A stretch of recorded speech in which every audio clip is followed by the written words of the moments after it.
Lin Qing could confirm, with a sense of dread, that she had traversed into another realm.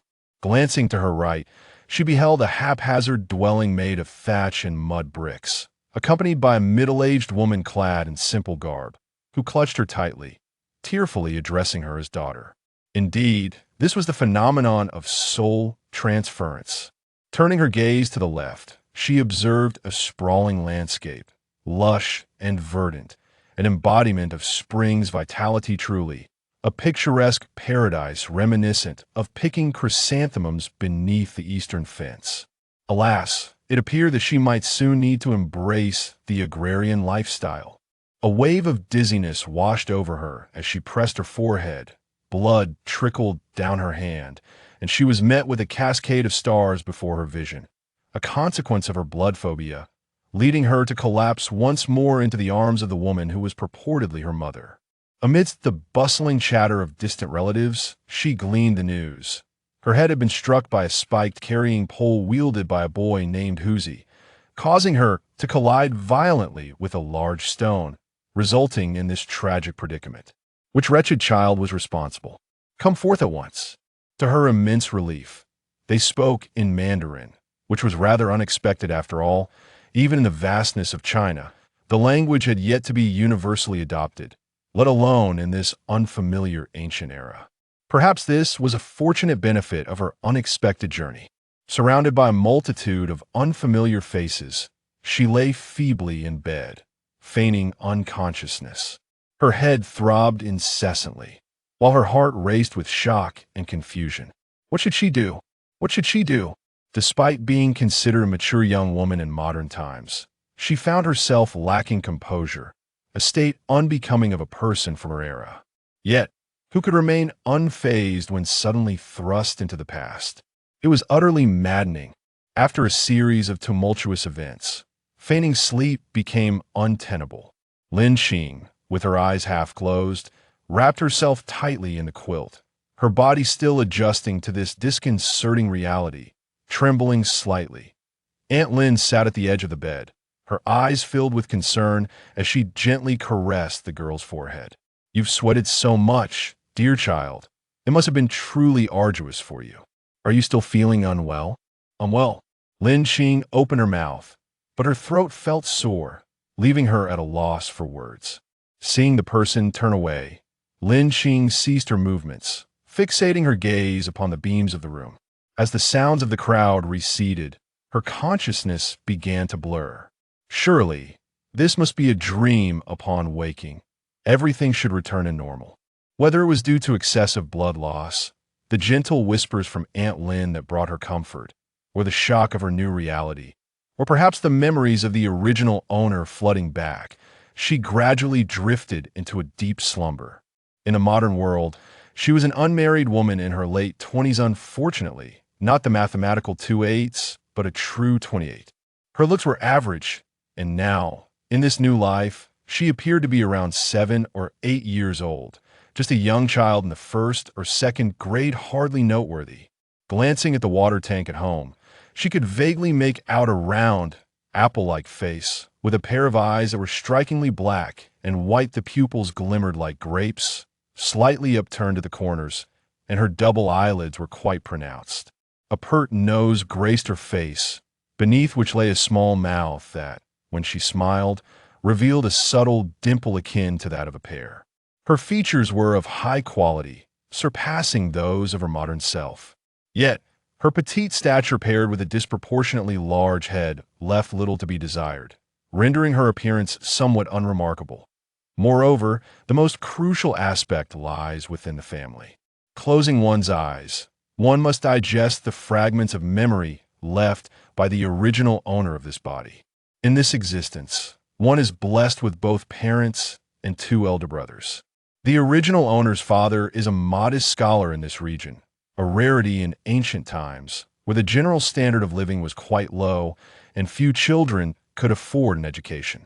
Thus, apart from teaching children at certain hours, he still had to engage in agricultural work. The mother is virtuous and skilled, adept at nurturing her children and managing household tasks, including weaving. The 2 elder brothers are literate, one aged 16 and the other 12. The eldest works under the guidance of a shopkeeper in town, while the second brother divides his time between studying and assisting with farming. The original owner, too, has managed to grasp a few characters and has been helping her mother. They appear to be a family of honest and upright disposition, comfortably situated within a modest means of a rural community in ancient times. Aunt Lin, upon observing her daughter sitting on a stool, sighing despondently, felt a wave of concern wash over her. A few days prior, two children from the local school had quarreled, and in the ensuing chaos, her daughter had been accidentally struck by a wooden plank wielded by a boy named Huzi, causing her to fall onto a large stone. Ever since she regained consciousness, she seemed transformed. No longer the diligent girl she once was, her actions became clumsy, and she had even forgotten how to start a fire. Yet, despite her shortcomings, she remained her beloved daughter. What troubled Aunt Lin further was that her daughter had withdrawn into silence, refusing to call out to anyone. She resolved to steam an egg for her, hoping to provide some nourishment, fearing that if her daughter had indeed suffered a blow to the head, it could lead to dire consequences. As Aunt Lin grappled with her turmoil, Lin Xing found herself in a similar quandary. Aunt Lin, approximately 36 or 37 years of age, appeared older than her modern counterparts. Yet in her time, it would not be inappropriate for Lin Xing to address her as older sister. Now, however, she was expected to call her mother. Despite the original owner's age and status, Lin Xing found it difficult to utter the term. Additionally, Uncle Lin, not yet 40, sported a chin adorned with an inch-long beard, presenting an elder's visage. Yet, when one looked beyond appearances, he could still be considered a striking man in his 40s by contemporary standards, making it equally challenging for her to refer to him as father. As for her two older brothers, they seemed more like younger siblings to her. She simply could not assimilate into this new role immediately thus. Silence proved golden speaking, less would mitigate the awkwardness and reduce the chances of missteps. In the past few days, although she had the original owner's memories to guide her, the dissimilar living conditions and customs posed a significant challenge. There were no flushing toilets, no automobiles, no towering buildings, let alone the internet, television, or mobile phones. There was even a lack of electricity, running water, and cement flooring. Lin Xing felt on the brink of despair. Despite largely remaining passive and sifting through the original owner's memories, just a few instances of getting up to assist had made her acutely aware of how fortunate one had to be to live in the original era. In this time, even now, she had no idea what this nonsensical dynasty was called. Even if she had crossed over to become a princess, she would not trade her former life for it. She would much prefer to be the ordinary individual burdened by a mortgage and car loan. Better to be a peaceful dog than a chaotic human, although this analogy may not be entirely fitting. Lin Xing oddly comprehended the poet's emotional state. For she too would rather be a humble citizen of socialism than a wealthy matron of feudalism. She longed for home, with an indescribable yearning for her few close friends and for the red dress she had recently purchased. She felt as though she had betrayed the galaxy to find herself cast away in such a desolate place. Chapter 2. The ancient life of reading. Since there was no courage for suicide, life had to continue. On this particular morning, the sky was clear and bright, revealing the first light of dawn. Wisps of smoke curled up from every household as villagers gradually began their daily routines. Lin Xing had been in the village of Fuo for nearly half a month. During this time, she had encountered various challenges and had often sighed in exasperation. But she had made significant strides in adapting. For instance, she had awkwardly begun to address her guardians as father, mother, and brother, acknowledging them as her current providers, who treated her with kindness. She had also finally learned to kindle a fire, assisting Aunt Lin in cooking and washing, thereby sharing the household chores. Furthermore, she had accompanied the young men to the mountains to gather fruits, enriching her diet. She expressed gratitude to heaven and earth, as well as to her current father, who was not merely a singularly devoted farmer. She was not required to toil in the fields, for given her lack of agricultural skills, she would likely endanger their crops. Today, Her primary task was to accompany Old Man Lin to the schoolhouse, being one of the few literate individuals in the village. Old Man Lin not only taught at the elementary school, but also occasionally penned letters for others and tended to the fields during busy farming seasons, thus juggling multiple responsibilities. As the daughter of the household, Lin Xing had sometimes been brought along to the nearby school to learn characters and read alongside a group of boys, though more often she assisted her mother with household chores. In comparison to some, she was fortunate. It must be said that the original Lin Xing led a life far more fortunate than many rural girls of ancient times. Lin Xing, called out a boy. This is a pancake my mother made today. It tastes wonderful. I can hardly bear to eat more, so I saved this for you. Before the class commenced, Lin Xing found herself lost in thought when Huzi, seated behind her, quietly passed her an oil paper-wrapped parcel. Turning her head, she caught sight of Huzi's broad smile, revealing a set of small white teeth that shimmered in the sunlight. Perhaps it was due to an accidental bump a month prior that left him feeling remorseful. Or perhaps it was because Lin Xing possessed an endearing countenance. Or maybe it was simply their close proximity that made this little fellow particularly fond of inviting her to play. He frequently sought her company for escapades such as climbing hills to catch insects or wading into fields to catch loaches, activities Lin Xing regarded with a mix of disdain and trepidation. The thought of snakes, insects, and rodents, apart from ants, was utterly unappealing to her. She accepted the pastry, placing it on the table, and softly expressed her gratitude, only to witness Huzi, whose name perfectly matched his chubby-cheeked visage, blushing awkwardly. What could this little rascal be thinking? One aspect of ancient life that Lin Xing found particularly unsettling was the issue of hygiene, with the state of latrines being the most disconcerting. She had always harbored a slight obsession with cleanliness, and the primitive toilets of the era were a veritable amalgamation of filth. It is worth noting that classrooms of antiquity differed significantly from modern ones. Lin Xing's own experience in the classroom was many years ago, and she was oblivious to the current advancements in educational methods. However, the rote memorization and monotonous methods employed in her time certainly cast doubts on the efficacy of learning. The school in Fuo village is adjacent to the ancestral hall, perhaps due to the sparse population in ancient times and the lesser value of non-arable land.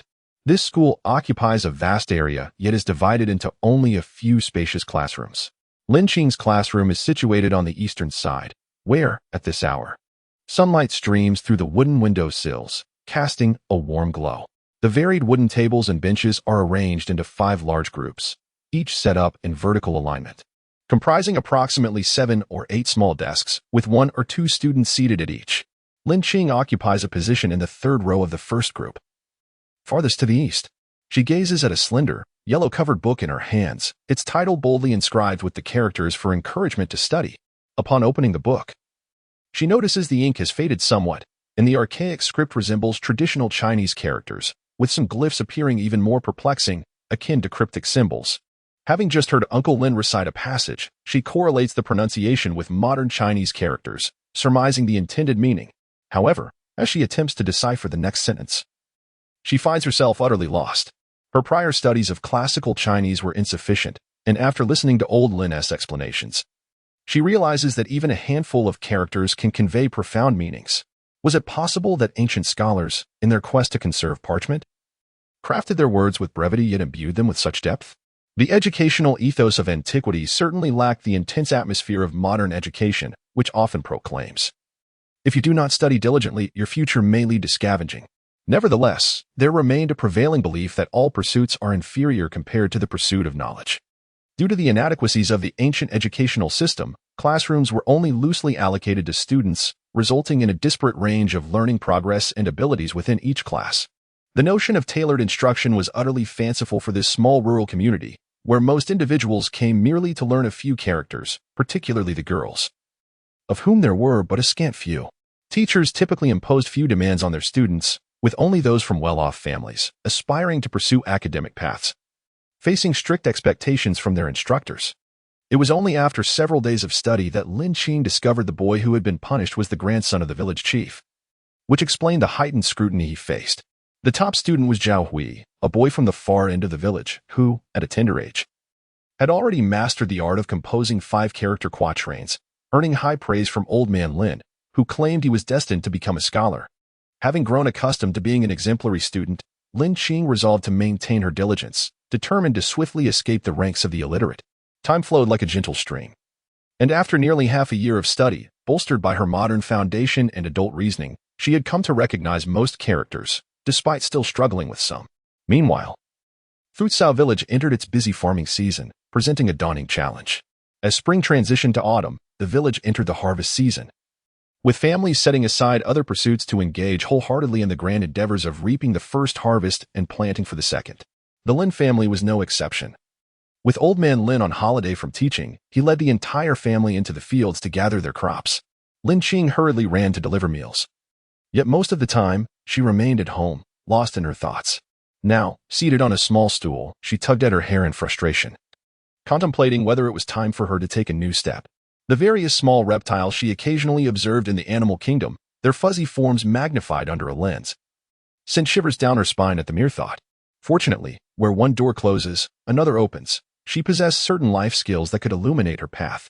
Her culinary talents, honed through years of solitary living in her modest apartment, allowed her to create delectable dishes from simple ingredients. This skill, albeit limited, was something she could modestly showcase. After demonstrating her abilities a few times, the Lin family entrusted her with the preparation of uncomplicated meals, as Aunt Lin remained the primary cook due to her age. Lin Qing felt compelled to refine her culinary skills. Should farming not pan out, she could explore alternative avenues, perhaps even becoming a cook, which would be a practical means of livelihood. However, she lamented the limitations of her craft. In modern society, the procurement of poultry, fish, and meat followed intricate supply chains that prepared everything for consumption, with even pork pre-cut for sale, besides specialized butchers and a few vendors. Which household in the city needed to engage in the act of slaughter? In contrast, ancient times were different.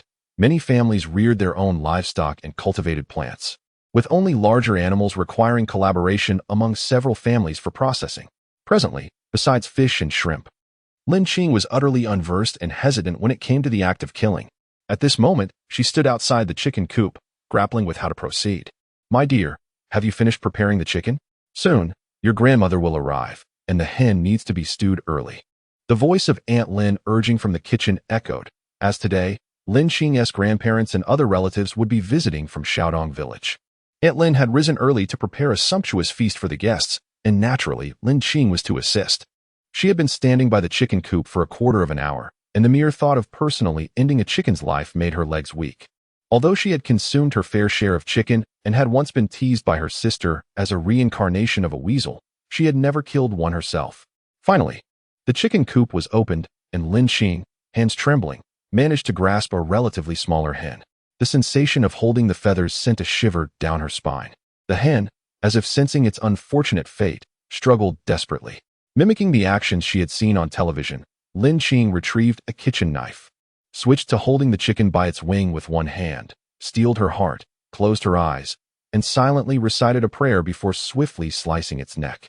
However, due to overwhelming nerves, her strength faltered, and the wounded chicken escaped her grasp, racing around the yard with its pitiful clucks resonating throughout.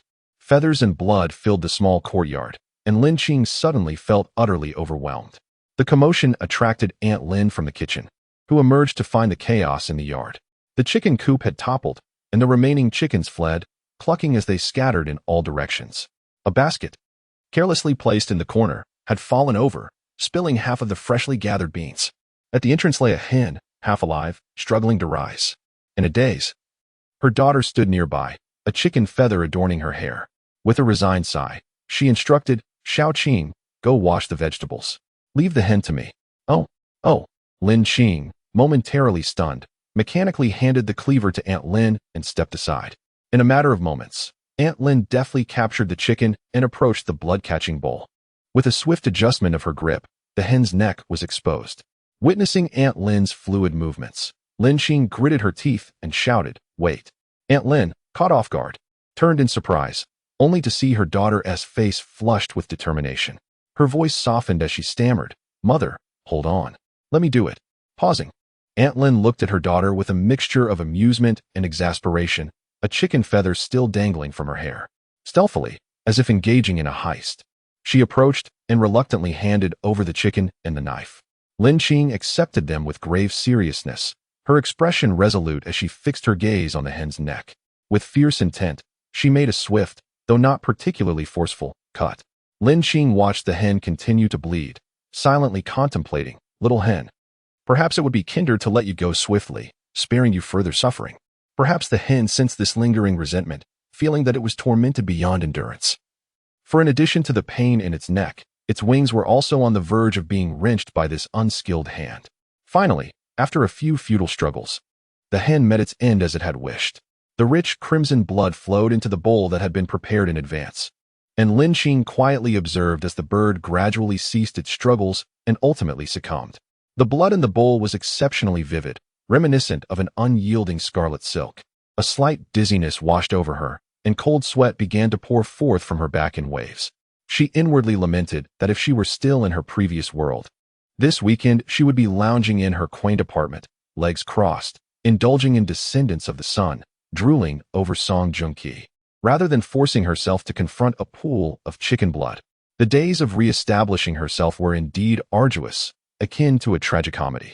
Her gaze fixated until it blurred, and after this repetitive ordeal, she finally fainted. Silently, she encouraged herself, "Yoshi, I've made a slight improvement. I shall persevere." This world was no longer the one she once knew. It was said that behind her lay a vast expanse of rugged mountains teeming with wild beasts. She had once witnessed the village's able-bodied men returning from the hunt, and to ensure her own survival, she must overcome her aversion to blood. Of course, this would not be an instantaneous transformation, but with determination, she believed that one day she would prevail, for how could a farmer's wife shy away from bloodshed? Unable to slaughter chickens or ducks. Indeed, she had just taken the life of a medium-sized, two-legged creature. Lin Xing felt a mix of embarrassment and newfound courage. "Rest in peace, little hen. I shall strive to eat more vegetables from now on." Chapter 4. My family has a grown son during the busy farming season. Everyone is tirelessly occupied in their own fields. Lin Xing, as a member of the family, wishes to contribute to the labor in the fields, in addition to cooking and delivering meals. After much contemplation, she decided that after breakfast today, when her brothers Linda and Lin Air were preparing their farming tools, she would join them. Seeing his little sister ready to set forth with a small set of sickles and hoes arranged by their father, Linda couldn't help but tease her, "Little sister, are you really going to the fields today? Aren't you afraid of the mud and the creeping insects?" Linda felt somewhat helpless.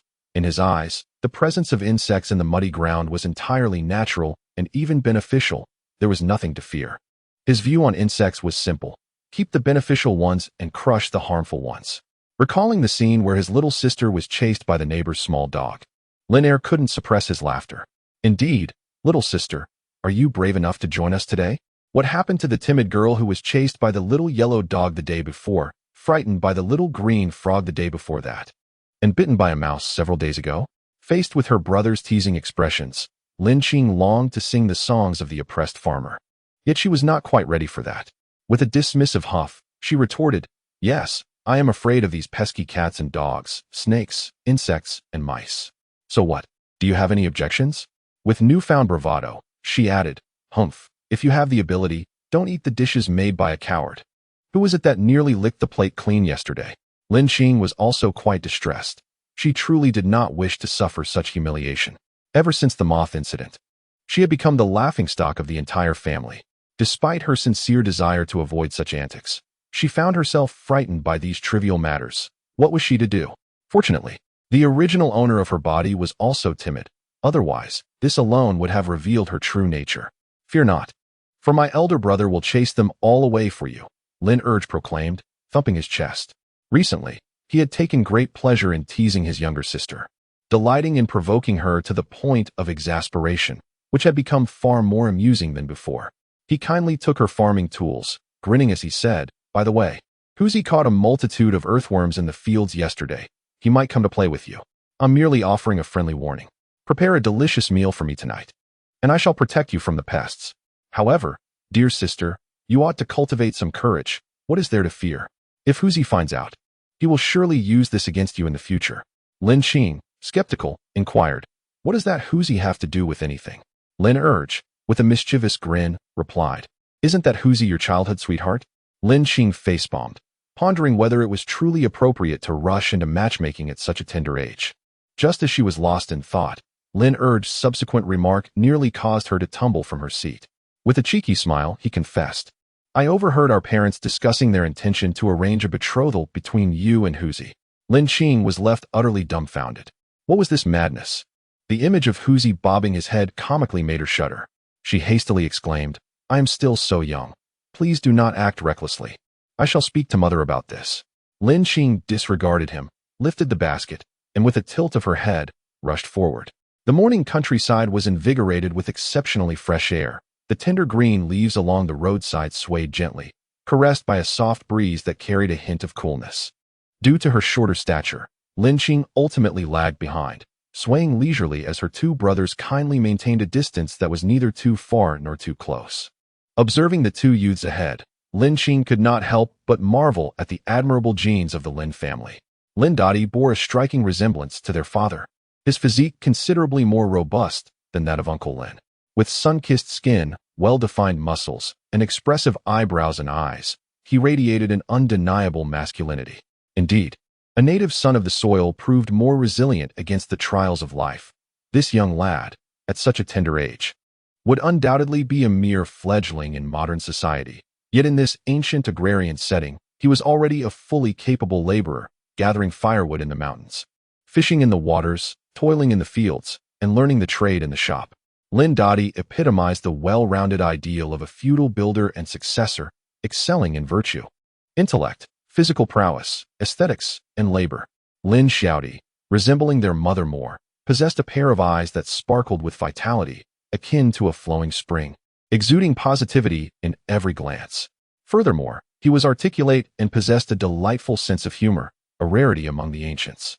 Not to boast, but Lin Xiaodao would certainly be an ideal son-in-law. Moreover, when he smiled, a charming dimple appeared, utterly captivating. Alas, she felt like the weak link in the family. Lin Qing, disheartened, glanced at her slender arms, delicate legs, and golden hair, feeling painfully overshadowed as she had only just emerged from illiteracy, left feeling rather hurt by the comparison. After a fleeting moment of frustration, she regained her optimism. Given the genetic lineage of the Lin family and the principles of probability, coupled with the notion that women blossom beautifully with age, it was reasonable to assume she could transform into a beauty, provided she did not deviate too far from the norm. Today, she had devised a plan and resolutely resolved to overcome her psychological barriers and bravely venture into the fields. As a girl from the countryside, it would be utterly laughable to admit she could not work in the fields. How could she possibly maintain her dignity in Futsal village? How could she reconcile herself with the notion of being a farmer, surrounded by mountains and streams, with a modest patch of land? For the two brothers who had grown up in the countryside and labored in the fields year-round, working in the fields was as natural as breathing, almost instinctual. However, for a city girl, who spent her days in the company of computers and cars and could not distinguish between scallions and daffodils, the prospect of toiling in the fields posed a formidable challenge. This was compounded by her peculiar phobia of extraterrestrial creatures. In the blink of an eye, she arrived at her family's land, where Uncle Lin and Aunt Lin were already bustling with fervor. The Lin brothers quickly shed their shoes and joined in the labor. While Lin Qing hesitated, trembling as she stood atop the ridge, she gazed despondently at a corner of the muddy field, her heart heavy. The cause of her dismay was simple. As she bent to roll up her pant legs, a sly loach had darted into the mire, and another had leapt up, splattering her with mud. Nearby, a frog sat croaking, seemingly mocking her predicament. Despite having fortified her spirit the previous night, she found herself struggling to conquer her fears in the face of reality. The ideals she harbored were rich and vibrant, yet reality proved stark and unyielding.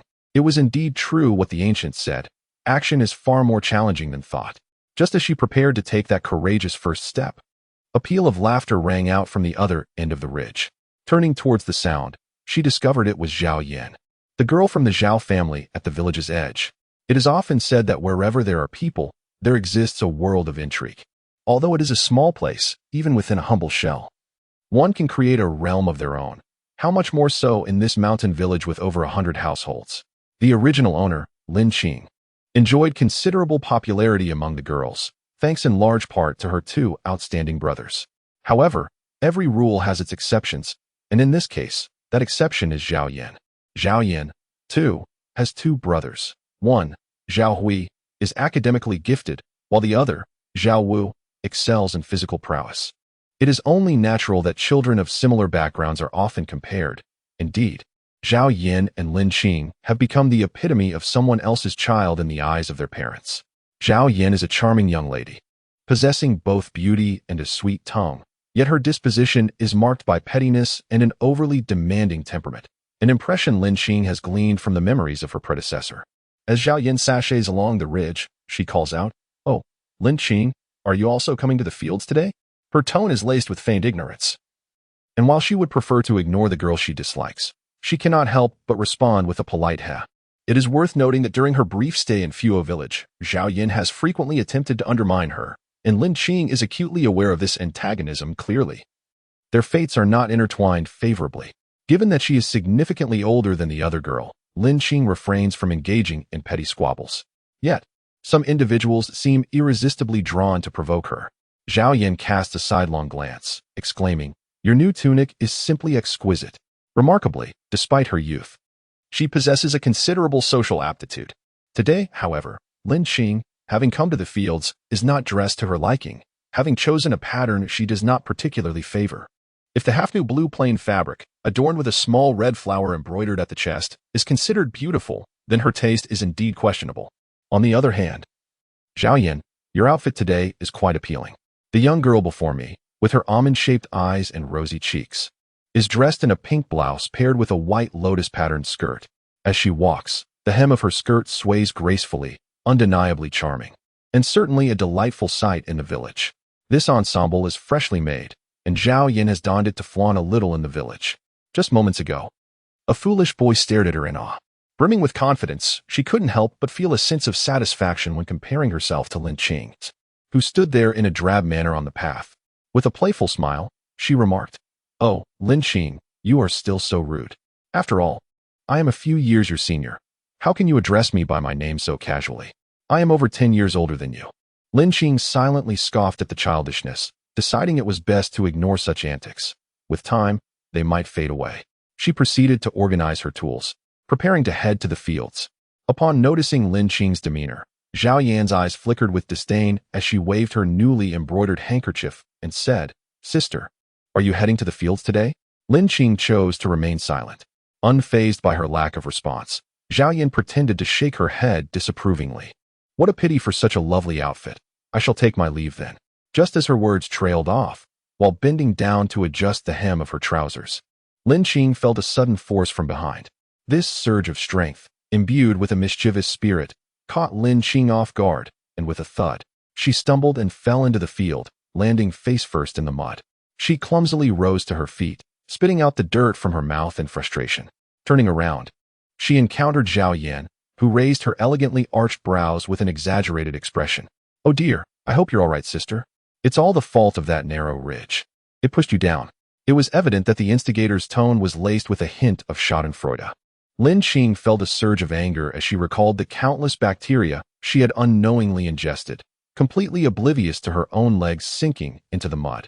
Addressing Zhao Yan, she exclaimed, "Zhao Yan, you wretched person, you are truly ruthless." Zhao Yan feigned shock, her heart seemingly racing for a moment, before managing to produce a pained expression. "Sister Lin, how can you utter such coarse words? Our teacher would be so heartbroken to hear that." With that, she tilted her head back, transforming her sorrowful visage into a crying one, loudly addressing the crowd gathered around Lin's father on the other side of the field. "Uncle Lin, Aunt Lin, I accidentally pushed Sister Lin down into the field. I truly did not mean to. I have already apologized, yet Sister Lin resorts to foul language to scold me. What a villain to cry foul first. If Sister Lin were truly stuck in the field like that, she would have surely fainted." Uncle Lin, hearing this from afar, dismissed it as mere childish play, waving his hand reassuringly at Zhao Yan. It's all right. He then cast a stern glance at Lin Qing, admonishing, "Xiao Qing, how can you be so impolite?" Lin Qing clicked her tongue, a torrent of curses aimed at Zhao Yan swirling in her mind, yet none escaped her lips. After all, she was in her 20s and ought not to stoop to the level of a young girl, considering that her father had already spoken. And noticing the two brothers in the adjacent field laboring away, oblivious to the commotion, Lin Qing sighed, deciding to let it go. "I shall rise above this pettiness." Zhao Yan glanced at Lin Qing, who resembled a muddy little monkey and smiled with a hint of mischief. "Sister, I apologize, but I can help you wash that outfit. My brother is waiting for me ahead, so I must take my leave." With a feigned lack of sincerity, she sauntered away. "Goodness, I abhor pretentious flowers." Lin Qing stood in the fields, feeling dejected. Being pushed into the fields in a rural setting was hardly a significant grievance. And as for the offer to assist with laundry, it was merely a polite gesture. Taking it to heart would mean conceding defeat. Ugh, the village girl's tactics are truly formidable. Lin Qing found herself speechless. Moments later, AQ joined her. As she originally intended to descend into the fields, she decided to view it as an additional force. The 6th grade Chinese textbook had taught us, is there a distinction between difficulty and ease in the world? If one attempts it, what seems difficult becomes easy. If one does not, even what is easy becomes difficult. Many tasks, once undertaken, reveal themselves to be less challenging than anticipated. At that moment, Lin Qing found herself in such a mindset. Initially, she perceived working in the fields as daunting, akin to being surrounded by countless visible and invisible pests, reminiscent of a slaughterhouse. Now, with her feet firmly planted in the soil, she discovered that it was not as difficult as she had imagined. The earth beneath her feet felt cool, akin to dipping her toes in refreshing water on a summer day. As she ventured forward, it was as if she were stepping onto a soft, dark carpet. This was the true sensation of the soil, dense and soothing. Lin Qing moved closer to Uncle Lin and Aunt Lin, firmly stating that they must not arrange any betrothal for her. Once she received their reassuring affirmation, she felt at ease and began to wander about the field, continuously acclimating herself. During this period, little loaches would emerge, and whenever she attempted to step on them, they would slip away faster than she could. The frogs would mock her. As she approached, they would vanish in an instant. As for the earthworms, they were hardly noticeable beneath her feet, proving that all counter-revolutionaries are but paper tigers. Lin Dage and Lin Urge, who were laboring in the fields, cast bemused glances at their sister, who was hopping about the field, occasionally bouncing a little. They both silently expressed their bewilderment at the young girl's whimsical thoughts. Every beginning is fraught with difficulty. After several trips to the fields, Lin Qing had essentially overcome her fear of agricultural land. Even when confronted by the minor menace of leeches, she merely twitched her lips in indifference, pretending not to notice.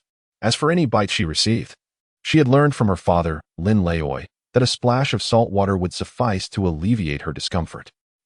The rural spring water has its charm. She had successfully taken her first step. Fueled by determination, she resolved to dig a deep hole, ensuring that whatever she buried would remain hidden. However, during her relentless digging, a sudden crack echoed. The nail on her ring finger had broken. Blood oozed from the edge of the nail, and the ensuing sharp pain was excruciating, drawing tears to her eyes. With her finger raised, Lin Qing unearthed the culprit from the depths of the soil, a small clump of hard clay. Initially, she intended to discard it casually but then reconsidered. Such a hard piece of clay, situated within her family's agricultural domain, could cause harm if her family inadvertently stepped on it. Thus, she decided to crush it into smaller pieces to eliminate any future threat. After much effort, not only did it remain intact, but it also managed to pinch her hand once more. Thus, she sat upon the ridge of the field, undeterred, peeling away layer after layer of the dark earth, revealing a small, grimy stone, no larger than a marble. How could such a diminutive stone encapsulate so much soil?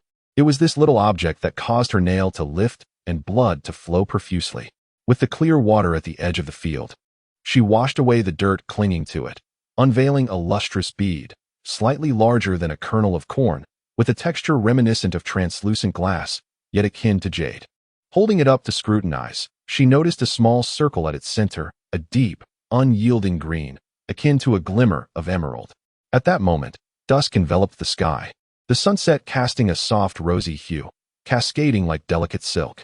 She stood, squinting her eyes, lifting her ring finger, and holding the small bead above her head, angling it toward the sun for a closer examination. The gentle golden light bathed the bead, making it glisten and shine through the refracted light. The green at its core seemed to ripple, creating an illusion. What on earth could this be? It was truly beautiful. Oh, never mind, she thought. I shall make a hole in it later and wear it as a necklace. The bead seemed to possess a captivating allure. Lin Qing raised it once more, seeking the most exquisite angle under the sun. Unbeknownst to her, while standing on the ridge, she had unconsciously stepped back, landing in a shallow puddle. At that moment, Her foot slipped, and her injured hand lost its grip on the bead.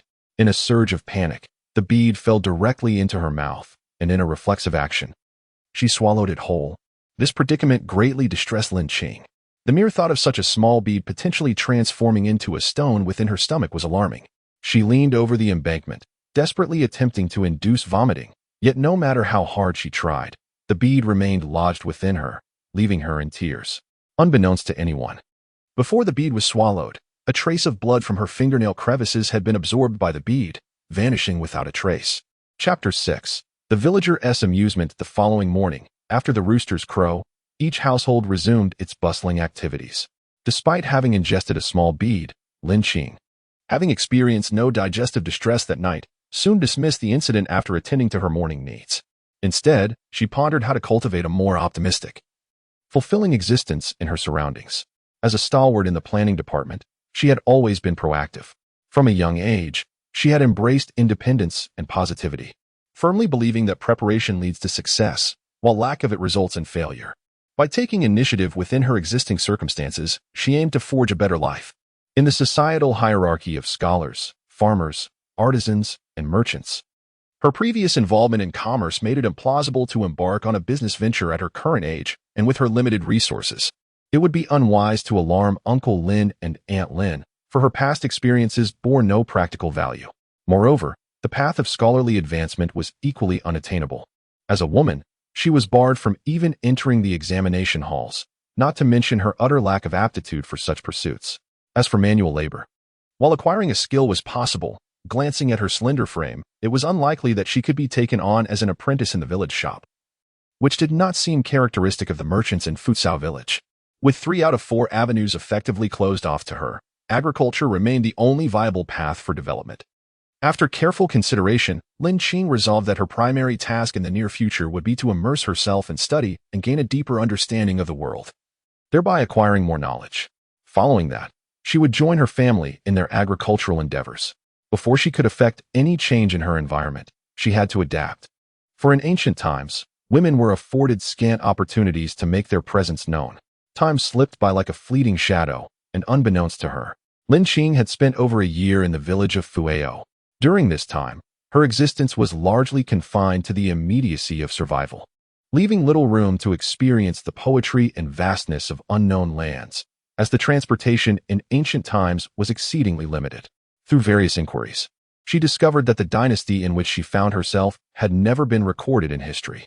The village of Fuao, aptly named, nestled at the foot of the mountains, was connected to a few scattered settlements to the east. Several dozen miles away lay the county town, a place the villagers longed for, and which Lin Qing had visited a handful of times. Beyond that lay unnamed villages belonging to other counties, and further still, the villagers were left in ignorance. To the north, the villagers revered the majestic Danshui Mountain, their mother mountain, which stood tall and formidable. From an unknown peak, waters flowed gently from Danshui Mountain, converging to form the Dan River, which meandered southward around Fuao village. The river's crystalline waters nourished the surrounding land for miles. And across the river lived another small village. South of Fuao, a series of modest villages and towns continued to stretch, leading to rolling hills. Beyond the hills, the lands faded into obscurity, likely comprising more rural settlements. In essence, the surroundings were either obstructed by mountains and waters or comprised of villages with similar levels of development. In Futsao village, generations have thrived in this land, and most villagers occasionally venture to the county town or nearby markets, embracing a simple and rustic lifestyle. Strangely enough, the vegetables grown by Lin Qing appear to flourish more vibrantly than those cultivated by others. She herself is baffled, for in this modern era, she has repeatedly failed to keep even a cactus alive, earning the dubious title of a plant killer. Presently, due to the inconvenience of fetching water, the fruits and vegetables in her garden are primarily nourished with the leftover water from her daily ablutions, yet they thrive splendidly. As a result, she has become known among the villagers as a skilled gardener, a true testament to the notion that sometimes unintentional efforts yield remarkable results, which is rather astonishing. Gazing at the lush greenery of her crops, she feels an overwhelming sense of pride as she joyfully meanders through her little paradise, meticulously selecting the finest produce for breakfast. Just as Lin Qing busies herself with watering and harvesting, a series of melodious laughter rings out from the back door. She looks up to find Zhao Yin, Xiaohua, and He Tao have arrived. Every time she sees this young girl, Lin Qing can't help but feel as though her past days were wasted on trivialities. Having suffered numerous setbacks at the hands of Zhao Yin, she is reluctant to confront the girl, embarrassed by the truth of her own age.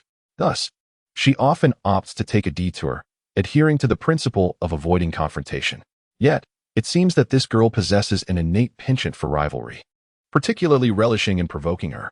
Since the last time in class, when Lin Qing received praise for her calligraphy from Mr. Su, it may have dampened Zhao Yan's competitive spirit, for she has refrained from stirring trouble for nearly a month.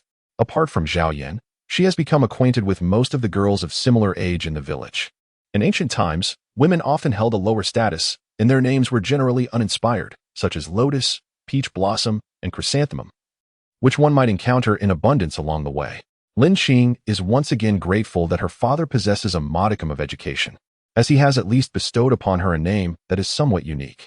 Among the numerous girls, the ones with whom Lin Qing shares a closer bond are Xiaohua and He Tao. At this moment, Xiaohua is adorned in a delicate water-red vest. Leaning against the doorframe, her face radiant with a smile as she gazes at Lin Qing. This year, she is in the prime of her youth, having already been betrothed to Lin Dego, and they are set to wed the following year, making her Lin Qing's future sister-in-law. Due to Lin Qing's psychological age, she finds it challenging to play with much younger children, while older individuals are reluctant to associate with someone under 10. Among her companions, Xiaohua is known for her maturity and amiable demeanor.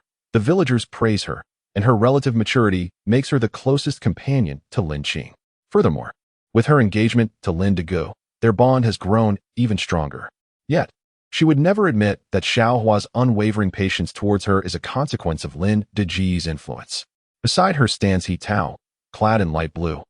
A girl of quiet and gentle disposition, slightly timid, with rosy lips and fair skin, embodying the delicate beauty of a refined maiden. As Lin Qing observes the three young ladies, she cannot help but marvel at the fact that they could be considered the three beauties of Fu Ao village, proving that even from humble origins, extraordinary talents can emerge. While Lin Qing appraises her companions, they, in turn, are equally attentive to her, particularly Zhao Yan. It must be noted that Zhao Yan comes from a relatively well-off family in the village, with commendable brothers, and she considers herself the most beautiful girl in the village. Yet she remains inexplicably unsettled by Lin Qing. Two individuals of similar standing inevitably find themselves subjected to comparison. Lin Qing, youthful and still a naive girl, possesses a pair of clear, expressive eyes that seem to peer into the depths of her soul, particularly in the past year. It remains a mystery how the young lady has flourished, her complexion becoming increasingly fair and her beauty more pronounced. Today, she dons a soft yellow thick shirt paired with a light green pleated skirt. Her simple attire radiates an aura of charm and elegance. Indeed, it is this very charm that incites a pang of envy in Zhao Yan. "What are you standing there for, you little farming prodigy?" Zhao Yan greets her first, her tone laced with playful mockery. Lin Qing, with a cheeky smile, replies, "Just admiring the beauties." With Zhao Yan, Lin Qing finds herself at a loss for words. Despite her countless attempts to avoid her, fate has a way of bringing them together. Over time, she has grown resigned to it, accepting that companions are companions. And who among the youth has not had a few unsavory friends? "Your vegetables are splendid. Shall we compare them with others? Since we don't have class today, how about a game of chess?" Zhao Yan challenges. In Zhao Yan's view, a girl's prowess in farming holds little promise for the future. Given her own advantages, she envisions a life of luxury and servitude, thus scoffing at her father's praise of Lin Qing's gardening skills. What truly matters to her is that Lin Qing's handwriting surpasses her own. Upon hearing this, Lin Qing feels a wave of annoyance. She would rather avoid Zhao Yan. Engaging in a mentally taxing game of chess first thing in the morning is the last thing she desires. She waves her hand dismissively and states, "No need to compete. You win." Zhao Yan huffs with a sharp tone. "Do you really think I need your concession? Just admit you're afraid to play. How pathetic." Then, with a sly grin, she adds, "How about we draw instead?" She proposed a second plan, her face beaming as she gazed at the crowd. Xiaohua smiled gently, saying, "I am open to anything." He Tao shyly added, "I will defer to everyone's opinions." Only Lin Qing resolutely declined, stating, "I have little interest in that. I would prefer to pass." "Oh dear, Miss Zhao Yan, is there any entertainment that is more rustic? This literary affair simply does not pique my interest." Upon hearing Lin Qing's refusal, Zhao Yan's eyes turned red, and glancing at the eldest among them, Xiaohua, she stamped her foot in frustration, as if she had been wronged, pointing at Lin Qing and exclaiming, "Lin Qing, you just love to oppose me. Xiaohua, look at her and tell her what you think." Zhao Yan harbored her own thoughts, despite her ambition to marry into the county town in the future. She could not help but notice the young men of her village. Among them, Lin's second brother stood out with his striking demeanor, surpassing all the young men she had encountered in the county town. After tossing and turning for several nights, she resolved that even if she were to marry in the county town, that would be years away. For now, she aimed to win over Lin's second brother. She was determined that her frequent visits to the Lin household, showcasing her talents from time to time, would eventually capture his attention. The others present were blissfully unaware of Zhao Yan's intentions. Seeing that the two young ladies were on the brink of a disagreement, Xiaohua swiftly intervened. "All right, let us put this aside for now. Lin Qing, please come up and have your meal. We will decide afterwards." Naturally, Lin Qing wished to avoid a sour mood so early in the day. Seizing the opportunity presented by Xiaohua, she promptly picked up the neatly arranged vegetables and called out as she walked away, "You all continue your discussion. I will be out shortly."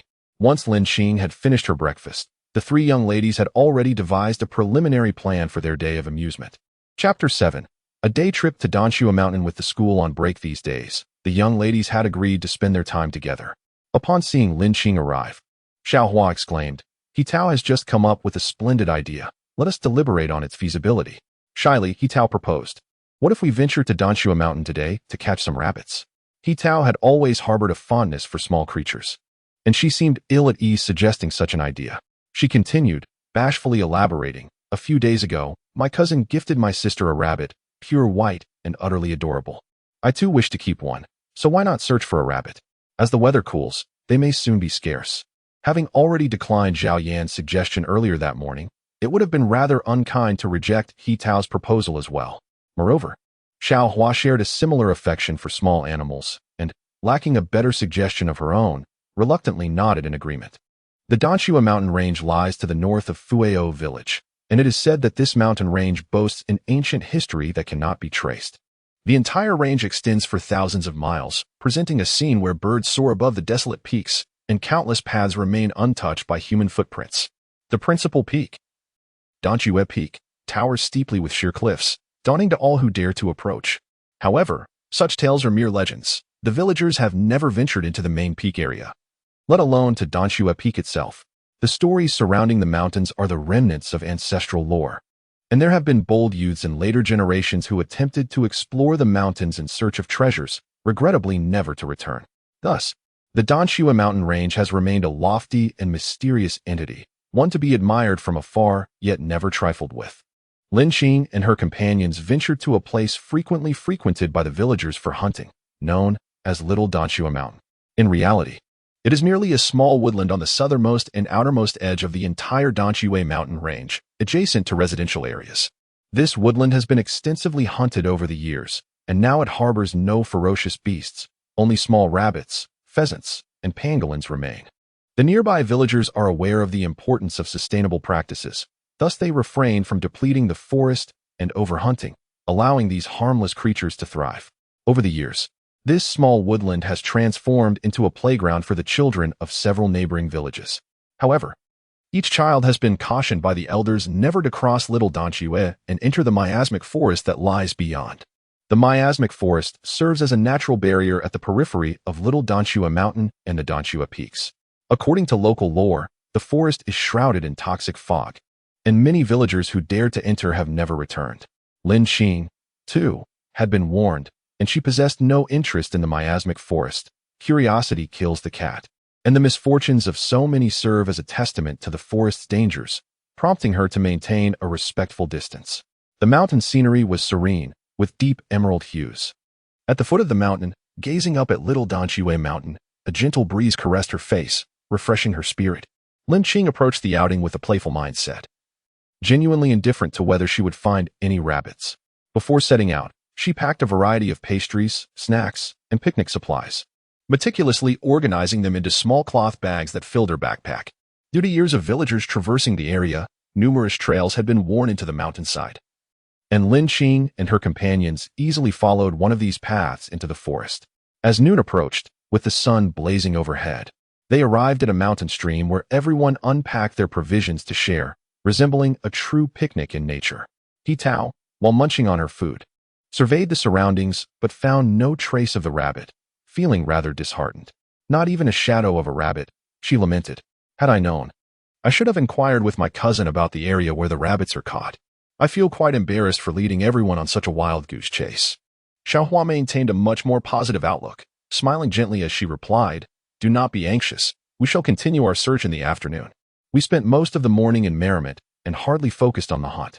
The cunning rabbit has many layers, I remarked, but I must confess, I have never captured one. If a rabbit were to appear, would you be able to catch it? Lin Qing displayed little interest in the pursuit of rabbits. Taking a hearty bite of her delectable meat pie and relishing the moment, her eyes narrowing in enjoyment. A picnic in the great outdoors was simply delightful. Zhao Yan, seizing the opportunity to boast, declared with enthusiasm, "Of course, I can catch one. I learned from my second brother."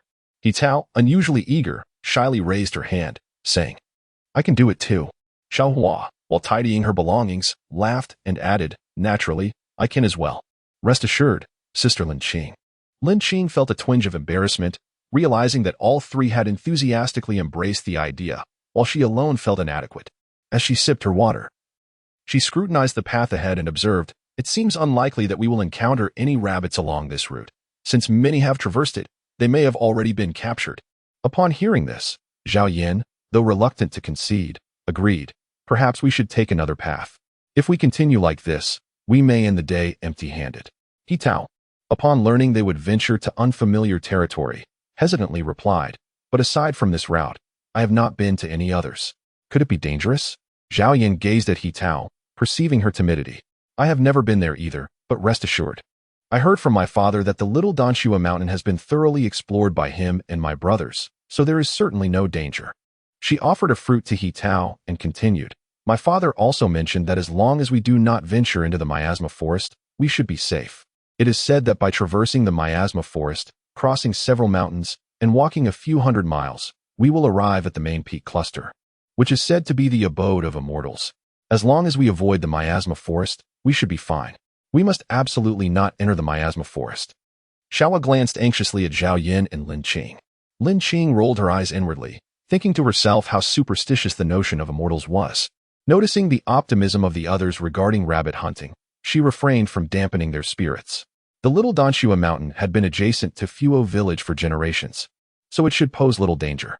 Thus, she nodded in agreement. "All right, we want to go into the miasma forest. Besides, I have not explored other areas either. It would be nice to have a look. Who knows, perhaps as we wander, we might discover a new path." ISNT there is saying that goes. There was originally no path on the ground. When many people walk it, it becomes a path? Zhao Yan, puzzled, replied, "Oh, I have never heard that saying before." Lin Qing, from which book did you read that? Lin Qing cast a sidelong glance at her, a mischievous smile playing on her lips. "The books I read are on a different level than yours, so don't overthink it." Zhao Yan was momentarily taken aback. This Lin Qing had not shown her any respect lately. The four ultimately reached a consensus and decided to continue their journey deeper after lunch. A gentle breeze wafted by, carrying with it snippets of conversation. Firstly, Zhao Yan inquired with ill intentions, "I say, you truly cannot catch a rabbit?" Lin Qing replied calmly, "Indeed, I cannot. What is there to conceal?" Zhao Yan laughed heartily, "So you cannot even catch a rabbit? How utterly useless, haha." Lin Qing gritted her teeth and retorted, "Zhao Yan, you ought to know when to stop." Then, observing her exaggerated laughter, she shrugged nonchalantly. "What is so amusing about this?" Zhao Yan could not help but continue, "This is amusing in every conceivable way." Lin Qing turned away, intending to ignore her, but to her dismay, Zhao Yan squeezed closer and unkindly added, "Hey, I heard you used to be afraid of moths and little stray dogs." Lin Qing's temples throbbed. Could she not have a few shortcomings? Irritated, she exclaimed, "That was in the past. Sister Xiaohua, let me tell you, I also heard that Lin Qing was once afraid of going into the fields." Zhao Yan interjected once more. At this moment, even He Tao could not resist joining the laughter. Lin Qing's expression turned sour. "Hey, you all. Can we not enjoy ourselves together?" Initially, she felt no embarrassment, but with the three of them laughing, she seemed to transform into a timid creature. What greeted her was the even more melodious and uninhibited laughter of the trio. "Oh dear, I have gained insight. Lin Xing, you truly are so inept. Little sister Lin, from now on, we shall rely on your amusing anecdotes to survive, haha." Chapter 8. Where are you going, little rabbit? Time spent in play always seems to pass swiftly. Unbeknownst to them, as they ventured deeper into the woods, the previously sparse trees gradually thickened, allowing sunlight to filter through the foliage, creating delicate strands of light. The gentle breeze rustled through the forest, bringing a refreshing chill. It was rather cold. Zhao Yan wrapped her outer garment tighter around herself. Indeed, it was fortunate that she had dressed warmly. Look at that. Who told the young lady to prioritize style over warmth? Lin Xing thought mischievously, drawing from her prior mountaineering experience. She was well aware of the coolness found in the mountains, hence she was fully equipped and had even brought along a shawl, which she retrieved from her small bag and offered to Zhao Yan. Zhao Yan was momentarily taken aback, then promptly declined. "Who asked for your faint kindness?" "I don't need it," she said, her tone both bashful and stubborn. Lin Xing felt a pang in her chest at the words of this ungrateful child. If she didn't want it, then so be it. Tomorrow, she would learn why the flowers bloomed so vividly and why a cold could be so unbearable. The three others observed their exchange with excitement. After searching for quite some time, they finally had a lead. Cautiously, they crept towards the rabbit, but alas, the innate wariness of animals exceeded their expectations. The four were suddenly detected, and the rabbit swiftly darted into the underbrush, leaving them feeling somewhat dejected. Just as they were wallowing in disappointment, Xiaohua spotted another rabbit. In an effort to avoid startling it, the four held their breath and remained perfectly still. Before them was a small rabbit, with short front legs and long hind legs, its back adorned with a hint of brown. It was round and fluffy, happily nibbling on a piece of cabbage it had somehow acquired. The four quietly edged closer, yet the little creature sensed their presence and, with a twitch of its ears, took off in a flash. With a bold wave of her hand, Zhao Yan exclaimed, "Let us pursue." Several individuals took off after the rabbit, which, perhaps still in its youth, did not run swiftly. They followed the rabbit, dashing and pausing intermittently, weaving in and out of hiding, until they finally arrived at a desolate stretch adorned with numerous small trees. The little rabbit swiftly darted into a thicket beside a protruding rock, vanishing from sight. At that moment, the group realized they had unknowingly ventured into an entirely unfamiliar territory. The low shrubs and juvenile thickets were haphazardly scattered, interspersed with stones of various sizes, some weathered and rugged. Not far off, a gentle stream meandered through the landscape. As they parted some of the underbrush, they discerned the presence of earthen mounds, shallow in the front and deeper at the back, with some resembling tadpoles nearby. After examining a few spots, Xiaohua confidently declared, "This must be a rabbit burrow." Indeed, her brother had mentioned the characteristics of rabbit habitats, and this was consistent with his description. Zhao Yan was also exploring the surroundings. He Tao began to sift through the nearby grass, becoming engaged in the task. "Then let us catch rabbits here. But how do we catch them?"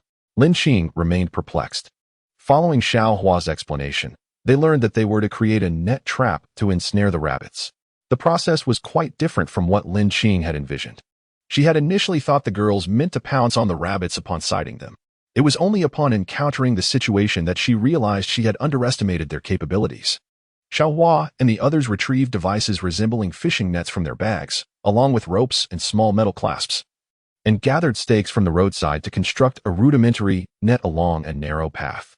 Once everything was set in place, each person took a small stick, either to poke at the clods of earth or to strike the rocks, producing sounds that resonated in the air.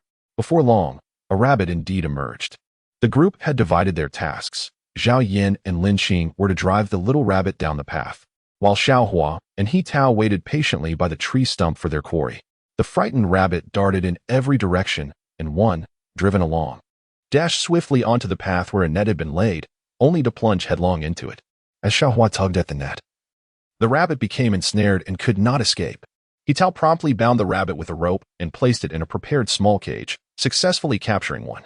Following this method, rabbits continued to emerge, and the four managed to catch two more, totaling 3.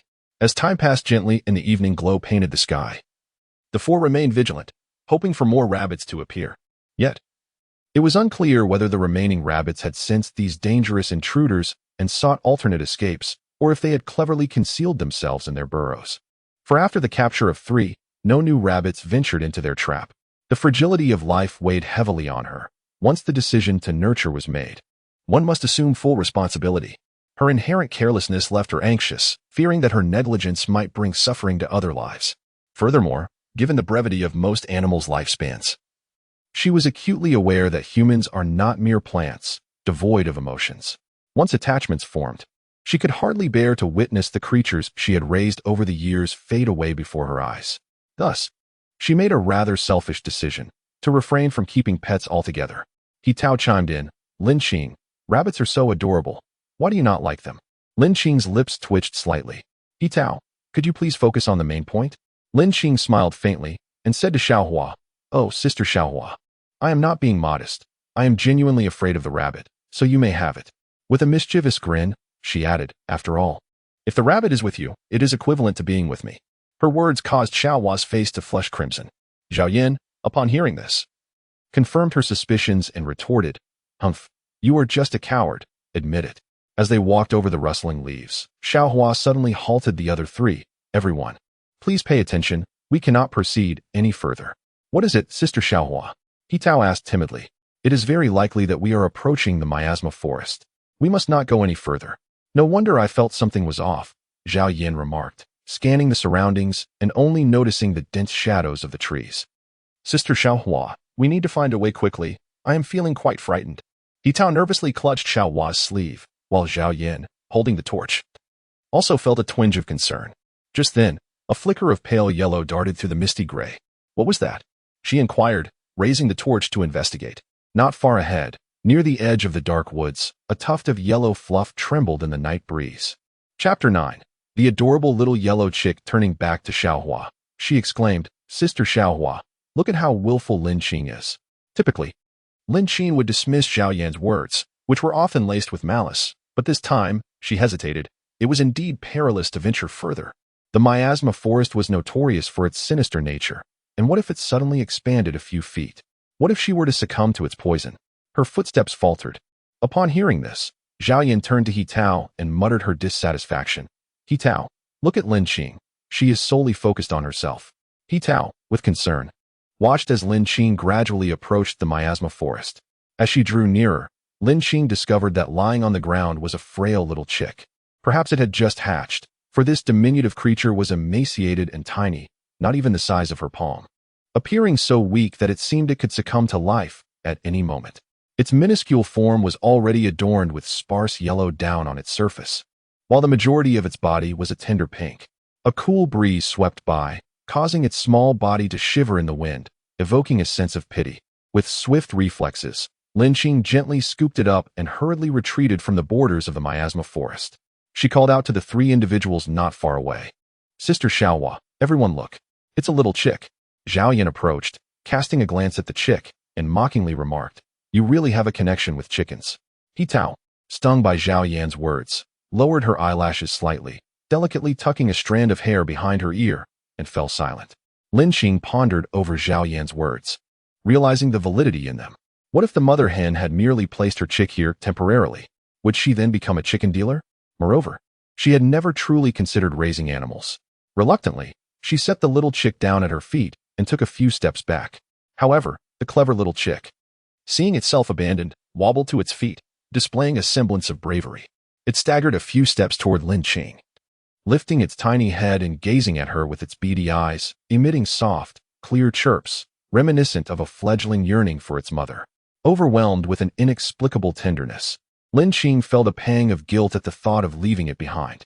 Immediately, it fluttered its tiny wings and stumbled over to Lin Qing, nuzzling its little head against her shoe, occasionally glancing up to meet her gaze with its bright, sparkling eyes. A sudden sensation collided with Lin Qing's chest, rendering her momentarily speechless. In the next instant, she was utterly astonished. The little chick spun around twice before surprisingly picking up a small wild daisy that had fallen to the ground from He Tao's branch moments earlier, wiggling its rear and swaying side to side as it began to charm her. While such antics might be considered shameful, she found herself utterly enchanted. Lin Qing was so taken aback that words eluded her, and, almost as if compelled by some unseen force, she bent down to scoop up the little yellow chick once more, resolving on the spot that such an intelligent creature should henceforth be entrusted to Lin Xiaodao's care. As for the chicken vendor, well, He was merely a chicken vendor, abandoning such a little chick to its solitude. It was clear that the mountain chickens lacked maternal instincts. She swiftly convinced herself of this. He Tao was the first to yield, nodding in agreement. Lin Qing's action signaled her stance, and although the others found it somewhat peculiar, they tacitly accepted it, since it was not their responsibility to rear the creature. Zhao Yan frowned, looking at her with a disdainful expression, unable to catch a rabbit. And yet you managed to get your hands on a mountain chick. It seems you were destined to only capture chickens. As Zhao Yan's words hung in the air, the previous tension dissipated, and Xiao Hua and He Tao stifled their laughter. Indeed, this was a resounding slap to the face. Lin Qing felt a rush of heat to her cheeks, bemused by her own sudden change of heart after staunchly adhering to a no-pet policy just moments ago. Now spouting a flurry of justifications in favor of her impulsive decision. Oh, how delightfully capricious. If Lin Urge were aware that his sister had once again burdened him with yet another matter, he would undoubtedly be exasperated by her irresponsible behavior. A few groups of torches gradually approached, the first of which were the Lin family members. Amidst the crimson glow, a slender youth, as lean as bamboo, hastened towards them. Upon catching sight of Lin Qing, a radiant smile blossomed upon his face, exuding a gentle aura akin to the breeze of March. The dimples at the corners of his mouth were barely perceptible. The moment had arrived for the anticipated reunion. Chapter 10. Zhao Yan, you have your secrets urge. I'm over here. Lin Qing called out excitedly, waving at her younger brother. As the crowd drew nearer, besides Lin Urge, familiar faces such as Xiao Hua's father, Uncle He, and Zhao Hui were present, allowing the collective anxiety to finally dissipate. Lin Urge scrutinized his sister from head to toe, relieved to see her unharmed. He feigned anger, saying, "You rascal, where have you been wandering off to, causing mother such worry?"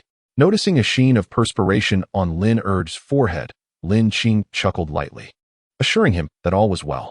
It seemed they had searched for quite a while. At her age, having her family come looking for her made her ears flush with warmth. The feeling of being cared for was truly delightful. After Zhao Yan handed her small backpack and a rabbit to Zhao Wei, she hesitated for a moment, then tiptoed over to Lin Qing and Lin Urge, choosing to disregard Lin Qing. With eyes brimming with emotion, she warmly greeted, "Hello, Urge." As Lin Urge walked by, he nodded in acknowledgement, feeling bolstered by his response. Zhao Yan continued softly, "Urge, you cannot imagine how frantic I was just now. Thankfully, you and everyone else arrived. Otherwise, I shudder to think what might have transpired. The mere thought of spending the night in this mountainous terrain frightens me." Upon observing Zhao Yan, typically proud and domineering, now appearing delicate and fragile as if a mere breath could topple her, Lin Qing was taken aback. Ah, this young girl possesses two distinct personas, fierce and stubborn in her presence, yet reduced to a pitiable state before Lin Xiao. Should I, perhaps, put her in her place? Lin Qing's intuition was piqued. Sensing an air of gossip, surely something was amiss. Lin Urge, drawing Lin Qing closer, remarked casually, "With family around, you shall never have to spend the night outside." After speaking, he hastened his pace, pulling Lin Qing along. Zhao Yan, perceptive to the situation, pouted, her heart a tumult of conflicting emotions, tinged with a hint of grievance. Meanwhile, the utterly forgotten Zhao Hui approached, patting his sister's shoulder, contemplating the bittersweet truth of growing up. Observing his sister's furtive glances at Zhao Yan, Lin Urge exchanged knowing looks with her, his expression somewhat mischievous. With a resigned sigh, he placed his large hand atop her head, playfully ruffling her hair. Reminiscent of a small creature, such a delightful sensation. Lin Qing's earlier feelings of warmth evaporated in an instant, leaving no inclination to delve into the unspoken intricacies between Zhao Yan and Lin Urge. Gritting her teeth, she exclaimed, "No. If you continue to mess with my hair, I shall end up bald." This troublesome elder brother, despite his many admirable qualities, had one irksome habit, an incessant penchant for teasing her fragile strands of yellow hair. The familial ties within the Lin household were uncomplicated. Lin Qing was the youngest and the sole daughter, enjoying a life of pampering, particularly from Lin Urge, with whom she shared an especially close bond. In moments of amusement, she is ever present in thoughts of delightful experiences. Her essence is cherished as if cradled within one's palm. Whenever a creature that instills fear in Lin Qing appears, Lin Xiaodao is always the first to come forth, ensuring her protection. On one occasion, when she was bitten by a snake, Lin Xiaodao unhesitatingly extracted the venom, solidifying her perception of him as a true brother. Although she bears the awareness of being an elder sister, Lin Ergo, despite his youth, exhibits remarkable maturity, often taking care of Lin Qing in various ways. As darkness envelopes the sky, the scattered lights from the village below twinkle like stars sprinkled across the night. Beneath each flickering flame lies a heart yearning for the return of loved ones, each harboring unique stories. In different realms, warmth manifests in diverse forms, Lin Qing mused. At that moment, a little yellow chick emerged from the folds of her garment, curiously surveying its surroundings. Observing the chick's inquisitive demeanor, Lin Ergo couldn't help but sigh, realizing that his sister's fearlessness extended solely to the chick, while he had just witnessed the others successfully hunt rabbits. "Where did you find this little chick?" he inquired, amused. "Ah, just near the miasma forest. Isn't it adorable?" Lin Qing replied, gently stroking the chick's head, only to have it shake her off with a playful toss. Undeterred, she reached out again, finding joy in the sensation, reflecting on the amusing nature of petting. Unbeknownst to her, Lin Ergo, overhearing her mention of the miasma forest, felt a surge of concern and thought to curtail her curiosity. "Little sister, how could you venture near the miasma forest? It is no place for young girls. Promise me you shall not return." Lin Qing dismissed his worry with a light-hearted tone. "Oh, I merely glanced. There is no need for such alarm." Observing her sister's evident lack of concern, Brother Lin spoke patiently. "I am not exaggerating. I must insist that you stay away. At your tender age, the miasma of the poisonous forest is a formidable danger, even for adults. I myself ventured in out of curiosity once, and the companions who accompanied me fell victim to the poisonous vapors. Fortunately, we were rescued in time. Otherwise, the consequences could have been dire." Lin Qing's eyes widened in surprise. "So you have been there too? Boys truly are curious creatures." "Lin Qing," Brother Lin transformed into a figure of authority. "Do you grasp the crux of my warning?" "Understood," Lin Qing replied, playfully digging at her ears. She had never held any interest in the reckless notion of entering the poisonous forest. Her previous intention was merely a fluke. However, a thought struck her. Hadn't she heard that no one had ever returned from the poisonous forest? It seemed that rumors often exaggerated the truth. Realizing this, Lin Qing came to understand that 100 zhang was less than 300 meters. The poisonous forest was indeed a veritable nest of toxic fumes. She regarded her younger brother seriously. Over the past year, he had been straining to grow taller, becoming alarmingly thin, and it was shameless of her to burden him further. To ease his worry, she smiled brightly, assuring him, "I solemnly promise to stay at least 100 zhang away from the poisonous forest." Brother Lin playfully tapped her on the head, impudent. The little yellow chick in her embrace squirmed restlessly. Lin Qing, with a mischievous glint in her eyes, presented the chick to Brother Lin, teasingly declaring, "And you must take good care of this little chick from now on." When Lin Qing is with her elder brother, Lin Er, she feels particularly at ease. She shyly remarks, "I fear I might not take care of it well. You are truly remarkable with animals. You are my idol. Shall we say this chicken is under your name?" Upon hearing that Lin Qing intends to burden him once more, Lin Er is exasperated, feeling like he is failing as an elder brother. "What do you mean under my name? It sounds as if I'm adopting a child." He resolutely declines. "No, if you pick up the trouble, you must be responsible for it."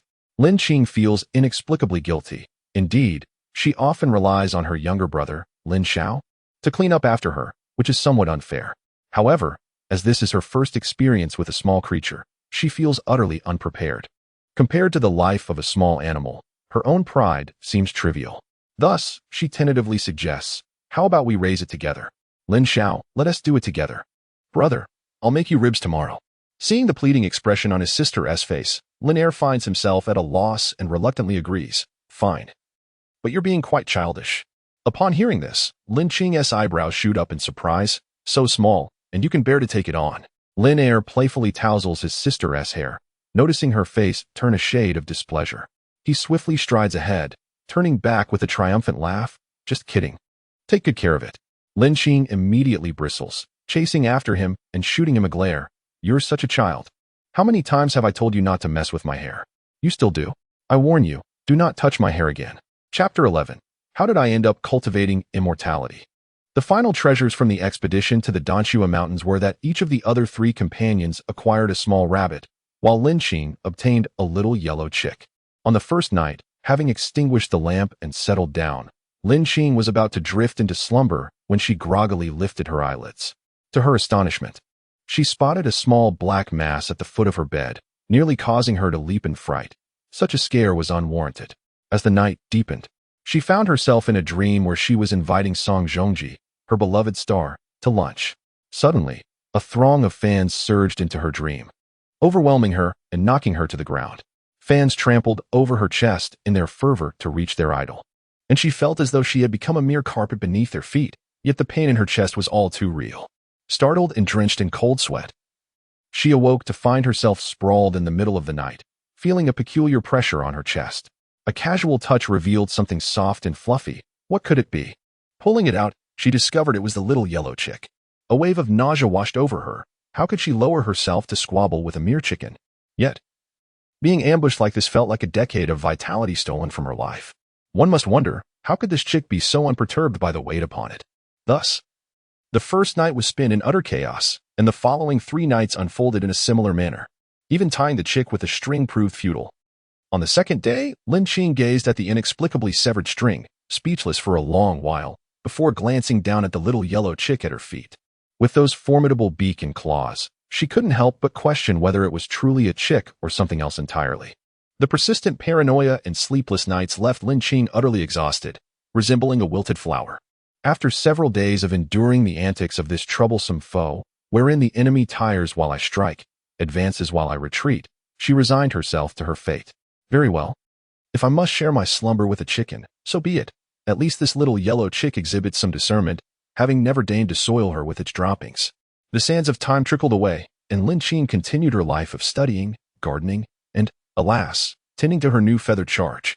This shameless chick, having ensnared her with its adorable antics, soon revealed its true, malevolent nature. What once appeared to be an endearing and foolish creature now seemed a grave misjudgment. It was a peculiar specimen among chickens, exhibiting an extraordinarily selective palate, demanding only the finest grains, with a particular fondness for the vegetables she grew, leaving her garden in disarray. The most vexing aspect was that despite nearly 3 months of care and the waste of her resources, it had barely grown a feather, rendering it unfit for soup. What truly infuriated her was the chick's audacious demeanor. Indeed, you read correctly, its attitude. It regarded her with a haughty sidelong glance. What does it feel like to be scorned by a mere chicken? Lin Qing felt 1,000 cuts to her pride. Withholding food? Futile, as it had an uncanny ability to slip away unnoticed to raid her vegetable patch or grain store. Slaughtering it? It was far too small. She could not bring herself to do it. As the waters shimmered in the sunlight, and the mountains shrouded in mist bore a peculiar beauty even in the rain, the Danshui River, emerging from the mountains, nourished the fertile lands for miles. One day, Lin Qing, with a bucket in hand and a little chick flitting about her feet, intended to wash her clothes by the river. Aunt, I overheard my husband say that in a month, the immortal might come to select disciples from the nearby villages. Indeed, I wonder if our Juzi will be among those chosen. Another aunt expressed her concerns, stating that the matter of celestial destiny is rather elusive. My daughter, Hua, may not possess such fortune. Another aunt interjected, her expression one of astonishment. She wondered if they were discussing the remnants of feudal superstition. She licked her lips and, with skepticism, inquired of Aunt Zhu, "What are you all talking about? What is this celestial being and selection of disciples?" I failed to comprehend. Aunt Zhu offered a mysterious smile, but chose not to divulge too much, as the matter remained uncertain. She believed it unwise for young ones to ponder such topics, instructing them instead to focus on their studies and farming, asserting that adults would share pertinent information when the time was right. After this, she exchanged knowing glances with the other aunts, and the conversation shifted away from celestial matters. This air of secrecy, known only to the others, stirred Lin Qing's curiosity. The aunts resumed their vigorous task of washing clothes, while Lin Qing absent-mindedly sorted through her garments. At that moment, Aunt Zhu leaned in, her expression a mixture of concern and complexity, saying, "Little Qing, keep an eye on your chick. I've seen it nearly slip into the river several times. Chickens cannot swim, so it would be best to avoid the riverbank in the future." The aunts remained united in their decision not to discuss celestial beings any further. Yet, Lin Qing's curiosity intensified. She leaned closer to Aunt Zhu and whispered, "Please tell me. I promise I won't share it with anyone else." However, Aunt Zhu stood her ground, gently pushing Lin Qing back and firmly stating, "It's not that I refuse to tell you, but the matter is still uncertain. Do you perceive Auntie as someone who exaggerates matters that remain shrouded in ambiguity?" After making her point, she shared a smile with her close friends. Unlike the garrulous mother of the village's flower, I am not one to speak without discretion. It seems there is little to extract from this conversation. Even the children are feeling the pressure with the celestial beings selecting their disciples. As they watched Lin Qing walk away, the members of the anti-group sighed in unison. Nonsense, there are no celestial beings here. Aunt Lin smiled helplessly at her daughter. Lin Qing let out a sigh of relief, perched on the edge of her bed, muttering, I was wondering how such foolishness about celestial beings suddenly emerged, leading to superstitions. However, before she could finish her thoughts, Aunt Lin lightly tapped her, spat a couple of times, and glared at her. Do not speak disrespectfully of celestial beings. They surely reside upon the celestial mountains. Without paying heed to her daughter's astonishment, she clasped her hands together in reverence and said, My daughter is still young and naive. If she speaks disrespectfully of celestial beings, may they forgive her, may they forgive her. Hearing Aunt Lin's self-assured tone, Lin Qing swallowed hard. So, do celestial beings truly exist in this world? Just while I was washing clothes, I overheard Aunt Zhu and others say that soon the celestial beings would come to select disciples. Of course, celestial beings exist. Your grandfather has seen them. Little Qing, although you are young, you possess considerable understanding, so I shall confide this in you, but do not speak of it outside. A few days ago, the village head summoned the heads of households to inform your father and others that celestial beings might come to our nearby villages to select disciples, advising everyone to prepare. Lin Qing still found it hard to believe, stammering, Mother, I have never heard of this before. Aunt Lin, while tidying up, engaged in casual conversation with her daughter. Haha, don't speak of you all. Even I have heard tales of such things in my youth. After living half a lifetime without witnessing it, who would still keep such matters on their lips? However, your grandfather and grandmother have had the fortune to encounter the immortal. The way your grandfather tells it, this immortal only opens the mountain gates to select disciples once every decade. Not every village has the opportunity to witness such an event. And finally, it is coming to our village this time.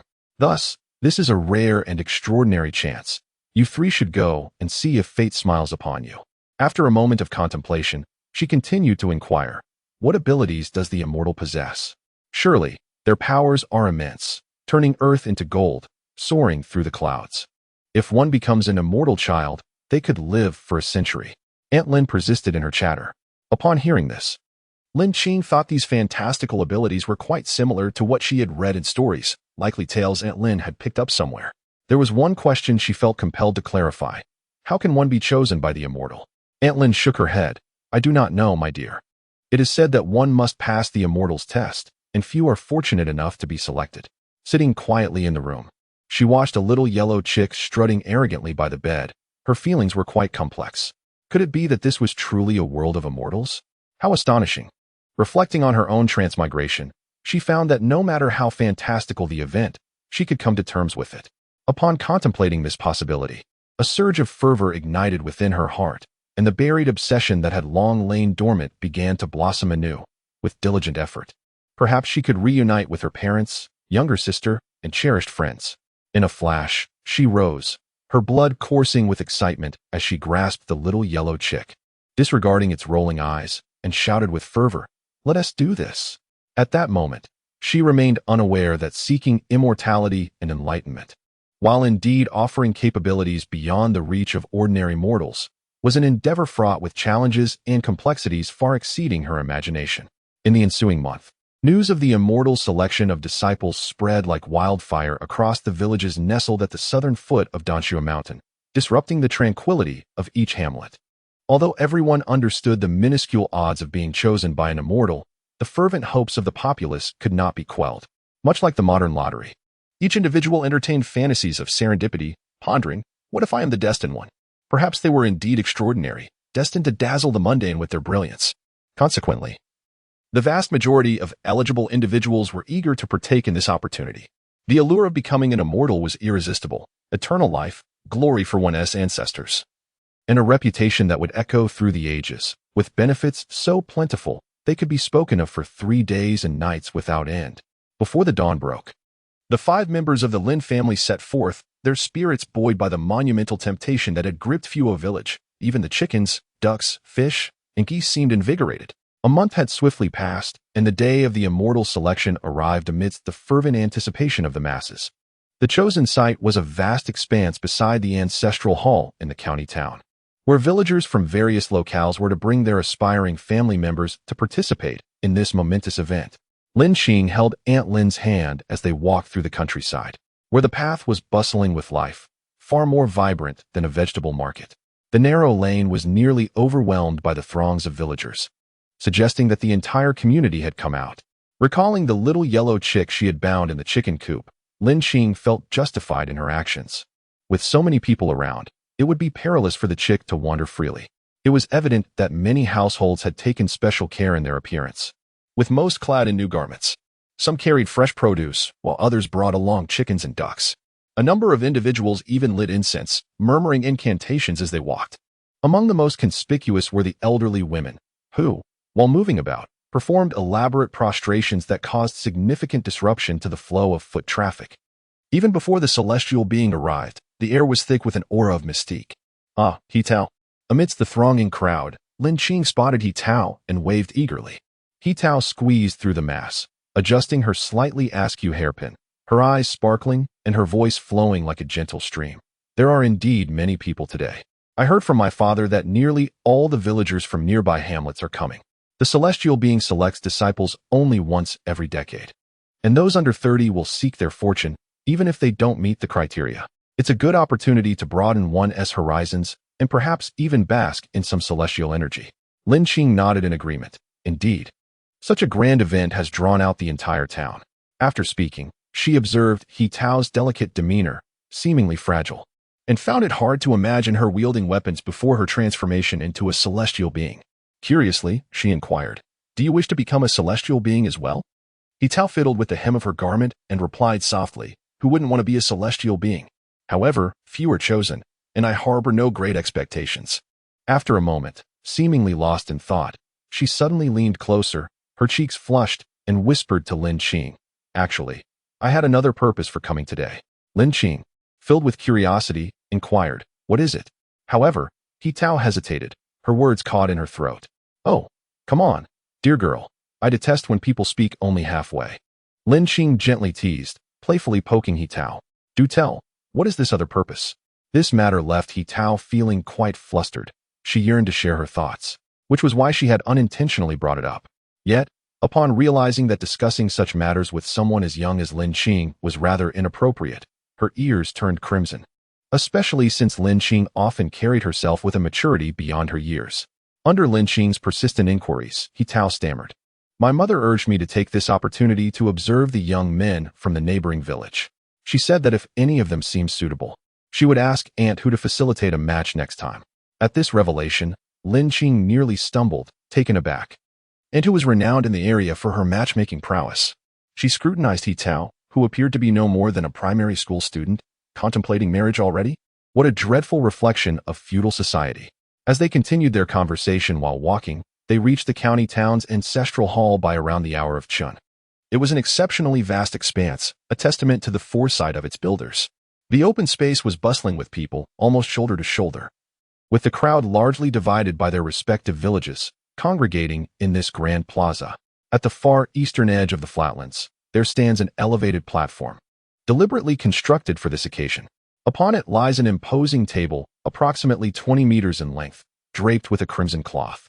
The table is adorned with a row of fresh fruits and vegetables, flanking either end by incense burners, while a large pig's head occupies the center. On either side of the platform are meticulously crafted earthen steps, where villagers, under the solemn guidance of the county magistrate, stand with grave expressions at the edges of the platform. Lin Xing is cradled upon the shoulders of old man Lin, and as she gazes out, she is met with a sea of heads, reminiscent of a bustling modern talent market.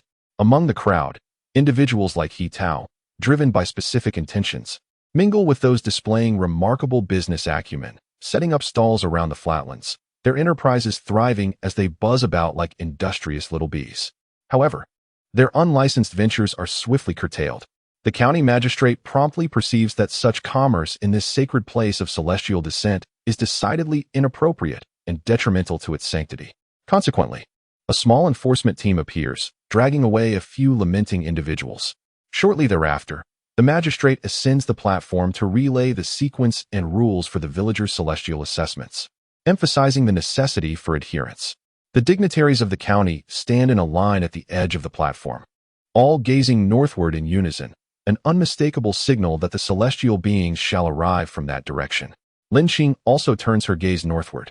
This anticipation stretches on for over 4 hours, a full 8 hours from dawn until dusk. The waiting proves excruciating. In the biting cold of winter, the north wind howls, sapping the vitality of those gathered in the square, causing them to sway unsteadily. Snuggled in Aunt Lin's embrace, Lin Xing harbors deep grievances. What kind of celestial beings are these, so lacking in punctuality? They promised to arrive at the hour of the snake, yet they are now 6 hours late. Suddenly, the crowd erupted into a cacophony, as if the frost-bitten cabbages before them had sprung back to life. The villagers, filled with fervor akin to pilgrims, gazed intently towards the north. Lin Xing raised her eyes, and in a corner of the northern sky, amidst the dense layers of cloud, shimmering rays of light flickered. This resplendent glow seemed to render the thick winter clouds translucent and ethereal. Behind the radiant light, 3 dazzling points twinkled like stars, and soon these celestial bodies burst forth from the clouds, soaring towards the throng below. As the brilliance drew nearer, the clamor of the crowd crescendoed, their excitement palpable, with many of the elder villagers kneeling in reverence. Then, the initial bright points transformed into 3 radiant arcs of light, each adorned with a figure, indistinguishable in features, be it male or female. Finally, they drew close, clad in resplendent garments of silk and gold, truly resembling celestial beings.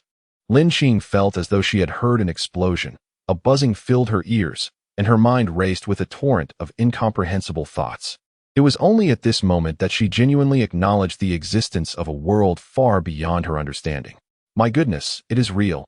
Celestial beings truly exist. UFOs are indeed real. Chapter 13. A collision with reality. As the celestial beings approached, the 3 arcs of light converged with a dazzling brilliance, merging into one amidst the blinding glow. Instantly, the dark blue sky erupted in a myriad of colors. The heavens were adorned with crimson clouds, flowing dark hair, billowing robes, and footsteps upon clouds of auspiciousness, accompanied by sparkling treasures that radiated their own luminescence. This moment reminded Lin Xing of a line spoken by Zixia Fairy in a Chinese odyssey. I know that one day he will appear under the gaze of thousands, clad in golden armor, and stepping onto clouds of 7 hues to marry me. It should be amended to fetch me, to cultivate immortality. Such a spectacular entrance eclipsed any fantasy drama Lin Xing had ever witnessed, rendering the dazed villagers mere gray potatoes in comparison. The celestial beings were remarkably efficient, bypassing all pleasantries, and alighted upon the high platform. With a casual wave, the honey-coated pig's head was ruthlessly swept aside, and a round orb, unknown in material, yet about the size of a bowl, materialized on the table, emitting a faint glow. Just as Lin Xing emerged from her bewilderment regarding the inexplicable defiance of gravity, she was once again awed by this conjuration of the divine. Observing the villagers beside her, their eyes glistened with reverence, while the elderly bowed fervently, their heads knocking against the ground. This scene not only shattered Lin Xing's long-held perceptions, but also dazzled all those unacquainted with the world beyond. Furthermore, it profoundly resonated within Lin Gu's heart. In this instant, the examinations for scholars and candidates seemed trivial. The pursuit of celestial opportunities and the yearning to soar freely into the vast world beyond became the new aspirations of youth. 3 immortal beings had arrived, quite unlike the expected forms of the likes of Tai by Jin Xing or Zhang Guolao. They were surprisingly youthful. The eldest among them stepped forward, surveying the crowd below, his voice resonating like thunder. Esteemed guests, we are disciples of Tian Yu, here on a mission to assess talents and recruit disciples. Those interested, aged below 30, regardless of background or gender, may step forward in turn for evaluation. As the words fell, the testing of celestial affinity commenced with remarkable swiftness. Under the guidance of the county magistrate, the villagers of the town brought their children forward to partake in the assessment. The first in line was a chubby lad of around 10 years old. Following the instructions, he placed his plump hand upon the orb, while the villagers held their breath in anticipation. However, the air remained still, and nothing transpired. It was likely that this little chubby boy was a relative of the magistrate, who sighed deeply, his disappointment palpable. The child, being sensitive to the adult's reactions, discerned that the outcome was unfavorable and burst into tears. Fearing the displeasure of the celestial beings, the boy was hastily ushered away under the guidance of his guardians. The young celestial master maintained an impassive demeanor throughout, his expression devoid of emotion, as he coldly announced, "No celestial affinity." Next, in the following moments, one by one, individuals approached the orb in an orderly sequence, yet alas, none elicited a response. The onlookers transitioned from their initial breathless anticipation of the celestial affinity test to merely gazing blankly at the three celestial beings. Lin Qing was among them. Rather than concern herself with the fates of others, she was intent on observing the celestial masters. Her gaze flitted between the three ethereal beings, each an embodiment of legend. Adorned with silver crowns and elegant white garments, their waists encircled by jade sashes, gold thread embellishing the edges, and intricate cloud patterns embroidered upon their cuffs and lapels. Their appearance suggested either substantial wealth or exceptional attention to presentation. As for their looks, they possessed a striking presence far superior to that of mere mortals. Not to mention the two younger men. The one who appeared middle-aged could easily be considered a heartthrob in modern times. Yet, the prolonged scrutiny of these beings evoked an unsettling sense of trepidation. The speed of testing for celestial affinity was remarkably swift. After more than an hour of monotonous trials, the majority had already undergone the assessment, yet the orb remained unresponsive. Just as Lin Qing began to doubt the contraption's efficacy, a sudden commotion erupted. Someone had indeed discovered their celestial affinity. The orb on the table seemed to be imbued with a spark of life, gradually emanating a green glow, followed by a series of flickering blue lights, and ultimately, a radiant golden hue. The three colors danced in succession, illuminating the surroundings. A little girl, unable to contain her joy, stood by with an expression of sheer excitement. Lin Qing focused her gaze and recognized Zhao Yan. It was evident that luck favored her. In a moment of unspoken understanding, Zhao Yan spotted Lin Qing in the queue, raising an eyebrow in a provocative manner, her eyes betraying her triumph. At that instant, she reveled in her victory, thinking that those blessed with celestial affinity were exceedingly rare, and she had indeed outshone Lin Qing. Witnessing Zhao Yan's smug grin, Lin Qing felt a surge of frustration. Soon after, an even more fervent cheer erupted from the crowd. Lin Qing turned to see her second brother, his expression one of bewilderment, being enthusiastically grasped by a youthful celestial master. Single spiritual root, gold attribute, exceptional talent, the young master exclaimed, his excitement rendering his words nearly incoherent. The two bystanders were left agape. A single spiritual root was a once-in-a-century phenomenon, ensuring a spot in the inner sect. They had stumbled upon such a promising candidate, and rewards were undoubtedly forthcoming. The young master, brimming with courtesy, said, "Young disciple, please step aside and rest for a moment." Old Lin was visibly elated, while Aunt Lin's eyes glistened with tears. Lin Qing felt a swell of fervor, yet a tinge of anxiety lingered within her, for her turn was approaching. When it was Lin Qing's turn, her family was still immersed in the ecstasy of Lin Gu being chosen. She quietly ascended the stage, the cacophony around her seeming to fade away. The tension she felt rivaled that of her college entrance examination years ago, accompanied by the rapid thumping of her heart. She slowly placed her hand upon the orb. Here it was, the moment of witnessing a miracle. Whether she was a mere mule or a stallion, whether she would cultivate the land or pursue immortality, all hinged upon this singular act. 1 second, 2 seconds, 10 seconds passed, yet there was no response whatsoever. Was the orb malfunctioning? Another 10 seconds elapsed. Still, no reaction. She felt disheveled in the wind. What was this? Nothing at all. Could it be that I am merely cannon fodder? Or perhaps I have misunderstood. Did the heavens send me here solely to toil in the fields? This is absurd. Are they playing tricks on me? A mix of anger, confusion, and disappointment welled up within her as she prepared to withdraw her hand. Suddenly, the orb flashed with a rapid array of golden, green, blue, red, and brown lights. Before she could fully comprehend the display, it fizzled out like a malfunctioning bulb. What was happening? She looked up at the celestial master in bewilderment. The young master furrowed his brow and murmured, 5 elemental roots, albeit exceedingly feeble." He immediately transmitted a message to discuss her future. "Brother, this child possesses 5 elemental roots, yet they are quite weak, likely riddled with impurities. What do you think?" It is important to note that in the contemporary realm of cultivation, spiritual energy has become exceedingly scarce. Every cultivator must possess elemental roots, for only those endowed with them can gather energy for their practices, and the purity of these roots directly influences the speed of their cultivation. The 5 spiritual roots are the most diverse, often referred to as pseudo-spiritual roots. While they possess the ability to cultivate, they struggle to achieve significant progress. The 4 spiritual roots rank next, also offering little advantage. The 3 spiritual roots are commonplace and face similar limitations, whereas the dual and single spiritual roots exhibit great potential for development. Notably, individuals with single spiritual roots often ascend to become the pillars of their sections.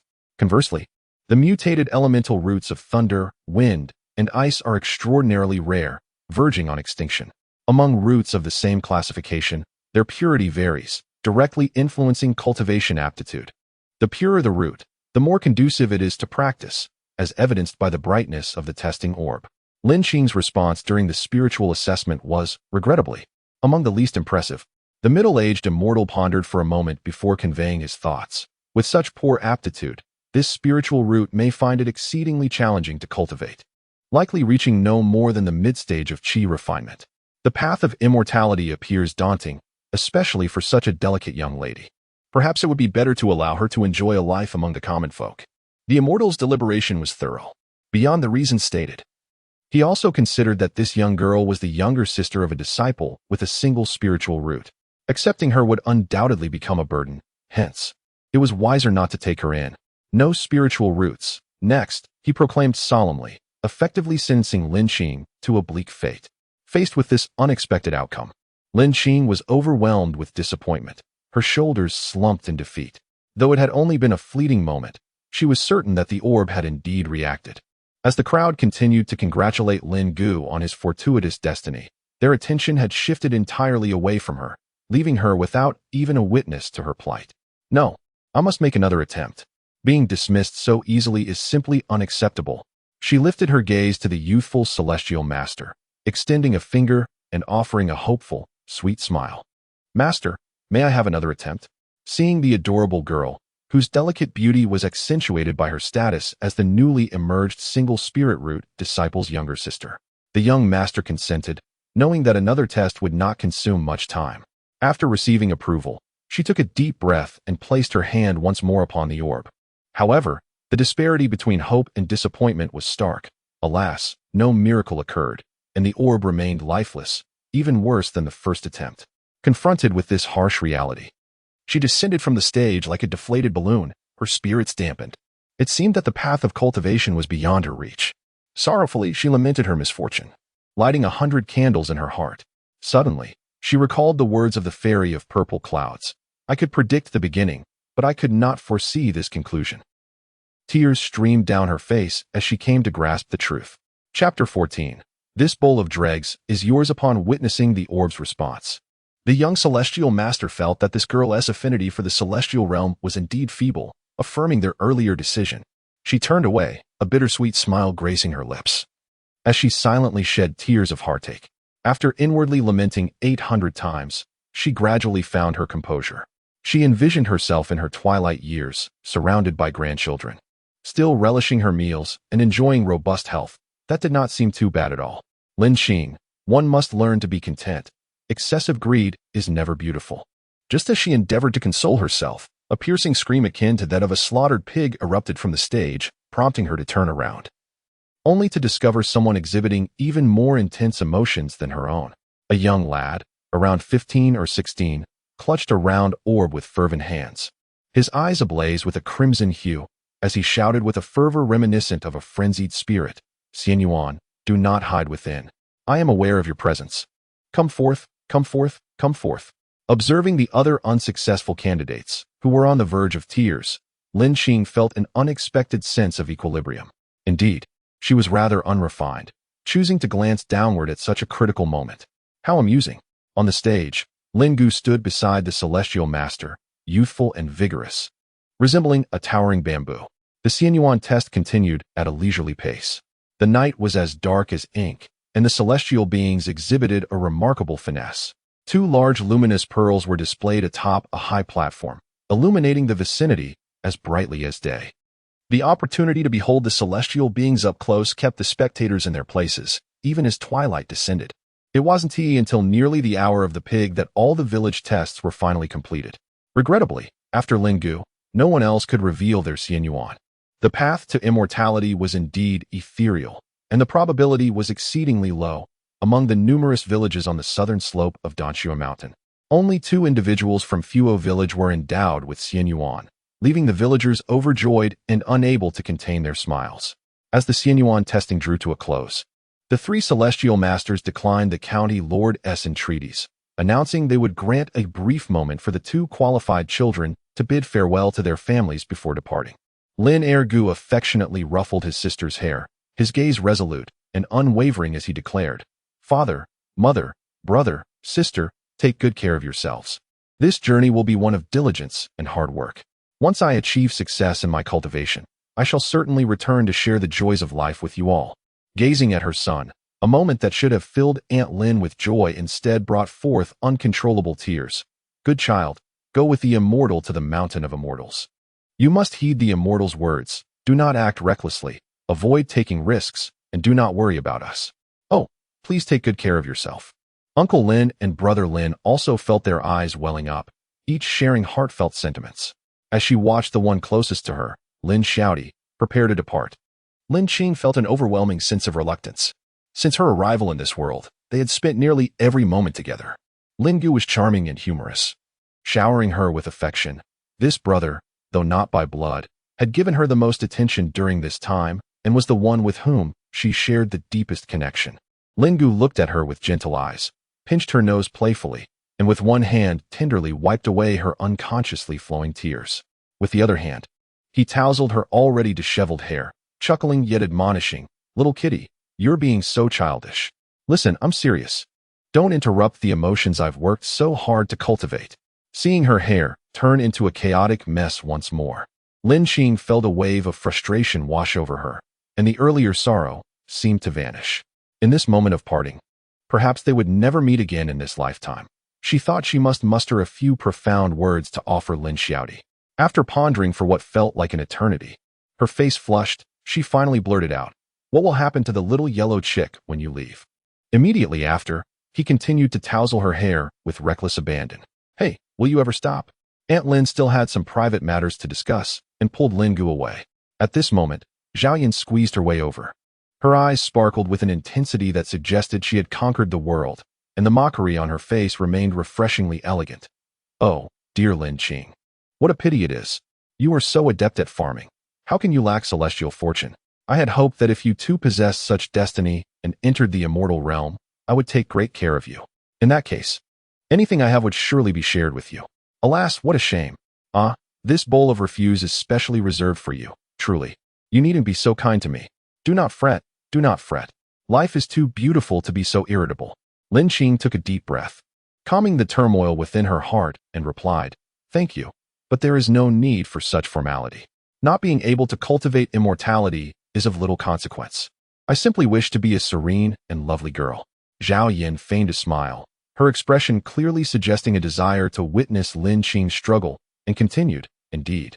Dear Lin Qing, you are charming, but as the saying goes, beauty fades swiftly. Youth is fleeting, alas. Are you finished? If so, you may depart." Noticing Zhao Yan still lingering before her, Lin Qing pursed her lips in disdain. Zhao Yan misinterpreted this expression, believing Lin Qing's heart was filled with frustration, which only pleased her further. She continued to ramble, her tone imbued with a sense of ease and sweetness. "From now on, it will be just me and Brother Lin Gu in the world of cultivation. Men are often rather careless, but rest assured, I shall take good care of him. After all, I am proficient in poetry, music, and the arts. I learn swiftly." "Oh, if you are so capable, why not ascend to the heavens?" she retorted. "You little vixen." Lin Qing could hardly tolerate her despicable demeanor. Lin Xiaodao, a master of trivial pursuits, hardly required her care. In any case, they would no longer cross paths, grievances would be avenged, and animosities settled with each scornful curse. With this thought, Lin Qing forcefully stamped her foot upon Zhao Yan's. The latter's face contorted in pain as she looked at Lin Qing in disbelief. "Lin Qing, how dare you tread upon a future celestial master?" "And what if I did?" Lin Qing retorted. "You insufferable little brat, my patience has its limits." With that, she stomped down once more in the same spot, grinding her foot down with vigor. Zhao Yan grimaced, her expression akin to one in distress, and exclaimed loudly, This is outrageous. Her outcry attracted the attention of those nearby, mimicking Zhao Yan's earlier demeanor. Lin Qing feigned a pained expression and exclaimed, "Oh dear, my apologies, Zhao Yan. Are you all right? It's simply that there were too many people, and I inadvertently stepped on you. Uncle Zhao, Aunt Zhao, I have apologized to Zhao Yan, yet she still abuses her identity as a celestial master to bully me.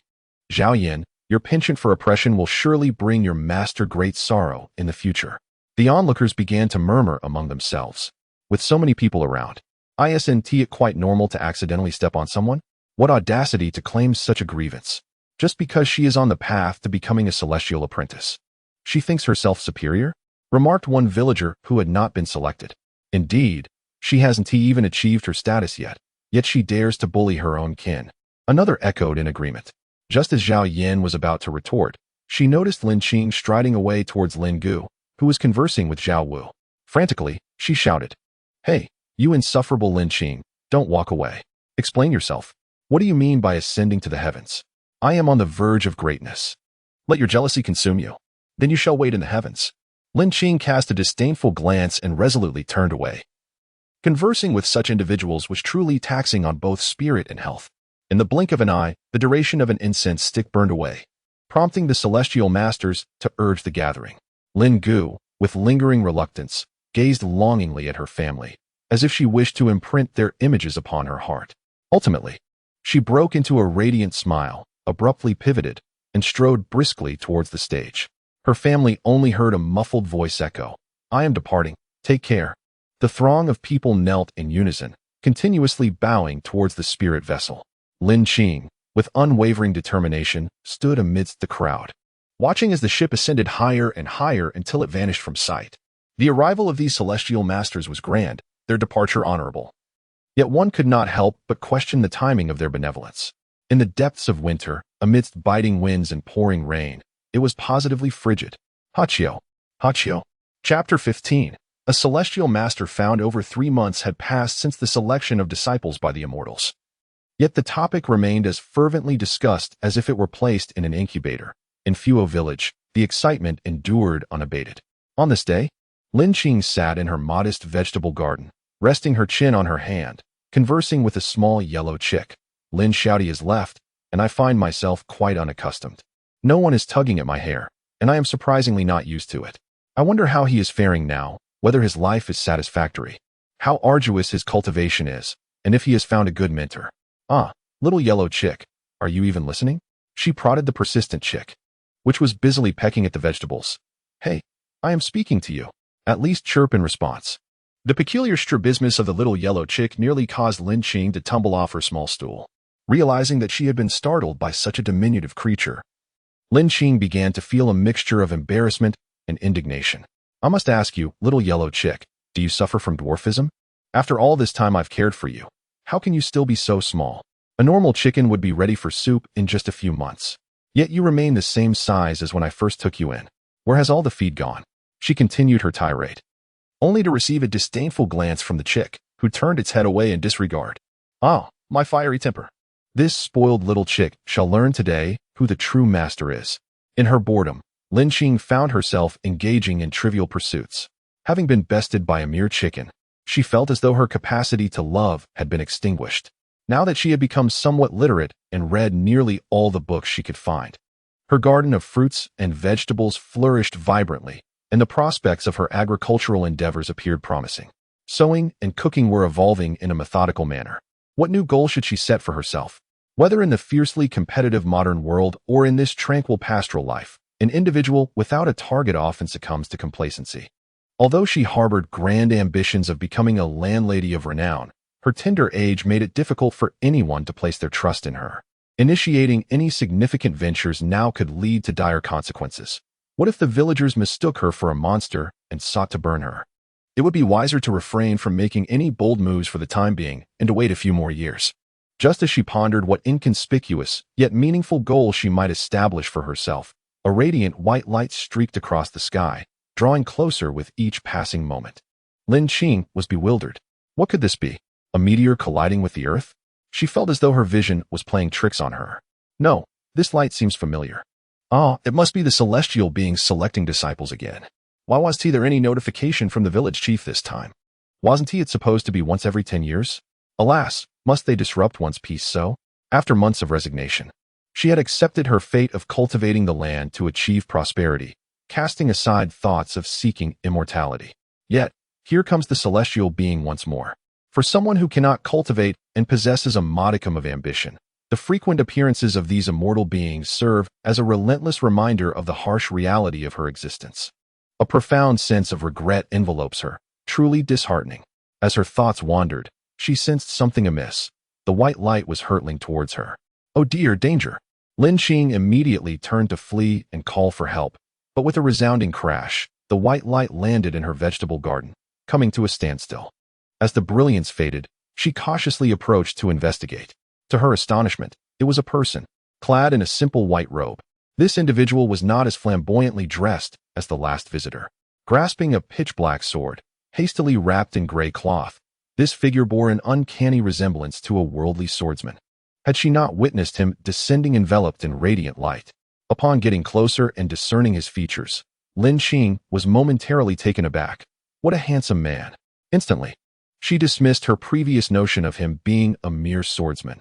Earthly warriors are often rugged and coarse, while perhaps only the fabled realm of immortality, nurtured by ethereal energies, could produce such a magnificent visage. The newcomer appeared to be in his early 20s, possessing a visage as exquisite as jade and brows resembling ink strokes. Indeed, his youthful demeanor was quite remarkable, rendering the three celestial masters previously encountered as mere wisps of cloud. Upon closer inspection, however, a faint trace of blood lingered at the corner of his mouth, revealing him to be an injured soul. Guided by the belief that saving a life is more meritorious than constructing a pagoda of 7 stories, she acknowledged her lack of professional medical knowledge and hastened to seek assistance from Aunt Lin and others, intending to summon a physician thereafter. As she rose and took her first step, a hand suddenly grasped her flowing skirt, causing Lin Xing to tumble forward painfully. Such treatment was hardly fitting for one in need of aid. The injured man furrowed his brows slightly, straightening his misaligned posture, and declared, "It matters not. Common remedies hold no value for me." With that, he began to meditate. The celestial master fell silent, adopting a seemingly healing demeanor, prompting Lin Xing to refrain from further interference. She, too, hesitated to leave, uncertain whether he might suspect her intentions and strike her down. It is said that many exalted individuals act according to their whims. Given her limited understanding of the rules governing the world of cultivation, she resolved to sit on the edge of the vegetable patch and await the awakening of the immortal. A corner of the garden had been ravaged by a tremendous impact, leaving a sizable breach in the fence, while a row of freshly sprouted vegetables lay in disarray, as if plowed under. Witnessing the devastation of her cherished garden, Lin Xing lamented inwardly, "Alas, my meticulously tended vegetable patch, how could it suffer such ruin?" After a few moments, the celestial master opened his eyes once more, surveying the garden with a contemplative expression. Observing this, Lin Xing approached with a servile demeanor and inquired, "Master, are you well? May I invite my parents to assist in your care?" She is now just shy of 10 years old and yearns to care for others. Yet her enthusiasm surpasses her abilities. She is unable even to lift him, and aside from serving tea and water, there are no other duties she can fulfill. The injured man furrowed his brow in contemplation, perhaps realizing that the girl before him was indeed too young. He would need several days to heal, and it was unlikely that this would not affect the head of the household. Thus, he nodded and instructed her not to inform anyone else. He then closed his eyes to rest. Lin Xing nodded earnestly, saying, "Understood, esteemed immortal. I shall summon my parents." Stifling a laugh, she quickly turned away. The villagers were momentarily at a loss to pinpoint where this esteemed figure had descended. Naturally, any ordinary person would be curious about such occurrences. It would be strange if they did not inquire. She hastily took a few steps, only to find that the little yellow chick had failed to follow her. Turning around, she saw the chick had emerged from somewhere, curiously circling the immortal, showing no intention of accompanying her. This traitor. Chapter 16. The enchanting beauty under observation. As Lin Xing had anticipated, upon stepping outside, the entire Fueo village erupted with excitement, everyone discussing the event. "Hey, Peach Blossom, did you see that? A beam of rainbow light just flew into our village. Surely, I wasn't imagining things, was I? Old Zhao, could it be that the immortal has come to select disciples again?" And he, I wonder where this time the immortal will choose disciples. Will my Juzi be selected? The Taizhu family. How come we didn't hear from the village head about the immortal's visit? The matters of the immortal are beyond our understanding. On the way to fetch Lin's parents, a plethora of speculations emerged, showcasing the villagers' insatiable curiosity. Upon arriving in the fields, Lin Xing discreetly conveyed the matter to Uncle Lin and Aunt Lin. Uncle Lin was so astonished that his hoe nearly slipped from his grasp. What? An immortal in our yard? My daughter, surely this cannot be true. How could an immortal come to our home? Aunt Lin wore a similarly bewildered expression, seemingly in disbelief. It was only after they encountered the celestial master in their small vegetable garden that Lin's parents truly accepted the reality of the situation. Indeed, an immortal had graced their household, illuminating their humble abode. Seeing the figure meditating on the ridge, Lin Xing noticed that he had tidied himself up. The traces of blood at the corners of his mouth wiped away, restoring his ethereal appearance. The vegetable garden was also in perfect order, suggesting he was quite a reliable person. Of course, had a ghost or a monster been before her, that would have been an entirely different scenario. She could have screamed at any moment. Lin Xing's father feigned calmness while introducing himself, though the tremor in his voice betrayed his anxiety. I am Lin Yan, and this is my wife, and this is my daughter. Lin Xing and Aunt Lin performed a respectful bow in unison. The injured celestial master remained in his meditative stance, nodding to Lin's father as a sign of acknowledgement towards the Lin family. Uncertain of the immortal's visit, Lin's father inquired respectfully, "Might I ask if the immortal has any commands? Should I inform the local magistrate?" The young celestial master shook his head, succinctly declining further involvement from others. "No need. I am merely passing through and shall rest here for a few days before departing. There is no need for excessive entanglement." Uncle Lin gently wiped the fine beads of sweat from his brow. "If, in the coming days, you require any assistance, please do not hesitate to ask, esteemed immortal." The immortal's tone shifted slightly. "Please prepare a clean space for my meditation, and I require a meal daily made from the vegetables of this garden. Nothing more is necessary." Upon hearing these words, Lin Xing's eyes widened in disbelief. Wasn't it said that immortal masters subsisted solely on the essence of nature? How could such a being possibly crave her homegrown vegetables? Could it be that this person was a glutton? Perhaps Lin Xing's expression was too exaggerated for the immortal master. Upon witnessing it, briefly flushed with a suspicious hue but ultimately chose to remain silent and resumed his meditative state. Little did Lin Xing know that the immortal was equally at a loss. This immortal, more accurately referred to as a practitioner of the Dao, was a disciple of the auspicious Xianlin sect in the western mountain range. He had been tasked by his master to venture forth with several fellow disciples in search of new recruits. However, misfortune struck. They encountered a band of rogue cultivators who committed murder and theft along their path.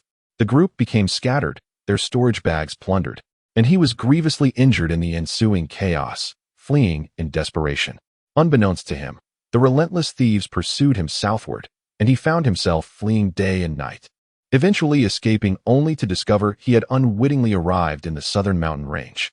Although the Lin family endeavored to keep the news of their adopted immortal a secret, it spread like wildfire.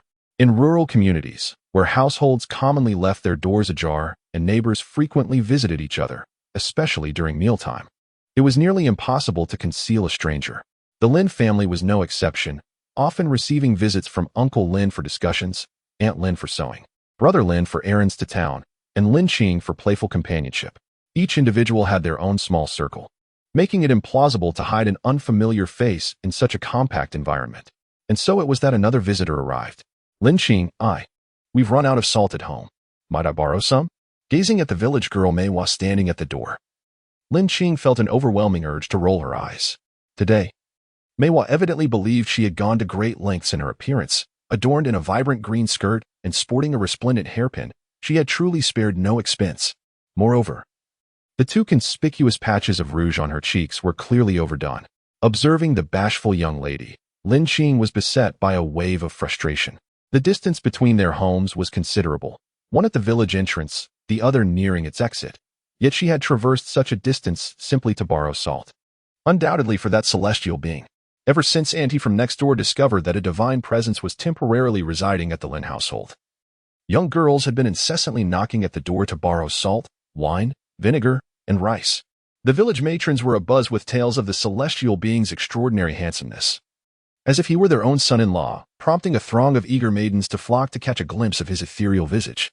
Even the young women from neighboring villages had lingered nearby, hoping for a chance to steal a glance at the celestial being residing in the room of Lin Xiaodao. Such fervent admirers truly exist in every era. Although the village was known for its open-mindedness, the girls still maintained a certain decorum, intimidated by the celestial being's reputation. None had dared to approach him directly. Instead, they incessantly tugged at Lin Qing for information, their tone a mix of envy and bitterness. Seemingly wishing to adopt Lin's uncle and aunt as their godparents, lingering at the Lin household indefinitely. Out of fear of provoking the celestial master, most blushed profusely, remaining as long as possible. The girls lacked the ability to engage in meaningful conversation beyond awkward laughter, ultimately departing only when prompted by Lin's family. Only to return the very next day, the Lin family found themselves in a state of great distress. On one hand, they were apprehensive that continuous harassment might provoke the immortal, leading to dire consequences for their lives. With such a revered being residing in their home, the family struggled to maintain a sense of normalcy in their daily lives, remaining ever vigilant and ready to heed the immortal's commands. Fortunately, the sage only required a daily meal of vegetables and made no further demands. The Lin family was largely ignorant of this celestial being, knowing only that he was named Xianxia. This enigmatic figure kept to himself, spending his days in solitude, immersed in cultivation, with meals brought to him. Lin Qing even speculated whether he had any need to attend to personal hygiene. Moreover, there was concern that prolonged disturbances could strain their relations with the neighbors. With so many visitors arriving, regardless of their intentions, it was crucial to foster a peaceful coexistence. The most challenging aspect was delicately conveying that the immortal preferred solitude, encouraging everyone to visit less frequently. Playing this role of the stern gatekeeper was indeed exhausting. Fortunately, Lin Qing, with her youthful naivety, managed to explain to the sage why the villagers were aware of his presence. It was not a deliberate disclosure by the Lin family, but rather the immortal's dazzling entrance that had drawn attention. Otherwise, they genuinely feared the villagers might misdirect their anger towards them. It is also important to clarify that the Lin family did not wish for the sage to be treated like an exhibit in a zoo. They had closed their doors, yet the gaps in ancient windows were too large to completely shield against curious eyes. As villagers passed by, those who were observant could catch glimpses of the immortal. The village girls harbored no grand expectations. A mere glance would bring them joy for days, leaving Lin Qing feeling quite speechless. Upon further contemplation, she found herself quite admiring the immortal master. Setting aside the considerable class disparity between cultivators and mortals, the mere fact of enduring such a public spectacle would be unbearable for anyone, herself included. Yet this individual remained remarkably composed, seated in meditation, truly not of this world. At that moment, Aunt Lin waded through a throng of admirers comprised of lotus, peach, chrysanthemum, and plum blossom maidens, and leaned in to whisper to Lin Qing, "The immortal master has a matter to discuss with you. You must go." Lin Qing was taken aback, pondering, is the master about to erupt silently? Or has he finally gone awry in his silence? Chapter 17. Not even 100 coins. While Lin Qing marveled at the master's steadfastness, Xianxia felt both vexed and anxious. It was not that his heart was particularly magnanimous. Rather, the severity of his injuries had caught him off guard.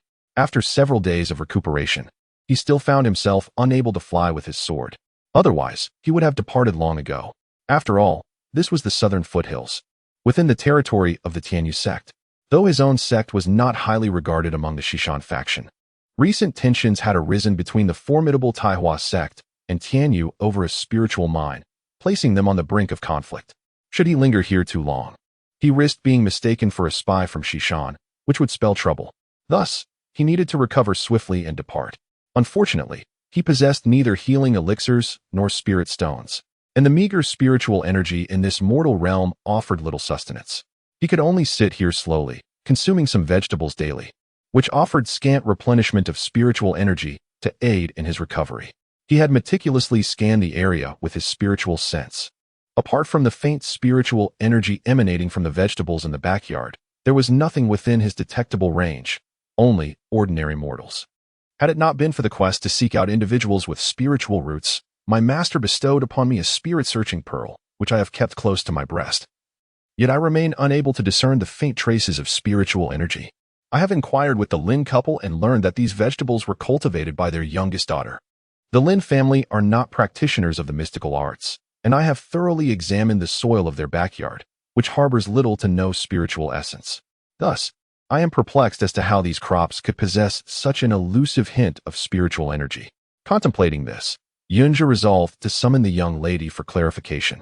Lin Qing entered the room and beheld the celestial master seated upright on Lin Er's bed, his demeanor serene. She respectfully performed a greeting and inquired, "Might I ask why the celestial master has summoned me?" The master's expression softened as he replied, "Young lady, your cultivation of vegetables is commendable, and I am exceedingly pleased." Nodding approvingly as a leader might, Lin Qing's mind raced. She realized she had been called forth for commendation. This was delightful. Would there perhaps be a transformation of her efforts into gold, jewels, or miraculous elixirs? Yes, it should be so. The thought ignited a surge of excitement within her heart, prompting her to suppress her fervor and adopt an expression of both joy and trepidation. As long as the celestial master is satisfied, that is all that matters. "It is merely my duty," she replied, gazing at him with wide, starry eyes. Yunju observed the young girl's eager demeanor, longing for praise and rewards, and felt a pang of guilt. Having consumed so many of her vegetables, he deemed it appropriate to bestow some earthly treasures or medicinal elixirs as a token of gratitude. However, these were indeed extraordinary times, and apart from the spirit-searching pearl and my life sword, I possessed nothing else. He cleared his throat and continued, "Pray tell, what secret lies behind the exceptional cultivation of your vegetables? How do they possess spiritual energy?" This question left Lin Qing perplexed. Her routine merely involved watering the plants with leftover washing water and some fertilizer, you understand, and occasionally assisting in pest control. Could it be that her efforts in pest eradication bore fruit? Yet, which household does not engage in pest control? Yunja nodded calmly. Lin Qing continued to gaze at him, and the room was enveloped in silence as their eyes locked. Lin Qing stood there, utterly embarrassed. She resolved to adopt a different approach. Thus, she blinked, then blinked again, hoping to catch a signal. "Master, master." Finally, Yunja, steeling himself, uttered, "You may leave now." "Ah, is this all?" Her eyes filled with confusion. "You summoned me for nothing of value, master?" Yunja began to feign sleep with his eyes closed. Disappointed, Lin Qing retreated, gently closing the door behind her. With a heavy heart, she walked into the outer courtyard, where she was immediately surrounded by a throng of flower enthusiasts eager to inquire. She sighed deeply. "Ladies, do you know that your idol is quite miserly? He wouldn't even part with 100 coins. He is more stingy than a Scrooge." After nearly half a month of recuperation, Yunja finally regained his strength and announced his intention to bid farewell to the Lin family. While they felt a sense of regret, they also sighed in relief. Lin Qing was in good spirits to see this reclusive man depart, for his presence had been nothing short of a calamity for the vegetables in the backyard. The finest row of her crops had nearly all found their way into his stomach. Before leaving, Yunja regarded Lin Qing with an inscrutable expression, finding nothing unusual. Remembering the somewhat spirited vegetables in the backyard, he asked, albeit without much hope, "Young lady, do you truly possess no secrets to cultivating vegetables?" The immortal master often expresses an unusual concern for the vegetables she cultivates, seemingly unwilling to overlook even the slightest surplus. "It feels rather demeaning, does it not?" She responded with a nonchalant tone, "I truly do not know. Perhaps it is simply my innate talent for gardening. After all, my brother is soon to become an immortal master as well, so it is not surprising that his sister possesses a unique skill." "Oh?" Upon hearing this, Yunja raised an eyebrow in intrigue and turned to inquire of Uncle Lin, "Is your son also a cultivator?" A moment of contemplation flickered in Yunja's eyes as he glanced at Lin Qing, continuing to ask Uncle Lin, "Has your daughter undergone a measurement as well?" Those endowed with spiritual roots are exceedingly rare, but the hidden aura within the greens left Yunja feeling unsettled. To be candid, I am a disciple of the auspicious Xianglin sect from the Western Mountains. My purpose in venturing out was to recruit disciples for the sect, but due to unforeseen circumstances, I cannot divulge further details. It is by fate that I have arrived in this village and received the kindness of its inhabitants. I find your daughter to be charming and spirited, radiating an impressive aura. Why not assist her in measuring her celestial affinity? Xianglin sect? I know of Xianglin's sister-in-law. Lin Qing thought to herself, a smirk playing on her lips at the clever naming of the sect. Naturally, the family had no objections to measuring her celestial affinity once more. Yunja produced a small orb from his robes, and placed it upon the table. This orb was smaller than the one used previously for Tianyu and lacked any luminescence, resembling a humble egg. If the one used for Tianyu could be likened to a lavish banquet, this one was akin to a rustic home-cooked meal. Recalling her previous experience, Lin Qing instinctively placed her hand upon the orb. However, the result was utterly devoid of any response. Yunjia cast a peculiar glance at her, took the egg ball, and affixed it to Lin Qing's navel. It turned out this was the proper use of the egg ball. Soon after, the small sphere emitted 5 beams of light, which lasted for a few moments before gradually fading away.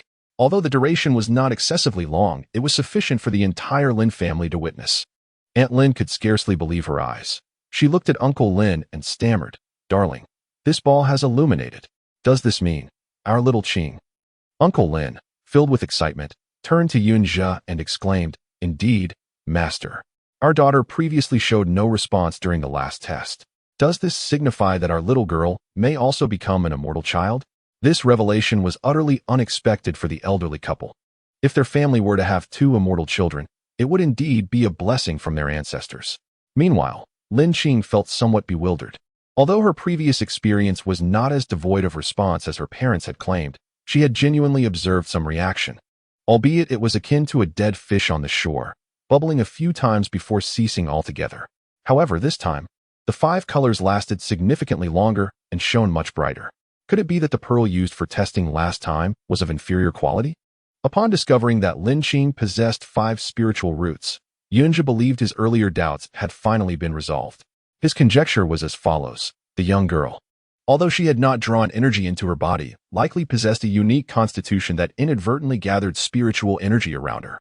Furthermore, her prolonged labor in the fields may have allowed this subtle energy to adhere to the vegetables she cultivated. Additionally, Lin Qing's younger brother boasted excellent spiritual roots and a promising future, which could also forge a favorable connection in advance. The Lin family remained oblivious to the fact that the seemingly sophisticated celestial master before them was, in truth, a scheming individual. In mere moments, he had contemplated a myriad of considerations. Upon hearing that their precious daughter might become an immortal disciple, Uncle Lin and Aunt Lin nodded eagerly, as if in a rhythmic dance, readily agreeing to the notion. After Lin Qing underwent her test, her elder brother stepped forward for a reassessment. Alas, reality once again confirmed his status as an ordinary person. Upon hearing Yunjia's suggestion, the impact on Lin Qing was profound. Initially, after the previous selection of immortals, she had engaged in a relentless process of self-brainwashing and ideological reinforcement, resigning herself to the notion of diligently cultivating the land. While it was indeed a pity that she could not pursue immortality, she believed it was not a matter to force, and thus accepted her fate of lacking celestial affinity. Yet, the unfolding of events was swift, akin to a whirlwind. Suddenly, a fortuitous opportunity presented itself, revealing that she indeed possessed the qualifications to embark on that path. In that moment, joy enveloped her. However, after a brief surge of exhilaration, she regained her composure. Should she truly follow the path of cultivation? Allow her the indulgence of a moment's reflection. Chapter 18. To go or not to go? That is the question. To go or not to go? This is a question worthy of contemplation. Previously, she had devoted a full 3 months to persuading herself that not being able to cultivate was inconsequential. Now, standing at a crossroads, she pondered her next steps. Should she continue with agriculture or pursue the path of immortality? Where should the balance of her heart lean? Firstly, embarking on the path of cultivation signifies a departure from home, necessitating the relinquishment of all that has just become familiar. Lin Qing firmly believes she can adapt to this new environment. However, the thought of leaving her parents, whom she has come to regard as her own kin, fills her with reluctance. With Lin Xiao having already departed, if she too were to leave, only Linda would remain. Secondly, within the village, she is a skilled farmer, arguably a leader among her peers in agriculture. Yet, in the realm of cultivation, according to Yunjia's perspective, her aptitude seems rather lacking, potentially rendering her little more than a feather at the tail of the phoenix in the cultivation world. Thus, she grapples with the dilemma. Should she remain a leader among chickens or aspire to be a mere feather among phoenixes?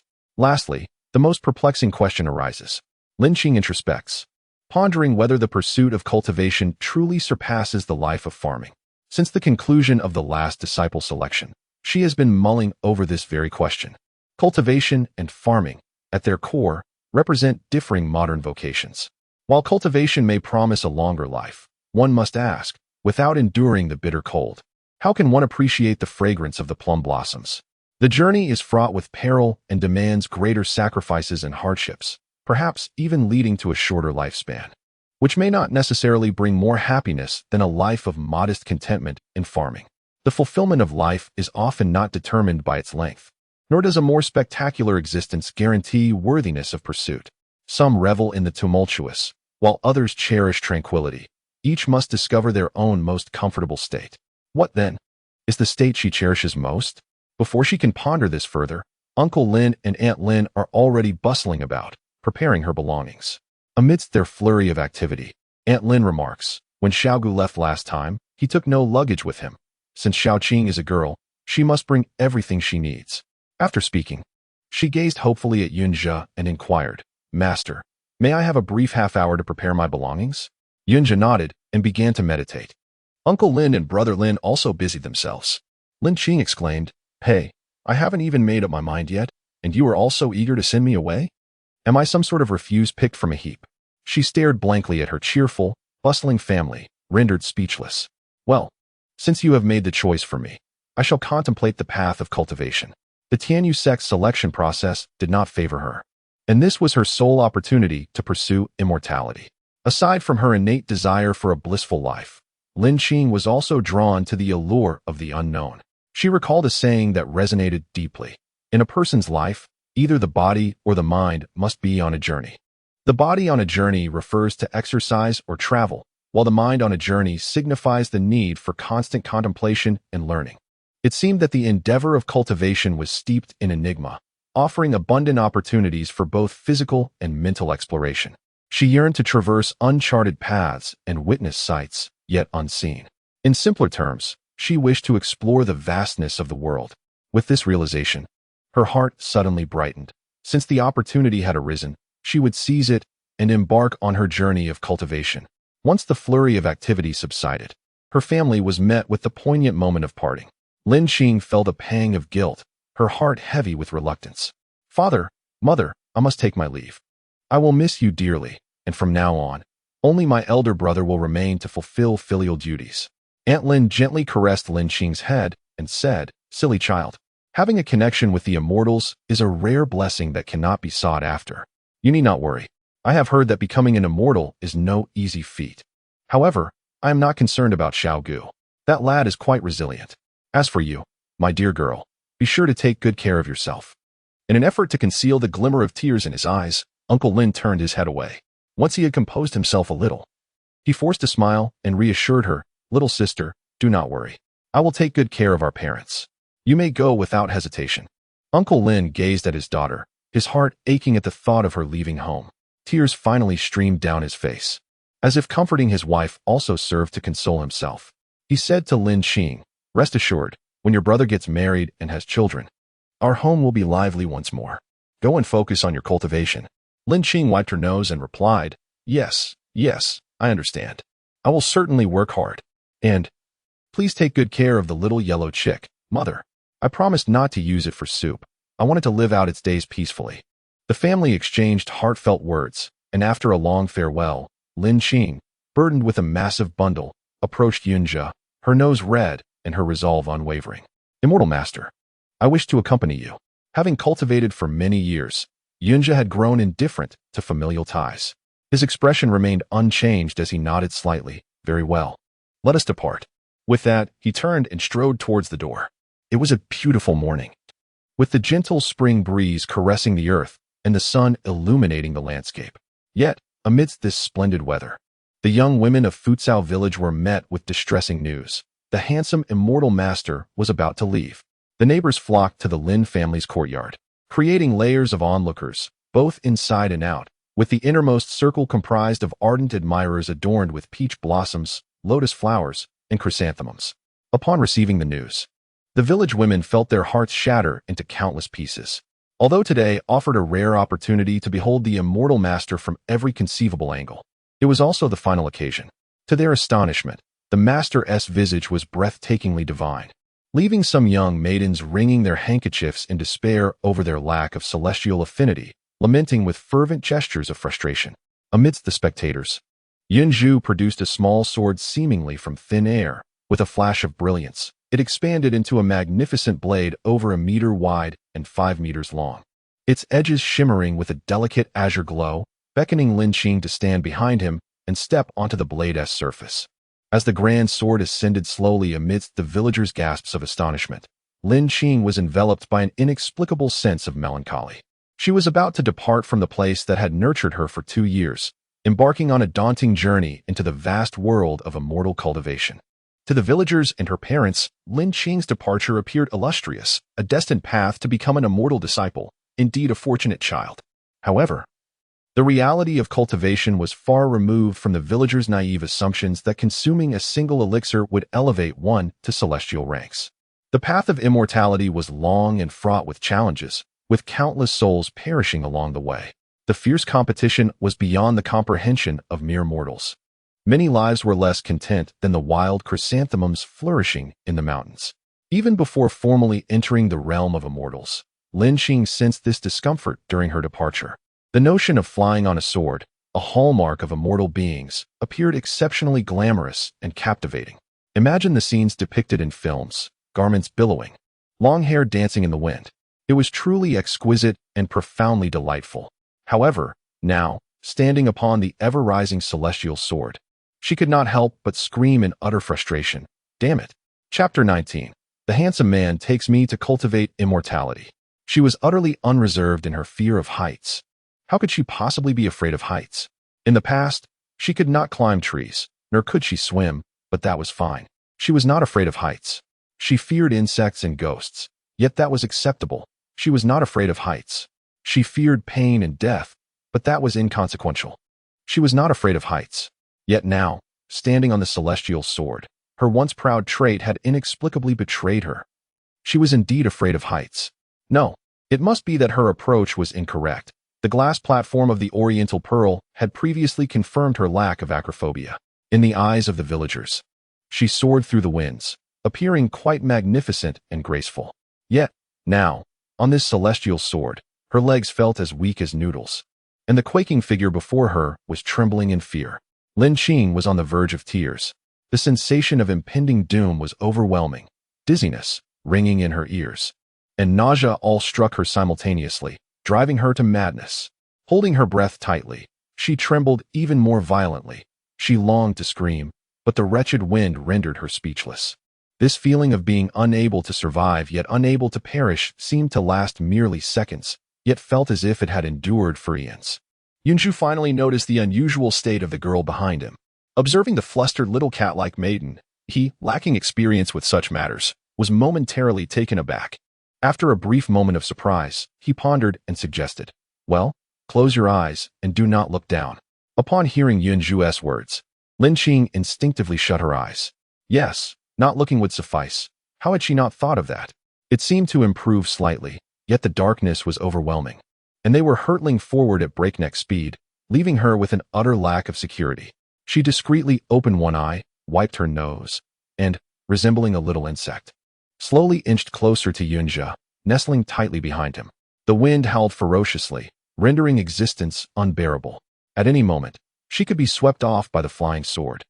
And the thought of plummeting from such a height was terrifying. She would surely become nothing more than a splattered mess. This flying sword was alarmingly devoid of safety. It was far too perilous. High-altitude acrobatics were not meant to be performed in such a reckless manner. At least professional aerialists had ropes tethering them. But where was her safety line?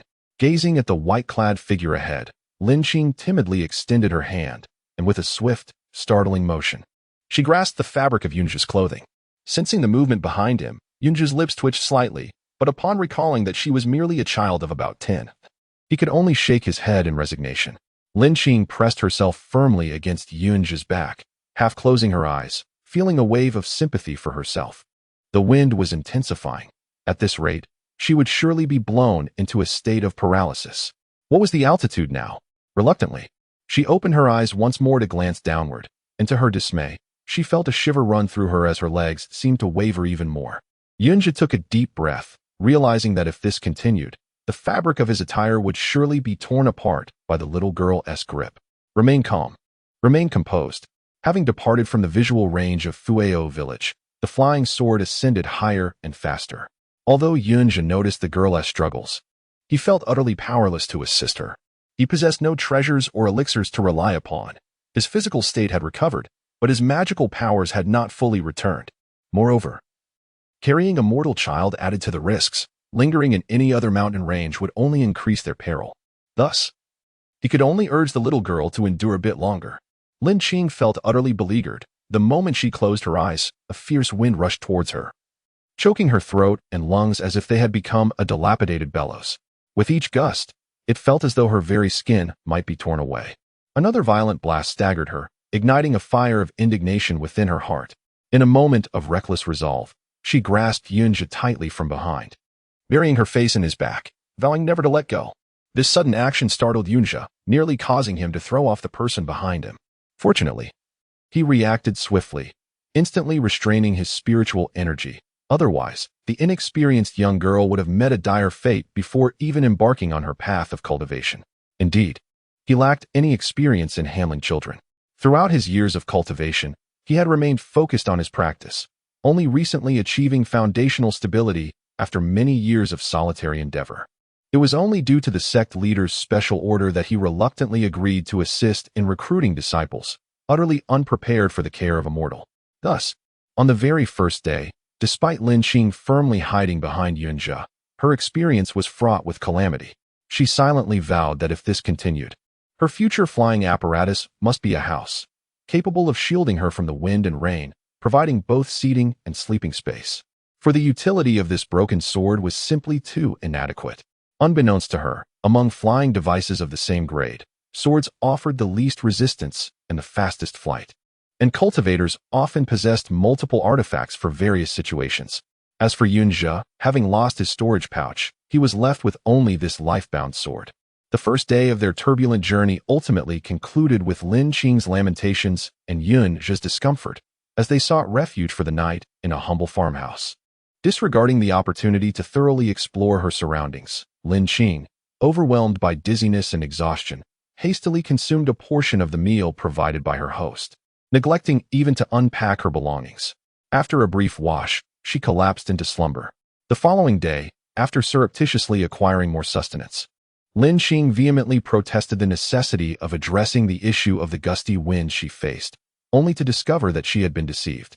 It turned out that the miserly man, in an effort to conserve spiritual energy, had neglected to activate the protective barrier, nearly leaving her with facial paralysis from the relentless winds. After resolving this matter, Lin Qing maintained an outward facade of calm while inwardly seething at the lack of emotional intelligence displayed by the celestial master. With the wind problem resolved and having adjusted from the previous day's ordeal, her flight the next day was considerably smoother. Her head no longer spun, her vision cleared, and her sudden onset of acrophobia mysteriously dissipated. Indeed, she mused silently, I possessed the resilience of a cockroach. As she flew serenely, she began to calmly appreciate the scenery unfolding around her. Suddenly, she felt a movement from the bundle on her back, causing her heart to race. What could it be? After a moment of stillness, something shifted again. This was unsettling. A cold sweat broke out on Lin Qing's forehead, with one hand discreetly clutching the corner of Xianxia's robe. She cautiously shifted the package from her back to her chest. Master, I believe there is something in my bundle, she said, pointing to the sizable package that trembled slightly as she peeled back a corner.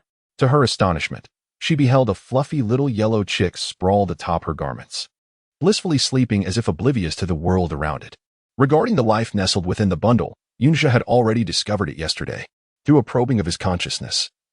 He realized it was the little chick that frequently appeared at the Lin family's residence, surmising it must have been secretly brought along by the young girl, and thus chose to disregard it. Lin Qing gazed at the little yellow chick, soundly asleep, feeling an impulse to silence it permanently, for its presence was rather alarming. Little did she know that this typically lazy creature had stealthily made its way into her bag. After twitching her lips in annoyance, she glanced up to see that Xianxia remained unfazed. Quietly, she rearranged her belongings and placed the bundle back upon her back. If it was to accompany her, she hoped it would gain some wisdom in the future and cause her less irritation. Standing obediently behind Xianxia, she refrained from further conversation. Yet the smile at the corners of her eyes betrayed her cheerful disposition. That evening, they once again rested at a farmhouse. By the third day, They unexpectedly arrived at a quaint little town. Lin Qing had evolved to the point where she could stroll freely upon the flying sword. Pointing towards the town, she inquired, "Master, what is that place below?" Others referred to him as Master, which elicited a sense of respect from Yunjia, yet when Lin Qing called him, it somehow conveyed a hint of charlatanry. Casting a sidelong glance at the young girl, his expression turned serious as he replied, "If you are prepared to enter my humble abode, you shall henceforth refer to me as Master Yun." Upon seeing Lin Qing nod, he continued, "That is a small town within the South Mountain system. We will not linger here today. Once we reach the West Mountain region, we may descend for a proper rest." Even though they had shared the same roof for a period, she asked, "Can I come in, Master? And Master, please dine. Additionally, Master, I shall take my leave now." Apart from these 3 lines resembling those of Sha Sung, Lin Qing could count the rest on her fingers. As the evening glow painted the sky in vibrant hues, they glided low over a landscape of verdant mountains and crystal-clear waters. Observing the breathtaking scenery, Lin Qing felt neither fatigue in her waist nor pain in her legs. Gazing at the lush green mountains and the jade-like waters beneath her, she could not help but feel a surge of exuberance.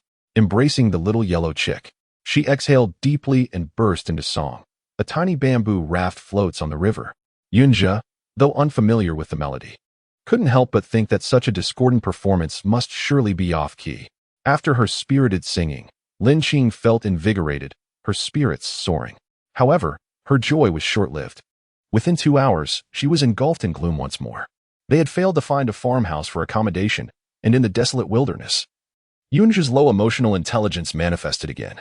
Chapter 20. Whose cultivation techniques are superior?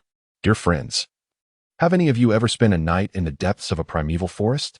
Not the kind of camping at tourist spots, but truly in the wilderness? Most likely not, and if so, consider yourself fortunate.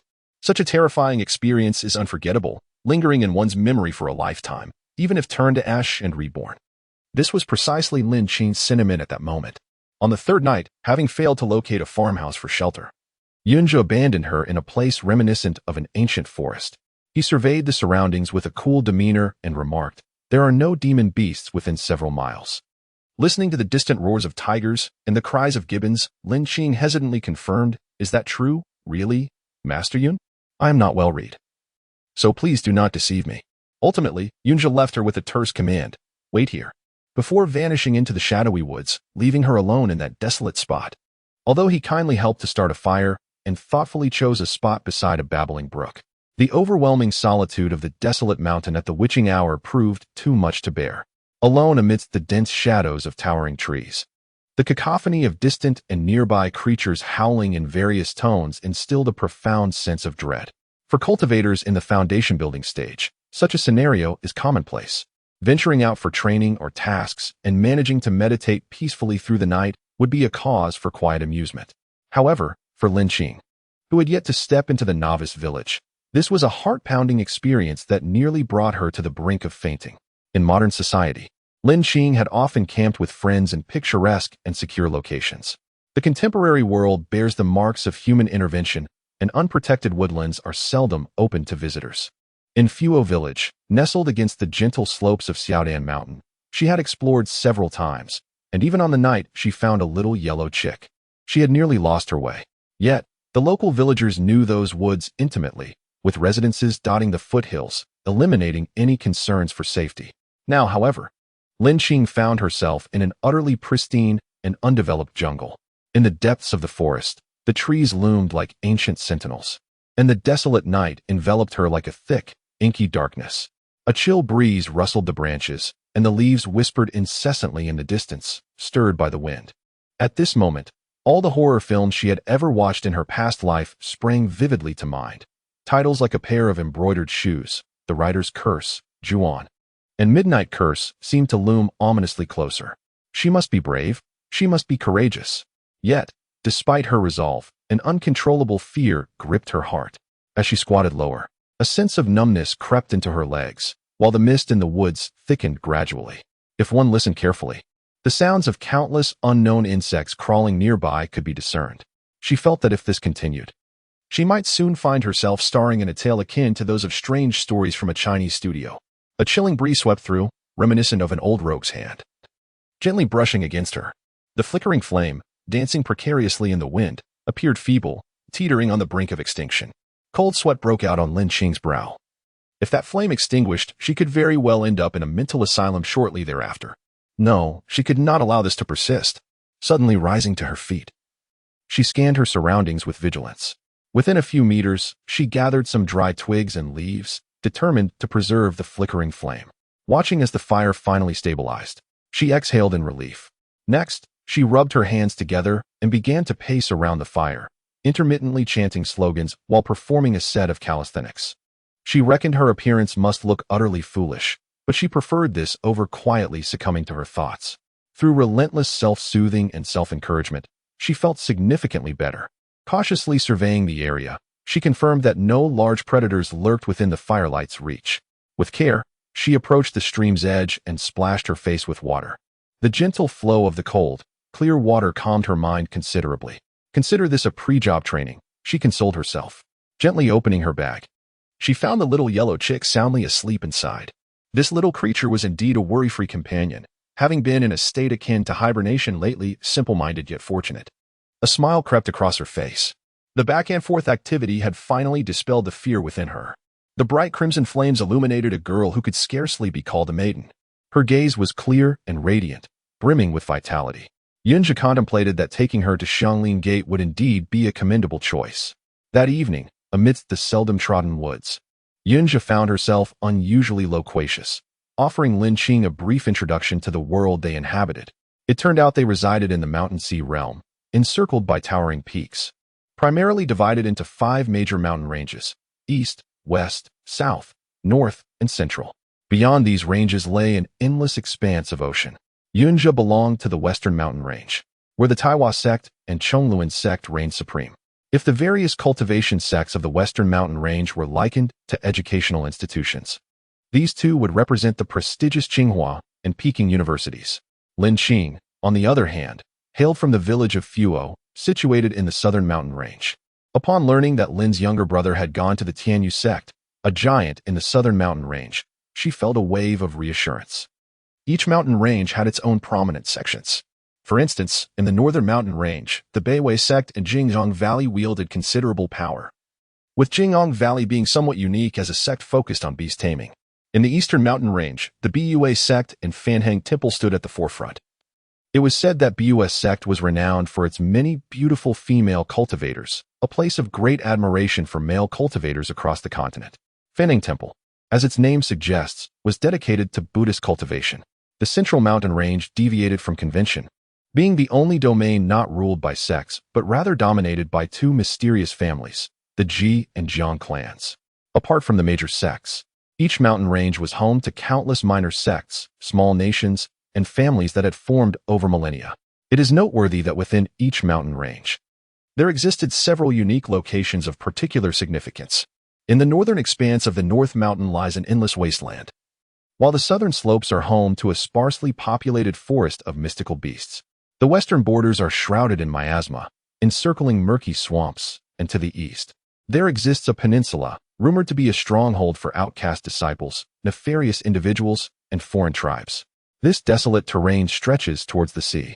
Beyond the land, the vast ocean teems with numerous mystical creatures and fierce gales, rendering it inaccessible without significant cultivation. Although Xianxia extolled the virtues and pride of the Xianglin sect, Lin Qing discerned the crux of his words. This Xianglin sect is merely a vocational school for cultivating immortals. Indeed, it is not a comprehensive university of immortal cultivation, but rather a third-rate institution, far inferior to the prestigious Lanxiang Technical School, which has already made its name known beyond Asia and into the cosmos. In stark contrast, the Xianglin sect is but an obscure, 18th-tier minor sect, with a heavy heart.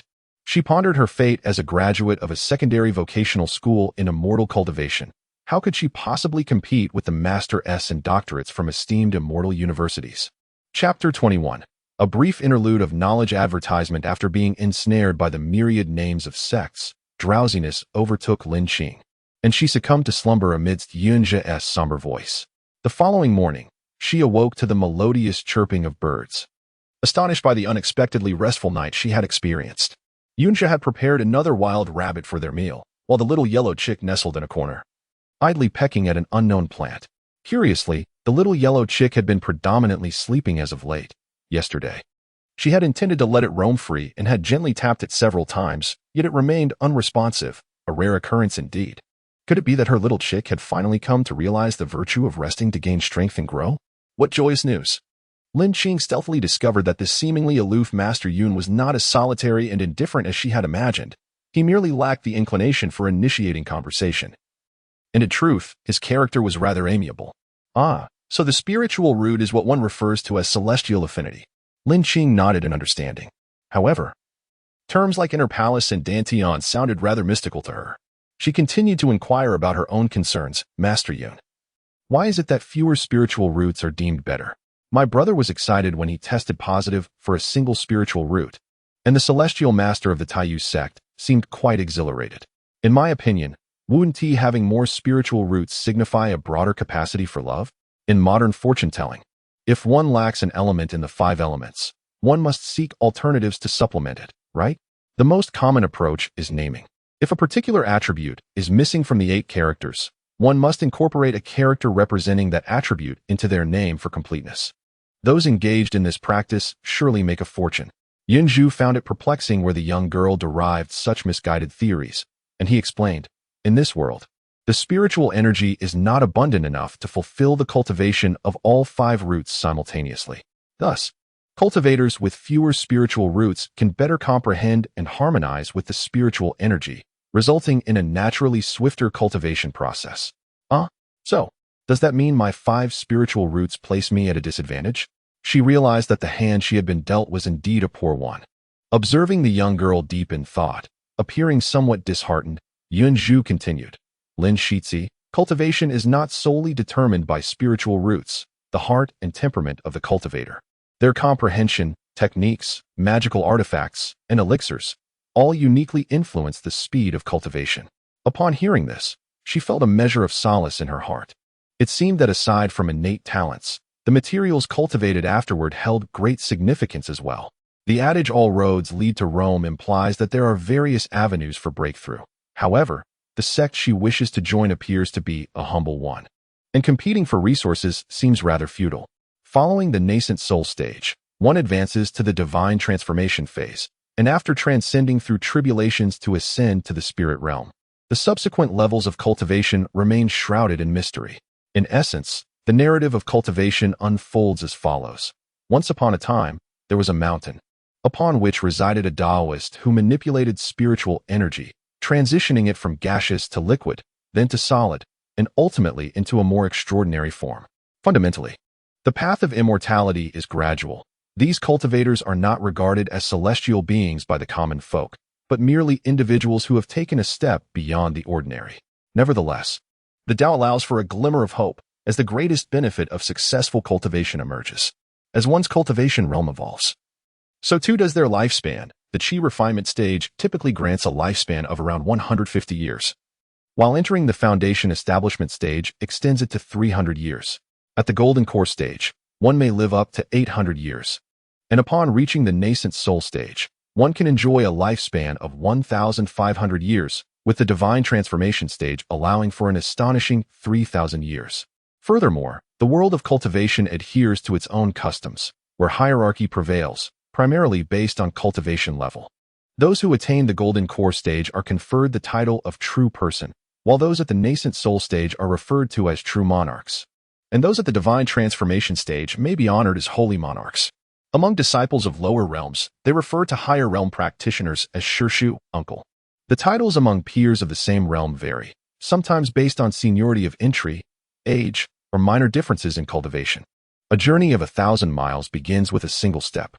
Lin Qing remains merely a mortal for now. Yet, is it not true that every endeavor begins from zero? With the first step taken and unwavering faith combined with relentless perseverance, one is bound to carve out their own path. Indeed, she has begun to take her first stride, no longer shrouded in ignorance regarding the knowledge of the cultivation realm. Before her, a cascading waterfall nestled amidst the mountains. Reminiscent of Li Bai's verse, the waterfall plunges straight down 3,000 feet, as if the Milky Way has descended from the heavens. The splashing droplets collided successively against the large blue stones below, akin to pearls falling onto a jade plate. The rising mist, like a gossamer veil, exuded an air of mystery. Lin Xing pondered. Is it possible that Yunjia, standing here, gazes upon this waterfall, much like the hidden realms behind the water curtain in Journey to the West? After days of travel, they finally arrived at a relatively safe location. Yunjia let out a slight sigh of relief and remarked to Lin Xing, "Beyond this point lies the territory of the Western Mountains." Lin Xing pointed at the waterfall for confirmation. Beyond this? A hint of a smile flickered across Yunjia's brow, akin to the sun breaking through the clouds. So, behind the waterfall lies the realm of the Western Mountains cultivation world? Well concealed indeed. Yunjia nodded. Lin Xing took a deep breath. Haha, cultivation realm, here I come. Chapter 22. Please forget, will you? Master Uncle. The celestial sword propelled the two swiftly through the waterfall, the spiritual energy enveloping them like a glass dome beneath the ocean, shielding them from the torrents of water cascading down. Lin Xing, incredulous, examined her attire, finding it entirely untouched by moisture. Filled with excitement and curiosity, she followed Yunjia as they soared through a dark passageway. Suddenly, a luminous point appeared ahead, growing increasingly brighter. As she flew closer, she instinctively shut her eyes, her body seemingly passing through a barrier as delicate as air. Moments later, a wave of warmth struck her face, and she abruptly opened her eyes, revealing a quaint city before her. Through the towering city gates, she could see bustling crowds within. This was an entirely different world, although the vibrancy and prosperity of this small town bore a striking resemblance to the cities of her past life. A closer observation revealed that the air here was remarkably fresh. This freshness was ineffable to Lin Xing, yet it comfortably urged every pore of her body to open wide. She greedily inhaled deeply, feeling invigorated and refreshed. Compared to the air in Fuao village, the atmosphere here was more crystalline, as if she were bathing in a rich infusion of pure oxygen, making her feel delightfully languorous. In stark contrast to the subpar PM2.5 levels of contemporary urban air, it rendered that air utterly insipid. The people here, though not markedly different in appearance from those in Fuao village, moved with a lightness of step, their shouts filled with vigor. Notably, the elderly exhibited no signs of frailty. Among the throngs, many handsome men and beautiful women could be seen, particularly the women, whose skin glistened with a celestial radiance and whose grace was enchanting. This must be the realm of cultivation. She had finally stepped into the domain of the practitioners. As they walked down the street, Yunjia noticed Lin Xing's curiosity, and a wave of nostalgia washed over him, recalling his own initial journey into the world of cultivation, an experience that had sparked a similar sense of wonder within him. After spending several days together, it became evident that Lin Xing was a young lady of discernment.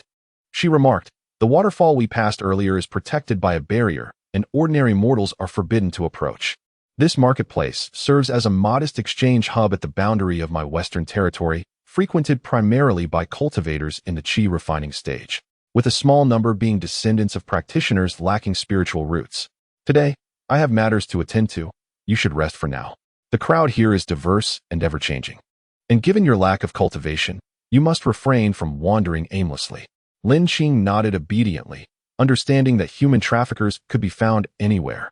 Under Yunjia's guidance, they arrived at a quaint little shop signposted as the treasure shop. Although the establishment appeared modest in size, it was brimming with an array of intriguing items.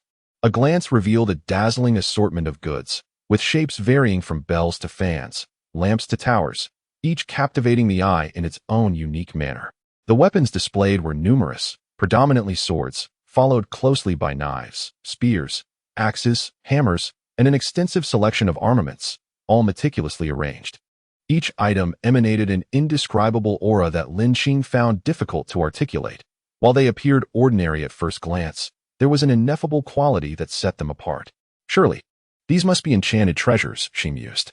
Although her curiosity was akin to that of Lu Laolao entering the Grandview Garden, she refrained from glancing around excessively. Years of shopping experience had taught her that when entering a store, one must never display uncertainty, lest one's naivety be laid bare. Moreover, since Yunjia had brought her here, she could not afford to behave clumsily, akin to a country bumpkin in the city. She must not bring shame upon him. Observing the young girl's serious expression, Yunjia stole a glance before returning his gaze, feeling both amused and somewhat relieved. The treasure shop served as a post for Xiangliman. He approached the shopkeeper and greeted him, subsequently presenting his identification badge and explaining his purpose. It was then that Lin Qing realized Yunzhi had not brought her there for shopping.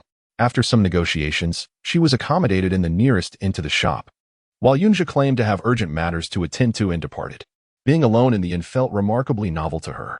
After being whisked away for so many days, traversing through sparsely populated areas where her lodgings were either in mountains or in humble farmhouses, she was now in an inn.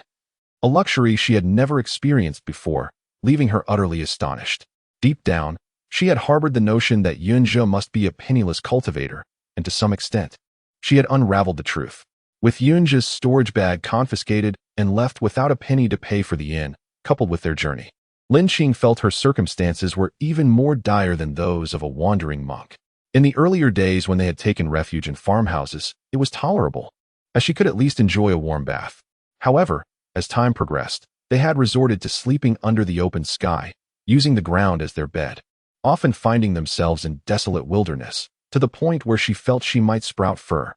The inn not only provided a comfortable lodging environment, but also offered an array of delectable cuisine. Gazing at the sumptuous dishes laid out before her, Lin Qing felt as though she had come back to life. Having previously subsisted on dried biscuits or game meat that still bore a bloody scent, her meals had been nothing short of abominable. To indulge herself, Lin Qing released a little yellow chick, and together they nearly cleared the entire table of dishes. Then, cradling the struggling chick in her arms, she fell into a contented slumber. The following day dawned clear and cloudless, and they resumed their journey through the skies. As they soared over a mountainous forest, Lin Qing sensed an unsettling discomfort. A sudden pang struck her abdomen. She placed the little yellow chick beside her feet and gently pressed her hand against her belly. Ever since leaving Fuo village, her bodily functions had been remarkably regular, attending to nature's call 3 times a day, morning, noon, and evening. Thus, during their flight, a single stop at midday sufficed. However, it was still far from noon. Why had this urgency arisen? What excuse could she concoct to descend? Although she bore the appearance of a child, her mind was that of an adult, and she could discern Yunzhi's impatience. To interrupt their journey and claim a need for the restroom would be profoundly embarrassing.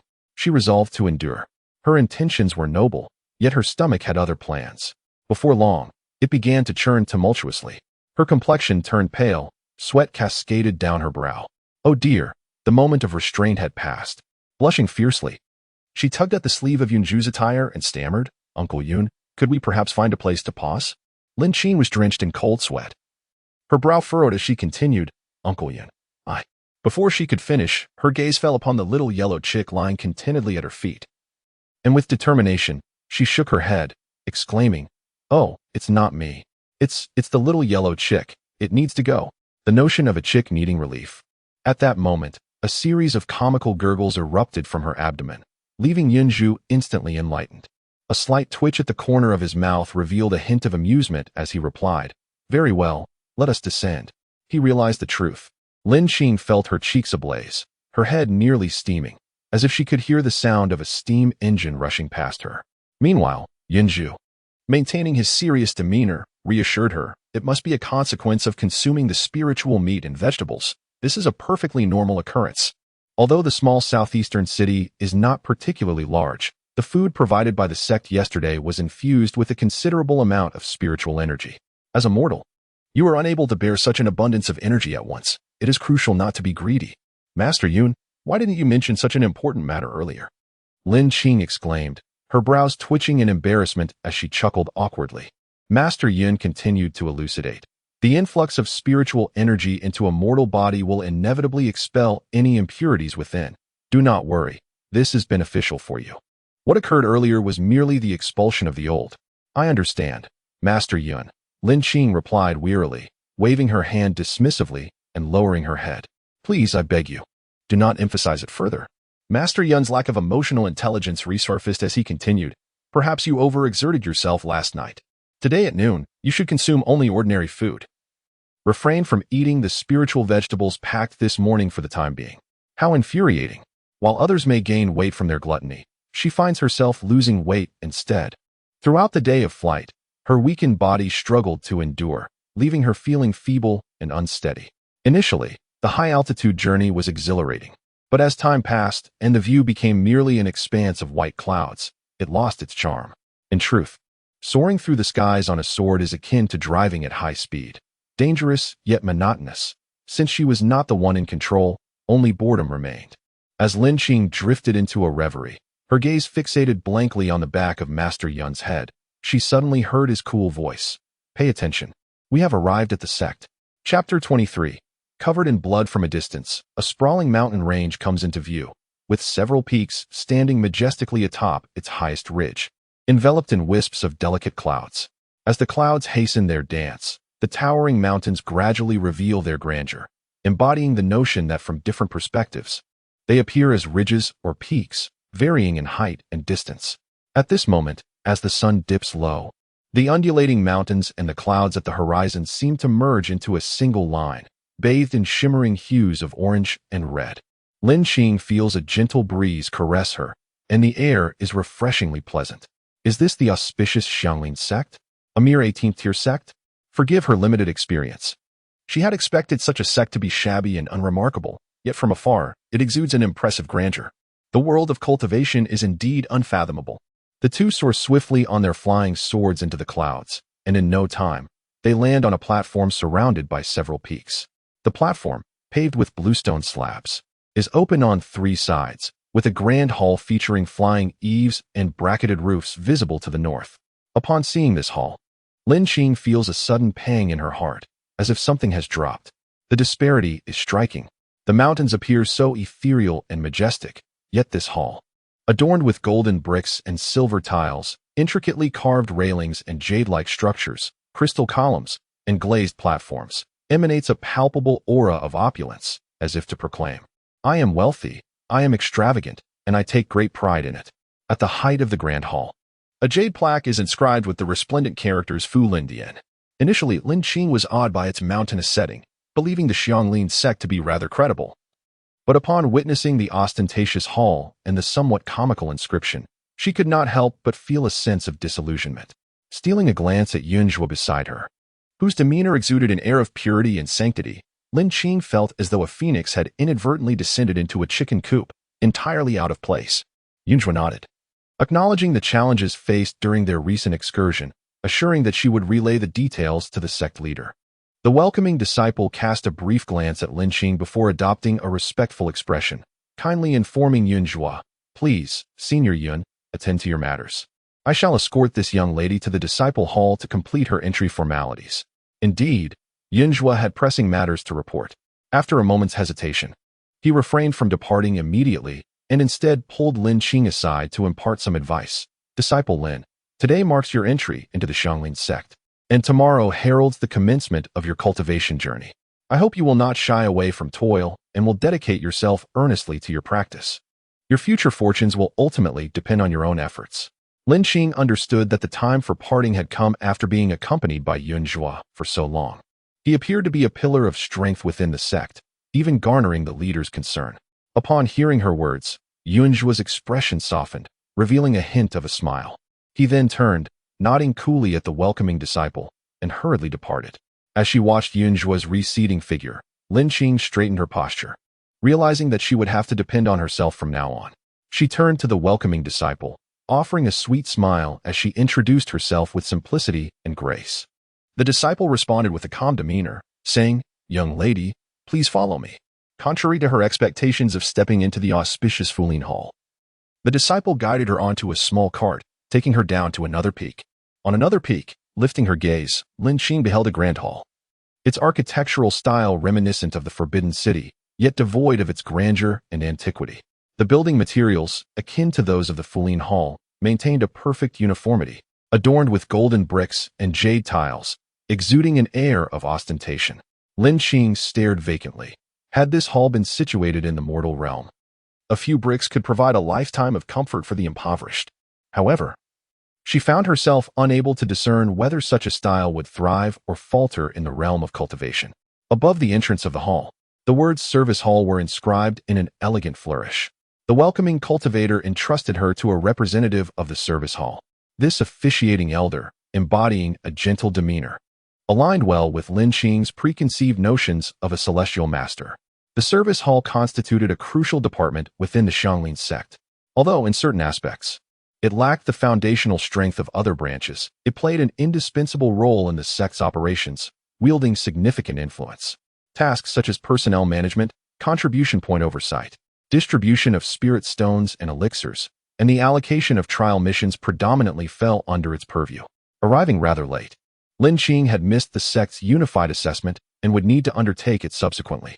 While the Xianlin sect was considered a minor faction with relatively lenient standards for discipleship, unlike the major sects that required overcoming formidable trials to gain entry, it still required passing a formal examination and registering to be recognized as an official disciple. The service representative, clad in a gray robe and possessing a congenial disposition, looked at Lin Qing with kindly eyes and said, "Miss Lin, please follow me." Following the attendant into another chamber, Lin Qing found herself in the center of the room, where a substantial long table stood. Upon it rested a crystal-clear orb, emanating a mysterious glow reminiscent of the orb sent by the Tianyu sect to test the celestial affinities in Fuo village, albeit slightly larger. Was this yet another assessment of one's spiritual roots? The attendant guided Lin Qing to the orb and indicated, "Miss Lin, please place your hand upon the sphere." Astonishingly, the procedure mirrored that of the Tianyu sect. Lin Qing's heart fluttered with apprehension. She fervently wished for a different outcome than that of Tianyu. As the five-colored light illuminated, she exhaled a sigh of relief. The examination of spiritual roots distinguished between the celestial and the mundane. Only those endowed with spiritual roots could pursue the path of cultivation, and the quality of these roots largely determined the extent of one's future journey, offering guidance for the sect's training after entry. Thus, the attendant meticulously recorded the details of Lin Qing's spiritual roots. Subsequently, he addressed her, "Junior sister Lin, please accompany me to complete the remaining admission formalities." Lin Qing followed silently, maintaining an appropriate distance from the attendant as they navigated through winding corridors. As they passed the mouth of an alley, suddenly, a figure plummeted from the sky.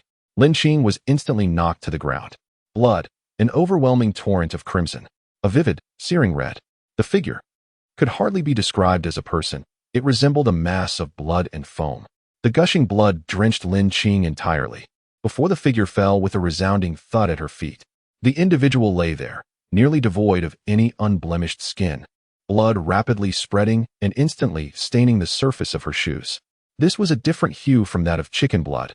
The latter bore a darker shade, while this red was startlingly vivid, penetrating to the bone and imbued with a warmth that seeped into her very skin. Everything transpired in an instant, and Lin Qing was utterly bewildered by the sight of so much blood. The pungent scent of blood surged into her nostrils, penetrating deeply. Vast swathes of crimson filled her vision.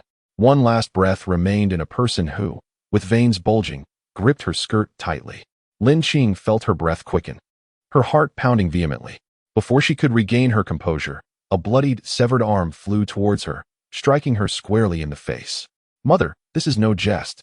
This is indeed a world that devours its own." Chapter 24. Essentials for home travel. When Lin Qing awoke once more, it was already the following day. In her initial moments of consciousness, she felt as though she had experienced an exceedingly lengthy dream, yet the harder she tried to remember, the more elusive the memories became. As she surveyed her surroundings, she discovered herself in a modest little room. The decor was simple. Against the inner wall stood a small wooden cabinet, while a table and a chair occupied the space near the door. She lay on a narrow bed close to the table, covered by a thin, gray blanket. The atmosphere was tranquil yet unfamiliar, with sunlight streaming through the window, casting playful patches of light upon the blanket. Her little yellow chick lay sprawled beside her pillow, sleeping even more soundly than she. What a carefree creature. Suddenly recalling the horrific scenes from the previous day, she sprang from the bed in alarm. Surely, she had not arrived only to encounter a massacre. With a few swift motions, she folded the blanket and pushed open the door. The light outside is splendid, illuminating a courtyard of approximately 80 to 90 square meters. Within this courtyard, there are several small houses situated to the east, west, and north. She has just emerged from one of the eastern rooms. In the center of the courtyard lies a modest flower bed, where nameless blossoms bloom quietly. To the south stands a large wooden gate, reminiscent of a traditional Sihiyuan, giving this small residence a cohesive atmosphere. The tranquility here is palpable, far removed from any sense of impending doom. She glances at herself, still clad in yesterday's attire, yet miraculously, not a trace of blood remains. Could it be that someone employed magic to cleanse her? She chooses to believe the latter. With the immediate threat to her life lifted, she stands in the courtyard, feeling somewhat lost, uncertain of her next steps or whom to approach to inquire about the events of the previous day. Just then, a young man, clad in brown, approaches the courtyard gate. Upon seeing Lin Xing, he furrows his brow slightly and impatiently inquires, "Are you Lin Xing?" Lin Xing nods, somewhat dazed. The young man tilts his chin, looking down at her from a superior height.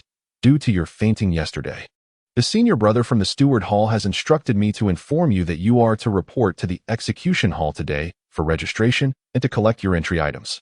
He then grimaces in disdain. How cowardly. A mere sparring match among the outer disciples resulted in a bit of bloodshed, and you fainted. The young man internally resents the situation, thinking that if he were not the eldest among this group of newcomers, he would not be burdened with relaying such trivial messages from the steward hall. It is a sheer waste of time. As he turns to leave after delivering his message, Lin Xing hastily steps forward and says, "Brother, please wait." The young man turns back with annoyance, casting a sharp glance her way. Lin Xing found herself enveloped in darkness, utterly bewildered by her surroundings. Mustering her courage, she inquired, "Excuse me, could you please direct me to the deacon hall?" The man in brown attire shot her a glare. His eyes icy as he retorted, "Are you devoid of a mouth?" With that, he swung his sleeve and strode out, the wooden door slamming behind him. Lin Xing felt a twinge of embarrassment. Had she not just asked him for directions? Though stung by his dismissive remark, she bore no ill will. It appeared that the realm of cultivation was even more indifferent than she had anticipated. Enduring disdain and seeking information along her way, she was fortunate that the deacon hall was not too far from their residence. Following a myriad of vague pointers, she traversed several unnecessary paths before finally arriving at her destination.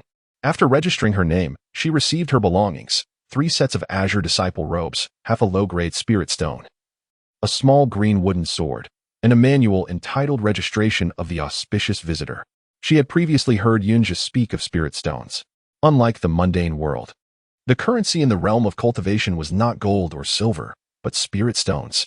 As the name suggests, spirit stones are imbued with spiritual energy, formed from the accumulation of celestial essence over the years.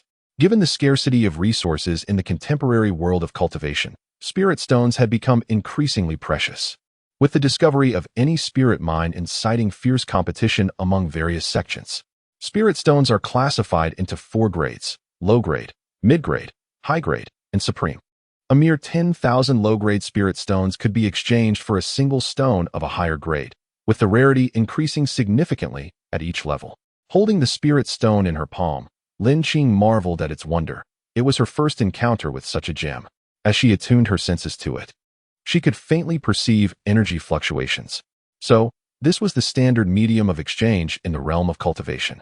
Regarding the establishment of gold and silver as a universal equivalent, ultimately evolving into circulating currency, Lin Xing had always found it perplexing during her studies in economics.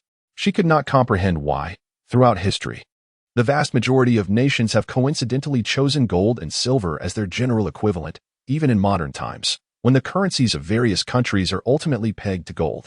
She recalled from her textbooks that the definition of a general equivalent is a commodity that is separated from other goods and reflects the value of all other commodities. Why, then, was gold and silver selected? Indeed, they possess characteristics such as scarcity, durability, compactness, and uniformity. Yet, one could certainly find other items with similar attributes.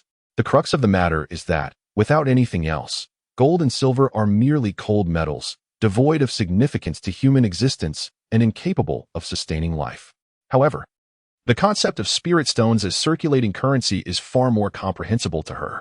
They share attributes of scarcity, durability, and uniformity, but most importantly, they possess spiritual energy.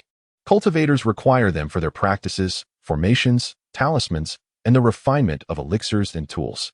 They can even aid in healing injuries and promoting the growth of all living things. Even in times of famine, as long as one possesses spirit stones, life can be sustained. Of course, after reaching the foundational stage, one may not need to consume food, but that is another matter altogether. In conclusion, spirit stones are indeed an essential item for both home and travel, an unparalleled choice for a general equivalent. In short, they are truly remarkable. At this moment, a striking young woman in red glanced coldly at Lin Xing, her eyes filled with evident disdain. Speaking in a tone that reflected the condescension of a city dweller towards a country girl, "You are the last to arrive? An utterly unremarkable mortal." Such a captivating appearance. The flamboyant demeanor and cliché mockery immediately reminded Lin Qing of the numerous novels and television dramas featuring the cruel female antagonists who often met their untimely demise. Although her mind was in turmoil, Lin Qing maintained her composure, greeting with a gentle bow.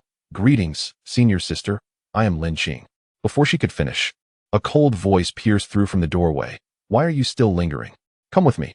Turning her gaze, she beheld a young man clad in a light yellow garment. With strikingly sharp brows, a straight nose, and a countenance that exuded arrogance through his single eyelids. The girl in red shot a glare at the young man. "Cousin, what is with your attitude? It's merely a request to show me around Xianglin Gate, and instructed you to take good care of me, and I have no high expectations. Is this small matter truly worth your impatience?" The young man's expression fluctuated between gloom and irritation. "Stop the nonsense. Hurry up." The girl in red pouted. "Got it." The two engaged in their own conversation, completely disregarding the presence of others, leaving Lin Qing feeling neglected. She mused inwardly, "What an ill-mannered young lady. I have introduced myself, and she ought to acknowledge that. No wonder she is likely to be relegated to the sidelines as a supporting character." Supporting character? Wait, where's the heroine? At that moment, a creaking sound announced the opening of another door in the courtyard. Out stepped a pitiable little girl, around 10 years of age. With her enchanting features and delicate skin, she appeared frail and vulnerable, destined to grow into a breathtaking beauty that would surely captivate all truly possessing the essence of a heroine. However, at present, a fringe resembling a black comb obscured her beauty, diminishing her allure. The timid young girl approached cautiously, her gaze flitting between the two individuals in the courtyard and then to the person at the gate. Like a startled fawn, she averted her eyes, gracefully greeting, "Greetings, esteemed seniors, I am." Before she could finish her sentence, the girl in red interjected, arrogantly scoffing, "Another utterly unremarkable mortal." The man at the entrance seemed to lose his patience, muttering a curt follow before turning away. The girl in red, visibly irked, stamped her foot and, with a flick of her sleeve, hurried after her cousin. Neither of them took a moment to acknowledge the newcomer, leaving the young white flower of a protagonist thoroughly overlooked. Lin Qing's smile faltered. Wasn't the essence of such characters to be warm and affectionate, like a gentle spring breeze towards friends? This young girl seemed out of place in her demeanor. The group dispersed, some leaving in haste while others closed the door behind them. Only Lin Qing remained in the courtyard, her head tilted in contemplation, a subtle smile playing on her lips. Ah, well, every grain of rice nurtures a myriad of personalities. She need not concern herself with how others chose to live. However, after this brief encounter, she realized the harsh truth of the cultivation world. Human relationships here were as thin as tissue paper, with even the most basic courtesies of the mortal realm being begrudged. Since her arrival in this realm, she considered herself fortunate. Aside from Zhao Yan's occasional mischief, the others, including Yunjia, had shown her the warmth of humanity. This cultivation realm, with its two encounters among peers, urged her to remain vigilant, making it clear that she was indeed in a world unlike any other. Today, she learned from the Deacon's Hall that the courtyard in which they currently reside is merely a temporary abode following their sex assessment.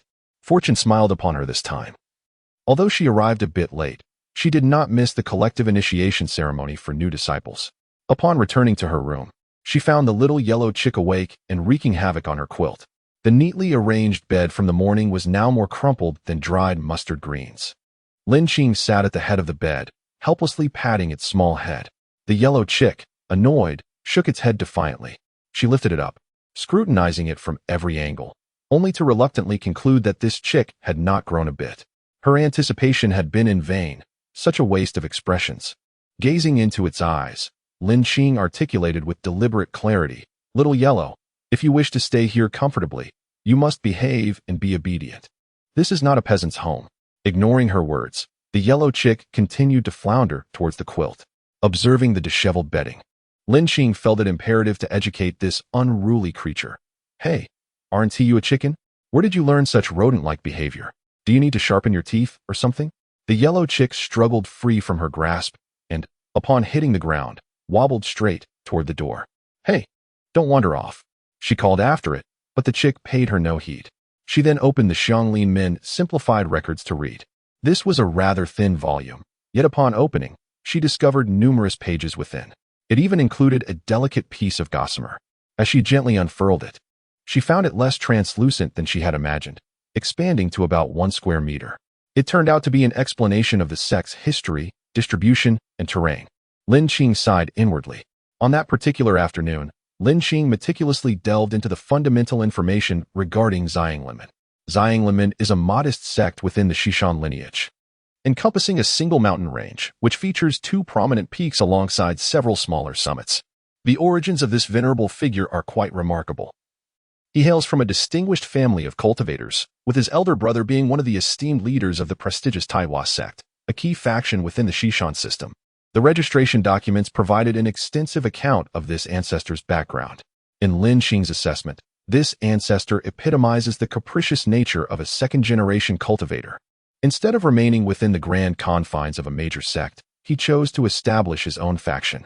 To illustrate, it is akin to someone whose family operates a successful company, with an elder sibling holding a top executive position in a leading firm. Yet he stubbornly opts to start a small workshop of his own. Presently, she finds herself as a humble worker in this workshop. However, a small workshop does hold its merits. Without such a workshop, where would she find employment? Thus, the esteemed ancestor is a promising youth contributing to the great endeavor of cultivation by enhancing employment opportunities. Furthermore, after his younger brother established this sect, he too engaged in the realm of cultivation, and despite the resources at the disposal of the elder brother, he cannot entirely neglect his responsibilities.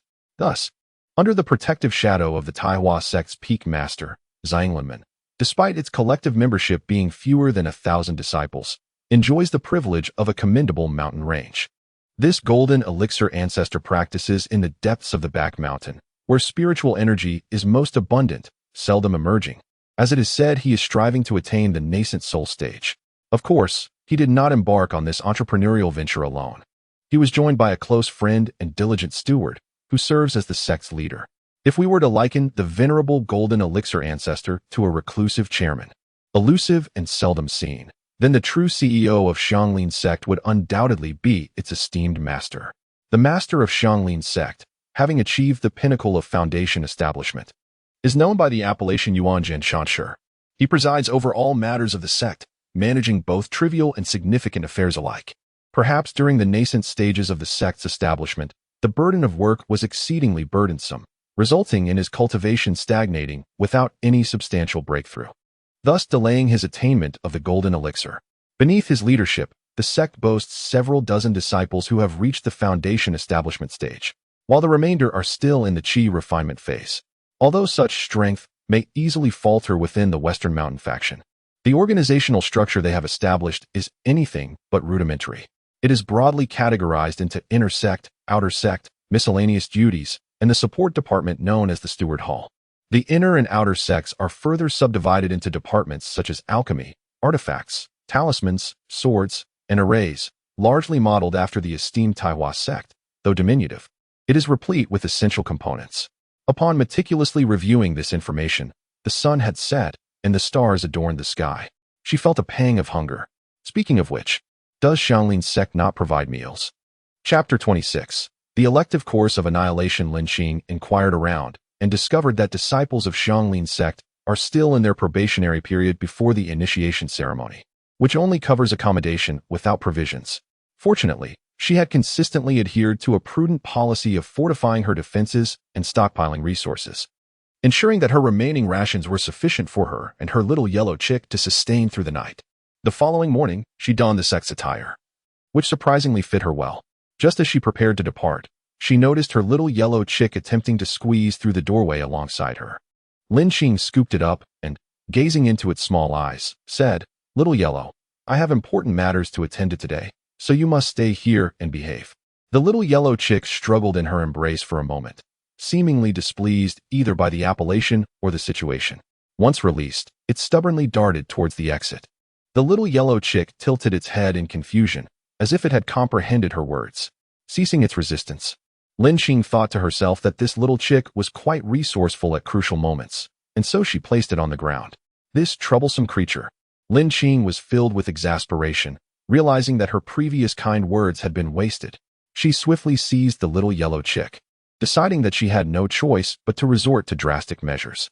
After binding it securely with 5 intricate knots, the chick was tethered to the head of the bed, with an additional 10 knots for good measure. Lin Qing glanced at the twilight sky. If she delayed any longer, it would be too late. Ignoring its frantic movements, she locked the door and ventured out. This time, she did not need to inquire. She silently followed the crowd to the Pinyin Square. The name Pinyin Square sounded quite grand, and at first glance, one might assume it to be an expansive plaza. In reality, it was merely a modest square capable of accommodating 100 people, not much better than the playground of Lin Qing's elementary school. Before dawn, the square was already bustling with numerous disciples, predominantly youths ranging from 8 to their early 20s. When celestial beings take on disciples, they typically select within this age range. Those too young are unable to manage their own lives. After all, a sect is not a kindergarten and cannot afford to expend excessive effort caring for many young disciples. Conversely, those too old may begin their cultivation too late, and before they can contribute to the sect, they might pass away, rendering the sect unwilling to invest in such futile endeavors. However, if one possesses extraordinary talent and aptitude, the age restrictions may be relaxed. The new disciples, clad in uniform azure garments akin to Lin Qing, were predominantly gathered together. However, a select few in the front row adorned themselves in pale yellow attire, while the majority behind them wore gray.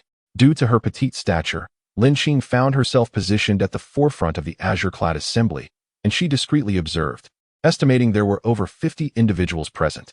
At this age, brimming with youthful vigor, such a congregation resembled a classroom, and even before the hour of the rabbit, small clusters began to engage in hushed conversations. "Hello, I am Tang Ruanyuan. May I inquire your name, junior sister?" Noticing her solitary state, Tang Ruanyuan leaned in to strike up a conversation. Lin Qing, seeing that the individual approaching her was a plump girl of similar height, felt somewhat foolish standing alone while others were mingling. Thus, she replied, "You may call me Lin Qing." "Oh, junior sister Lin, are you acquainted with those in the pale yellow garments ahead?" Lin Qing had already taken note of the 3 distinct colors of attire, and considering the scant number of individuals in pale yellow at the forefront, she surmised their significance. The row of individuals appeared either aloof or haughty, as if adorned with a banner proclaiming their superiority. Among them was the red-clad woman she had encountered previously, and the grandiosity of their presence suggested they were elite disciples. However, observing the eager expression of the plump girl beside her, who seemed to implore her to inquire further, Lin Qing feigned ignorance. "I am not quite certain. Could you enlighten me, Sister Tang?" The plump girl perked up with enthusiasm, leaning in conspiratorially, as if sharing a secret between close friends. "I have heard that they are inner disciples, and even the least among them possesses at least a superior quality of 3 spiritual roots. With consistent cultivation, great achievements are surely to come." Lin Qing eagerly responded, Oh, I see now. Thank you for enlightening me. No wonder they wear different garments and stand at the forefront. I truly envy them." The chubby girl patted Lin Qing's shoulder, gazing longingly at the row of individuals.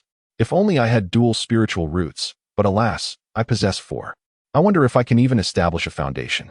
Upon uttering this, her spirits plummeted. Just as Lin Qing intended to offer her some comfort, the girl suddenly perked up again. "However, there are many disciples with even worse 5 spiritual roots. At least I am not at the bottom. Now, that is truly despairing."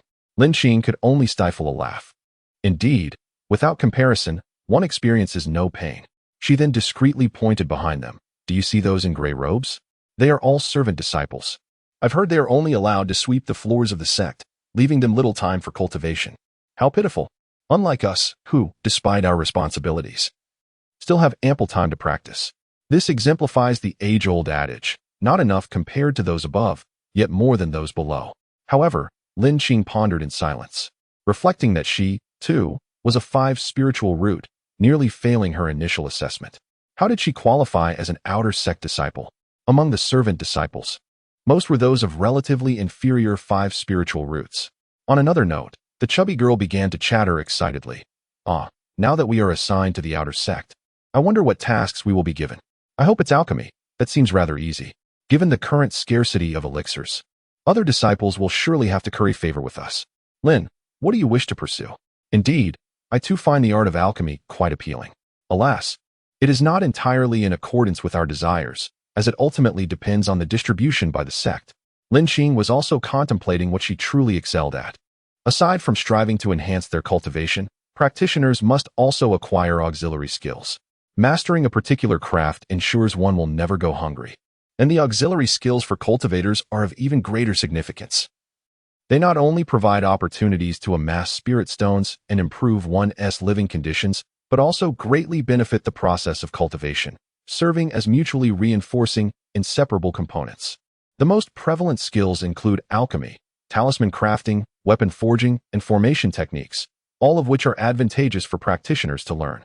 However, there exists a hierarchy of knowledge, and each discipline requires specialization. Most cultivators, constrained by their limited energy, typically select one or two areas to focus on based on their preferences or innate talents. As for her own situation, alchemy, is this discipline aligned more with chemistry, biology, or medicine? Yet, in her comprehensive studies, she excelled in physics. Talisman crafting? She appeared to possess no artistic flair whatsoever. Her attempts at drawing symbols were certainly lacking. Weapon forging? Given her slender arms and legs, it was difficult to envision herself wielding a hammer to shape metal. Moreover, weapon forging predominantly attracts those with a strong physical constitution, and she had no intentions of transforming herself into a formidable warrior. As for formation techniques, with her poor sense of direction, could she truly find a future in such a field? According to her 5 elemental roots, she could theoretically study anything. However, based on her strengths, she was almost doomed to failure. After much contemplation, she arrived at a rather pessimistic conclusion and resolved not to worry excessively. For individuals like them, fresh recruits, there was little room for choice. Ultimately, their positions would be determined by the sect's arrangements. As the two individuals conversed, a sudden force surged forth, propelling one of them into Lin Xiaodao. Chapter 27. The brainwashing ceremony. She lifted her gaze and saw the delicate little white flower she had encountered the previous day. A plump boy, resembling a creature from the apes with his chubby visage, pointed at the little white flower and disdainfully exclaimed, "You, an outer sect disciple, are eavesdropping on our inner sect disciples. How sneaky." Upon hearing this, several small groups nearby began to murmur, mostly voicing their disdain for the young girl, accusing her of attempting to climb the social ladder beyond her means. Naturally, the girl overheard these remarks, her petite frame trembling like a daisy in a cold wind. Overwhelmed with shame and indignation, she retreated 2 steps, inadvertently stepping on Lin Xiaodao's toes, causing her to flinch in pain. Realizing her misstep, the little white flower turned, her eyes glistening with unshed tears. "Sister, I'm so sorry. I didn't mean to," she exclaimed, her tears cascading down like rain. The sudden display of emotion left Lin Xiaodao momentarily taken aback. She was not the type to bully a young girl. Such tears could evoke a protective instinct in anyone.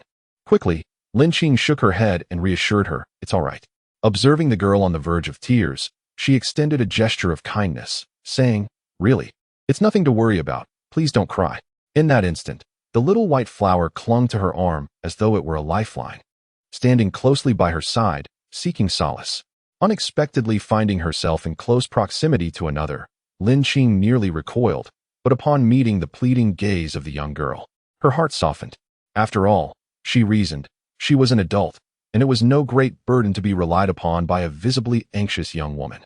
Turning to Tang Ruan, she smiled and inquired, "Ruan, would you mind if the 3 of us engaged in conversation together?" Tang Ruan shook her head vigorously, "Of course not." Then she warmly greeted the young girl. "Hello, I am Tang Ruan. I am Lin Xiaodao," she added. The timid girl introduced herself. "I am Su Lu." The passage of time during their idle chatter seemed to fly by, and before they realized it, the hour of the rabbit had arrived. A distant chime began to resonate from an unknown source, enveloping the entire mountain gate. The sound echoed, stirring the hearts of those present, prompting the disciples to instinctively return to their respective places, eagerly anticipating what was to come. On the eastern side of the originally mystifying Pinyin platform, shrouded in ethereal mist, the fog slowly dissipated, revealing 2 cultivators exuding an aura of celestial grace. The appearance of these 2 practitioners brought an immediate sense of pressure upon the 50 or so spectators, as if a heavy weight had suddenly descended upon them, causing them to collapse like carrots.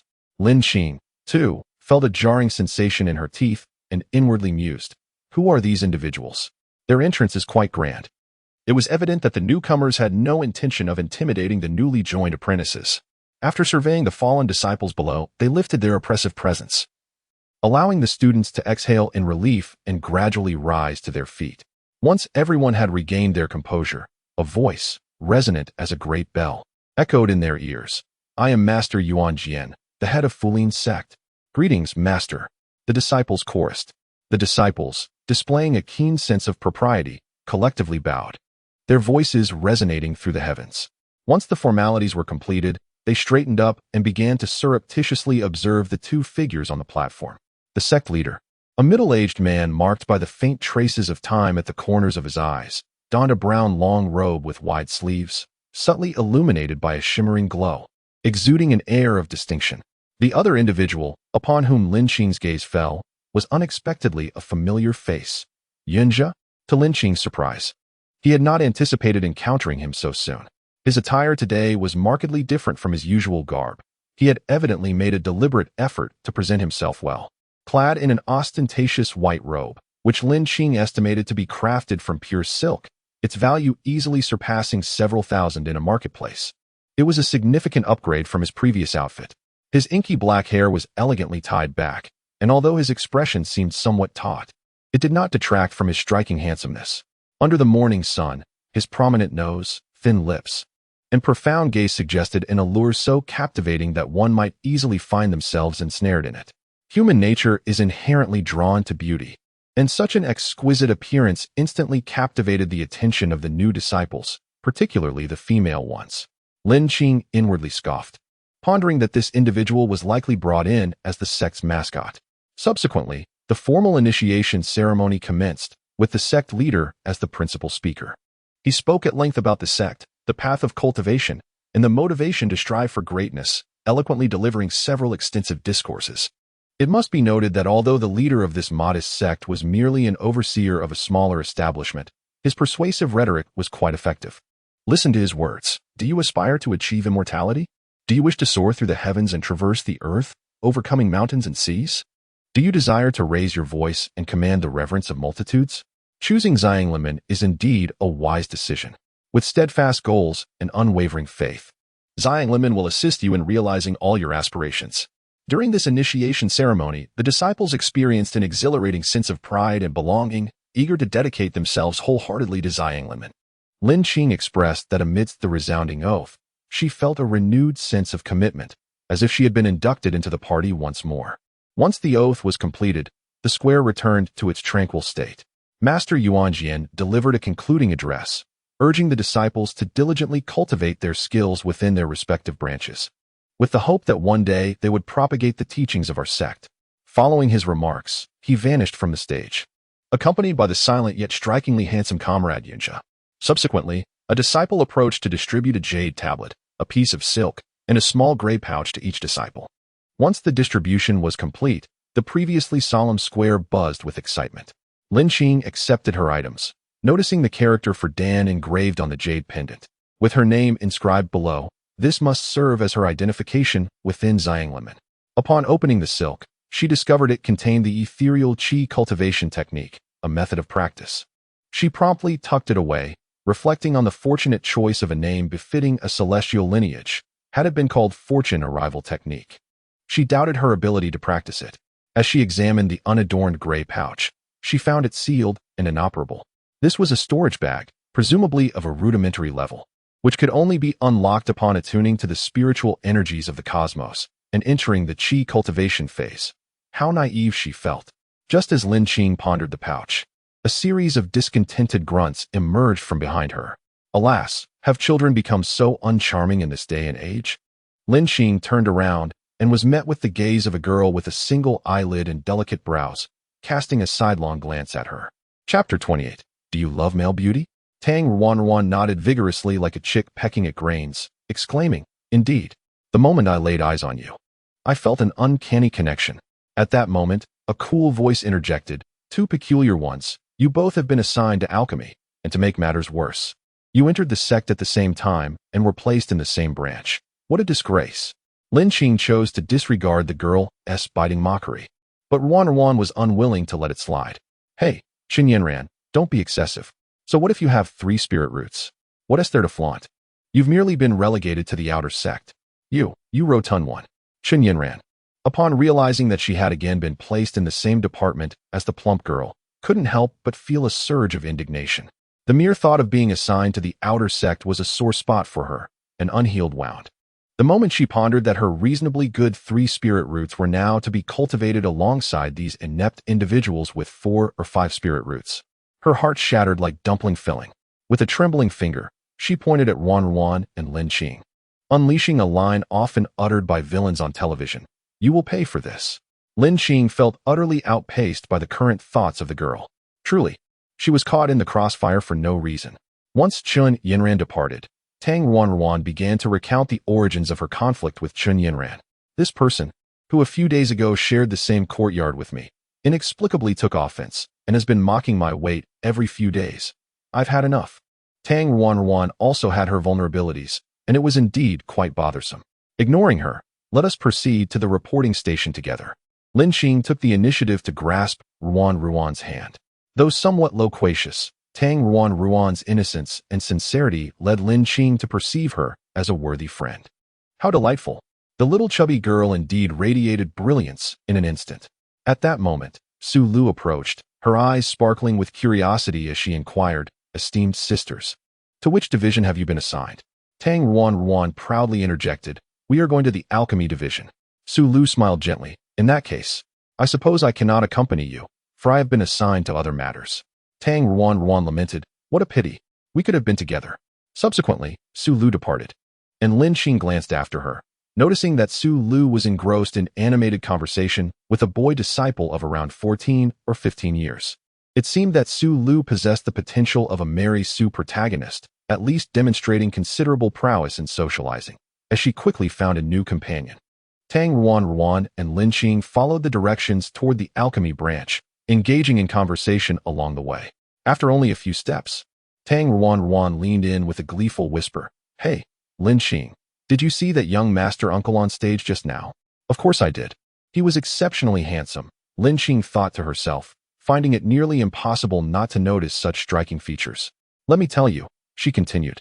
"The senior brother beside me mentioned that he is a direct disciple of the ancestor. I believe his name is something like Yun. He has established his foundation at such a young age." Tang Ruan was exhilarated as if she herself had just established her foundation. She added, "Moreover, he is only 39 years old, making him the youngest mid-foundation cultivator of the Xianglin sect. 39. He appears to be nearing 40 and yet seems so youthful." Approaching her 40s, Lin Qing could not help but feel that it was indeed an unfavorable age.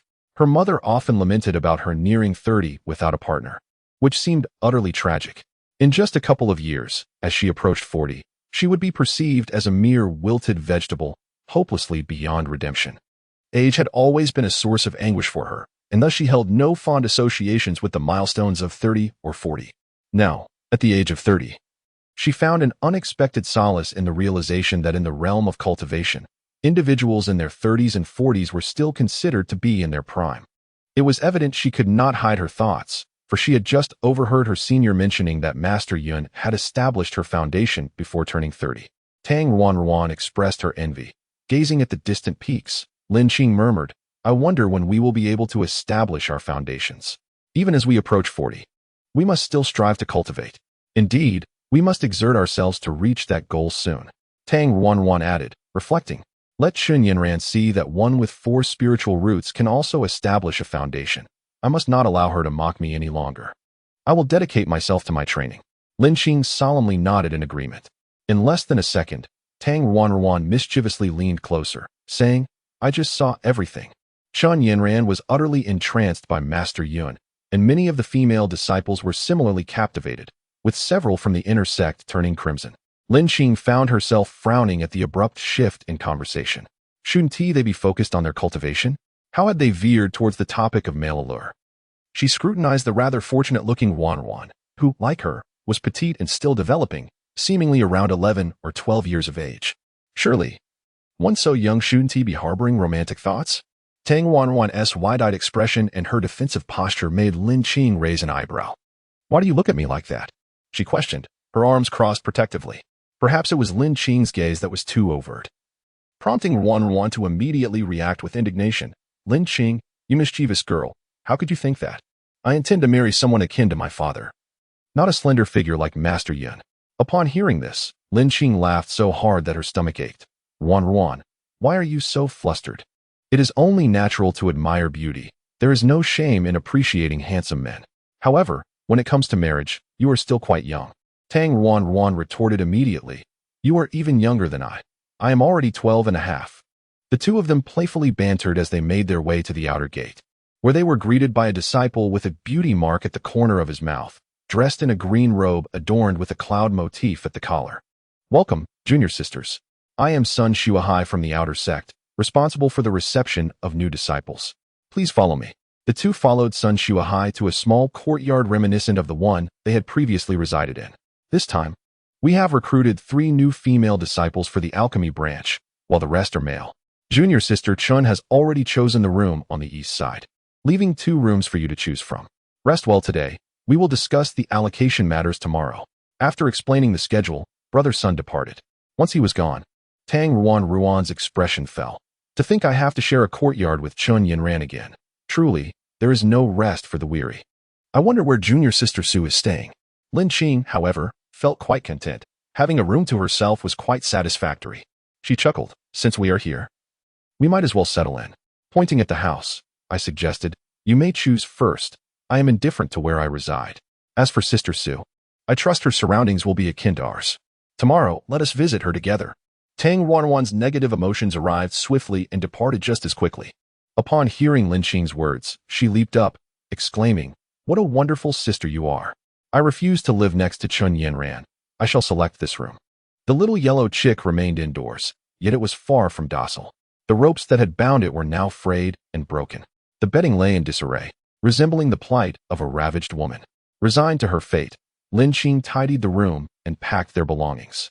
Cradling the little yellow chick, she lamented, "From now on, you shall no longer be called Little Yellow. It would be more fitting to rename you Guzi." The content of the ethereal techniques was concise, and Lin Qing felt an immense sense of gratitude for having persevered through the ancient texts in Fuo Village. Otherwise, this precious manuscript might serve merely as a makeshift tablecloth. She meticulously studied the first section on qi induction. The script of the ethereal techniques was impeccably neat, and she recognized every character. However, phrases like gathering divine light, reaching the heart of heaven, qi flowing along the meridians puzzled her. What on earth did they mean? How is one supposed to practice this? Chapter 29. The Spiritual Energy Insulator. After reading the entire ethereal techniques, Lin Qing felt utterly bewildered.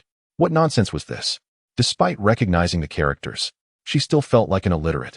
A gentle knock echoed at the door, twice, and before Lin Qing could rise, the door swung open.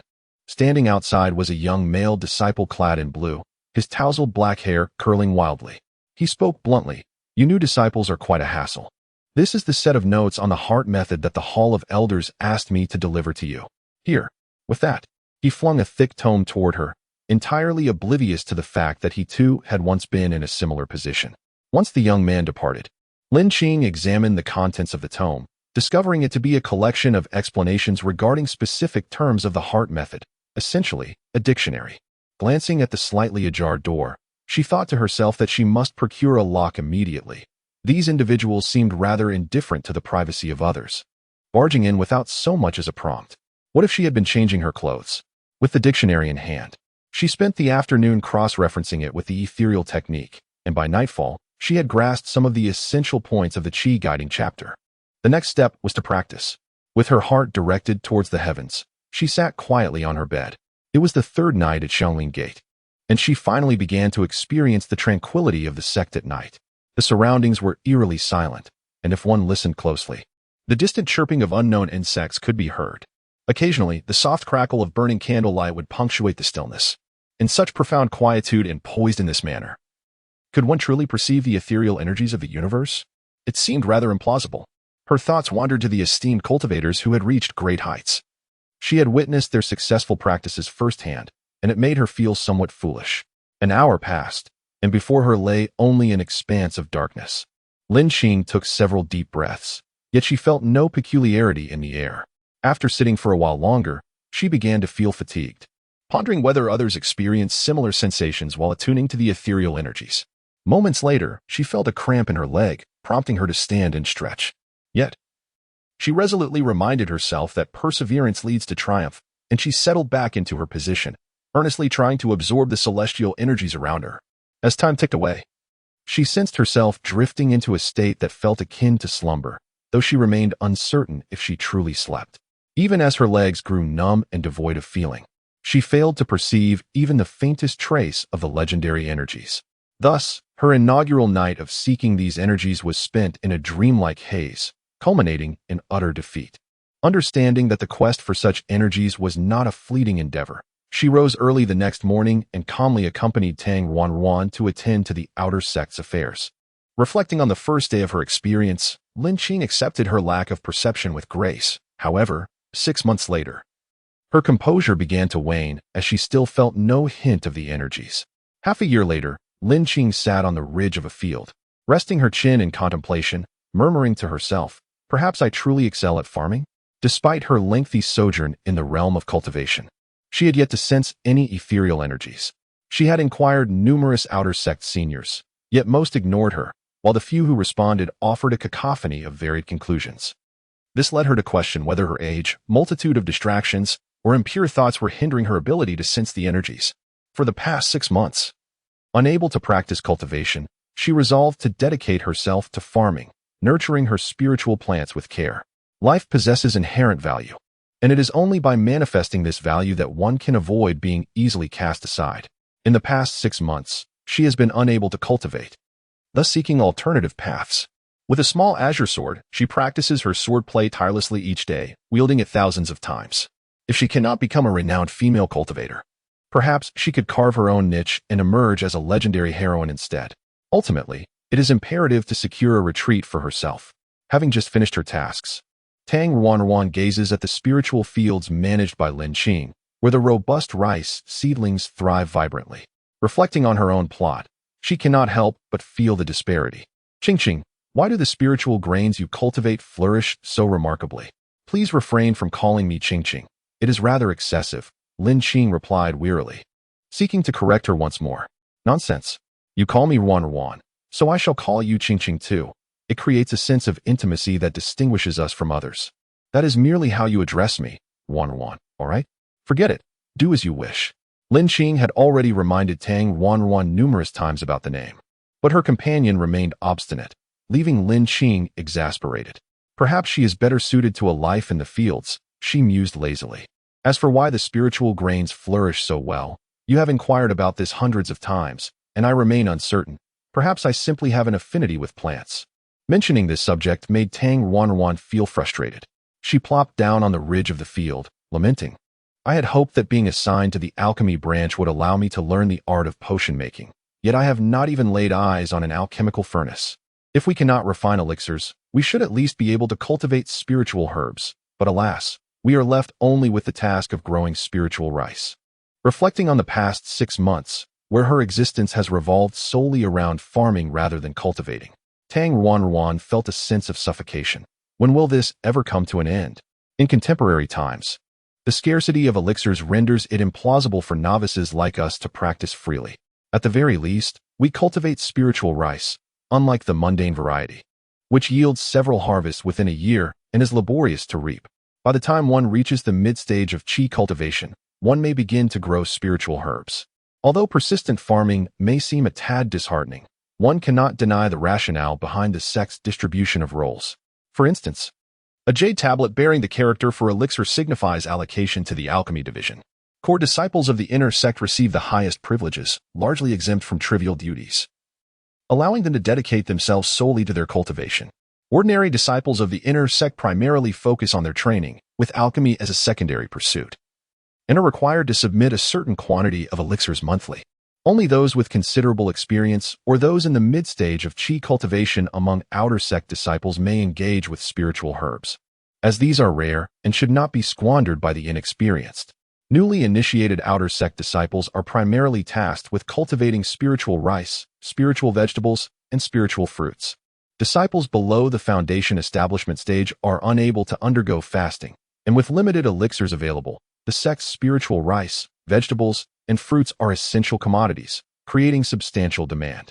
It becomes clear why the recruitment threshold at Xianglin sect is so low.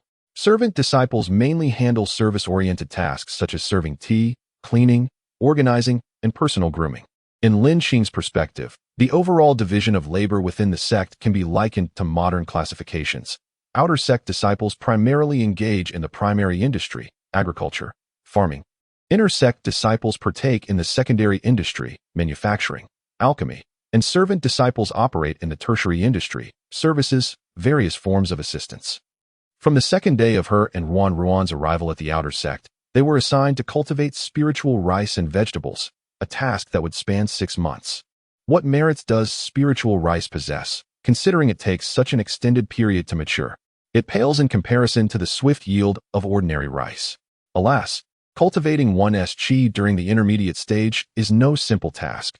I am currently merely at the second level of qi cultivation. Tang Ruan feels somewhat disheartened, yearning to advance more rapidly. It is already enough to evoke envy and resentment. I have yet to draw in qi. Lin Xing, too, finds herself in a rather lamentable situation, ranked last in her entire grade, while still having to console the student in second to last place. What a world this is. Indeed, it has been 6 months since her arrival. Among the new disciples of the outer sect, all but herself have successfully drawn in qi. Having been accustomed to being an exemplary student, now she finds herself at the tail end, and the thought of it alone is demoralizing. It took her half a month to adjust her mindset to this reality. Chun Yanran and Tang Ruan, who reside in the same courtyard, had already reached the first level of qi cultivation upon entering the sect. By the 3rd month, Qin Yan had ascended to the 2nd level, while Ruan had also achieved the same feat a month ago. It seems as though she is an insulator against spiritual energy, feeling nothing at all. Why is it that in her world, spiritual energy does not exist? Such frustration, magnified 100-fold. Even her newfound skills in climbing trees, swimming, drawing swords, reciting dictionaries, and foraging for bird eggs have failed to bring her any sense of accomplishment. Chapter 30. 2 little adversaries in her quest to draw in qi. She has indeed exerted considerable effort. For instance, aside from meditating in the 5 hearts towards the heavens as prescribed by her cultivation method, she has experimented with various peculiar yoga postures, even attempting the posture of a drunken concubine. Heaven knows how challenging it is to maintain these positions for an entire night. Yet the results remain elusive. During the 1st month, every attempt to sense the spiritual energy either led her to fall asleep or resulted in numbness or cramping in her legs. There were even nights spent sitting there in the cold, with a few close calls of catching a cold. What an ordeal it has been to cultivate spiritual energy. By the 2nd month, I had managed to sit through the night without my legs going numb. Yet perhaps my peculiar yoga poses often left me waking up with a stiff neck, while the cherished spiritual energy remained elusive. It was only from the 3rd to the 5th month that I finally found tranquility and meditation. Alas, the essence of spiritual energy still eluded my grasp. However, in the past month, Lin Xing has sensed a measure of progress. Can you believe it? At times, during meditation, she experiences something distinctly different. It is a wondrous sensation, where the entire world seems to dissolve, and even the sounds of insects fade away. One feels weightless, as if transformed into a grain of sand quietly existing within a small universe, or perhaps like a gentle breeze, merging seamlessly with the surrounding air. In essence, it is an experience that transcends verbal expression. This newfound perception instills in her a steadfast belief that there is still hope, that perseverance will inevitably yield rewards. Yet, the time allotted by the sect is rather limited. According to regulations, if one cannot transition into the energy cultivation phase within 6 months, their standing within the sect will be downgraded. For external disciples, this could mean being relegated to menial tasks, devoid of any land to cultivate. Should another year or so pass without tangible results, the sect's patience may wear thin, and she could be unceremoniously dismissed. Qingqing, I did not intend to bring this up. Please do not be disheartened. Continue to persevere. I am certain you will succeed. Upon mentioning the topic of drawing energy into the body, Tang Ruan fidgeted uncomfortably, realizing that she had inadvertently touched upon a sensitive subject. Lin Xing, observing Tang Ruan's apologetic demeanor, shook her head and replied, I'm not so fragile. I can accept the truth. However, I firmly believe that success is just around the corner. Although she was the only outer disciple who had not attracted the attention of the inner sect, she possessed a spiritual root, and given ample time, she should not be reduced to utter mediocrity. Indeed, as you often say, we must strive diligently. Tang Ruan imitated Lin Xing's occasional gesture of clenching her fist and raising her brow. Moreover, what is this glass? I will explain it to you later. Our task for today is complete. After we finish our meal, let us cultivate. Lin Qing stood up to tidy her belongings, scooped up the little yellow chick that had been sleeping soundly beside her, and headed towards the dining hall. All right, let us go, Tang Wanwan said, pulling her along. After a moment, she leaned closer to Lin Qing and whispered, "Do not be afraid. Even if you cannot cultivate in the future, I will take care of you. Yes, I will ensure that Qin Yanran does not bully you." Tang Wanwan thought bitterly of Qin Yanran's actions. Initially, she merely wished to cultivate discreetly in this era. Accumulating wealth quietly was the true path. However, Qin Yanran particularly held animosity towards her, and as Tang Wanwan drew closer to Qin, she often found herself thrust into the spotlight as a scapegoat during their quarrels. Was she not the unfortunate fish caught in the crossfire? Just then, upon arriving at the entrance of the dining hall, the two adversaries encountered each other once more. Qin Yanran took immediate disdain to the sight of the two. One appeared portly and spoke rather unpleasantly, while the other resembled a bun, yet harbored a cunning nature. The plump Tang Wanwan and she both hailed from different minor cultivation families under the Western Mountain sect. The patriarchs of the Qin and Tang families had both attained the pinnacle of qi refinement, and due to their close proximity, they frequently competed for resources. She is merely the illegitimate daughter of her family. The effort and scheming it took for her to arrive at Xianglin Gate is beyond measure, having outmaneuvered countless others in the domestic strife to reach this point. In contrast, Tang Wanwan is the cherished legitimate daughter, having enjoyed a life of ease and comfort, even being personally escorted to the mountain by her father. It is difficult to articulate her feelings. There is an inexplicable sense of displeasure. The legitimate daughter of yesteryears would certainly not recognize this insignificant, illegitimate girl. However, today is different. She surpasses Tang Wanwan in both appearance and talent. In this sect, what does the former young lady matter? She is determined to make Tang Wanwan experience the hardships she once endured. Meanwhile, there is another girl, seemingly oblivious, yet possessing considerable cunning. Her repeated attempts to sabotage have been thwarted, and she spends her days closely accompanying Tang Wanwan, her enviable beauty infuriating. This young girl has yet to cultivate her internal energy, rendering her a mere waste. It is aggravating enough that she has not begun her training. But what is truly bothersome is her incessant practice with the Qingmu sword at the crack of dawn, disturbing the tranquility of sleep. Furthermore, her ridiculous antics of poking around with the sword, claiming to practice, are nothing short of laughable. If Lin Qing were to learn of Qin Yanran's thoughts, she would undoubtedly cry foul. She is no saint. She can discern who is sincere and who is courting disaster.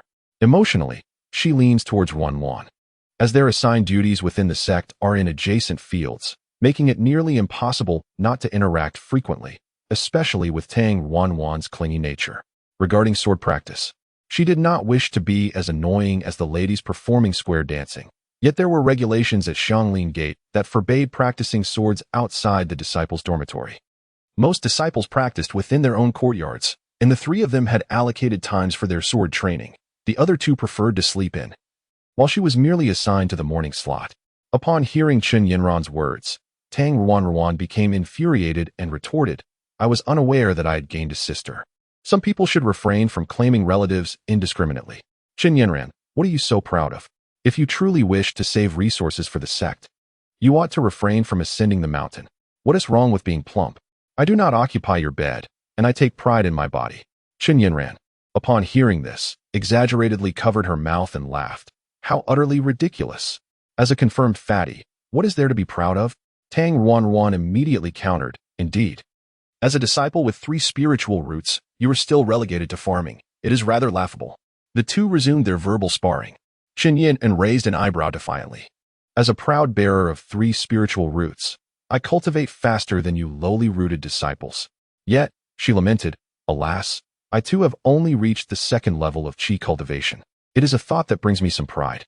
"Humph, so you've merely reached the 2nd level of qi cultivation. What is there to boast about?" Upon uttering this, Qin Yanran suddenly realized that she too had only attained the 2nd level of qi cultivation. Her eyes darted, and Lin Qing sensed impending trouble. Sure enough, Qin Yanran pointed at her. "Look, there is someone who has yet to even awaken their spiritual roots. Utterly useless. People like you should be relegated to the ranks of the menial disciples." Lin Qing felt an overwhelming urge to sigh at the heavens. This was the predicament she faced. Each time these two quarreled, she was invariably caught in the crossfire. Is it too much to ask for a world with fewer petty bullies? Chapter 31. Heartfelt Frustration. Before Lin Xing could take any action, Tang Ruan had already lost her temper. She had always been fiercely protective, and Lin Xing was under her wing. How could she allow her to be bullied repeatedly? It was simply a dereliction of duty. Thus, she roughly shielded Lin Xing behind her and stepped forward, exclaiming loudly, "Qin Yanran, I have tolerated you for far too long. We will settle our matters ourselves. Do not drag Lin Xing into your unreasonable antics." Refusing to yield, Qin Yanran, having endured the life of a lowly concubine in her hometown, felt as if someone were urging her, "Come on, do not stifle your true nature." Consequently, her voice rose in defiance, and inner strength surging forth, Tang Ruan. "You insufferable glutton, keep your mischief to yourself and go where it's cooler. People like her, utterly useless, deserve to be expelled from our sect, and mark my words, you shall find yourself on the same path one day." At that moment, Tang Ruan's fighting spirit ignited. "Humph, so what if I'm plump? At least I have eyebrows. Unlike some, whose brows are so faint one can barely discern them, utterly unremarkable." Although Lin Xing possessed 5 spiritual roots, she was striving earnestly, and one day she would surely harness her inner energy. Qin Yanran scoffed, "That useless girl? What a fool's errand." Lin Xing felt a twitch at the corner of her eye. These two were relentless. Could they not consider the feelings of the onlookers? After all, she was the unfortunate subject of their quarrel. She forcefully inserted herself between the two individuals, deftly pushing them aside. "Could you please refrain from blocking the entrance while you argue? Is it not embarrassing enough? Can't you see the gathering crowd?" Lin Xing swiftly pulled Tang Ruan into a corner. Qin Yanran, left mid-sentence as her counterpart fled, felt as though her conversation had been abruptly severed. Akin to being interrupted while in the midst of using the restroom, an unbearable frustration. Determined, she followed closely behind, vowing to confront the two individuals thoroughly this time. Lin Xing, however, had no time to indulge in Qin Yanran's elaborate inner turmoil. She had always felt a twinge of insecurity about her age, believing she should not engage in conflicts with girls of the young pioneer's age, and often reminded herself to be more patient. Yet, even a clay figurine has its limits. If these unruly children were not educated, they would surely become insufferable. Noticing Qin Yanran approaching with intentions to escalate the situation, she took the initiative to speak first. "Qin Yanran, I must commend your rapid advancement. However, do not forget that there are always those who surpass you, and beyond the heavens, there are greater realms. As outer disciples, we need not even discuss the vast gulf between us and the inner disciples. Therefore, please refrain from looking down upon others from your elevated vantage point. As for my presence here, I believe the deacon and the sect leader have their reasons. If you have any inquiries, feel free to queue up and ask the sect leader. Though I have not yet cultivated my qi, I am quite busy, so I kindly ask you not to seek trouble every few days. We would prefer not to engage." As the rapid-fire remarks echoed in the air, Qin Yanran found herself utterly bewildered. She had always believed that Tang Ruan was her main rival, while Lin Xing, who typically remained silent, suddenly dared to challenge her. Indeed, if one has the leisure to meddle in our affairs, they should first focus on cultivating to the 3rd level. Tang Ruan immediately concurred. Faced with a 2-on-1 situation, Qin Yanran realized she was isolated and defenseless. Fortunately, a formidable ally soon appeared. The newcomer, Li Jinghao, a disciple of the 4th level of qi training who had entered the sect several years prior, was around 16 or 17 years old, possessing slender eyes complemented by thick eyebrows. To Lin Xing, those eyebrows appeared rather peculiar, not the endearingly clumsy type like crayon Shinchan, but rather oddly arched upwards, as if they might soar into the sky were it not for the weight of his forehead. At that moment, he cast a disdainful glance. Exuding an air of superiority, "Qin Junior's sister, why engage in idle chatter with such insignificant ants?" To him, Lin Xing, who had yet to draw qi into his body, was as unremarkable as a blade of grass by the roadside. Li Jinghao then coldly regarded Tang Ruan and Lin Xing, as if to say, "You worthless trash. I cannot be bothered with you," before elegantly commanding, "Yanran, do not dawdle. Follow swiftly and cease wasting time." With that, he departed with a swiftness akin to a typhoon's passage. "Humph. I've heard that those who fail to draw qi into their bodies within 6 months will be relegated to menial tasks. Just wait and see." Qin Yan retorted defiantly as she hurried after her powerful support. The two swiftly exited, leaving behind a trail of confusion. As Tang Wanwan and Lin Qing exchanged glances, is reaching the 4th level of Qi training truly such a remarkable feat? Tang Wanwan, with an air of indignation, sat down after serving herself a meal. Observing Lin Qing leisurely enjoying her food, she exclaimed, "That Xin Yanran is truly detestable. And what has the deal with Senior Brotherly? He has nothing special. One might think he has already established his foundation." Lin Qing, don't you feel angry? You're eating so calmly. Lin Qing, blinking, replied, "One should not punish oneself for the faults of others. Why should I not relish my meal? This is a dish I procured with half a spirit stone." The mention of spirit stones caused her head to throb. Indeed, her financial situation was dire. In the world of cultivation, spirit stones were a necessity, yet she hadn't even managed to channel qi into her body, rendering her incapable of practicing spells or undertaking tasks. She could only resort to farming. However, plant growth follows its own natural laws. One cannot expect to sow a seed today and reap a tree tomorrow. Such results are unattainable in an instant. Thus, she had no source of income, relying solely on the half-spirit stone allocated by her sect each month to sustain herself in the cafeteria, barely managing to meet her basic needs. Tang Wanwan pinched her nose playfully and said, "You're so carefree." Then, glancing off into the distance, she pointed towards a certain direction and remarked, "And then there's Su Lu, that heartless one. She's living well, yet when she sees us being bullied, she doesn't lift a finger to help." Lin Qing took a mouthful of rice, inadvertently spilling some chicken soup as she mused, "That's quite normal. Those who walk different paths do not conspire together. No one is obliged to bear the responsibility for another's life." Tang Wanwan sighed. It just frustrates me. We treated her so well back then." Following Tang Wanwan's gaze, Lin Qing noticed that today, Su Lu was not clad in the garb of an outer sect disciple. Instead, she was enveloped in a delicate pink robe, resembling a budding begonia flower.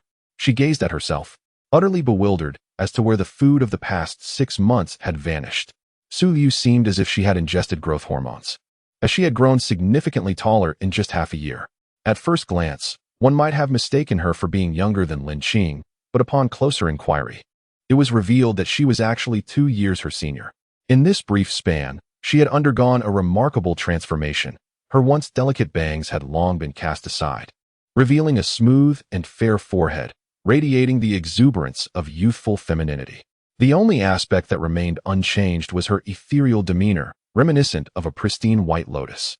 In stark contrast, her contemporaries, like the horizontally growing Ruan and Lin Qing herself, who still possessed a rather slender figure, made Lin Qing silently mourn for both herself and her sister for 3 minutes. Not only had Su Lu experienced a qualitative leap in her appearance, but she had also surpassed them in various other realms. She had broken through 2 levels of cultivation and had skillfully endeavored to curry favor with her senior brothers and the outer sect leaders. Within just a few months, she had garnered universal acclaim. Even the inner sect's chubby member, who had once embarrassed her, now humbly referred to her as Sister Su with unwavering devotion. Of course, due to the chubby one's lack of attractiveness, Su Lu hardly acknowledged him, yet she had not offended him either, which was a testament to her astuteness. Such finesse was something Lin Qing and her companions could hardly aspire to match. The disparity in their strengths inevitably fostered a growing distance. Previously, Lin Qing and Tang Ruan would frequently seek her out, but for Lin Qing, a student of lesser prowess, there was a poignant truth that stung her heart. Despite her current lack of substantial physical attributes, whenever Su Lu encountered her, she would timidly remark, "Sister Lin, I just entered the body cultivation stage. Only a day later than the fastest Sister Xiao. What a pity.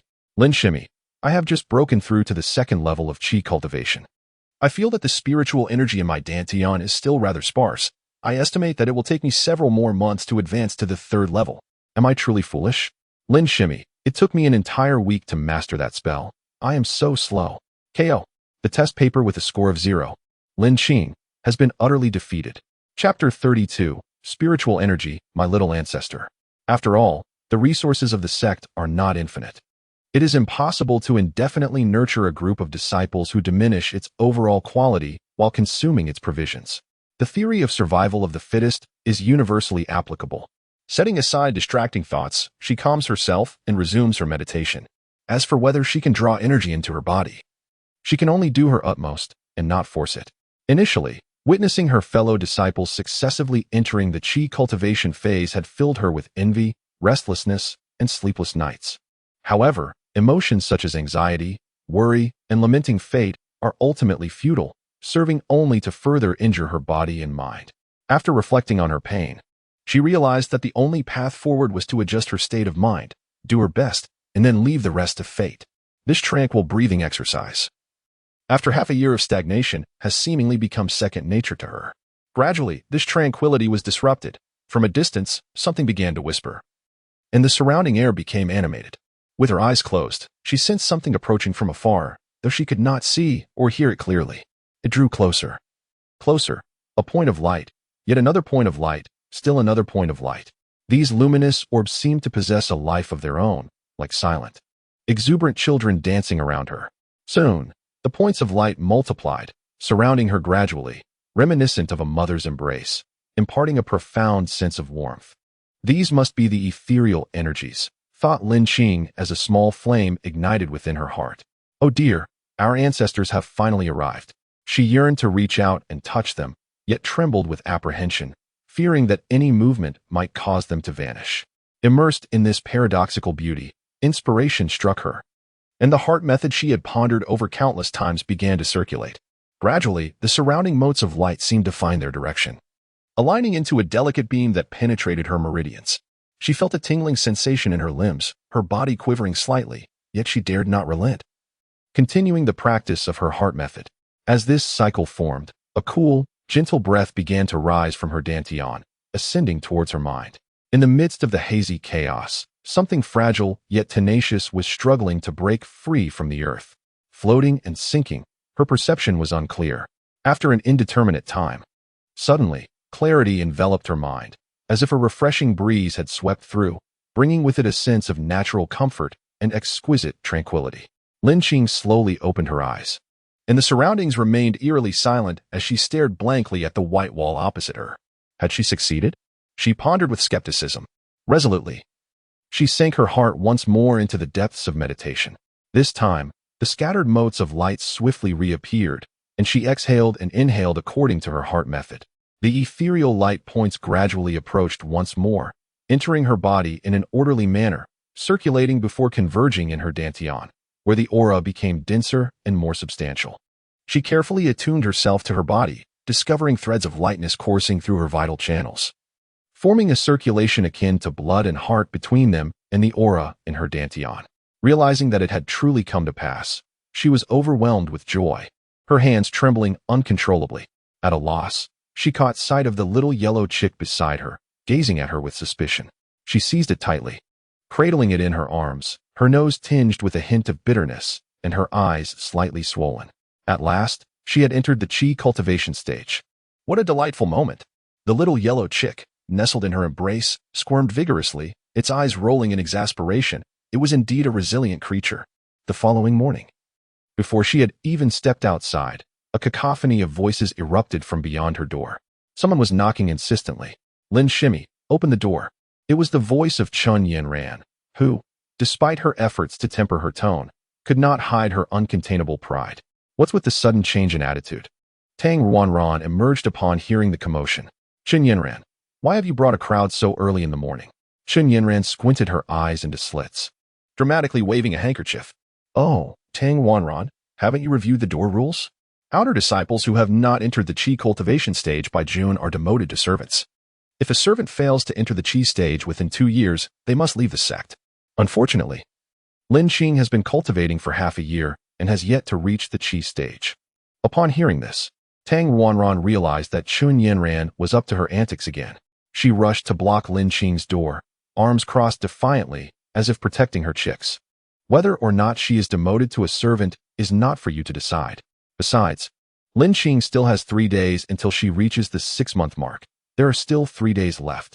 Seemingly indifferent, Chun Yanran nonetheless shoved Tang Wanran aside, asserting, "It's not that we doubt Lin Qing. It's just that 3 days is merely a trifle. If she hasn't been able to draw in qi for 6 months, what difference will 3 days make? It is not that I mock Lin Shimmy for her overestimation of her abilities. Rather, it is advisable for her to depart from this courtyard and acclimatize herself to the mundane duties ahead. Furthermore, Her eyes glimmered with a cunning thought, for these words were uttered directly by a senior from the Hall of Elders. With that, she stepped aside, revealing a disciple clad in gray from the Hall of Elders. After being provoked by Lin Qing the previous day, she found herself increasingly dissatisfied, lamenting her lackluster performance in their verbal duel. How had she allowed herself to stoop to the same level as Tang Wanwan? Having been seasoned in the intrigues of her childhood home, she considered herself quite astute. Yet yesterday she had been led astray by Tang Wanwan, her composure faltering as she spoke those indiscreet words. And how had she faltered when facing Lin Qing? It was truly a folly to have believed her. Thus, she sought out her more experienced cousin from the outer sect, appealing to the senior responsible for personnel matters. And with promises of numerous advantages, she managed to secure consent. Early this morning, she arrived with the intention of witnessing Tang Wanwan's humiliation and elegantly dispatching the bothersome Lin Qing. Just as she was about to push the door open, Lin Qing was enveloped in a palpable tension. Was this girl a relentless drill? She would not relent until she had struck a decisive blow. Outside, Chun Yinran could no longer contain her impatience. She forcibly pulled Tang Wanwan aside and pounded the door. Inside, Lin Qing chuckled with a hint of mischief. This little wooden door was indeed quite lively, capable of swinging both ways. However, she had foreseen such a moment and had already secured it with 3 bolts. With a leisurely demeanor, she stepped aside to unfasten the bolts and abruptly yanked the door open. As Qin Yin exerted force inward, she lost her balance and fell unceremoniously to the ground, landing in an awkward position. The previously troubled Tang Ruren, taken aback, burst into a fit of laughter. Having already suffered embarrassment early in the day, Qin Yinran was infuriated, rising abruptly and disregarding her poise. Trembling with indignation, she pointed an accusatory finger at Lin Qing, exclaiming, "You little imp, let's see how long you can act so brazenly. Today, I shall assign you to the menial tasks, where you will endure 8 hours a day of serving tea, fetching water, washing clothes, and feeding pigs." Tang Ruren, hearing this, felt as anxious as an ant on a hot pan, yet she could find no better retort. The fellow disciples who had accompanied Chun Yinran to witness the spectacle wore expressions of gleeful schadenfreude. Lin Qing, puzzled, noted that these individuals must have at least reached the 2nd level of qi training. Hadn't they learned the observation of spirits technique by now? Did they fail to notice her transformation? Thus, she resolved to enlighten them. She brushed her bangs aside, raised an eyebrow, and with a hint of regret, casually remarked, "Thank you, Senior Sister Chun, for your concern. However, I must regretfully inform you that you may be disappointed. I have already entered the qi training phase." "What did you say?" Chun Yinran reacted as if someone had tightened a noose around her neck, her eyes widening in disbelief as she scrutinized Lin Qing repeatedly. The conclusion she reached was utterly devastating, leaving her incredulous and stammering, How did you draw qi into your body? Just yesterday, you were at last." The disciple from the Elders' Hall, clad in gray, ceased feigning ignorance and stepped forward, declaring, "Enough. Now that you have entered the qi training phase, focus on your cultivation. Chinchimi, in the future, refrain from making baseless assertions. I am burdened with numerous affairs within the Hall of Elders and have no leisure to indulge in frivolous antics with you young ladies." With that, he flicked his sleeve and departed. Chun Yinran's veins throbbed in anger. This insufferable wretch. Why did he not declare it to be mere play when he accepted her spirit stones yesterday? Chun Yinran felt as if she had drawn water with a bamboo basket. Her mood exceptionally foul. She shouted in frustration, "You are truly ruthless." The onlookers, witnessing the conclusion of the spectacle, began to disperse like birds and beasts. Farewell. No need for formalities. Tang Wanwan felt as refreshed as if she had consumed ice water on a sweltering summer day. "Qing, you are simply remarkable." She twirled around Lin Qing, nearly dancing with joy. "You cannot imagine how detestable those people were just now." Lin Qing responded to Tang Wanwan with a hearty laugh. "Good heavens, I have finally embarked on the path of cultivation." Upon entering the first layer of qi refinement, the world transformed before her. Akin to upgrading an image taken by a Nokia phone to one captured by an Apple camera, her senses became acutely attuned. The distant scenery was vividly clear, and the soft murmurs of insects were distinctly audible. Even more astonishing, her memory seemed to have improved significantly, as if she could remember everything at a glance. Months later, Lin Qing sat on the ridge of a field, unconsciously smiling as she gazed at the newly ripened spiritual rice before her, her future brimming with hope. The rice ears, nourished by the morning dew, stretched lazily while the sun bathed the fields in golden rays, as if draping them in a gown of golden threads. In the distance, wisps of smoke rose gently, and even further away, a flock of birds chirped in the woods, yet they dared not approach to steal a morsel. Lin Qing, what do you see? After finishing her tasks, Ruan from the neighboring Ling Tian approached, noticing Lin Qing standing motionless, gazing at the rice fields with a foolish grin. Ah, she must be envisioning the harvest. She squinted her eyes, which then curved into a crescent shape. Hee, when the Ling rice is harvested, a significant portion will be submitted, but some will be left for us. At that time, you must share a little with me. Look, my crops are struggling. Many have yet to bear ears. When it comes to cultivation, Tang Ruan feels no fear, yet the thought of planting overwhelms her. Lin Qing readily assured her. Of course, no problem. We shall cook porridge together then. Back when she was at home, she had never engaged in farming. As a pampered girl, she had no experience in planting crops, yet upon entering the sect, she was assigned to cultivate the land.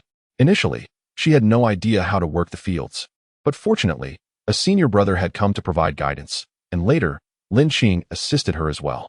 However, you cultivate better than most senior brothers. Our Lin Qing is truly remarkable. Tang Ruan felt a sense of pride. Lin Qing scratched her head and said, I can't quite explain it. I have this instinct for when to water the plants, how much to water, and where to remove pests, almost like a sixth sense. She too found this perplexing. It was only after her transmigration that she began to engage with agriculture. Yet, whether it be vegetables or rice, she seemed remarkably attuned to the needs of the plants. Could it be that she possesses a natural talent for farming? Alas, such a gift does not seem to be something to rejoice over in the realm of cultivation. Oh, if only she were a formidable talent in cultivation. The reality is that although she has entered the qi refinement stage, her current strength remains decidedly at the bottom tier. I cannot comprehend what you are saying. Never mind that. By the way, where is your little yellow chick?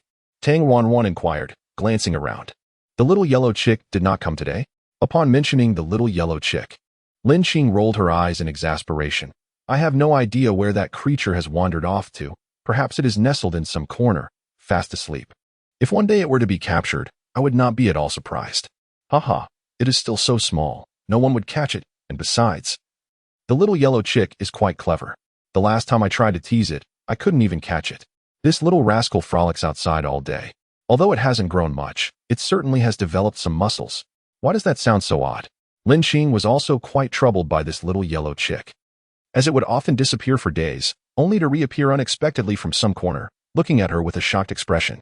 She had warned it numerous times, only to feel foolish afterward. After all, how could a chicken possibly understand? Having spent considerable time with Lin Qing, Tang Ruan was well aware of her frustrations. Once we reach the 5th layer, the sect will reward us with a spirit beast pouch, at which point we can store it there. I don't genuinely wish to confine it. After all, the little yellow chick has been with me for so long. Like family. The concept of spirit beast pouches and storage bags, these compact spaces for storage, completely surpassed her previous understanding. When she first began to cultivate qi, she had attempted to channel her energy to open the storage bag issued by the sect, which contained approximately 3 square meters of space, ample room for her belongings. She clutched the bag, overwhelmed with excitement. It was truly astonishing. If this marvel were to exist in the modern era, it would undoubtedly incite frenzied competition. No longer burdened by cumbersome packages while venturing out for shopping, travel, or moving, one could simply step outside with ease and grace. This was indeed a world brimming with surprises, defying scientific explanation. During her time of cultivation, she roamed alongside Tang Ruan. Her eyes opened wide to a myriad of spells that challenged her understanding. The various magical artifacts soaring through the air, particularly the flying devices of foundation-building disciples, traveled at speeds rivaling that of airplanes. Reflecting upon it, Yunja had treated her quite well in the past. Summoning rain was far more effective than conventional artificial methods. The condensation of spiritual energy into ice served the purpose of a refrigerator. Drawing talismans acted as a reliable means of communication. Conjuring fire from nothing was more convenient than a gas stove. With such mastery in hand, the world was at her fingertips. Her mother would no longer need to worry about her quality of life. Chapter 34. A child's heart is heavy. In addition to these wondrous conveniences, it was evident that this was also a world marked by stark disparities and fierce competition. For instance, in Futsal village, the villagers fretted over conserving kerosene while calculating the most economical hour to retire for the night. Yet the realm of cultivation illuminated the night with luminous stones. While the villagers were concerned about conveying messages without exhausting themselves on foot, in the realm of cultivation, a simple talisman would effortlessly resolve the matter. And so forth. Is it truly beneficial for the same world to be so deeply divided? It is no wonder that everyone yearns for a chance at immortality, striving desperately to penetrate the realm of cultivation. Upon delving deeper, one discovers that the formidable barriers are indeed as unyielding as iron. Yet we must courageously take the first step anew. This world is increasingly enchanting yet perplexing. In contemporary society, apart from the minuscule elite perched atop the legendary pyramid, the majority of individuals, akin to the affluent, indulge in fine wines and exquisite cuisines and partake in leisurely pursuits. The vast majority of facilities are equitably accessible to the general populace. Often, we lament the tribulations of our lives, yet if we alter our perspective, we may realize that this society has bestowed upon us a plethora of conveniences. Although disparities in status arise from the unequal distribution of resources among individuals, in terms of character, we remain fundamentally equal. We may envy others in terms of wealth and power, but with the right mindset, it is difficult to ascertain whose happiness truly surpasses the other. However, here, the situation is markedly distinct. Each layer is sharply defined, and the absolute suppression of power is stifling. Every resource is stratified into upper, middle, and lower tiers, allocated to individuals of varying ranks. The vast majority of resources remain undeveloped for the lower strata. Only through relentless striving can lower-tier disciples secure greater allocations. All too often, the fortunes and misfortunes of these lower-tier disciples hinge solely on the whims of their superiors. The weak become weaker, while the strong grow stronger. Such a distribution system leads Lin Xiaodao to ponder whether this might spiral into a vicious cycle, rendering the lower-tier practitioners unable to rise. Every endeavor comes with a cost. Noticing her friend drifting into a reverie again, Tang Ruan began to channel her spiritual energy to conjure a rain-summoning spell. The rain-summoning spell, a technique of the second tier of qi cultivation, is a newly acquired skill for her. One can summon spiritual energy to channel the water from a bucket into the air above the spiritual field to nourish the plants, or condense the moisture in the atmosphere into rain. Though the latter is an advanced technique she is yet to master.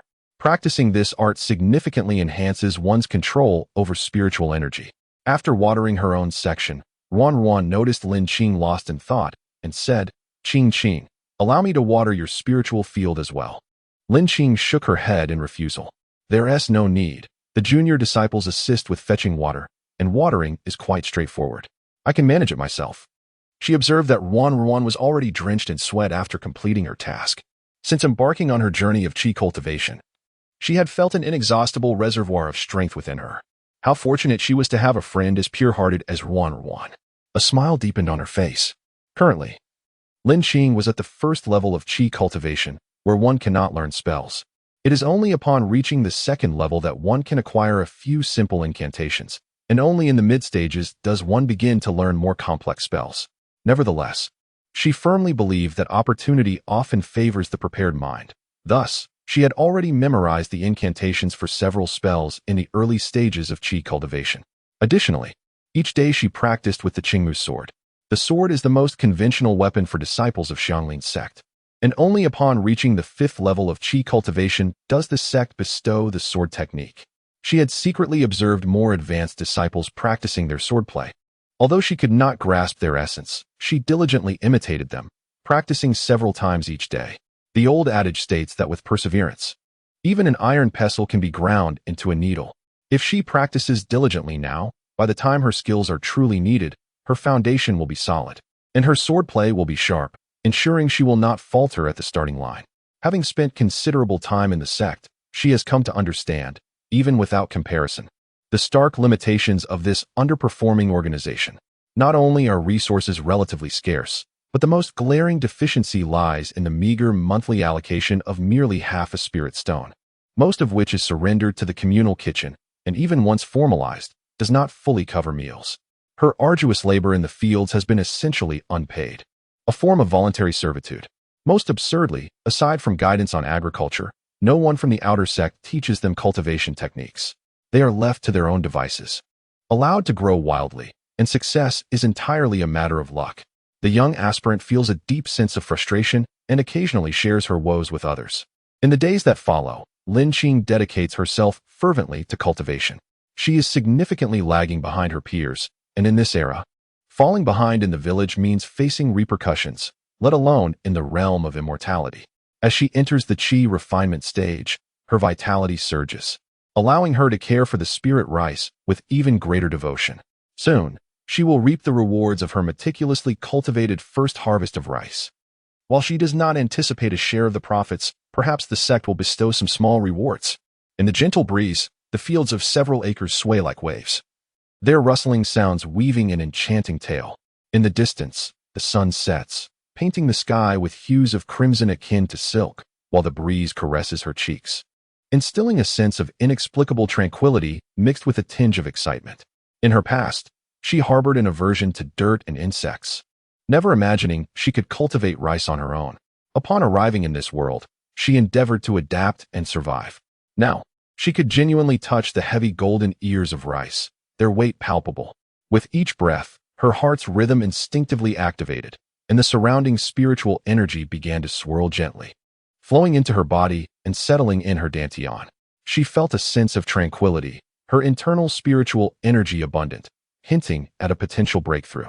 Lin Xiaodao gazed helplessly at the little yellow chick hiding in the corner, hopping and pecking at the spiritual grains. This creature had been thriving lately. As the spiritual grains ripened, a golden expanse provided the perfect cover for it to ravage her finest crops. Once it had devastated her vegetables, now it was plundering her grains, truly a curse upon her. She seized it by the nape, lifting the little chick, her expression long and her voice strained. "Little Huang, how many times must I remind you not to peck at the standing rice? There is an abundance of grains on the ground. Eat those instead." Before she could finish her reprimand, the chick wriggled free, disregarding her disgruntled visage, and with a swift motion, darted into the rice stalks, disappearing from sight.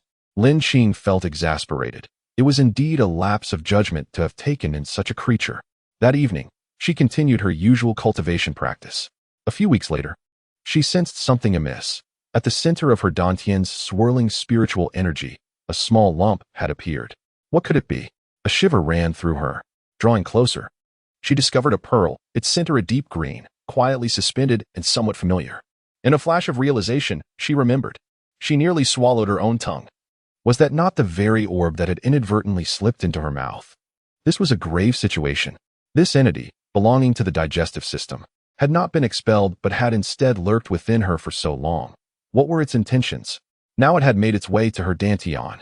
Chapter 35, The Prodigal Orb. What could this possibly mean? She was utterly perplexed. The dantian is of paramount importance to cultivators, and this mysterious object residing within felt akin to a ticking time bomb, instilling a sense of unease. After a moment of contemplation, she resolved to see if she could extricate the orb from her body. Thus, she consciously and purposefully summoned her spiritual energy to gently probe the orb.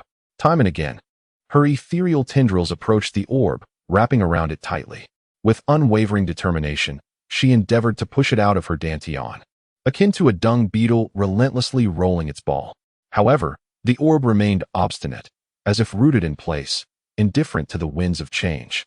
Lin Xiaodao was drenched in sweat from her exertions. Gritting her teeth, she summoned the spiritual energy from her meridians and channels to surge toward the orb. The intensified spiritual energy enveloped the orb, resembling a rural encirclement of an urban center, intent on achieving a breakthrough. Perseverance bore fruit, and suddenly, that inanimate orb stirred slightly. Lin Xiaodao was both astonished and bewildered. Before she could drag the orb out of her dantian, it began to inexplicably spin, its velocity increasing. Panic set in. A spiraling orb within her body could wreak havoc if it began to fly about, akin to a bullet, leading to a catastrophic outcome. Without allowing her to react, as if a door had been opened, all the spiritual energy surrounding the bead surged into it, vanishing completely. Lin Xiaodao was utterly terrified. Could it be some malevolent object? To make matters worse, before she could collect herself, the plump vortex within her dantian, which she had painstakingly nurtured, seemed to respond to a divine call and contributed a significant portion of its energy to the bead.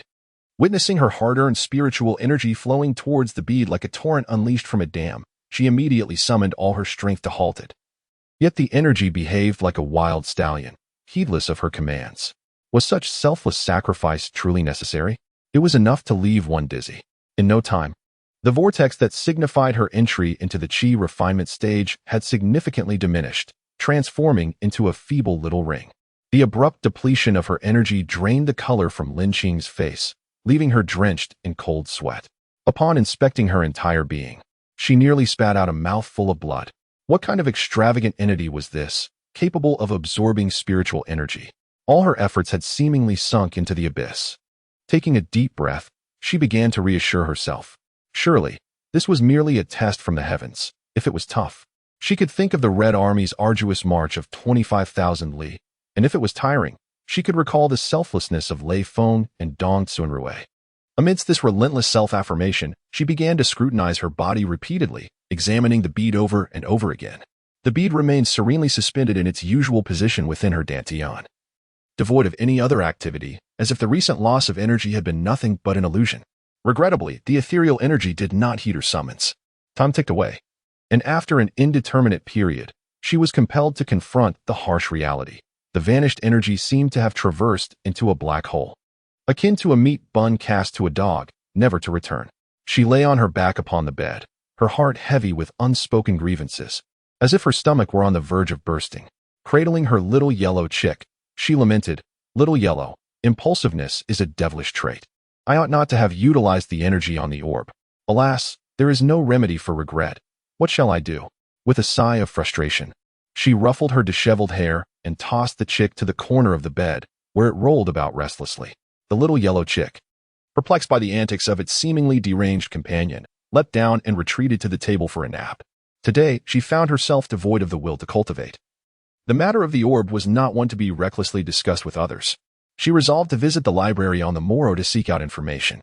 The repository of knowledge at Xianglin Gate was known as the library, divided into 3 tiers. The lowest level was designated for low-ranking disciples engaged in foundational energy cultivation, where a mere half-spirit stone granted access for a day. With limited cultivation, these low-ranking disciples could only earn spirit stones through menial tasks assigned by the sect, resulting in meager savings. The fees for the bottom tier were modest, containing primarily introductory knowledge of cultivation, such as fundamental principles, biographies, and a few simple, commonly used incantations. Ascending to the second tier required additional spirit stones or a certain number of sect contribution points to access the materials. Each type of material corresponded to varying amounts of spirit stones and contribution points. Above that lay the third tier, accessible solely to foundation-building disciples or those with special contributions and privileges. The contents within remained beyond the comprehension of lower-ranking disciples like Lin Qing. After reluctantly surrendering half a spirit stone, Lin Qing first stepped into the book-reading pavilion. The layout of the first floor resembled that of a modern library, meticulously organized into categories. The only distinction was that the shelves of the library housed an abundance of printed books, while the shelves of the book-reading pavilion contained materials crafted from various substances, predominantly jade slips, but also including wooden slips, bamboo slips, paper, leather, fabric, and silk. As it was a low-level repository, it was presumed that no extraordinary cultivation techniques would be found here. Hence, driven by her perplexity regarding the mysterious appearance of the bead within her, she specifically sought out obscure records of foreign artifacts and travelogues from her sect. The day swiftly passed without yielding the answers she sought. Gritting her teeth, she withdrew the spirit stones she had accumulated over the past months and spent several days immersed in the book-reading pavilion. In the end, she found herself nearly destitute, having nearly exhausted her spirit stones and depleted her spiritual energy. Among the many books, one particularly striking account narrated the tale of a minor rogue cultivator who, prior to embarking on the path of cultivation, faced relentless bullying, a veritable saga of a woeful childhood. However, upon entering the realm of cultivation, he serendipitously acquired a miraculous treasure, leading him to an abundance of resources in artifact forging and pill refining. Furthermore, a powerful entity residing within his treasure provided him with invaluable guidance, propelling his cultivation to remarkable heights. He subsequently excelled, vanquishing prodigies and seizing countless opportunities along the way, all while attracting numerous beautiful companions, ultimately attaining the great Dao and challenging the heavens. Upon finishing the narrative, she could not help but marvel at the protagonist's fortune. Though the tale was absurdly exaggerated, it was undeniably exhilarating to read. Why is it that others possess either divine beings or precious treasures, while she is left with nothing but a worthless bead? It seems profoundly unjust. Indeed, one cannot help but feel that comparison breeds despair, and one's worth is often measured by the value of their possessions. Oh heavens! Is this truly a sign that great responsibilities are about to be bestowed upon her?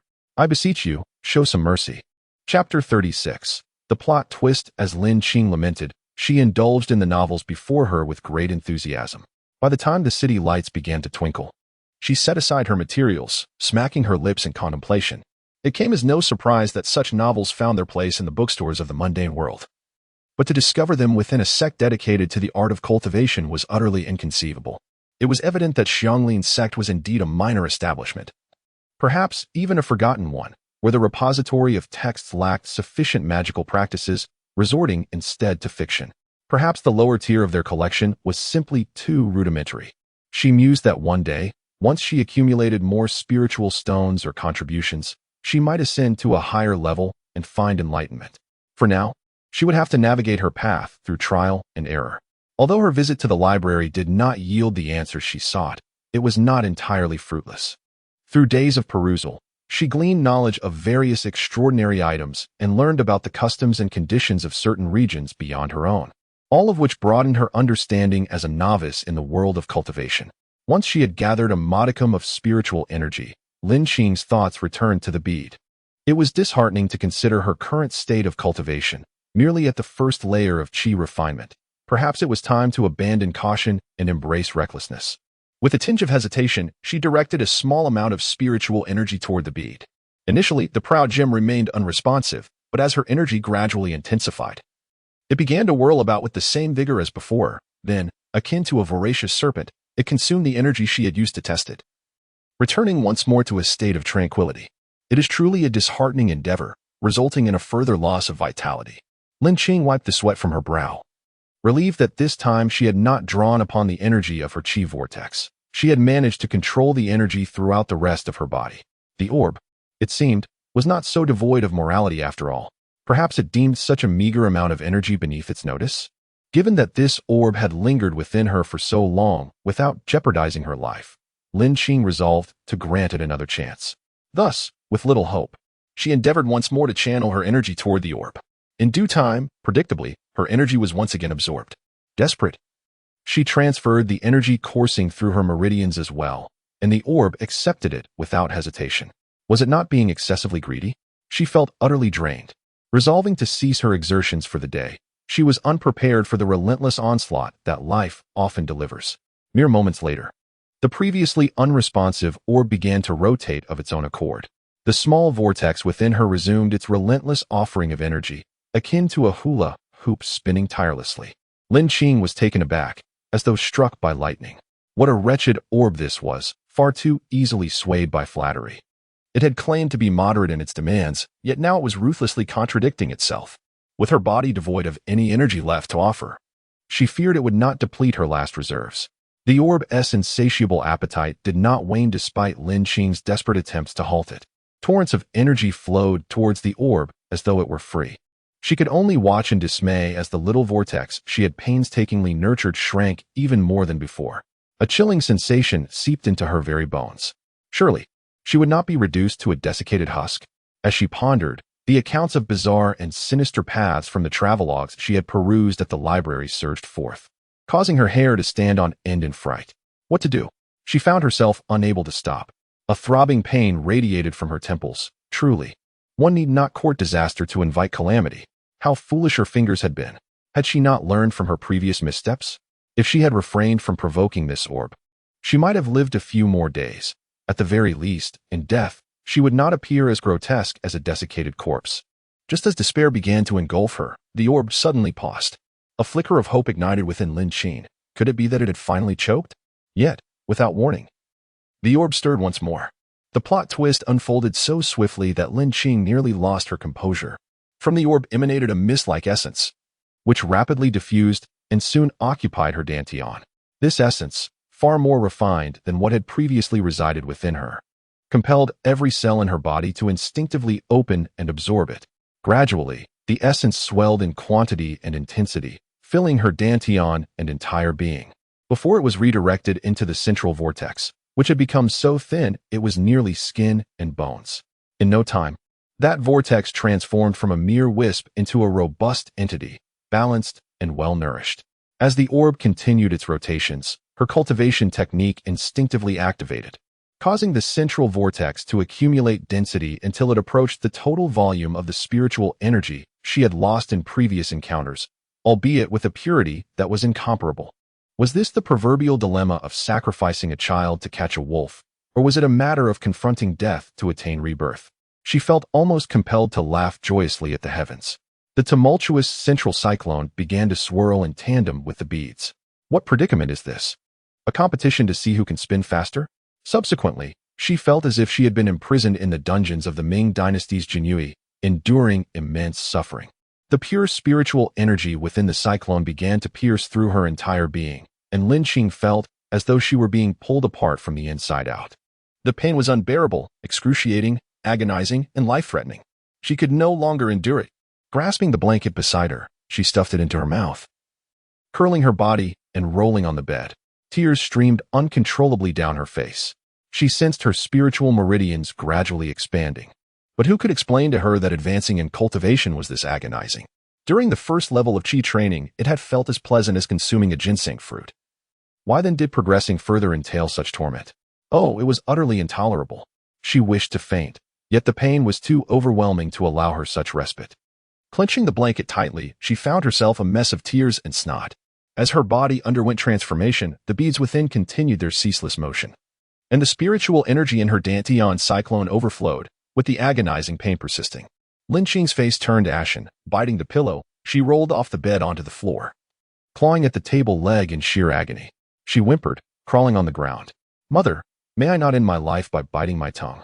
It felt as though eons had passed. Ultimately, she collapsed, exhausted, amidst a pool of her own sweat. The pain had just subsided when a more insidious torment emerged.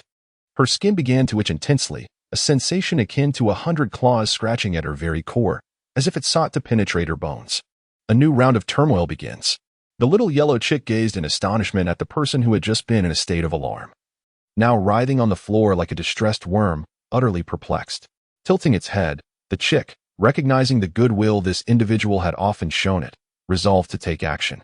In a bid to affirm its own existence, it leaped onto the bed, exerting great effort to replicate what Aunt Lin used to do, attempting to lift the blanket and cover her. However, the blanket proved too heavy, and in its struggle, it floundered its short legs, dragging the blanket to the floor, only managing to seize the white bedsheet, which it flung towards Lin Qing. As Lin Qing endeavored to suppress an unbearable itch, a white sheet came flying towards her, enveloping her from head to toe. Both irritated and indignant, she thought, "I'm not dead yet, and this little yellow chick is covering me with a shroud."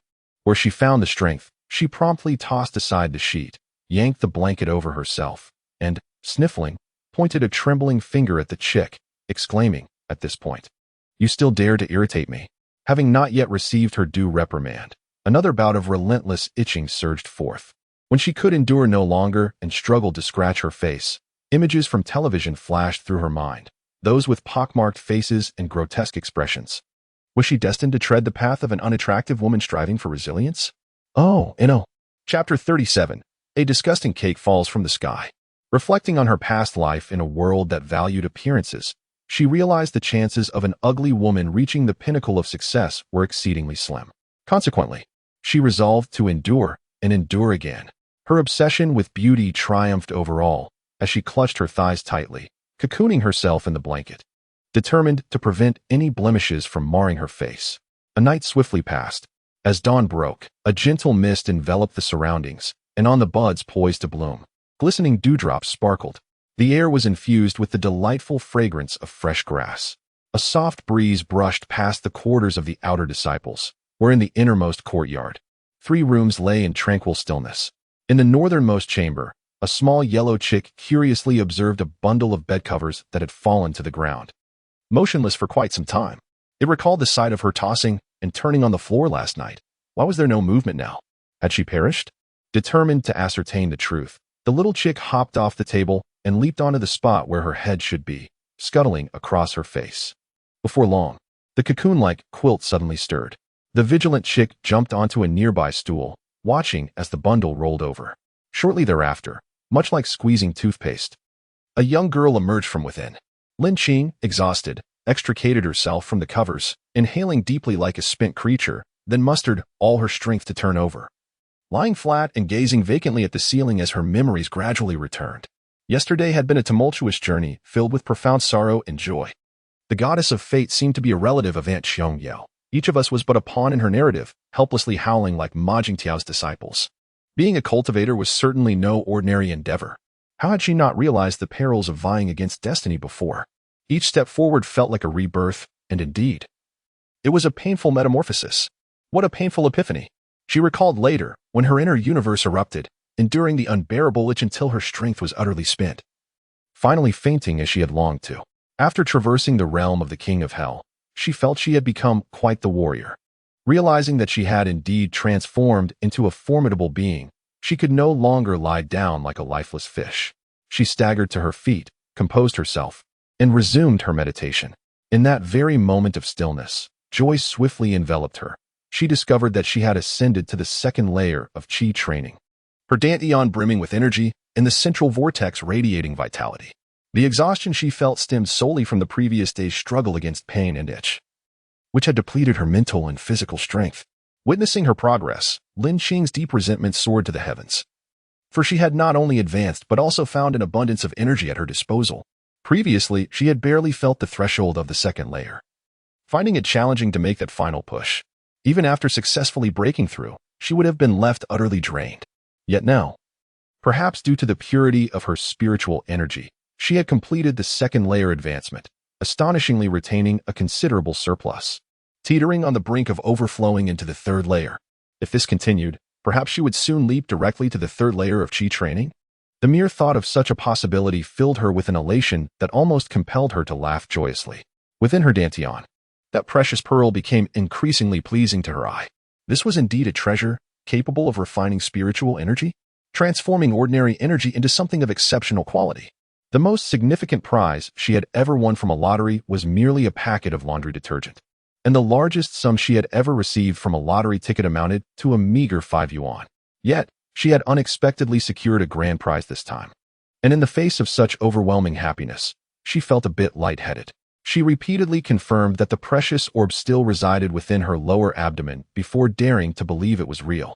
Once she had regained her composure, she found herself in a quandary. This grand prize exuded an aura of magnificence, yet it bore a substantial flaw. It seemed that the refined energy was not without cost. The price of advancement would be excruciating pain, a veritable struggle for survival. She recalled the words of the elders, who warned against premature elation at a fortuitous windfall, for it might turn out to be a spoiled pastry, discarded by celestial beings, or a hard biscuit that could crush one's spirit. Now, this pastry she had received was indeed quite difficult to swallow. She stood up, pacing around the room in circles before stopping to climb onto the bed once more to confirm it. Indeed, it was the second level of qi cultivation. How brave she felt. Lin Qing clenched her fists. No matter how unpalatable, it was still a prize, and far better than having nothing at all. Moreover, she realized she had no means to rid herself of the orb. As for the pain, she would face it when the time came. That was a concern for another day. Having resolved to accept her fate, she suddenly sensed something was amiss. The odor in the room was utterly foul. She glanced at the nearly blackened quilt on the floor and felt the unpleasant stickiness on her own body. A quick sniff confirmed her suspicion.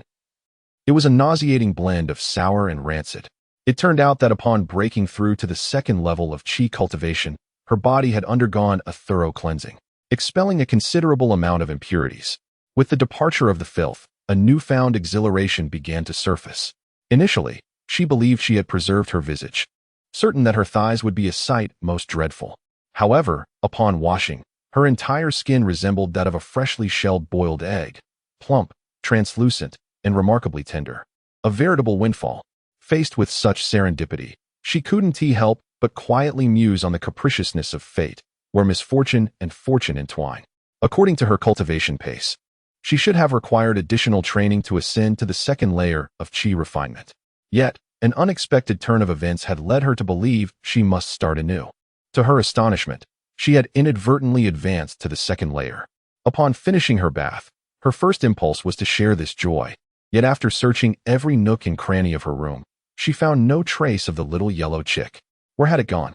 She was well aware that it was the very creature that had trampled her face that morning, but in her current good spirits, she chose to overlook it. When had this rascal ventured out? Outside the courtyard, the little yellow chick strolled leisurely. The outside air was indeed refreshing. Ever since that person had risen from the dead, it could no longer tolerate the stench of that wretched abode. Sunlight filtered through the clouds, casting delicate golden rays tenderly upon all, heralding yet another clear and invigorating morning. Lin Xiaodao emerged from her dwelling, clutching blankets and sheets, which she then soaked in water. Afterwards, facing the east where the sun ascended, she inhaled deeply, closing her eyes to rejuvenate her spirit. With a creak, the door opposite swung open. Chen Yanran stepped out, her gaze immediately falling upon Lin Xiaodao, who was headed in her direction, seemingly engaged in some task. At the very moment Chen Yanran pushed the door ajar, Lin Xiaodao promptly opened her eyes. The sudden gaze met by Chen Yanran rendered her somewhat uneasy. She tugged at her collar, allowing her eyelashes to flutter downward. Yet feeling that such an action diminished her presence, she resolutely lifted her gaze to meet Lin Xiaodao's eyes. One could not help but acknowledge that this young girl possessed a pair of exceedingly beautiful eyes, sparkling as if they held captured starlight, seemingly brimming with unspoken tales. Such captivating and spirited eyes stirred a profound jealousy within her. Avoiding the intensity of Lin Xiaodao's gaze, she shifted her focus to the girl's neck, only to discover that her skin appeared far superior to her own. With a resentful appraisal of Lin Xiaodao's entire figure, still resembling an underdeveloped twig, Chen Yanran felt a sense of balance return. After all, she was undeniably more robust in that regard. With a sense of pride, she puffed out her chest. But before she could bask in her own self-satisfaction, she noticed something amiss with Lin Xiaodao. Suddenly, a piercing scream echoed through the courtyard. Chapter 38. Chen Yanran's frustration. It was not surprising that her peers looked down upon her. It was merely the fault of the opposing party's lack of composure. Having just reached the second level of qi cultivation, Chen Yan exhibited an air of unbearable tension. The mental fortitude of this young girl seemed rather feeble. While she had little desire to engage with such an unreasonable child, some misunderstandings warranted clarification. Lin Xiaodao pressed down on the impudent finger and smiled gently. Sister Chen is jesting. The sect rules stipulate that only upon reaching the third level of qi cultivation will we be allocated nourishing pills in preparation for advancing to the mid-stage of qi cultivation. I believe you are more aware of these regulations than I am. Previously, my cultivation pace lagged significantly behind that of my senior brothers and sisters, which was quite embarrassing.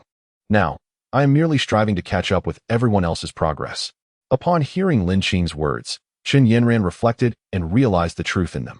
The sect's elixirs were indeed scarce, and the supply to the inner sect was limited, let alone the outer sect. Observing that this young girl had unknowingly reached the second level of qi cultivation, she felt a sudden rush of confusion. Chen Yanran suppressed the sudden surge of panic within her, forcing a half-hearted smile as she regarded Lin Xiaodao. Congratulations, junior sister Lin. However, it is well known that for cultivators like us, advancing to the next level presents exponentially greater challenges. You took 6 months to draw in qi. Yet you have achieved the second layer of qi refinement in less than 4 months, which inevitably raises suspicions. Lin Xiaodao raised an eyebrow and smiled. There is no need for suspicion. I simply had a sudden epiphany. Perhaps I possess an innate talent for cultivation. To put an end to Chen Yanran's incessant prattling, she was determined to assert herself. Chen Yanran faltered, taken aback by Lin Xiaodau's audacity in claiming talent. Who was it that had taken 6 months just to draw in qi? She conjured countless excuses in her mind, unable to fathom that this was the explanation that had slipped from Lin Xiaodau's lips. Where was her sense of propriety? Chen Yanran felt a deep sense of frustration.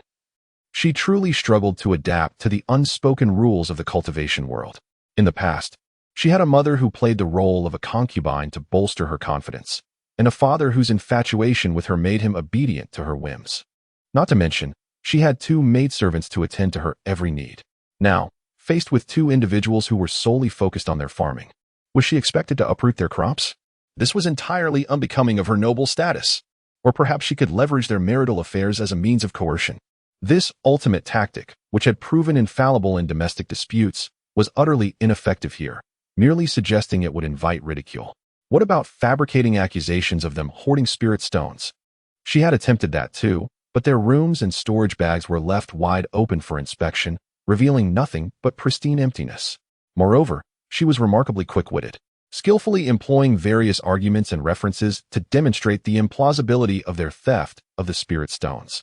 In a 2-against-1 confrontation, she nearly fell into the pit she had dug for herself. Her martial prowess appeared as ineffective as striking cotton, producing no sound whatsoever, while she, in contrast, resembled a monkey, leaping about in a manner both amusing and absurd. The more she pondered, the more discontented she became, prompting Chun Yanran to resolve to consult her cousin. She would not tolerate the lack of retribution against these two. In that moment, however, she overlooked a fundamental truth. In the realm of cultivation, one's level of mastery was paramount. Her fixation on her previous status, driven by a fear of further humiliation, caused her to entirely misplace her focus. Moreover, being merely at the second level of qi cultivation placed her at the very foundation of training. Previously, only Lin Qing and the lowly disciples had afforded her a sense of superiority, while those whose cultivation surpassed hers were as numerous as grains of sand. Human nature often reveals such contradictions. Individuals can tolerate countless injustices endured by others, yet find themselves restless at the thought of a neighbor's hen laying one more egg than their own. After Chun Yanran rushed off in haste, Tang Ruan was jolted from her training by a shrill scream. Exiting her courtyard, she immediately noticed that Lin Qing's aura had become significantly more substantial, evidently indicating her recent advancement to the second level of qi cultivation. She hurried over and playfully tapped Lin Qing on the shoulder. "Oh dear, you startled me." Lin Qing exaggeratedly winked at her. "You were the one who startled me. Little girl, you've silently reached the second level, haha." Tang Ruan chuckled, genuinely pleased for her friend's achievement. In the months when other disciples were entering the qi refining stage, she endured countless disdainful glances and was on the verge of being relegated from the outer sect. The pressure she bore was immense. Aside from nurturing her spiritual plants, she devoted all her remaining time to relentless cultivation. Only the two individuals in her courtyard were aware of her dedication. Lin Qingzhen considered herself fortunate and cheerfully remarked, "It's merely luck. Let us strive together from now on." After saying this, she made a playful gesture reminiscent of a Red Guard charge, eliciting hearty laughter from the delighted Ruan. Beaming with joy, Tang Ruan looked at Lin Qing and exclaimed, "How wonderful, Qing. From today onward, we shall both be at the second layer of qi refining, which means you can start learning spells now." With an exuberant flourish of her skirt, she added, "Come, let us give it a try." Lin Qing nodded eagerly. "Indeed, I am so looking forward to it." The enchanting spells had long since ignited her anticipation. The two friends made their way to the spiritual field. Lin Qing retrieved a jade slip she had received from the steward after successfully guiding her qi. As she infused it with spiritual energy, the various spells available for the second layer of qi refining were revealed one by one. The second spell was the spirit observation technique. Given that each stage of cultivator exuded different levels of pressure and aura, mastering this enigmatic technique would allow one to perceive the cultivation levels of others, enabling them to seek advantages and avoid dangers, as per the story's setting. The spirit observation technique can reveal not only the levels of those at or below one's own stage, but also those at a higher level. The third spell was the wind walking technique, which concentrated spiritual energy in the legs, thereby accelerating one's walking speed. Upon reaching a slightly higher stage, one could even traverse the surface of objects to run swiftly. Below the foundational level, one cannot manipulate objects for flight. Thus, this wind technique can be said to be universally practiced by all qi refining disciples. It not only enhances efficiency in tasks, but also serves as an invaluable method for evasion. Today, upon arriving in the fields, the first skill Lin Qing wishes to master is the rain summoning technique. Taking advantage of this moment to practice the spell not only allows her to cultivate her abilities, but also enables her to fulfill the sect's agricultural duties, achieving two objectives simultaneously. Following the instructions from the jade slip, she holds her breath, concentrates, and channels all her spiritual energy into her palms, directing it towards the water bucket placed beside the field, filled to the brim. With great effort, she attempts to draw the water upwards. After exerting her energy for quite some time, the tranquil water surface merely stirs with a few ripples, akin to the gentle patter of a light rain. Before settling back into stillness, she thought to herself, could it be that she is truly inept at magic? Chapter 39. the abundant harvest of spiritual rice unwilling to concede. She perseveres, attempting multiple times, and by the time noon approaches, she finds herself disheartened. Aside from a slight quiver, not a single wave has been stirred. Frustrated and bewildered, Lin Xing turns to Tang Ruan, who has been standing nearby, eagerly waiting to witness her display of prowess, and asks, Ruan, was your experience similar? Tang Ruan awkwardly shakes her head, then vigorously nods. What does that mean? Well, I encountered the same situation during my initial attempts. Tang Ruan's gaze drifts, her fingers tracing small circles in front of her. But, after trying a few more times, it just worked. By the end, her voice scarcely rises above a whisper. Upon observing Tang Ruan's expression, which conveyed a sense of reluctance to discourage her due to their camaraderie, Lin Xing couldn't help but reflect. The path of cultivation is indeed arduous for women of advanced age, filled with endless pitfalls. Yet, she had always been tenacious. Revitalizing her spirit and smiling at Tang Ruan. It seems my foundation is rather lacking. I must ponder more deeply. I am certain success will eventually come. Tang Ruan promptly replied, Indeed. With more attempts, success will surely follow. Just as your ability to channel energy into your body is somewhat slow, yet you advance to the second tier swiftly. The same principle applies to your first encounter with this technique. Realizing that she had consumed a significant portion of Tang Ruan's time, Lin Xing suggested, Ruan, you should attend to your own matters. I will take some time to consolidate my experiences. Standing beside a water barrel, hoe in hand, Lin Xing analyzed the problem from various dimensions, physiological, psychological, and skill-based comprehension of the technique, but still failed to uncover the underlying cause. It was indeed perplexing. Perhaps a more physical perspective was warranted? Yet in this realm of cultivation, the myriad practitioners surrounding her seemed to proclaim that Newton's fundamental laws were but a beautiful illusion. After some contemplation, she resolved to take a step back. Thus, Lin Xing hoisted the hoe and busied herself with her agricultural endeavors. As the sun began to set, Tang Ruan approached to inquire about her progress with the technique. The two women squatted by the edge of the field, and Tang Ruan asked, How is it going? Lin Xing waved her hand dismissively, a slight furrow appearing on her brow. As for this rain-summoning technique, I am still unable to channel any water. Upon listening, Ruan gently stroked her plump chin and, in a tone reminiscent of an elder sister, comfortingly patted her shoulder, saying, Do not rush this. Take your time. Indeed, haste would yield no results. The practitioners engage in mutual exploration, acquiring a wealth of experience. Lin Xing inquired of Ruan, How did you progress? After a moment of contemplation, Ruan candidly replied, To be honest, I am not entirely certain. One day, I was famished and hurried to eat, so I aimed to finish watering the land quickly. Naturally, the water was drawn up by me, and subsequently, I learned to control it, allowing for an even irrigation. Lin Xing pondered this, contemplating another attempt, when the distant sound of a gathering broke her focus. The assembly call was issued by the senior disciple Sun Xiaodao from the outer sect. Once all the disciples involved in planting the spiritual fields had assembled, Sun Xiaodao announced, Esteemed disciples, the spiritual rice is now nearly ripe. Thanks to your diligent cultivation over the past months, we have received a directive from the disciplinary hall. Commencing tomorrow, we will harvest the spiritual rice. For the next 10 days, each disciple shall attend to their respective fields.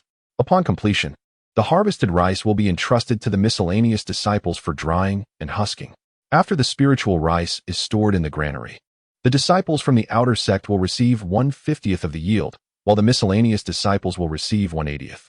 Upon hearing this, the disciples dispersed joyfully to the spiritual fields, and the miscellaneous disciples erupted in cheers. To be candid, within the sect, the miscellaneous disciples, who invest the least time in cultivation yet bear the heaviest workload, found immense joy in this mere share of the harvest. Each time Lin Xing observed the miscellaneous disciples laboring tirelessly, drenched in sweat, she felt a pang of compassion. In the realm of cultivation, one's aptitude determines their starting point. Individuals are categorized into various ranks, and each person must traverse their own unique path. In comparison to the servant disciples, the outer sect enjoys a stroke of fortune, as they are burdened with less menial labor and possess relatively more time for cultivation. For the servant disciples, they may find themselves with opportunities that surpass those of ordinary mortals. Within the realm of cultivation, servant disciples are granted chances to practice their skills. Moreover, due to the nourishing essence of spiritual energy, they need not worry about the myriad ailments that plague ordinary humans, and barring any unforeseen circumstances. Their lifespans typically exceed those of commoners. However, the majority of servant disciples remain forever ensnared in the qi refinement stage, their aspirations thwarted throughout their lives, subjected to the exploitation of their sect and the bullying of their peers. Thus, the choice between living as a mortal or an immortal is akin to a fish tasting water, knowing its own warmth and chill, in pursuit of survival and greater advancement. Lin Qing silently admonishes herself that the nail that sticks out gets hammered down. Thus, before attaining absolute strength, diligent cultivation is the only truth. At the same time, one must never forsake the moral bottom line or forget the original intent of their path. This evening, she resolved to forego her cultivation and rest well. For tomorrow she would harvest the spiritual rice. As Ruan contemplated her plans for the morrow, she cast a glance at the several acres of rice fields overseen by Lin Qing, noting the disparity in their yields. Her small, arched brows drooped as she lamented, "Qing. Your harvest far surpasses mine.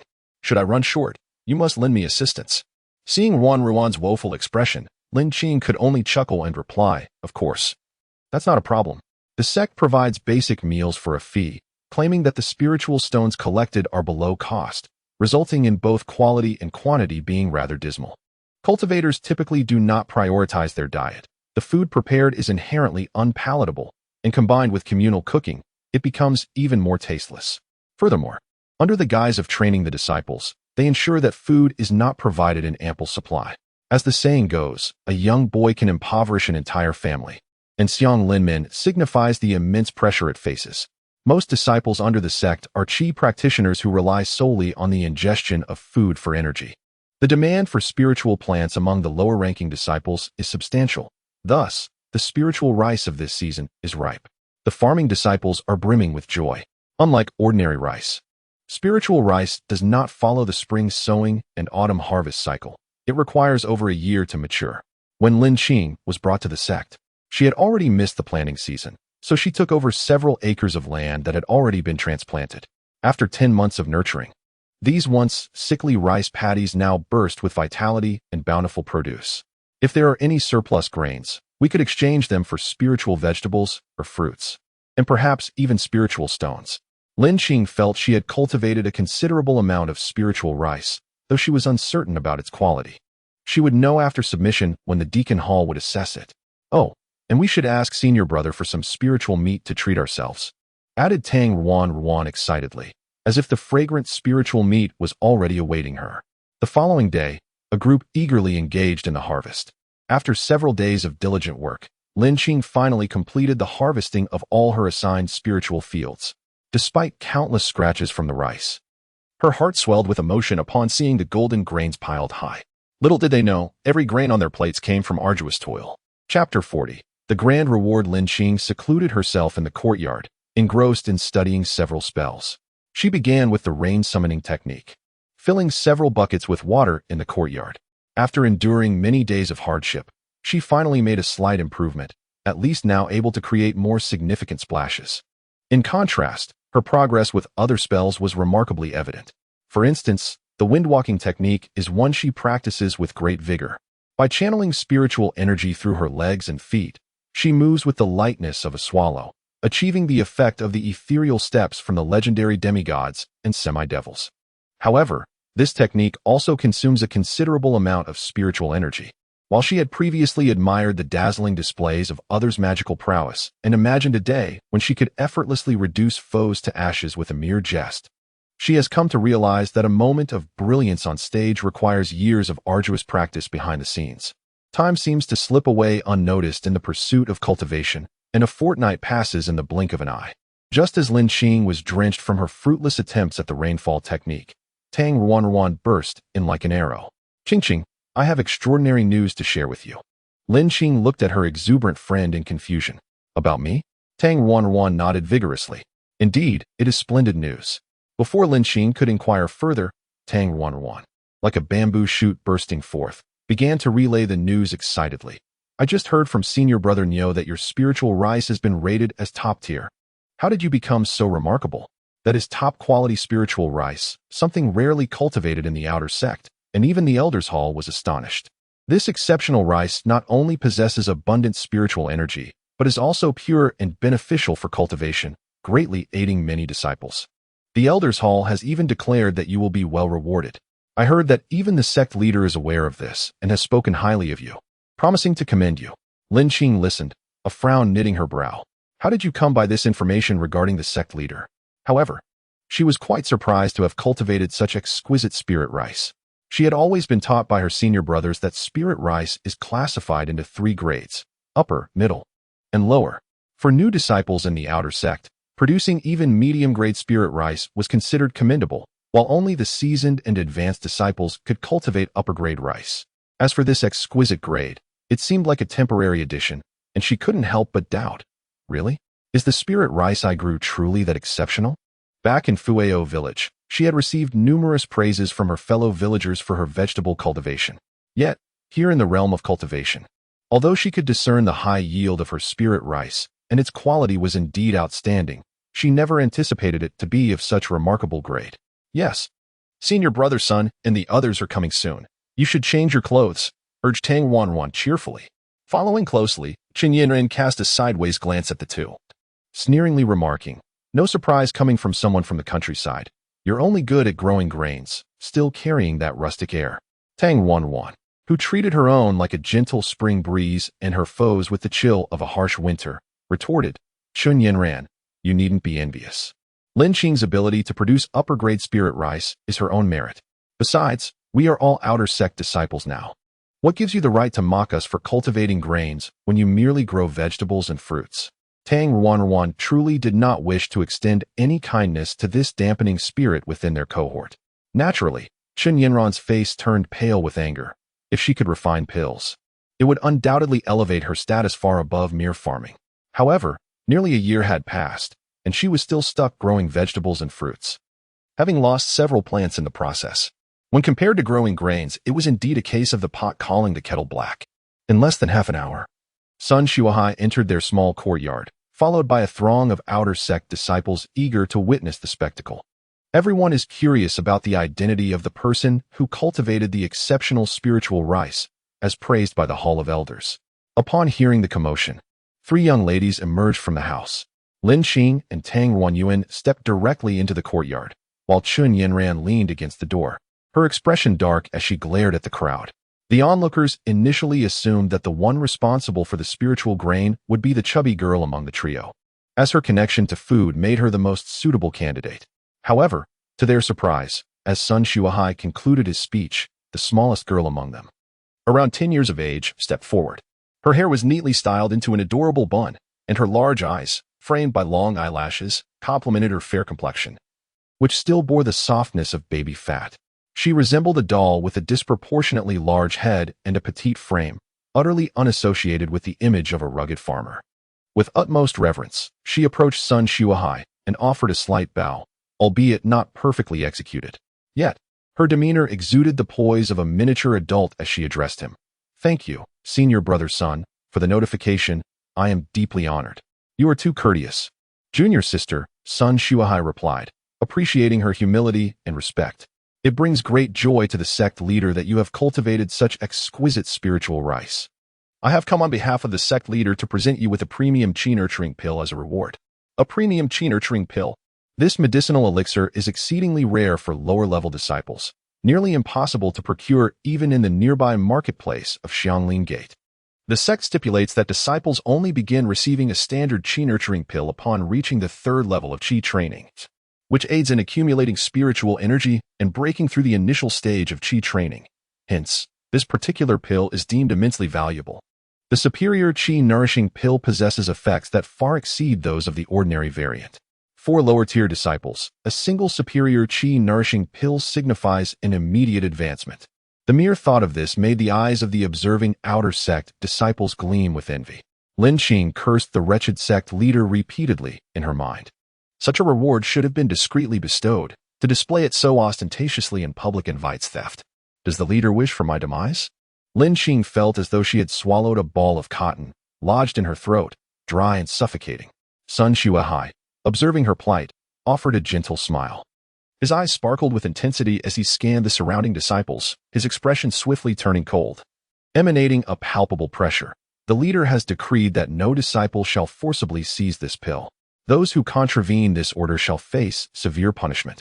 At least there was a semblance of conscience, Lin Qing mused, feeling slightly reassured by the leader's generosity towards the disciples. Under the searing gaze that could ignite paper, Lin Qing steeled herself to accept the pill. In the full view of the crowd, she carefully placed the qi-nourishing pill into her storage bag and followed Sun Xuehai, making her way toward the main peak amidst the throng of onlookers. The outer sect disciples watched as the timid junior sister trailed behind Sun Xuehai, flanked by a chattering, plump companion, unable to suppress their murmurs of astonishment. Such a delightful pair of junior sisters had gone unnoticed until now. Some of the more considerate speculated that Lin Qing's next few days would likely be tumultuous, although it was expressly forbidden to forcibly seize the pill. Numerous methods of coercion and temptation existed for lower-tier disciples. Yet those lacking integrity were scheming with their eyes darting around. Such a precious elixir. Everyone desires it. How might it find its way into my pocket? Qin Yin and leaned against the door, a cold smile curling at the corners of her mouth. Lin Qing. With the sect leader bestowing pills and the deacon hall offering rewards, you are in for quite the experience. Chapter 41. A serious matter arises upon arriving at the deacon hall. Sun Xuehai and Tang Wanwan were left outside while Lin Qing entered, only to discover that the reception was of a notably higher caliber, as it was none other than the hall master himself who awaited her, accompanied by the elder deacon who had initially registered her. The deacon hall master expressed great satisfaction with Lin Qing's performance. After evaluating all the spiritual grains and vegetables submitted by the congregation, he was pleasantly surprised by the exceptional quality of the spiritual rice cultivated by the young girl, which had not been seen in years. This spiritual rice, though slightly less potent than low-tier elixirs, offers substantial spiritual energy with minimal impurities, making it the ideal sustenance for disciples below the foundational level, particularly for a small sect like Xianglin Gate, where elixirs are scarce and most disciples are in the qi refinement stage. This exquisite spiritual rice proves invaluable. After a few days of usage amongst several disciples, the results were indeed promising. In this world, there are many paths to contribute to the sect, not limited to mere cultivation. The young girl, nearly at the second layer of qi refinement, increasingly caught the deacon hall master's eye, and unbeknownst to him, his attitude towards her softened. Lin disciple, you have done remarkably well. Lin Qing, cleverly donning a sincere expression of gratitude towards the sect, replied, Uncle Master, your praise is unwarranted. I merely encountered a stroke of luck. Observing the young girl, so tender in age yet devoid of arrogance, the presiding elder stroked his beard with satisfaction. The cultivation of exquisite spiritual rice lacks an established method among the various sections. Did you discover any particular insights during your planting process? He gazed into the girl's innocent eyes, nodding slightly, for he held no genuine expectation that she could articulate a definitive answer. Given that no sect possessed concrete techniques or experiences for cultivating such spiritual rice, it was rather improbable that a young girl would have stumbled upon something extraordinary. Yet, her earnestness in attending to the matters of the sect was indeed commendable. Thank you, Master Uncle. I merely fulfilled my duty, Lin Qing replied humbly, recognizing the virtue of modesty at that moment. I hope you will continue to maintain this diligence and produce even more high-quality spiritual rice for the sect. Upon hearing this summarizing remark, Lin Qing realized she had successfully navigated the conversation. After their discussion, the presiding elder entrusted her to the senior steward. In the inner chamber, the steward, who had previously assessed her spiritual roots, handed her a small cloth pouch. Upon opening it, Lin Qing's eyes sparkled with excitement. It contained a small bag of spiritual stones, 30 of them, to be precise. A substantial fortune. After counting them, she discreetly stowed them away in her storage bag. Oh, but Master Brother, my storage bag is already filled with farming tools and barrels, leaving no room for more. Might I request another one? She felt uneasy about placing all her eggs in one basket, and had long desired an additional storage bag, especially now that she had acquired this newfound wealth. She retrieved 2 spirit stones from her possession and handed them to the senior steward with a sweet smile, saying, Please help me, Senior. Those storage bags with only 2 or 3 square units of capacity were not particularly precious. Observing the gleaming anticipation in the young girl's eyes, the steward accepted the spirit stones and provided her with one, filling it with the spirit rice she had divided. Once the task was accomplished, Lin Qing did not leave immediately. It was not until the old steward inquired about the reason for the girl's lingering presence that she realized her request might be perceived as impolite. However, having ventured this far, she was acutely aware of the potential dangers awaiting her outside. Who knew how many were now plotting against her? With no formidable spells at her disposal, she would be unwittingly delivering herself to a den of wolves and tigers. Were it not for the inappropriateness of breaking through within the steward hall, she would have eagerly consumed the elixir at once. Though reluctant, she understood the importance of weighing her options, and thus she offered 3 more spirit stones. Once she reached her lodging, she would be relatively safe. As the sect forbade fighting in the dormitories to protect their fixed assets, and higher-level disciples occasionally patrolled the area. In contrast, other unguarded locations were left to the whims of the disciples, no matter how unruly they became. The old steward clearly understood the intricacies of the situation. He accepted the spirit stones and, embodying the essence of kindness, ultimately acquiesced. With a steward assigned to escort her, Lin Qing felt a gentle sigh of relief escape her lips. As she approached the outer gate, her suspicions were confirmed. She was met with a wave of malevolence that struck her squarely in the face. Once a mere background character with little story of her own within the sect, she had suddenly risen to prominence thanks to the elixir. And she could almost envision numerous eyes sharpening their blades in her direction. It is not that she suffers from paranoia, rather. The journey has incessantly revealed to her that she is embroiled in a significant predicament. Observe how certain disciples gaze at her waist, their eyes resembling those of a hawk, fixated on the storage pouch she bears, as if they could penetrate its depths to unearth elixirs. This realization ignites a scorching sensation within Lin Qing. For her newly acquired pouch, filled with spirit rice, pills, and spirit stones, feels unbearably hot against her chest. Yet, this is merely the beginning of her troubles. Some gazes are far more hostile, akin to X-rays, attempting to pierce her very being, sending shivers down her spine. Others have already begun to encircle her, moving with a calculated proximity, ever on the lookout for an opportunity, causing an icy dread to surge through Lin Qing's mind. As for certain individuals, she sighed, wishing to refrain from elaborating. That burly senior brother, towering like a bear, is hardly concealed by the tree in front of the dormitory, his imposing figure unmistakable. Tang Wanwan, belatedly sensing the unease, voiced her concerns. Lin Qing, do you think we might be in danger? Many of the senior brothers and sisters seemed to have ulterior motives. The courtyard door was shut tightly behind them, enveloping the space in an eerie silence. Perhaps this was the calm before the storm, Lin Qing contemplated. With a wry smile, she replied, Wanwan, you are absolutely correct. Those individuals are likely intent on seizing my possessions. What should we do then? These people are truly wicked, Tang Wanwan exclaimed, a mix of helplessness and indignation in her voice. Lin Qing raised an eyebrow, her demeanor taking on a mischievous edge as she declared, let them come. I shall consume the elixir immediately and see how they fare.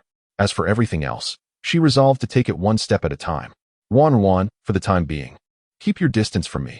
Let us weather this storm before we proceed. Lin Qing feared that she might implicate Wanwan. Wanwan pouted, what are you saying? Am I that kind of person? Lin Qing replied, I appreciate your good intentions, but do take care of your safety. I shall enter first. The rigid approach of the sect, which only dealt with punishment and neglected the aftermath, had already made her submit. There was no need for prolonged contemplation. To avoid unnecessary delays, she must consume the pill without hesitation. Immediately. Chapter 42. The vanishing efficacy of the medicine, the superior qi-nourishing pill, was contained within a small, brown vial. When poured out, it revealed a round pill, akin to the size of a marble, its brownish surface adorned with spiral patterns. Lifting it to her nose, she inhaled a faint medicinal aroma. Was this truly the elixir coveted by so many in the realm of cultivation? A substance that replenished energy and fortified the spirit. It was indeed one of the treasures sought after by countless cultivators. Lin Qing pondered the fact that so many desired this item, if she did not consume it swiftly. The uncertainty of tomorrow loomed large, though she was not particularly fond of taking medicine. The extraordinary reputation of this superior qi-nourishing pill instilled a spark of anticipation within her. Once she had sufficiently regulated her breathing, she placed the pill in her mouth and closed her eyes, preparing to witness a miracle. The qi-nourishing pill dissolved instantly upon contact, cascading down her throat, releasing a surge of vibrant spiritual energy that rippled outward like water ripples. The most potent stream of energy surged directly towards her dantian. Lin Qing's eyes sparkled with excitement. This powerful energy coursed majestically through her dantian, and just as it was about to flow into her qi rotation, it abruptly stalled, as if struck by an unseen force. Subsequently, it seemed to be repelled by the central vortex, swiftly retreating, and then, as if its tendons had been severed, it lost all momentum, rapidly dissipating throughout her body as meridians. The flesh and blood of her body felt as though she had consumed a potent elixir, every inch nourished. Lin Qing sensed a gentle warmth enveloping her, a pure energy coursing throughout her being, most of which was absorbed by her skin.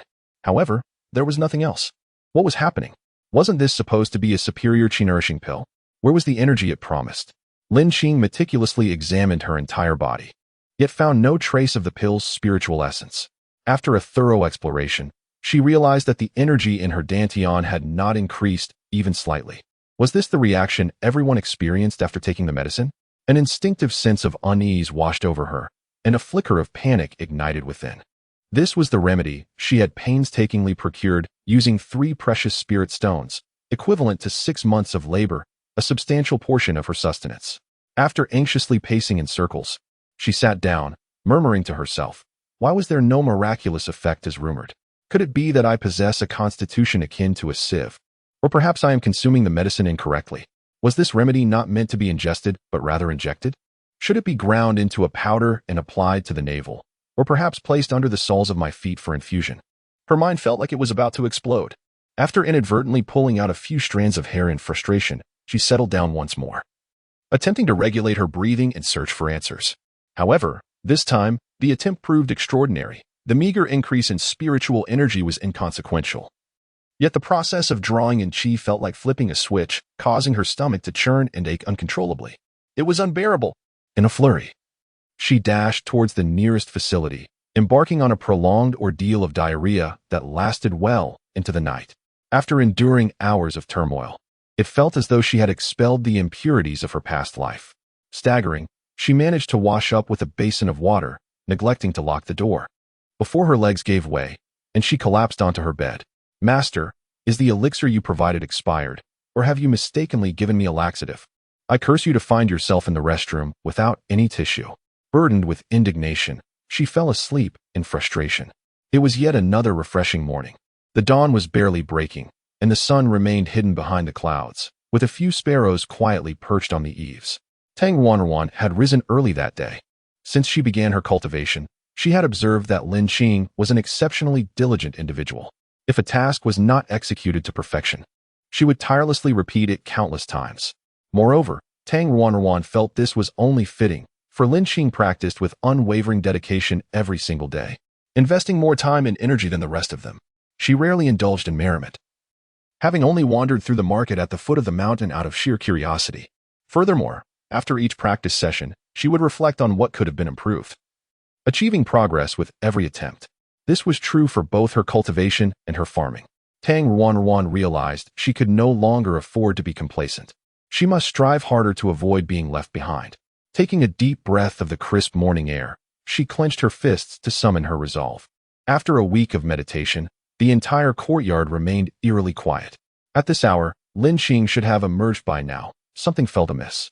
Remembering the predatory gazes from yesterday, she approached the door of the northern room with concern, knocked gently, and called out, "Lin Qing, are you there?"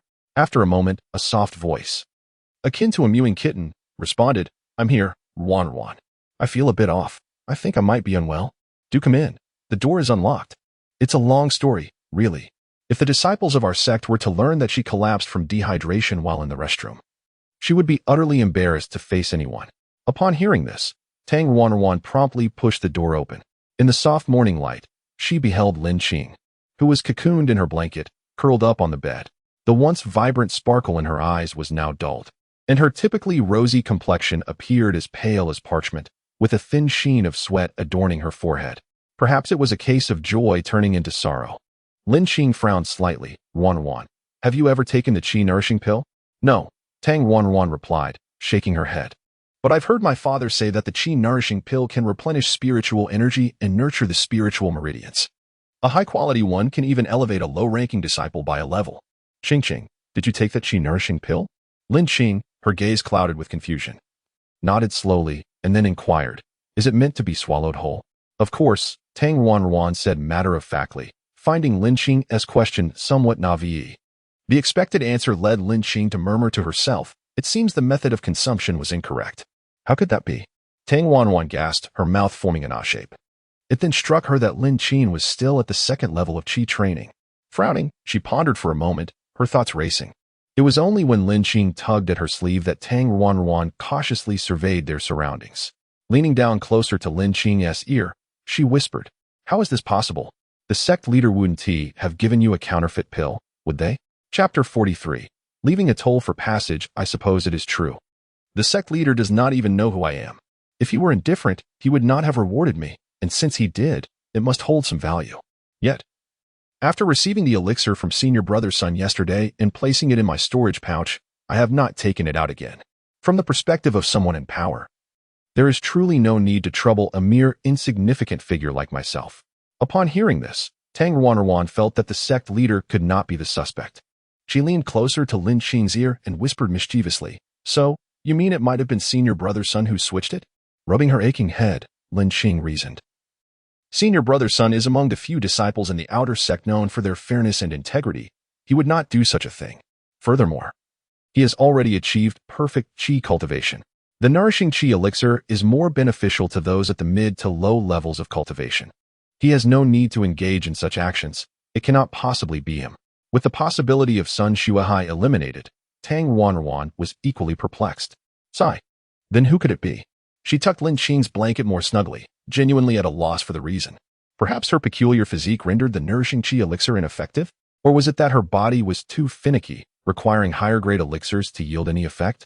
At this thought, Lin Xing felt a pang of distress. Lamenting the unfortunate genetic mutation that had befallen her body, she silently prayed that she would not become immune to all elixirs, if that were the case. Her cultivation journey could be delayed by at least a century. For now, there was nothing else to be done.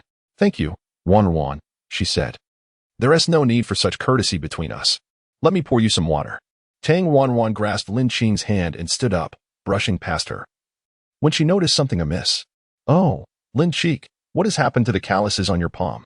Due to their labor in the fields and training in swordsmanship, both of them had developed thin calluses on their hands. However, upon holding Lin Xing's hand, she realized those calluses had vanished, leaving only skin as smooth as cream. Prompted by Tang Wanruan's observation, Lin Xing hastily raised her hand to inspect it, and indeed, the calluses were gone. Even the small mole on her pinky had faded considerably. The two exchanged glances, each perceiving a question reflected in the other's eyes. Lin Xing bit her lip and, with a wry smile, remarked, "Please don't tell me that the purpose of the qi-nourishing pill was merely to expel impurities, serving only as a beauty treatment?" Tang Wanruan felt a headache coming on. She poured a glass of water and handed it to Lin Xing, suppressing her friend's reluctant expression with a huff. "Well, there is that possibility. In theory, the primary effect of the qi-nourishing pill is to gather energy and absorb spiritual essence. Perhaps there are other reasons we have yet to consider?" Deep down, Tang Wanruan thought her friend's constitution was truly peculiar. Lin Xing sat down, accepting the mirror offered by Tang Wanruan, glaring at her reflection with frustration as she pinched her face in a fit of pique. It was agonizing to think that such a magnificent pill had turned into mere cosmetic water. It felt as though her heart was bleeding. Both were bewildered, having deliberated for a long time without arriving at any conclusions, and decided to set the matter aside for the moment.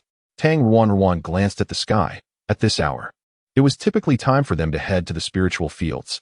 She hesitantly inquired, "Lin Xing, now that I've taken the elixir, is everything resolved? Will those outer sect brothers still trouble you?" Lin Xing smiled lightly, responding, "This matter is unlikely to be settled so easily. Then why not refrain from visiting the spiritual field today?" Opening the window, she took a deep breath, her gaze gradually firming. Besides, some issues must be confronted eventually. Avoiding and delaying merely allows them to fester. It is better to resolve them sooner. Tang Wanruan thumped her chest with a sense of loyalty, declaring, "Then I shall face it alongside you." Lin Xing shook her head, her smile blooming like a flower. "No, Wanruan, I need you to do me a favor." With her reorganized storage bag in hand, Lin Xing made her way alone to the spiritual field along the familiar path. At a secluded bend, she encountered two individuals, Chen Yin and Li Jinghao. Lin Xing sensed that today would undoubtedly be challenging, yet she had not anticipated these two to be the first to emerge. Initially, She had thought it would be the eager brother Xiong, who had hidden behind a tree yesterday. Lowering her eyes slightly, her thoughts stirred. Chun Yinran's arrival bore the same essence, imbued with a familiar scent. The distinct sound of her voice, always rising at the end, resonated. Where is junior sister Lin headed? As Chun Yanran spoke, Li Jinghao subtly obstructed her path at the other end, effectively sealing off her retreat. With her way obstructed, Lin Qing understood that today would not end amicably. However, if handled wisely, it could quell the restless minds of many. As her gaze swept around, she noticed that since being trapped here, other disciples had gradually approached, lingering nearby, some at a distance and others closer. Having lost the opportunity to act first, the others merely observed. Regarding Xin Yinran's inquiry, she felt an urge to roll her eyes. She traversed this path every time she visited the spiritual fields. Where else could she possibly go? Nevertheless, she had to respond to this opening remark, with so many eyes upon her. Adopting a demeanor of sincerity, she calmly replied, "Today, I intend to sow the second season of spiritual rice. I am heading to the fields." Lin Shimi truly possessed a remarkable aptitude for agriculture, which explained why the spiritual rice she cultivated was of such high quality. Xin Yanran, wearing a facade of feigned delight, turned to Li Jinghao and remarked, "Brotherly, are you aware that Lin Shimi is quite extraordinary? She has even produced exquisite spiritual rice, which earned her a reward from the sect leader." "Oh?" Li Jinghao raised his thick, bushy eyebrows, feigning indifference as he inquired, "Might I ask what reward the sect leader bestowed upon Lin Shimi?" Observing the way Li Jinghao's eyebrows danced, nearly overshadowing his forehead, she felt an inexplicable urge to laugh, despite the inappropriateness of the setting. Li Jinghao always maintained an air of self-importance, as if his eyes were situated on his forehead. In Lin Qing's eyes, aside from his distinctive eyebrows, he was otherwise unremarkable, embodying a blend of ordinariness and subtle unattractiveness. Yet he consistently carried himself with an air of nonchalant elegance, which seemed rather out of place, leaving her both amused and exasperated. Casting a sidelong glance at Lin Qing, a flicker of greed crossed his eyes, only to be swiftly suppressed. In a tone that suggested indifference, he said, "Ah, a high-grade qi-nourishing pill? It has been quite some time since I have seen one. Lin Shimi, would you be so kind as to lend it to me for a moment?" In Xin Yanran's eyes glimmered a fierce determination as she replied, "Rest assured, Senior Brotherly, Lin Shimi is not a petty individual." Observing the two who clearly harbored ill intentions, they engaged in a whimsical exchange, answering each other with a certain audacity. Lin Qing inwardly lamented the unfortunate turn of events. Did they not realize how pathetically weak their opening gambit was? Chapter 44. A fierce confrontation. Xin Yanran rose early that day. If one were to inquire about her early rising, it was primarily to persuade Li Jinghao to join her in ambushing Lin Qing. The very person who once lay beneath her heel might soon ascend above her, and Chun Yanran instinctively felt that such an occurrence must be thwarted. Thus, she incited Li Jinghao to join her in seizing the precious elixir. Aware that he had been stagnating at the 4th level of qi refinement for quite some time, she recognized that acquiring a high-grade qi-nourishing pill could present a formidable opportunity for his breakthrough. Indeed, it did not take long for Li Jinghao to be swayed. The path of cultivation is inherently one of the survival of the fittest, and she approached it without any qualms. Ultimately, she was the first to corner the isolated Lin Qing. While Qin Yin and reveled in her scheming, Li Jinghao had his own considerations. In truth, he harbored a disdain for such plundering antics. After all, he hailed from a noble lineage during his mortal life, where every aspect of his existence was meticulously refined, with one paramount principle governing his interactions: face. In the realm of cultivation, the ultimate form of face is one's prowess. Having been stuck at the 4th level of qi refinement for far too long, he felt a profound sense of humiliation, especially with so many surpassing him in strength. His heart was fraught with urgency and anger. Now, an opportunity had presented itself, and after weighing his options, he decided to cast aside his pride. He had no desire to be the one to take the lead, yet the prospect was singular. Delay could lead to its loss. Upon encountering Lin Qing's reluctance to generously present the elixir, Li Jinghao's gaze sharpened with intensity. Confronted by the aggressive demeanor of the two, Lin Qing resolutely declared, "It is not that I refuse to show you, but alas, I consumed the elixir on the very night it was distributed." This proclamation left both individuals momentarily stunned.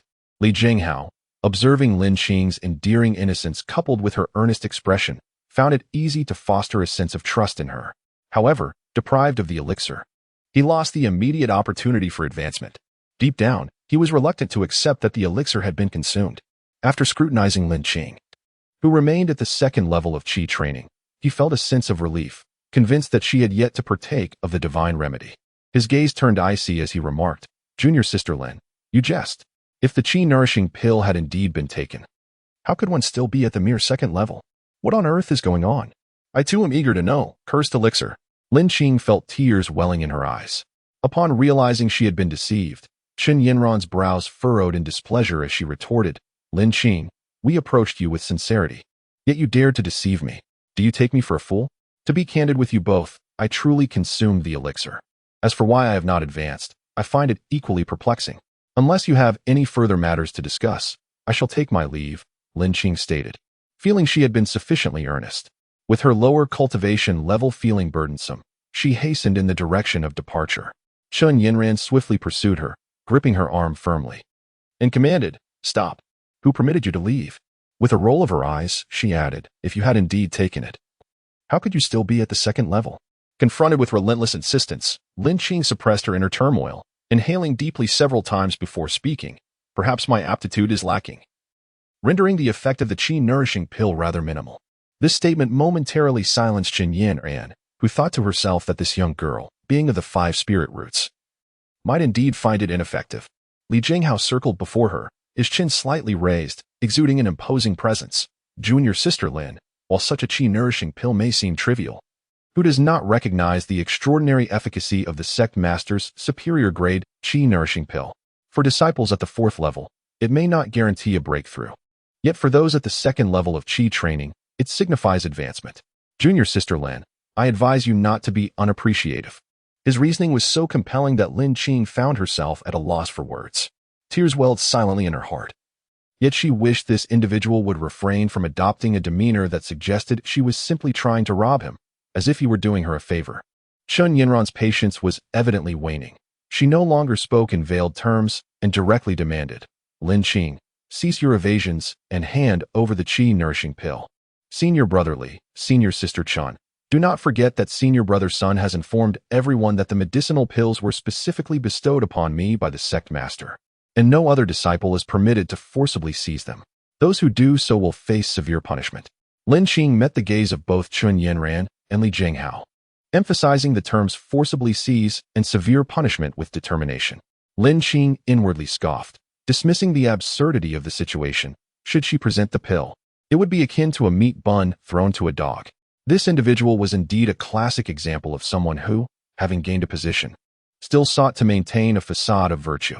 Ignoring Li Jinghao, whose reception seemed impaired, Lin Qing declared once more to the assembly, "Believe it or not, I have genuinely consumed the pill." Abandoning those words, she circumvented Li Jinghao and advanced ahead. In an instant, Li Jinghao's expression darkened, resembling soot smeared across his face. He cast a glance at Chen Yinran, who hastily pursued Lin Qing, positioning herself before her. Without a moment's hesitation, she raised her hand and aimed a slap at Lin Qing's face. Lin Qing quickly retreated a few steps. If struck, her entire face would surely swell. Encouraged by Li Jinghao's presence and the multitude of onlookers, Lin Qing surprisingly dared to evade, which infuriated Chen Yinran. However, as a mere practitioner of the 2nd tier, her abilities were limited to rain weaving, wind walking, and spirit observing, the latter two proving useless in this scenario. As for rain weaving, it would merely drench Lin Qing without any real harm, not to mention the absence of water to summon. Thus, she resorted to clawing and lunging forward. Lin Qing resolved to demonstrate to others that she was neither a pushover nor easily trifled with. Consequently, neither party yielded, and after exchanging several fierce glances, they engaged in a scuffle. The surrounding crowd exchanged bewildered glances. Some were perplexed as to how a verbal confrontation had abruptly devolved into a physical one, while others felt it was high time for such a brawl. Yet, this clash was utterly unconventional, leaving the spectators unable to bear witness.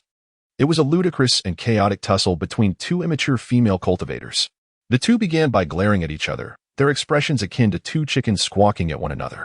Before long, sleeves rolled up, they grappled, one yanking the other's hair while the other seized her neck. In a moment, "You ride atop me, I shall strike you down. Then I press you beneath me, yet you must possess the ability. In another instant, you grasp me, I shall mar your visage. Moments later, I seize you, take this punch." A myriad of tumbles and throws ensue, accompanied by a cacophony of verbal duels. Lin Qing, you wretched little minx, you scoundrel. Chen Yanran, you shameless knave, will this ever cease? Both of them, lacking proficiency in spells and having never formally studied martial arts or swordplay, possess only a modicum of spiritual energy, colliding with one another. It is primal and savage, crude and audacious. Embracing, tugging, dragging, grappling, it is indeed grotesque and utterly indecent, yet imbued with a profound animosity. Ultimately, this brawl among unskilled women is so devoid of aesthetic appeal that it transcends the imaginations of these cultivators. Several male disciples in the mid-stage of qi refinement were fortunate not to be drinking, lest they spew forth their beverages at any moment. Lin Qing found herself in a woeful plight. This Chen Yanran was exceptionally skilled at pinching ears, scratching cheeks, and tugging hair, poking eyes, digging noses, and pinching faces. Is this truly a fight or an attempt to ruin one's appearance? She could never have envisioned that her inaugural battle in the realm of cultivation would be so pathetically lowbrow. Meanwhile, Chen Yanran, pinned beneath, was on the brink of internal injury.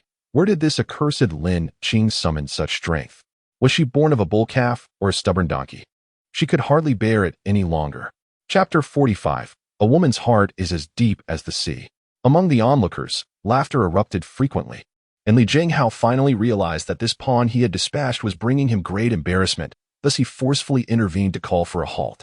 As the two parted ways, Lin Qing appeared disheveled, her hair unkempt, a bruise marring her lips, and a scratch etched across her face. Chen Yanran, too, was in disarray, her clothing slipping down one side, revealing a bruised neck and shoulders, with numerous internal injuries. Li Jinghao's brows furrowed, a glint of cold fury flashing in his eyes. Lin Qing, if you do not surrender it at once, do not blame me for my lack of courtesy. At last, Li Jinghao was overtaken by rage. A searing flame, fueled by the straw on the ground, surged towards her, igniting the hem of her skirt in an instant. Lin Qing stumbled backward, falling to the ground in shock. Without pausing to contemplate, she quickly rolled to extinguish the flames and sprang back to her feet, pointing an accusatory finger at him, exclaiming, Li Jinghao, you bully the weak. What kind of hero does that make you? Li Jinghao offered no retort, striking her squarely in the chest with a single palm. Onlookers beheld the young girl being sent flying like a withered leaf in autumn. The disparity between the second and fourth levels of cultivation was astonishing. Lin Qing crashed heavily to the ground, a metallic sweetness surging in her throat, her ears ringing as if 1,000 bees were buzzing around her, and ultimately, she could no longer contain the spit of blood that followed. Damn, that hurts. Li Jinghao approached without an ounce of mercy, his gaze fixed upon the bloodied girl sprawled on the ground. Some watching disciples felt a pang of sympathy, but made no move to intervene. Meanwhile, those with ulterior motives crept closer. Unfazed by Lin Qing's struggles, Li Jinghao seized her, yanking a dusty storage pouch from her grasp, and carelessly tossed her aside like a rag doll. He forcefully erased the pouch as owner's mark, causing a clattering cascade of items to spill forth. The assortment of farming and kitchen tools appeared to the onlookers as nothing more than worthless scrap. A few garments and daily essentials were indeed overlooked by everyone. The basic equipment of the sect, such as cultivation techniques, registration, and the Qingmu sword, were of little use. What you possess, I possess as well. A small pouch of spiritual rice. How scant. It appears most of the rice must have been left in the dormitory. 5 spirit stones. How impoverished, unable to even purchase a common qi-nourishing elixir. Additionally, there was a brown bottle that rolled forth. A flicker of ecstatic joy flashed in Li Jinghao's eyes. Unbeknownst to him, the crowd of onlookers had gradually shrunk. Upon seeing the bottle, their thoughts stirred with intrigue. After observing the spectacle for so long, waiting to reap the benefits of others' toil, they finally beheld the coveted item. The numerous disciples who had been watching rushed forward with lightning speed, vying for the small bottle. Instantly, a tumultuous clash ensued among them. Within mere moments, an array of spells, such as watering technique, fire spirit technique, and binding technique, unfurled in a dazzling display. At this bifurcation leading to the spirit fields, water was poured, flames ignited, and the clash of swords rang out with a resounding clang. Due to the erasure of the storage bag's imprint, spiritual energy rebounded, causing Lin Qing to spit out blood. Her chest throbbed with pain, despite the intense discomfort and a strong desire to lie down. She reminded herself that the ordeal was not yet over and that she must endure. Seizing the opportunity while those avaricious individuals fought in a frenzy, she swiftly kicked away Chen Yanran, who attempted to take advantage of the chaos to seize the spirit stones. With lightning speed, she stowed her storage bag, hastily sweeping the spirit stones, spiritual rice, and Xingmu's sword into it. The rest could wait. There was no time to waste as she retreated in the direction she had planned. Li Jinghao was expected to reap the benefits of proximity. Yet his cultivation was not the highest on site, and his magical prowess was rather unremarkable. Consequently, the brown vial fell to the ground and shattered after several disciples fought over it. To their astonishment, it contained no elixir. At that moment, a wave of panic swept through the crowd, particularly affecting Li Jinghao, whose complexion turned as green as a fresh scallion. Turning around, he discovered that the mischievous girl was attempting to flee. Enraged, he shouted, "Where is the elixir?"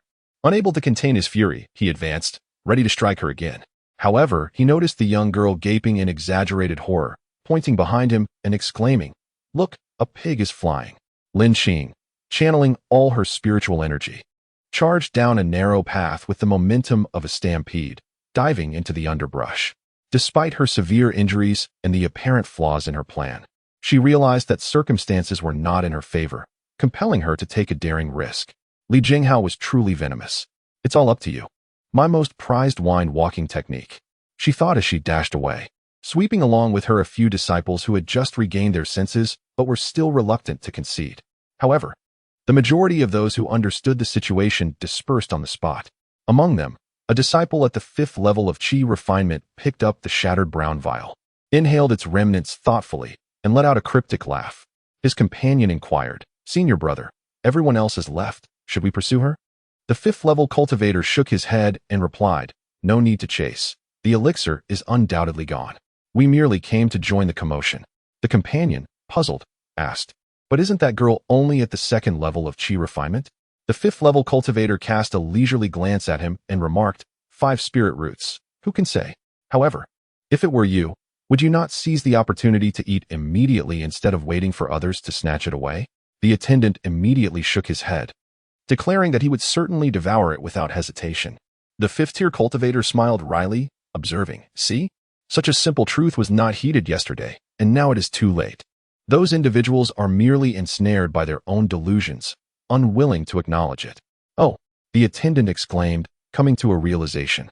The 5th-tier cultivator then smiled enigmatically, adding, "Nevertheless, the young lady is rather intriguing." The attendant looked bewildered. The 5th-tier cultivator, with a calm demeanor, imparted wisdom to his somewhat naive junior. Sometimes, no matter how much one speaks until their lips are chapped, it remains futile. Only through tangible action, preferably with some bloodshed, can one gain true persuasive power. That little girl undoubtedly has more tricks up her sleeve. Just wait and see. The attendant gasped in surprise. More tricks? The 5th-tier cultivator chuckled nonchalantly. Surely, someone has gone to fetch reinforcements for her. But why didn't she call for help right from the start? The attendant pondered, perplexed. The 5th-tier cultivator looked skyward, without evidence. Who among the outer sect leaders would stand up for her? The other disciples would not comply either.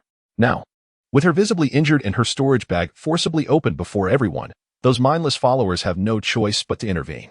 Moreover, this young lady is currently in the limelight, so they must take good care of her. Realization dawned upon the attendant's face. Is it truly that formidable? But why are Brother Xiong and the others absent today? Did they not proclaim yesterday that they would strike first? The 5th-tier cultivator pondered and remarked, "You may not be aware, but yesterday, in addition to the fervent rumors regarding Lin Qing being granted a potion, there was another matter of significance. Last night, 2 esteemed guests from major sects arrived, reportedly bearing valuable offerings, and among them was a female disciple of extraordinary beauty, captivating many of our fellow brothers who sought to gain some advantage. Thus, young Lin has indeed been fortunate. Otherwise, those rather obstinate brutes would have struggled to devise any schemes at all." The attendant gasped in astonishment. Major sects? Could it possibly be that one? She is indeed fortunate. The 5th-tier cultivator nodded, continuing to stroll with hands clasped behind his back. Yet, it is also a testament to her boldness. An ordinary young girl would likely cower for days, but Lin, fearless, has bravely emerged amidst the storm. After this incident, once those individuals have exhausted their pursuits, they will realize there is little reward to be had and will hardly bother to seek trouble with a young girl again. The attendant, in a state of stupefaction, uttered a soft "Oh." Women's hearts are as enigmatic as the depths of the ocean. They are not to be underestimated. Chapter 46. Feigning unconsciousness is a skill on the other side. Lin Xing was darting away with a throng of low-tier qi practitioners, racing towards the rendezvous point she had arranged with Tang Wanwan. A frustrated low-tier disciple shouted, "Damn it! How long has this little girl been practicing wind-walking technique? How can she outrun me?" Indeed, despite her short legs, she moved with the swiftness of a long-legged hare, vanishing from sight in no time. "Damn it, are you out of your mind? What a ridiculous comparison. Even hares have short legs." Just as Lin Xing was about to exhaust her followers, she finally spotted a panting Tang Wanwan around a corner. Upon encountering the external gate's chief steward and Sun Xuehai, who were strolling towards them, Lin Xing finally exhaled a sigh of relief, rubbing her somewhat pained chest and spitting out a mouthful of bloodied saliva. It seemed that today she was safe. The group abruptly halted before the unexpectedly appearing chief steward and his entourage, realizing they had fallen into a trap. Particularly, Li Jinghao and Chen Yanren were on the verge of spewing blood in shock. The external gate's chief steward, a seasoned practitioner in the early stages of Foundation establishment, surveyed the scene with a piercing gaze. "You rascals had better behave yourselves in the coming days. We have esteemed guests visiting the sect, and we cannot afford to tarnish our reputation." The disciples all shrank back, taken aback by the fact that Tang Wanwan had managed to bring in the chief steward. Lin Xing silently praised her for it. Observing the crowd, who seemed to dismiss his words, and noticing Lin Xing, bloodied and pale, Sun Xuehai quickly grasped the situation and reported to the chief steward. The chief steward promptly issued a decisive punishment. Lin Xing, injured, was to refrain from visiting the spirit fields and recuperate for 3 days. The two principal culprits, Li Jinghao and Chen Yanran, were each fined 10 low-grade spirit stones to compensate the injured and sentenced to 10 days of solitary reflection at the Cliff of Contemplation. The other involved disciples were each fined 5 spirit stones and sentenced to 3 days of isolation at the same cliff. As Lin Xing leaned wearily against Tang Wanwan, she considered the severity of the punishment. It was said that the Cliff of Contemplation was fraught with a harrowing array of trials devised by the Golden Core ancestors, making it a most unpleasant experience. She certainly did not wish to exacerbate matters, inciting resentment akin to poking a hornet's nest. With this in mind, she straightened her posture and performed a deep bow to the chief steward, respectfully expressing, "Thank you, Chief Steward, for administering justice. Lin Xing is deeply grateful. As for the other senior brothers, they have not inflicted any substantial harm upon me. I believe they merely came to observe and seek justice on my behalf," hoping that the elder would absolve the others from their punishment. Regarding the truth of the matter, everyone present is acutely aware, akin to a blind man savoring a rice ball. The gaze of the chief steward swept across the assembly before ultimately resting upon Lin Xing. "Is this the young lady rewarded by the elder and the sect leader?" He spoke in a calm and steady voice. "Since Lin has interceded on your behalf, I shall waive the 3-day confinement penalty. However, the fine in spirit stones cannot be excused. Let this serve as a lesson for you all. The spirit stones shall be given to her for the purpose of recuperation." Upon hearing this, Lin Xing's eyes widened in astonishment. "Goodness, there are about 10 people here." And with Chen Yanran and Li Jinghao included, a rough calculation reveals around 70 spirit stones, an immense sum indeed. However, receiving such a fortune in front of everyone, could this be considered a blessing or a curse? Once the chief steward concluded his pronouncement, he delegated the remaining tasks to Sun Xuehai and departed. Seizing the moment when the crowd was distracted, Lin Xing leaned close to Tang Wanwan and whispered a few words. The other disciples, relieved to hear they would not face confinement, sighed in relief. As for the penalty of 5 spirit stones to seasoned disciples like them, it was merely a trifling matter. Today, having been caught off guard by the chief steward, they could only accept their fate, begrudgingly handing over the spirit stones before departing with disgruntled murmurs. Only Li Jinghao and Chen Yanran, having failed in their scheme, were seething with rage. Under the supervision of Sun Xuehai and others, Li Jinghao retrieved 10 spirit stones, his lips pressed into a thin line, his diamond-shaped face clouded with frost. His voice nearly icy as he remarked, "Lin Jr. sister, the future is long. I advise you to tread carefully." Lin Xing gazed intently into Li Jinghao's eyes, dismissing the daggers of disdain shot from Chen Yanran's gaze. Unceremoniously, she collected their spirit stones and remarked coolly, "Thank you, senior brother, for your generous assistance. As for the future, I shall accompany you to the very end." The enmity is thus sealed. Li Jinghao's expression fluctuated between stormy and calm as he fixated on the audacious girl before him, wishing fervently to crush her in an instant. The impudent girl's eyes were wide, brimming with an audacity that irked him to the core. Waves of fury surged within him, yet in a fleeting moment. Those defiant eyes suddenly rolled back, closing as her body seemed to lose all rigidity, collapsing like a noodle at his feet. Li Jinghao felt a pang in his chest. At that moment, a wailing cry akin to that of a slaughtered pig pierced his ears. Ah, Lin Qing has fainted. Qing, please wake up, wake up. She must have been struck too hard, and now she faces threats. Oh, Lin Qing, how unfortunate you are. Tang Ruan erupted in tears, sobbing as if mourning a great loss. The crowd that had gathered to witness the spectacle paused in shock. The scene descended into chaos as Sun Xuehai instructed a disciple to escort Li Jinghao and Chen Yanran away. Meanwhile, Tang Ruan continued her lamentations. Sun Xuehai, with a furrowed brow, observed the two girls. His head throbbed with annoyance. Earlier that morning, while inspecting the spirit fields, he had encountered the plump girl who insisted on dragging him along to seek justice. Her incessant complaints had worn his patience thin, prompting him to follow her. Halfway there, he had run into the steward who required his assistance, only to stumble upon this tumultuous scene. The two young girls stood before him, one pouting, her eyes rimmed with red, glistening with tears. Another lifeless body lay beside her, its chest barely rising and falling, clothes charred, a pool of blood spreading from the chest, and a pallid complexion marred by a slight furrow between the brows. The sight of these two evoked a subtle illusion, as if they might enact a tragic tale of sacrifice by the roadside. Tang Ruan, with reddened eyes, lifted her head and softly spoke, "Senior brother, son. Lin Qing has fainted. What should we do? I cannot carry her." Sun Xuehai twitched the corner of his mouth. Was the second level of qi training so easily obtained? Did they think they were still in the mortal realm? He gazed at the two troublesome girls with a headache, fully aware of their little schemes. A realization that belied his age. He had no intention of getting involved further. However, upon observing Tang Ruan's chubby figure and her expression, he was reminded of his younger sister from years past, who would often pout in a similar manner. The incident was drawing to a close. The seemingly faint Lin Qing was hoisted up like a chick, slung over his back, the jolting motion making her feel as though she might vomit her last meal.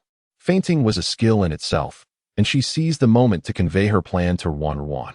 Little did she know that Tang Ruan's performance was overly exaggerated, and she struggled to stifle her laughter. Alas, when one was truly fainted, it was not a gentle princess carry or a warm embrace, but rather the treatment befitting a sack of rice. Chapter 47, The Manifestation of the Beads That Night, in the small room to the north. The candlelight flickered like a small bean. Lin Qing opened her eyes. After several hours of recuperation, her injuries had mostly healed.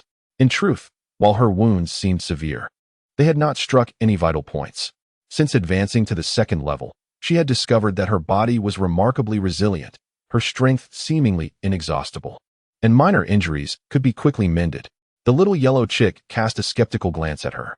Lin Qing, with a headache, supported her forehead and sighed. All right, perhaps it won't be so soon. In any case, I must ascend to the third level of qi cultivation as soon as possible. Although this incident would likely deter most from coveting the qi-nourishing pills, the threat remained as long as she had not reached the third level. The little yellow chick turned away, ignoring her. However, there was delightful news to share. She had struck it rich. With glee, she produced 2 storage bags hidden beneath her bed and tucked against her chest, pouring all the spirit stones onto the table. As she beheld the neatly stacked spirit stones, a sense of mastery akin to that of a pond owner washed over her. Yet, a shadow of concern loomed 3 days hence. She might face a fierce battle to safeguard her wealth. Clutching 2 spirit stones, she sat on her bed, resembling a nouveau riche, gently spinning the stones while narrowing her eyes in contemplation. With nearly 100 spirit stones in her possession, she was considered quite affluent among the lower-tier disciples, and certain individuals would undoubtedly feel envious. It is a crime to possess wealth without the means to protect it, she thought, realizing that hiding away indefinitely was not a viable solution. The conspicuous spirit stones needed to be utilized promptly, and it was imperative that others were made aware of her expenditure. What clever scheme can I devise? She pondered aloud. Indeed, it seems true that wealth should not be flaunted. Having money brings its own troubles. Wait, where are my stones? Upon looking down, she was taken aback, nearly dropping her eyes in disbelief. The spirit stones in her hands had inexplicably transformed into dull, lifeless rocks. devoid of any spiritual energy. Who has stolen my qi? Lin Qing gasped, clutching the two small stones, nearly petrified with shock. Suddenly, she sprang up, only to breathe a sigh of relief upon confirming that the pile of spirit stones on the table remained intact. Subsequently, she thoroughly searched the room, yet found nothing of significance. A thought struck her mind like a flash of lightning.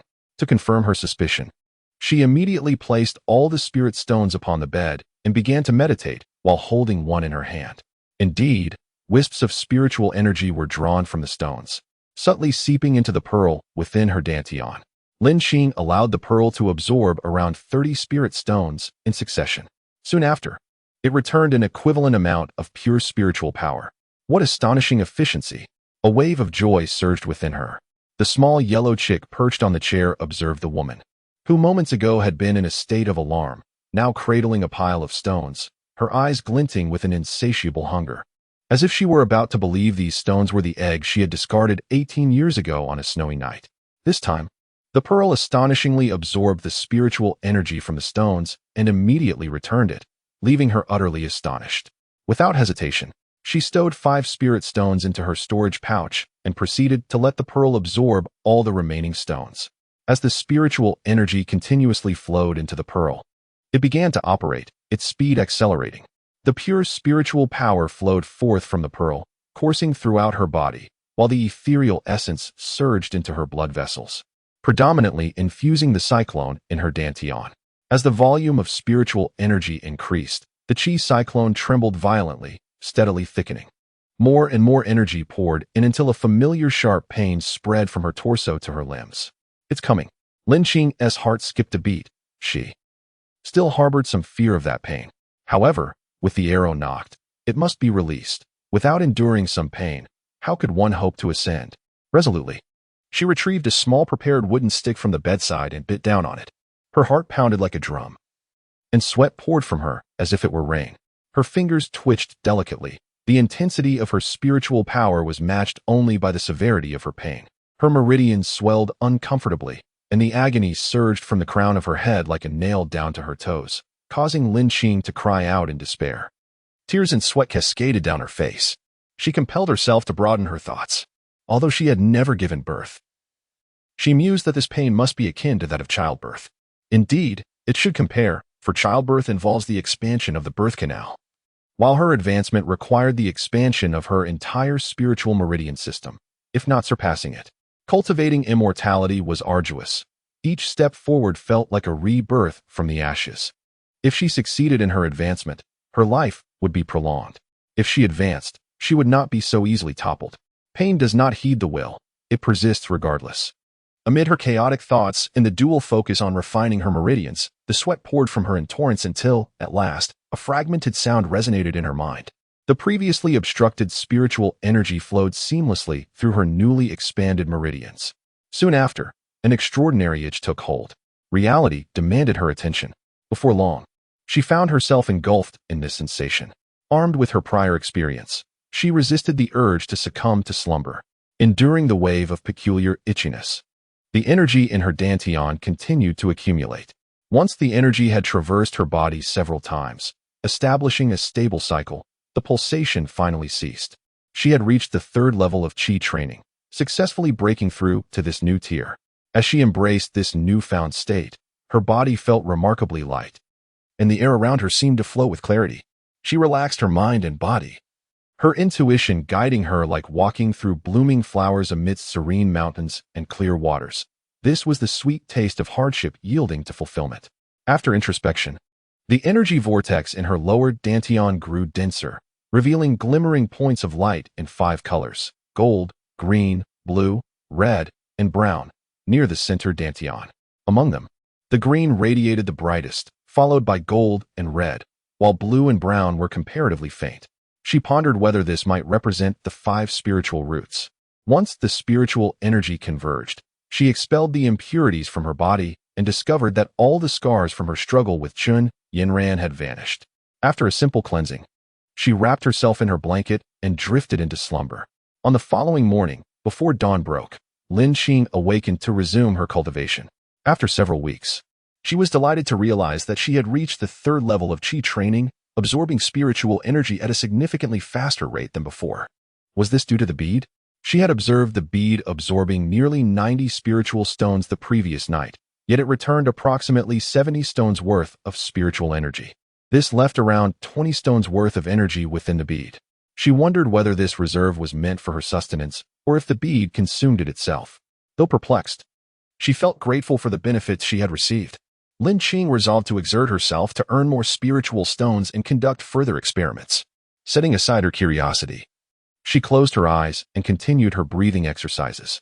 In less than the time it takes to brew a cup of tea, a sudden pain pierced her mind, followed by a whirlwind of images flashing through her consciousness. After an indeterminate period, clarity gradually returned to her thoughts. A gentle breeze seemed to sweep into her heart, and she envisioned a green sapling breaking through the sand on an expansive beach, swaying gracefully in the wind beneath the vast sky. As a vivid image flashed through her mind, the entire courtyard appeared to leap into her consciousness like an animated scene. She felt as if she could perceive every blade of grass and every tree within this small space, and she could sense the gentle breeze rustling the leaves, producing a soft whispering sound. Was this the essence of divine awareness? Did the third layer of qi cultivation indeed grant such perception? In the subsequent 3 days, Lin Qing remained secluded within her room, diligently consolidating her cultivation. Tang Wanwan, who assisted with meals, watched with envy as Lin Qing's rapid progress unfolded. Unfortunately, as she had anticipated, ever since the planting of spiritual rice, the world had plunged into a mode of relentless cruelty. There was always a bully each year, but this year seemed particularly rife with them. Once again, she found herself cornered at the edge of a small grove. Lin Qing was almost driven to madness. Out of caution, she had discreetly altered her path, yet she was still intercepted. The individual before her bore a scar on his cheek, exuding an unmistakable aura of malice. At that moment, he leered in a lascivious manner, saying, "Junior sister Lin Qing, I have heard you recently came into some fortune. I happen to be in a tight spot financially and would like to borrow a couple of spiritual stones." As he spoke, he reached towards her waist where her storage bag was kept. Lin Qing swiftly covered her storage bag, evading his grasp with agility. Internally, she felt an overwhelming urge to scream at the heavens. She knew that public displays of generosity often led to trouble. This was hardly a society governed by law. How could one survive in such circumstances? Why was she so unfortunate as to be accosted by this wretched man? With a forced smile, she replied, "Senior brother Yin, you flatter me. I haven't come into any fortune, just a few spiritual stones. Farming is not easy, you know." Her heart ached with despair as she realized she had caught the attention of Yin Pingfan, a notorious rogue among the outer disciples of qi cultivation. Evidently, Yin Pingfan held a contrasting perspective. To him, even mosquito flesh was still flesh. He promptly turned hostile, exclaiming, "Enough nonsense, hand over the spirit stones." Lin Qing retreated a step, acutely aware that Yin Pingfan, a practitioner at the 8th level of qi refinement, rendered her a freshly minted 3rd-level practitioner, akin to an egg colliding with a boulder, only to meet a shattered fate. Yet, this individual thrived on intimidation. The more ruthlessly he was scorned, the more joy it seemed to bring him. Should Lin Qing assertively confront him, it would be akin to playing a lute to a cow. He would remain utterly indifferent to any embellishment upon his notorious reputation. In the midst of her hesitation, a hand swiftly swung toward her. Lin Qing's reflexes surpassed her cognition, and she deftly evaded, feeling the air from the strike graze her shoulder. Yin Pingfan's demeanor turned icy, and he snarled, "Little girl, do not be ungrateful. While I am in a merciful mood, obediently surrender the spirit stones. Otherwise, whether to lose an arm or a leg will not be yours to decide." Lin Qing felt lightheaded. In her 2 lifetimes, she had never encountered such a tyrant. Without allowing herself further contemplation, she blinked innocently at Yin Pingfan, her expression as pure as clouds drifting across the sky. "Senior Yin, did you not notice I have just reached the 3rd level of qi refinement?" Yin Pingfan paused momentarily before glaring fiercely, retorting, "What does your 3rd level of qi refinement have to do with me?" Lin Qing was speechless. It seemed this brigand had done no homework on his victims. She quickly replied, "Senior, I only advanced to the 3rd level 2 days ago, having just transitioned from the 2nd level a month prior, drawing upon the energy of all the spirit stones. What are you even trying to rob? My pockets are utterly empty." Upon hearing this, Yin Pingfan nearly fell over, realizing that he had acted too late and had wasted his efforts. Observing the young girl speaking with such conviction, He thought to himself that she wouldn't dare deceive him. Yet he couldn't resist the urge to issue a stern warning. If you are lying to me, beware of your skin. Lin Qing shook her head vigorously. Displaying 10 pounds of sincerity, I would never dare deceive my senior brother. I have truly devoted all my resources to cultivation. If you don't believe me, I can open my storage bag for you to see. In truth, the few remaining spirit stones were tucked away in the storage bag at the foot of her bed. Yin Pingfen felt a surge of frustration. It was rare for him, after years of plundering, to encounter such a complete failure. He resolved to vent his anger. However, before he could devise a way to torment the young girl, a compliment came flying his way. The girl gazed at him with admiration and said, "Senior brother, you are truly remarkable. How did you attain such high cultivation? You see, I am merely a waste with 5 spirit roots, and everyone bullies me. Unlike you, whose prowess is so lofty it inspires all like the relentless flow of a mighty river. In the future, should I cultivate spirit rice and receive rewards, I will be sure to honor you first. As the saying goes, there is no greater flattery than a well-placed compliment." Yin Pingfan felt somewhat appeased by Lin Qing's words and grunted, "You have good taste." However, noticing that his expression remained somewhat unpredictable, Lin Qing gathered her spiritual energy and quickly added, "Well then, if you have no other matters, I shall return to my farming to earn rewards. Wishing you eternal blessings and longevity equal to the heavens." Before her final words had even faded, Yin Pingfan saw the little pauper whisk away a gust of wind, disappearing in the blink of an eye. How could she escape so swiftly? Yin Pingfan's face flushed with a myriad of colors, and in a fit of anger, he violently struck a nearby sapling. With no profit to be gained, and the young girl possessing a sharp tongue, he deemed it unnecessary to pursue her further. Spitting in frustration, he acknowledged his misfortune and strode away. Upon realizing that Yin Pingfan had not followed, Lin Qing let out a quiet sigh of relief. Thankfully, no bloodshed had occurred. For the sake of survival, her resilience was akin to that of a fortress. What right did Yin Pingfan have to claim any authority? He was, after all, a villain deserving of universal condemnation. In the cutthroat world of cultivation, where the weak are devoured by the strong, she sighed, recognizing the difficulty of maintaining a peaceful existence, urging herself to cherish each moment. That day, Lin Qing busied herself planting new seedlings in the fields. Once she had finished, she turned her attention to practicing the rain summoning technique. In the past few days, she had come to understand the significance of spells and battles between cultivators. She needed to intensify her training. She had already mastered several spells on the 2nd level, including the spirit observation technique. And her proficiency in the wind embrace technique was commendable. However, the rain summoning technique eluded her grasp. Tomorrow, she planned to acquire techniques and spells from the 3rd level. Frustrated by her lack of progress, she found herself drenched by the splashes of water. Just as she was lamenting her misfortune, a melodious laughter floated through the air. Turning her head, she beheld a graceful woman and a dashing young man approaching in the gentle glow of the setting sun. Other disciples from the surrounding spiritual fields bowed to them like scattered garlic cloves. Clad in pale yellow garments, they were inner disciples, and one of them was at the foundation establishment stage. Lin Qing inhaled sharply. The young maiden, approximately 17 or 18 years of age, adorned in a simple yellow garment, exuded an ethereal grace. Her exquisite features resembled those of a celestial sprite that had descended to the mortal realm. As she approached with a delicate gait, one couldn't help but be captivated by her arched brows, reminiscent of autumn waters, and her flawless skin, which danced in harmony with the gentle breeze. Every movement radiated an undeniable charm, evoking the image of a divine being gracing the earth. Lost in admiration, Lin Qing was jolted from her reverie as the lady drew near, her cherry lips parting to speak. "Could it be that you are Lin Qing, little junior sister?" Surprised and flattered, Lin Qing nodded in response. Truly, she was breathtaking.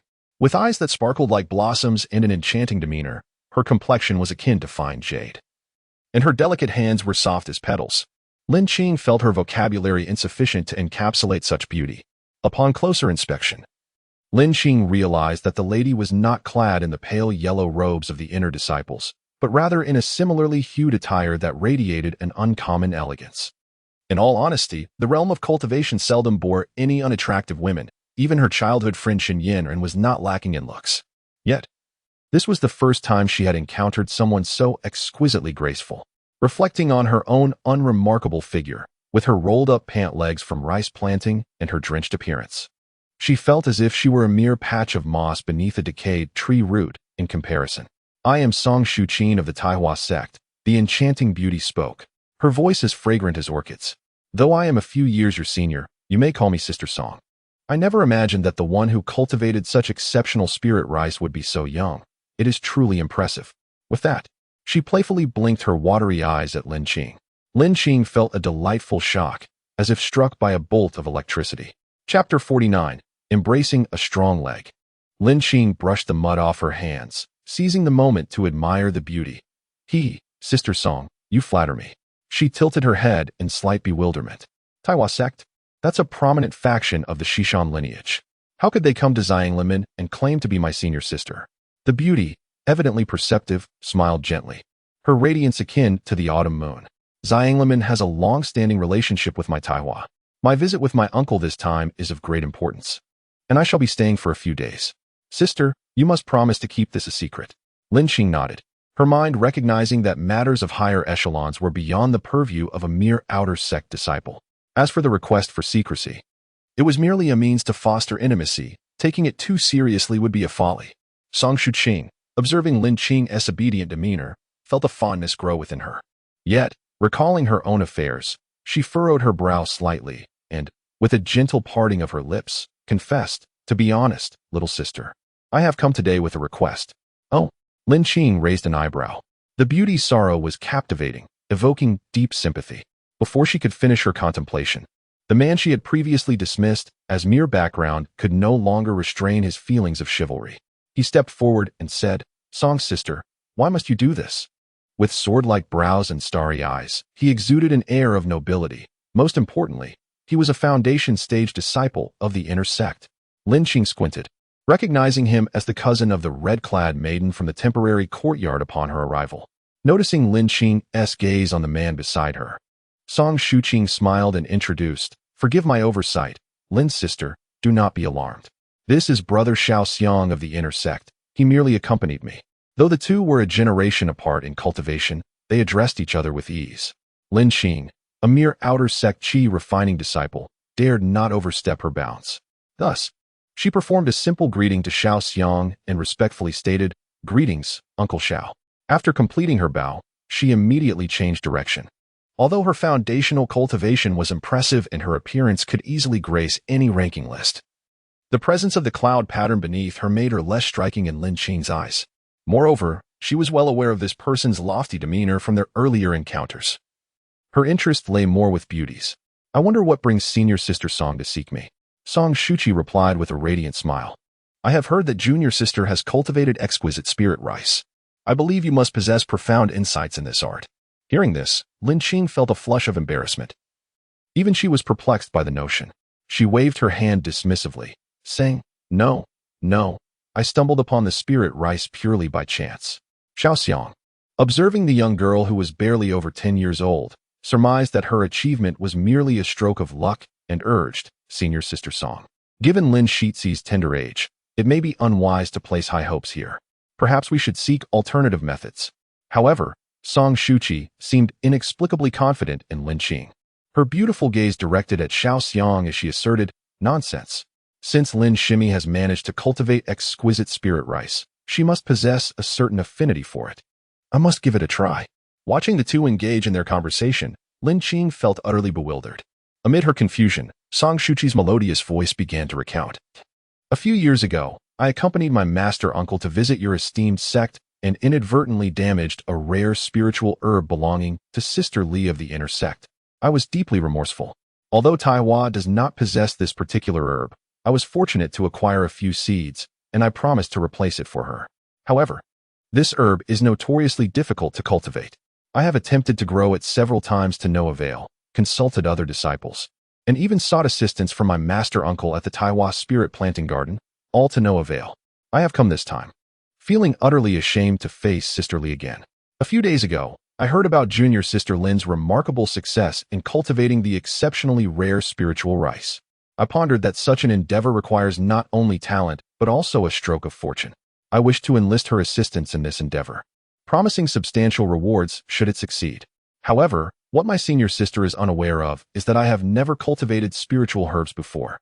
Our sect prohibits novice disciples from handling spiritual plants to prevent their destruction, And now a variety that sounds exceedingly difficult to grow has emerged. How could she possibly manage it? Song Shuqing regarded her with a gentle demeanor, her voice reminiscent of a warm spring breeze, soothing yet insistent. Junior sister Lin, do not feel burdened. Even if the attempt fails, I shall accept it without grievance. This is a trivial matter that you need not worry about. Upon finishing her words, her gaze lingered on Lin Qing with a tender, almost pitiful expression, as though not acquiescing would be an unforgivable transgression. Nearby, an inner sect elder emanated an aura of chilliness. Lin Qing, initially inclined to decline, found herself hesitating at the moment of refusal. The other party had lowered themselves so significantly, a flat rejection could very well lead to enmity. One hailed from a prestigious sect, while the other was a figure she had encountered during her prolonged stay at Xianglin sect. Although she could not place the latter, she was well aware of his reputation, Xiaoxiang, the most promising youth under the banner of Xianglin sect. With this realization, she resolved that outright rejection was not an option. Moreover, she might still cultivate valuable items in the future. Given the sect's nature, even if she received rewards, there would be no assurance of safety. The recent robberies were a stark reminder of the precariousness of her situation.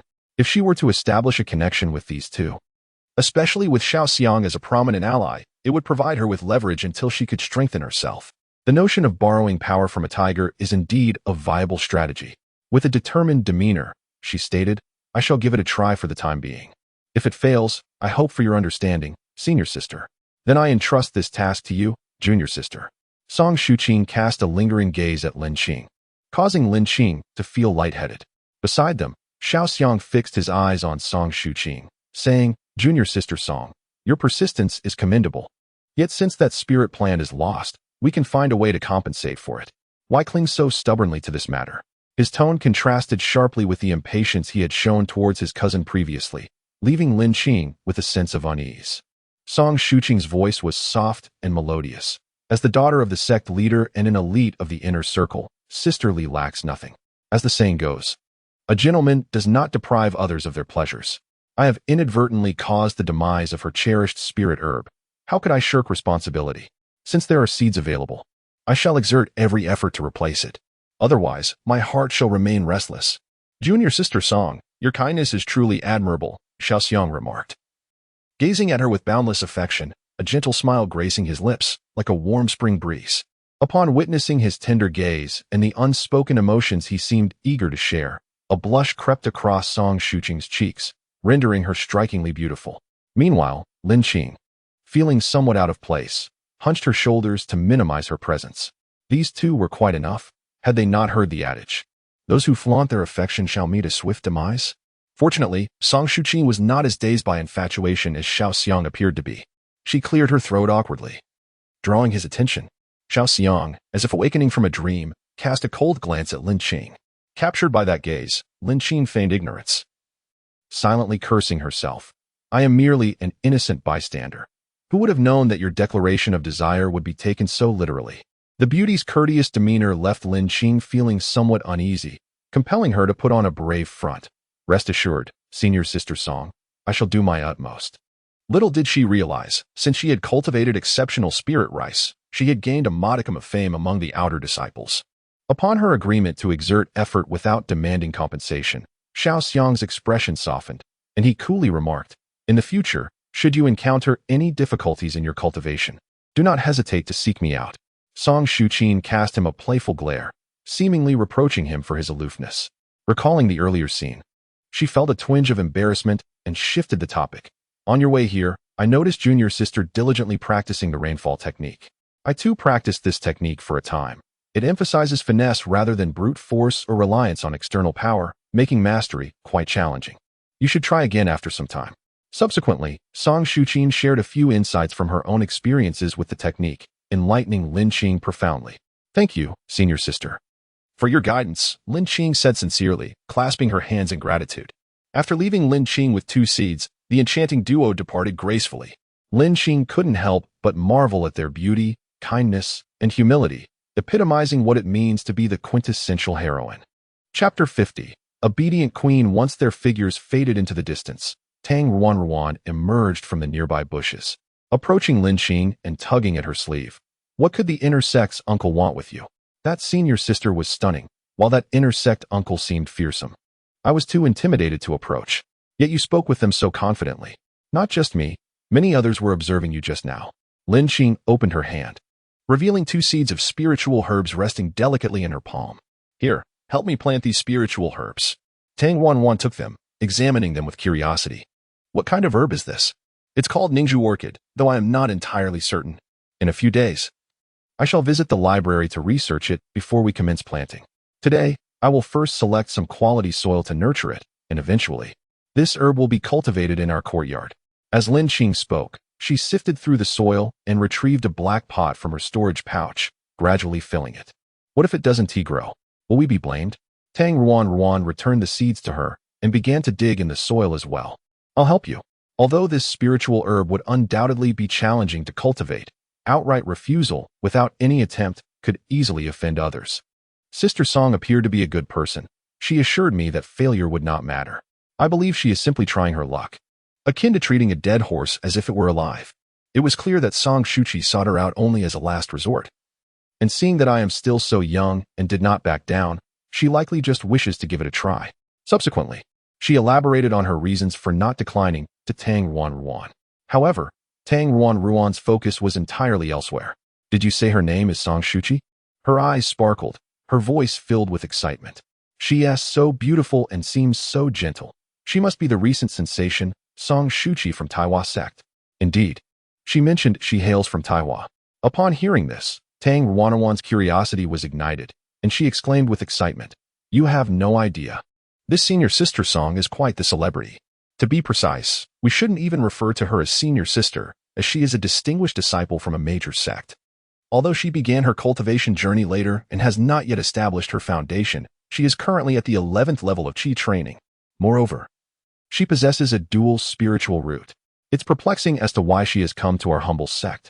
In just a few days, her charm has captivated both the inner and outer disciples, with numerous male disciples enchanted by her, and rumors abound that many inner sect brothers, even uncles and elders, have fought over her. Furthermore, it is said that her beauty ranks first on the beauty list of the West Mountain faction. What a pity that I should have taken a closer look today. Of course, there are several beautiful senior sisters and uncles who contest this claim. And one sister who joined the sect around the same time as us has boldly declared that she will challenge her once her cultivation improves. It seems that beauty indeed invites both admiration and envy. Is the world of cultivation truly one that values appearances? Perhaps I am simply too engrossed in my own affairs. Yet I believe that if one undertakes a task, it should be pursued to the utmost excellence. This is my life philosophy.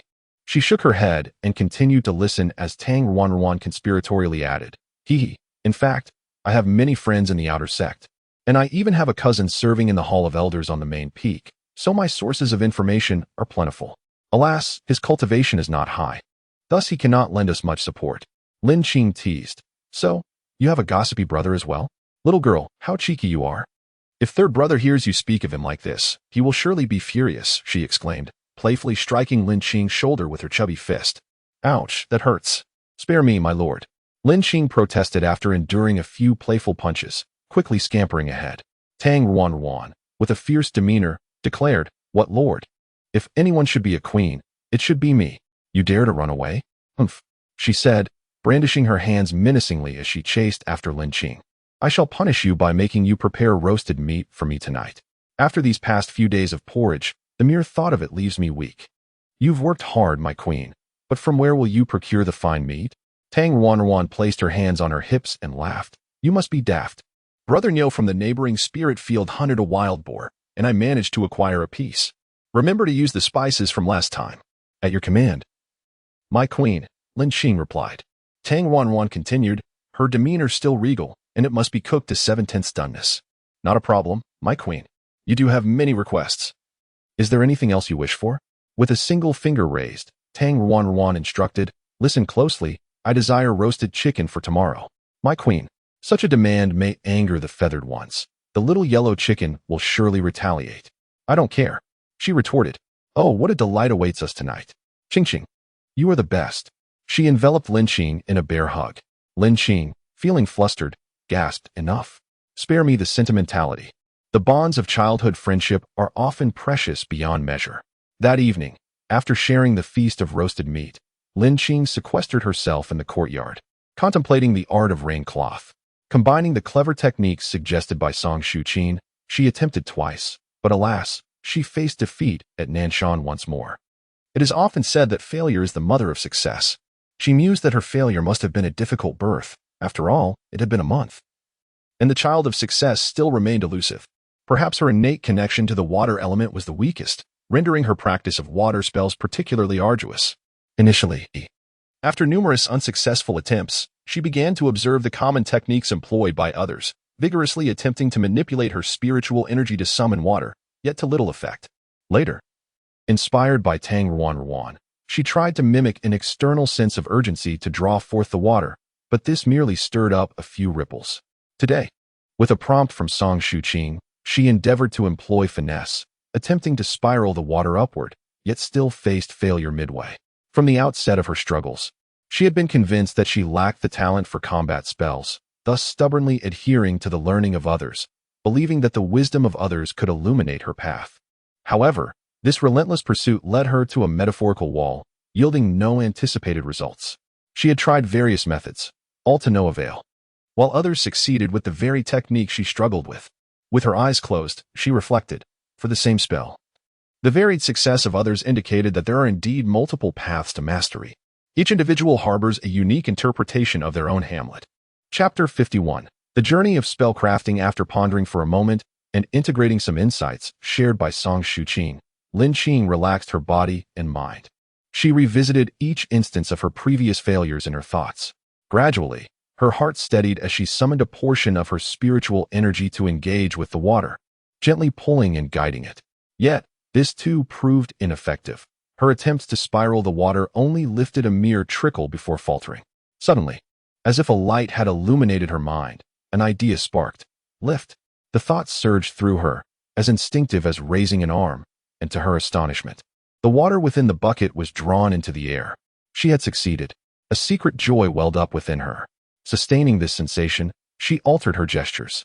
Channeling her spiritual energy, the droplets of water in the air seemed to mirror her gaze, falling precisely where she directed them, in accordance with her desires. A flash of ecstatic delight crossed her eyes. Seizing the momentum, she expanded her consciousness, standing still as if enveloped by the profound silence of an expansive night sky. She quietly sensed the moisture in the atmosphere, her innate water spirit roots softly glowing, exuding a harmonious energy that mingled with the surrounding vapor. The water energy within her body intertwined with the atmospheric moisture, and a singular thought emerged: gather. Upon reopening her eyes, she discovered a diminutive sphere of water cradled in her palm. She had advanced a level. This arduous technique she had been grappling with for so long was finally mastered. Lin Qing was overjoyed. As she had anticipated, each individual possesses a unique understanding of the Tao. What suits one may not suit another. The path to immortality is vast and uncertain. Only by discovering the path that belongs to oneself can one traverse it further. I am who I am. A distinct spark amidst the flames. On the following day, accompanied by the kind-hearted Tang Ruan, she ventured to the Elder Hall to collect the techniques for levels 4 to 6, along with a lower-grade qi-raising pill and a concentration pill, according to the sect's regulations. Upon reaching the third level of qi training, disciples are bestowed with 2 medicinal pills. At this juncture, her accumulation of spiritual energy had reached a significant threshold. Foundational techniques, such as the Qingchen method, fire spirit art, and Qingmu technique were now within her reach. Lin Qing had even memorized the thick lexicon, having thoroughly ingrained these techniques during her previous acquisition of levels 1 to 3. Ruan was genuinely thrilled for her friend's progress, and there was no sense of jealousy despite Lin Qing being the one in the spotlight. She found solace in the notion that it was preferable for her friends to grow strong rather than unfamiliar individuals, a sentiment she embraced wholeheartedly. Nevertheless, the feeling of being left behind is quite unpleasant. She glanced at Lin Qing with curiosity, eager to glean some wisdom if there were any methods to do so. Lin Qing felt a sudden pang in her heart. Her advancement was entirely reliant on the miraculous properties of the beads. Otherwise, with her 5-element root aptitude and the immense amount of spiritual energy required, progressing further would indeed be quite challenging. She resolved to bury the secret of the beads deep within her heart, never to speak of it to anyone. Although she could not fully explain it, her rain-casting technique had yielded results, seemingly allowing her to leap ahead, which she found somewhat enlightening. Thus, she took Tang Ruan into the room. And after they both settled down, she said, "As for advancement, I cannot articulate it precisely. However, I did gain some insights while practicing the rain casting technique yesterday." Rain casting technique? Tang Ruan tilted her head in contemplation, ultimately feeling disheartened as she replied, "Alas, I didn't notice anything particularly special. You need not overthink it. Look, Ruan, you mastered the rain casting technique quite swiftly, while I have lingered for a long time. Each person's journey with their techniques and cultivation varies significantly. There is no need to rush in comparison to others. Therefore, take your time, cultivate in the manner that suits you best, and when the time is right, success will come naturally." Lin Xing then openly shared her reflections on her cultivation process. Tang Ruan listened thoughtfully, ultimately recalling the excruciating pain of intense cultivation. Lin Xing rubbed her chin and hesitantly asked, "Ruan, what did you feel during your advancement?" Tang Ruan scratched her head and replied, "Advancement? It felt quite pleasant, as if I were floating, bathed in warm sunlight." Upon hearing this, Lin Xing's heart surged with waves of emotion. Indeed, she was the only one who had suffered through the torment. After Tang Ruan departed, she retrieved 2 bottles of elixirs from her storage pouch. This time, she intended to try a different concoction. She poured out a spirit concentration pill from the small black bottle. The pill was dark brown and smooth, resembling a pearl, approximately the size of a thumbtack's head. The spirit concentration pill was known for its ability to enhance focus and invigorate one's energy. And since entering the 3rd level of Qi training, her spiritual awareness could encompass 100 meters. She wondered if consuming this pill would augment its effects. To her surprise, the pill did not dissolve as swiftly as anticipated. Her tongue lingered with a slightly astringent taste. As it slid down her throat, after a few breaths, wisps of spiritual energy began to emanate from her dantian, and she immediately felt a sense of tranquility wash over her. This clarity and refreshment were akin to savoring a fine cup of exquisite tea. Unfortunately, she was not afforded the luxury of time to continue her contemplation, as the spiritual energy generated by the pill was abruptly severed, eventually coursing through her meridians. Before long, all the accompanying spiritual essence vanished. Alas, it was as she feared. Her body was akin to a sieve, absorbing the elixir, yet leaving nothing but the remnants. At that moment, a familiar wave of abdominal discomfort surged through her. How vexing! Were these spiritual herbs restorative or purgative? Lin Xing propped her chin on her hand, seated on the bed, pondering whether her previous life had involved an excessive intake of both Western and traditional medicines, rendering her immune. No, she was indeed the epitome of the most fashionable reincarnation. Could it be the nature of the pill itself? She contemplated various possibilities but found no definitive answer. Resigning herself to the idea of experimenting with other medications in the future, she then retrieved her new cultivation techniques and spells, glancing over them briefly. She recalled that the primary techniques for the 3rd level of Qi training included the Fire Spirit technique, the Clear Dust formula, and the Greenwood formula. In contrast, the techniques for the 4th level encompassed the Binding technique and the Earth Spirit technique, which included sub-techniques such as earth manipulation, rock splitting, and mud piling. In the 5th level of Qi training, the displayed techniques include the Spirit Barrier technique and the Spirit Beast contract technique. Surprisingly, upon reaching the 6th level, she discovered an ethereal sword technique and a set of body techniques accompanying it. After meticulously studying these teachings and utilizing the lexicon in her mind, Lin Xing devoted an entire day to dissecting and comprehending the material, ultimately committing it all to memory. Once she fully grasped the content, she began to experiment with the Fire Spirit technique, which harnesses fire energy to conjure fire from nothing. She envisioned mastering this technique, allowing her to never fear the absence of fire, and in combat, casting fireballs would be immensely impressive. At an advanced level, she could unleash fire dragons, simply spectacular. Drawing from her experiences with the rain summoning technique, she gathered her spirit into her palm with a slight sense of skepticism and thrust her hand forward. Being her first attempt, failure was to be expected. After all, she had practiced the rain summoning technique for quite some time. Thus, she thought it would be harmless to practice in her room. However, to her astonishment, a small flame erupted from her palm, directly striking the little yellow chick perched on the table. Oh no, little yellow, can I still apologize? Chapter 52. Revving up the engine, the little yellow chick immediately became furious, showing no fear of the fire. With a leap, it kicked Lin Xing squarely in the face. Lin Xing hastily raised a white flag. Little yellow, I truly did not mean to. Unrelenting, the chick sprang onto her head and viciously pecked a strand of her hair. Lin Qing swatted it off her head. Hey, that's enough. The hair I lost is far more than the fire you've burned. How big was my flame anyway? The little yellow chick pecked her hand in anger before strutting off outside in a huff. As dawn gradually breaks outside, I arrive at Tang Ruanwan's door, only to find her absent. After listening to Lin Qing's words, Tang Ruanwan devoted the night to her cultivation and has now come to the spiritual field to practice the spells she has learned. With a fierce surge of spiritual energy, the water in the bucket is swiftly drawn into the air and then dispersed throughout the corners of the field under her control. The essence of spiritual energy requires further accumulation. She gazes blankly at her hands, suddenly realizing that while the other conditions for a breakthrough may be satisfied, the accumulation of spiritual energy remains insufficient. When Lin Qing arrives at the spiritual field, Tang Ruanwan has already finished watering. She pulls Tang Ruanwan to a secluded corner and presents her with a vitality pill. Lin Qing, isn't this the vitality pill given to you by the Hall of Elders yesterday? Tang Ruanwan exclaims, her eyes wide with surprise. Indeed, I consumed a concentration pill yesterday. Yet it only resulted in an upset stomach, so the pill may not be of much use to me, she replies regretfully. How can this be? I do not comprehend it either, but since the pill is ineffective for me, I bestow this vitality pill upon you. With it, perhaps you can achieve your breakthrough.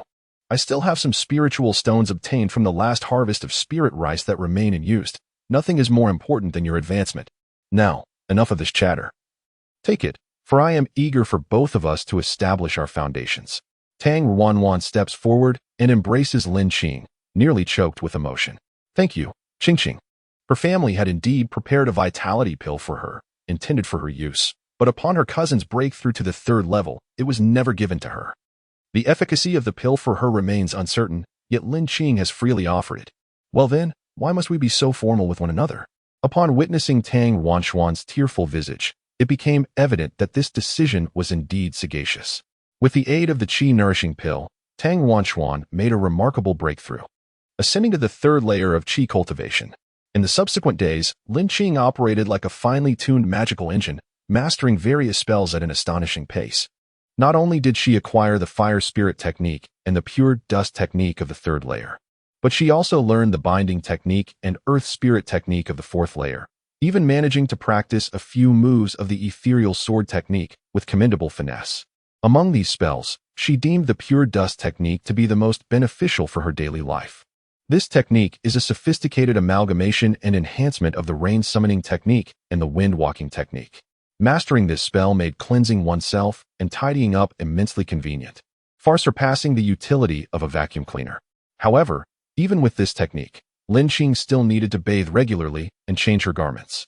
Although she could manage cleanliness with a mere thought, neglecting to soak in water or change clothes for an extended period, regardless of how pristine she appeared, would still leave her feeling psychologically uncomfortable. For her, the most wondrous was the greenwood technique. This represented an entirely new realm concerning the growth of life.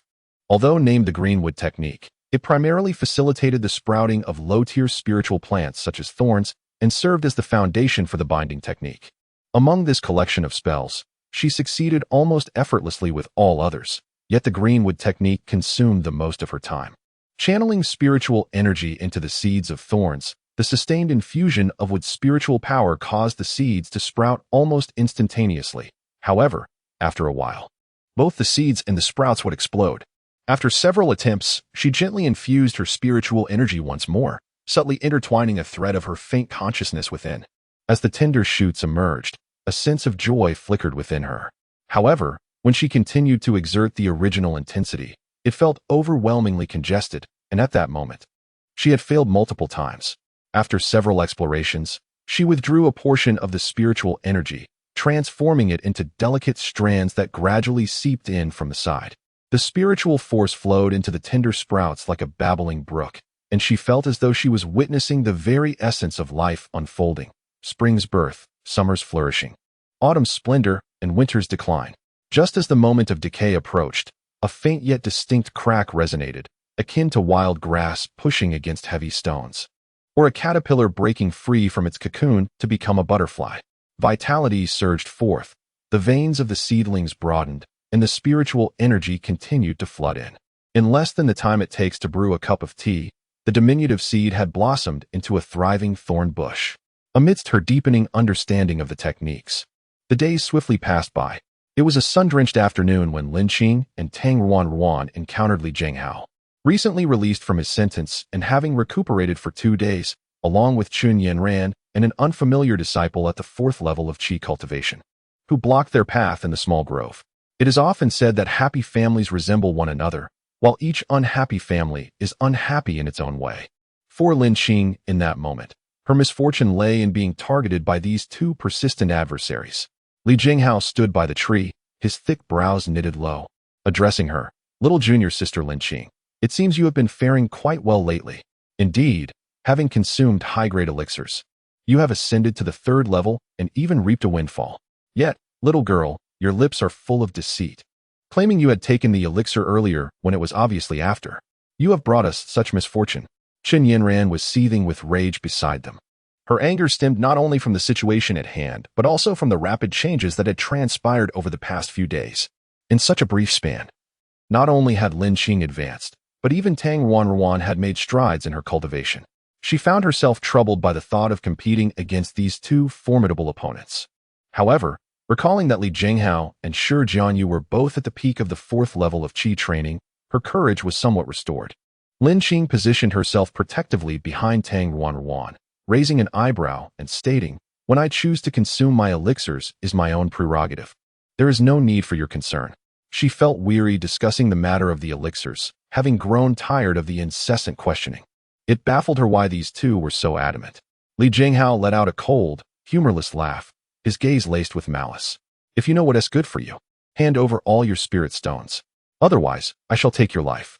The memory of the torment he endured at the cliff of reflection ignited a tempest of fury within him. This time, he was well prepared and fully confident in his ability to incapacitate the girl. Yet, she was cunning, adept at fleeing. Fortunately, during his time at the cliff of reflection, he had forged a bond with Shi Jianyu, who had promised to assist him in cornering her when the time came. Understanding the imminent confrontation, Lin Qing recognized that sweet words would be futile. She smiled and replied, "I regret to inform you that I have already used all my spirit stones for my advancement." Were these individuals bereft of intelligence, who would willingly wait to be robbed? Clearly, those seeking trouble only required a pretext to act, regardless of its validity. With a flash of azure light, Li Jianghao drew his sword. The sharp gleam of the blade was met with Chan Yanran's triumphant laughter. "Lin Qing, those who understand the times are the true heroes. You have successfully cultivated a premium spirit rice once. Surely, you can do so again. Why risk your life over a handful of spirit stones?" Lin Qing rolled her eyes in disdain.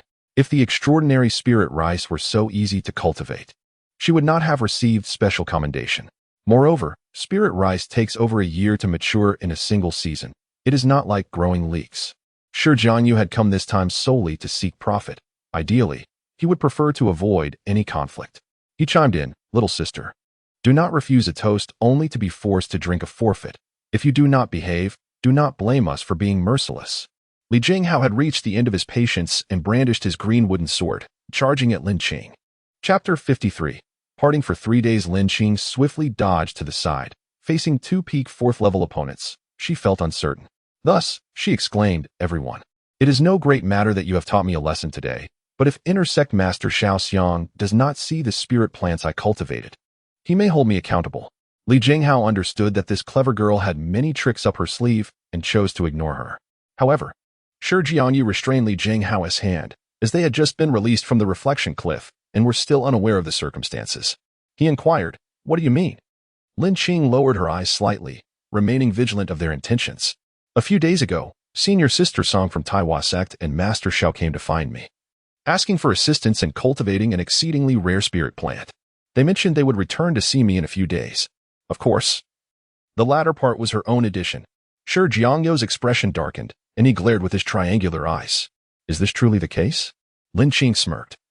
"All the disciples of the spirit field are aware of it." "What? Did Senior Sister Chen not inform you?"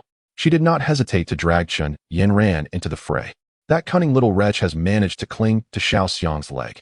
As for Song Shuqi, she is merely a guest and will inevitably depart. However, Xiao Xiang presents a more formidable challenge.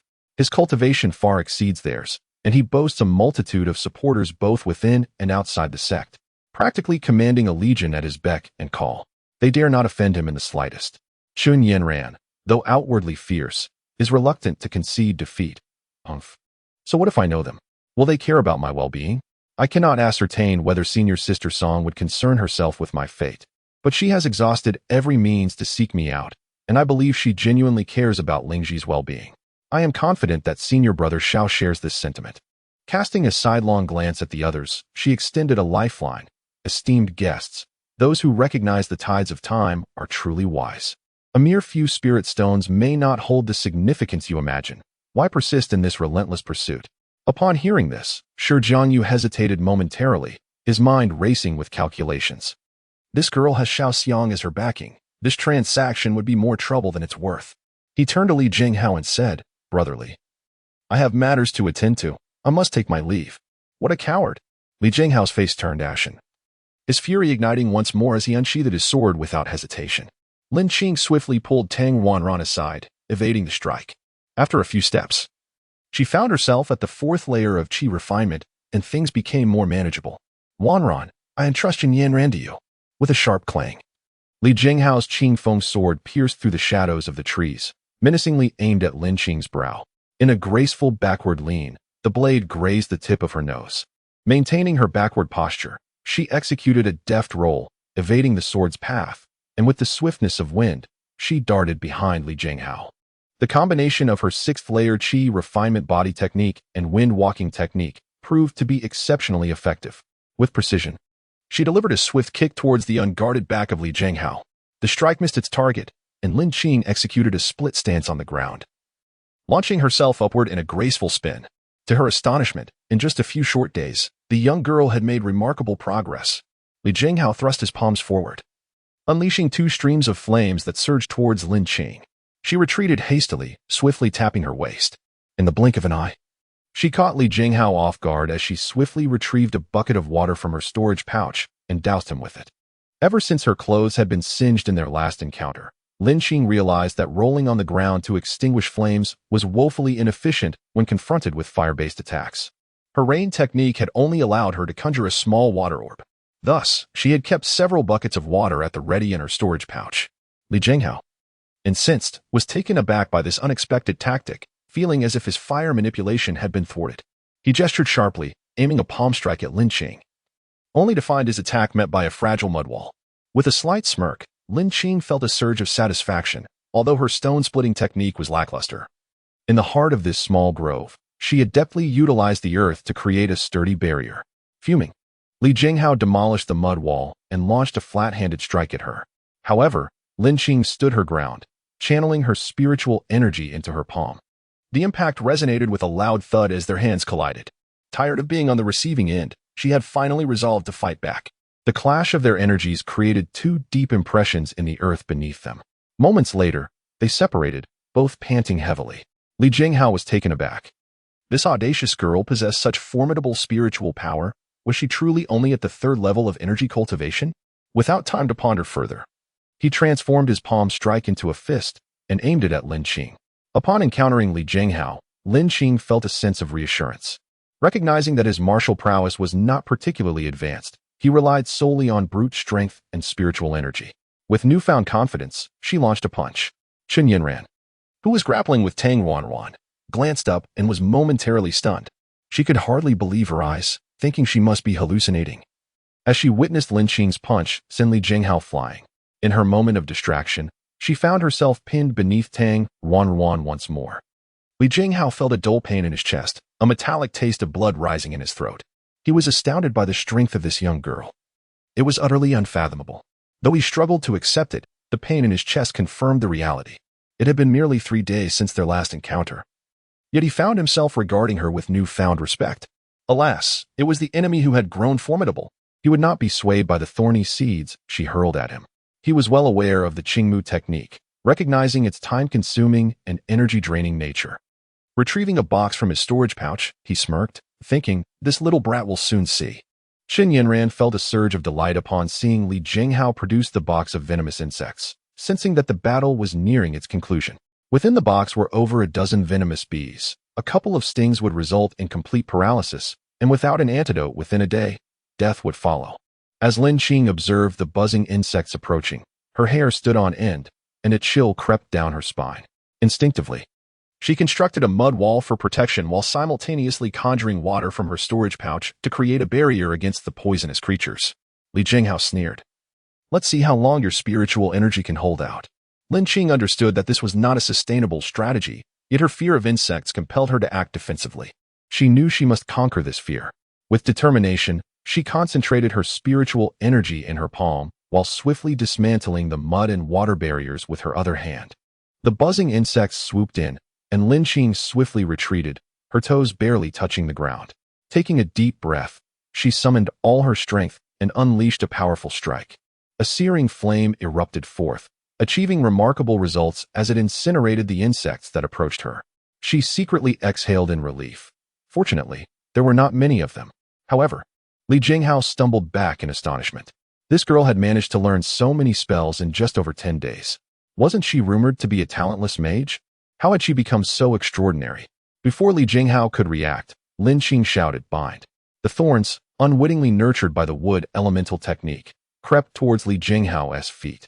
The binding technique, an enhancement of the wood elemental spell, further stimulated the spiritual plants to ensnare the enemy or other living beings. Though somewhat impractical at lower levels due to its reliance on the slow-moving wood elemental technique, if successfully conjured, it proved highly effective in hunting or combat. Moreover, once refined, particularly in the hands of high-ranking practitioners, it could be swiftly executed with substantial spiritual energy, serving both offensive and defensive purposes. In an instant, Li Jinghao's lower body was immobilized. In desperation, he summoned a fire elemental technique to incinerate the thorns. Yet, when he looked up, he found Lin Qing. Like a specter, had already appeared before him. A wooden sword hovered at his neck as she calmly declared, "Senior Brotherly, you have lost." Li Jinghao attempted to struggle, reaching for his storage pouch. With remarkable speed, Lin Qing seized his pouch, employing the earth elemental technique to bind him, leaving only his head exposed. Following this, just as Li Jinghao had once done to her, she deftly erased the pouch's mark. With a graceful flick of her wrist, the contents of the pouch cascaded to the ground like falling snowflakes. In the afternoon sunlight, the young girl wore a stern expression. "Brotherly, I shall repay you in kind. However, I, Lin Qing, do not covet your possessions." Li Jinghao's eyes widened in disbelief. Meanwhile, Tang Wanwan, who was of a higher caliber than the current Chun Yin, successfully subdued her, rendering her powerless. Upon completion, she raised her head and beheld Lin Qing standing victorious, the light casting an enigmatic glow upon her face. On the contrary, Li Jinghao appeared disheveled and humiliated. Tang Wanwan rose, dragging the bound Chen Yin, who resembled a rice dumpling, towards Lin Qing. Upon reaching her, she cupped her face with both hands, her expression filled with admiration, her eyes sparkling as she exclaimed, "Qing Qing, you actually surpassed the pinnacle of the 4th level. You are truly remarkable." Lin Qing felt elated, tossing her hair back. She regarded herself with an air of noble aloofness and declared, "Do not be infatuated with me. I am but a legend." Yet, as the words escaped her lips, an inexplicable sense of guilt washed over her, prompting her to emphatically add, "In the future." Tang Wanwan laughed so hard her chin nearly hit the ground. Li Jinghao was left in a daze, infuriated, while Chen Yin fainted from the impact. Passers-by, Song Shuqin and the man in white beside her, could only observe in silence. Chapter 54. The invitation of Su Lu. Beneath the blazing afternoon sun, the young girl displayed an air of arrogance, her words brimming with bravado. Yet, with her round eyes, chubby cheeks, and short legs, complemented by her equally petite and plump companion, they appeared to high-ranking cultivators as nothing more than children playing house.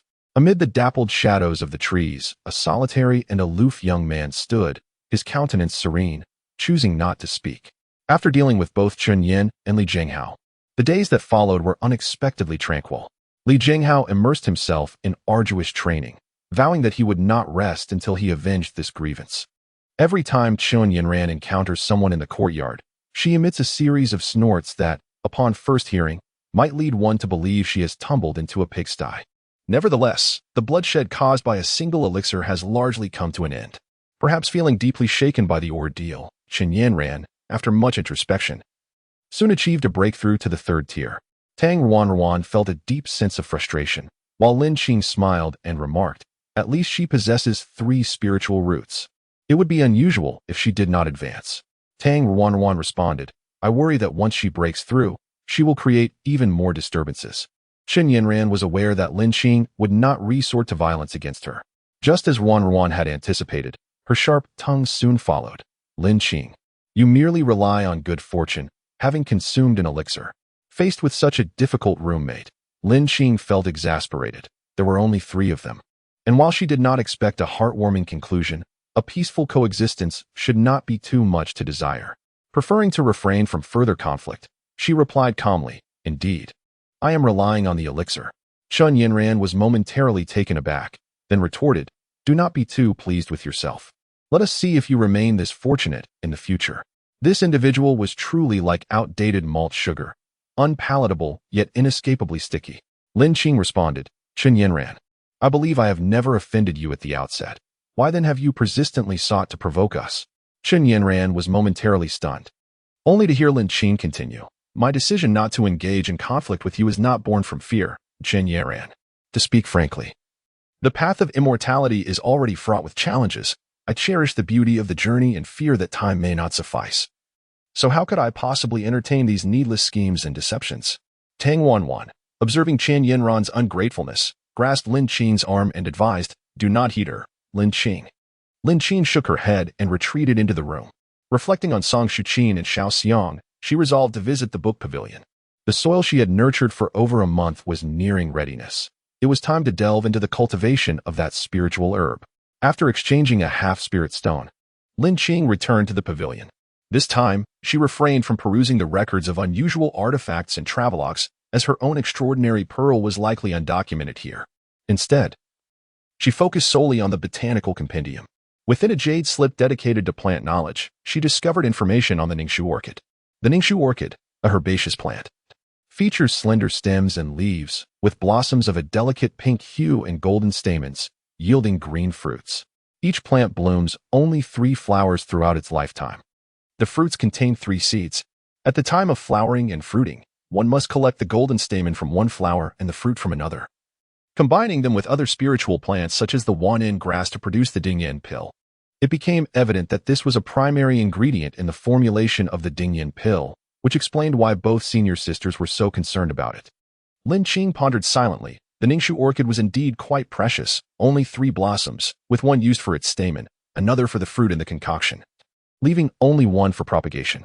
Should all 3 flowers bloom and bear fruit simultaneously, or fail to synchronize, the essential materials for the Dingyan pill would remain unattainable. It was likely that when Sister Song expressed hopes for her success, it pertained to the timely acquisition of these materials. With this thought, she continued her reading. The Ningxu orchid sprouts in a month, unfurls its leaves within 6 months, and flowers and fruits within 2 years. This spiritual plant thrives in both shade and sunlight, favoring both dry and moist conditions.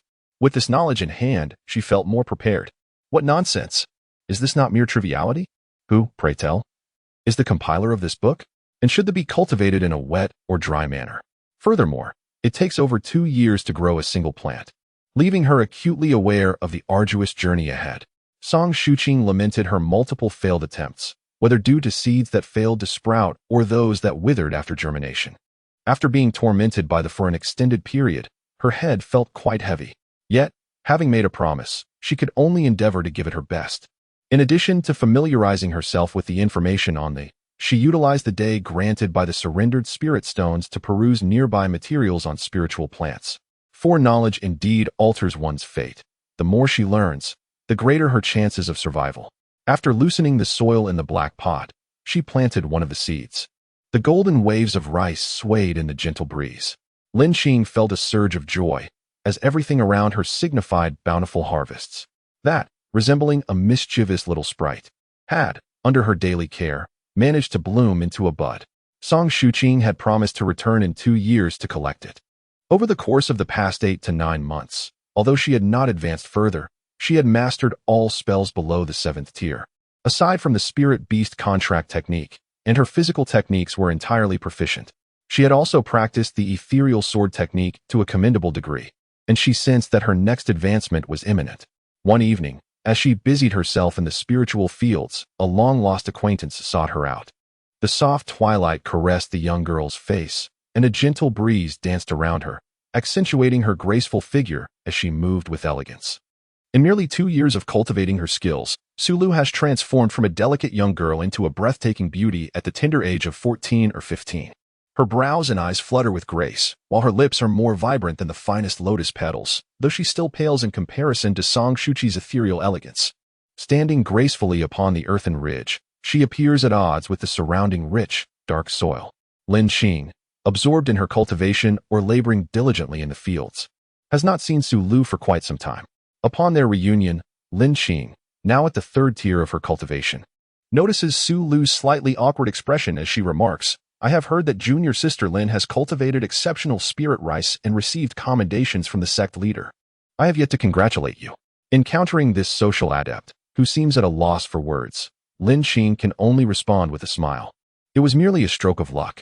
Sulu gazes at the endless expanse of golden rice, her eyes deepening with thought. It seems that this season's harvest will bring yet another surprise from junior sister Lin. Sometimes, I wish I could be like you.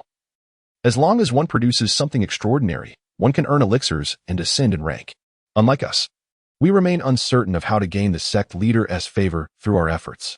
Lin Xing listens to these somewhat irritating words, clearly indicating that her advancement was due to the elixirs she consumed.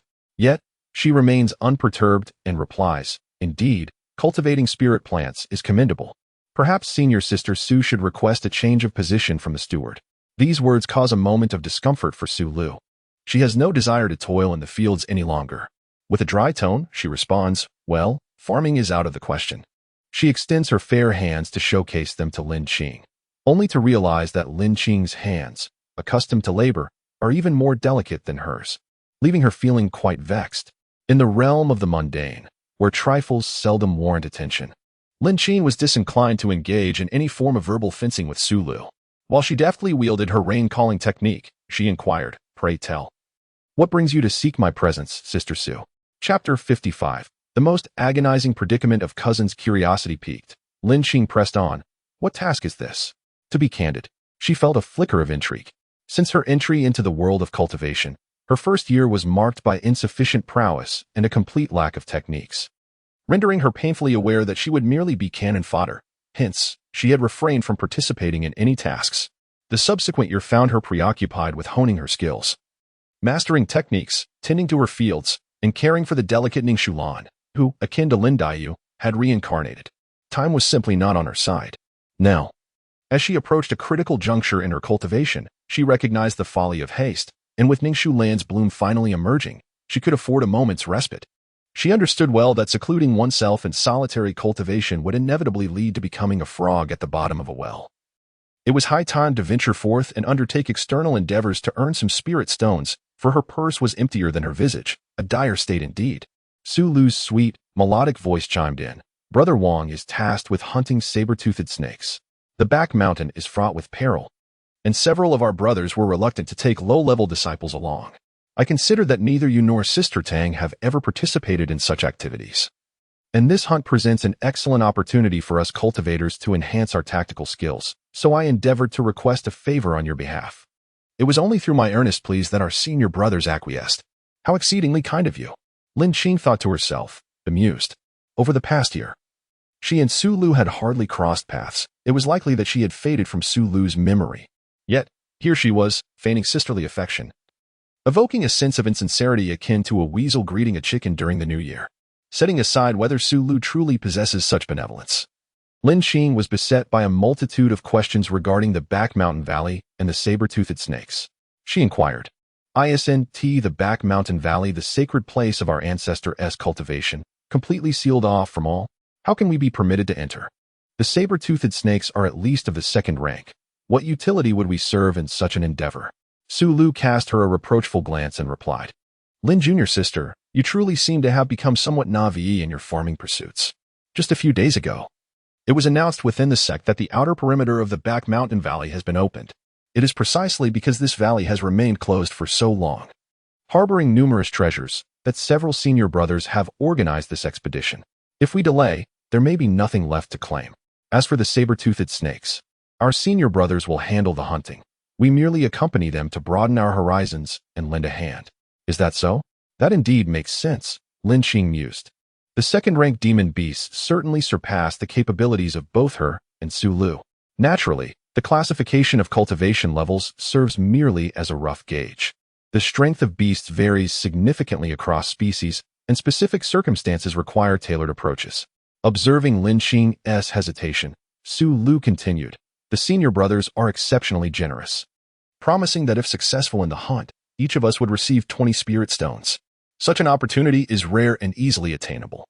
You might want to discuss it with Wan. If you decide to go, we shall meet at the Pinyin Square tomorrow during the Qin hour." Lin Qing contemplated this in her heart. She indeed needed more practical experience.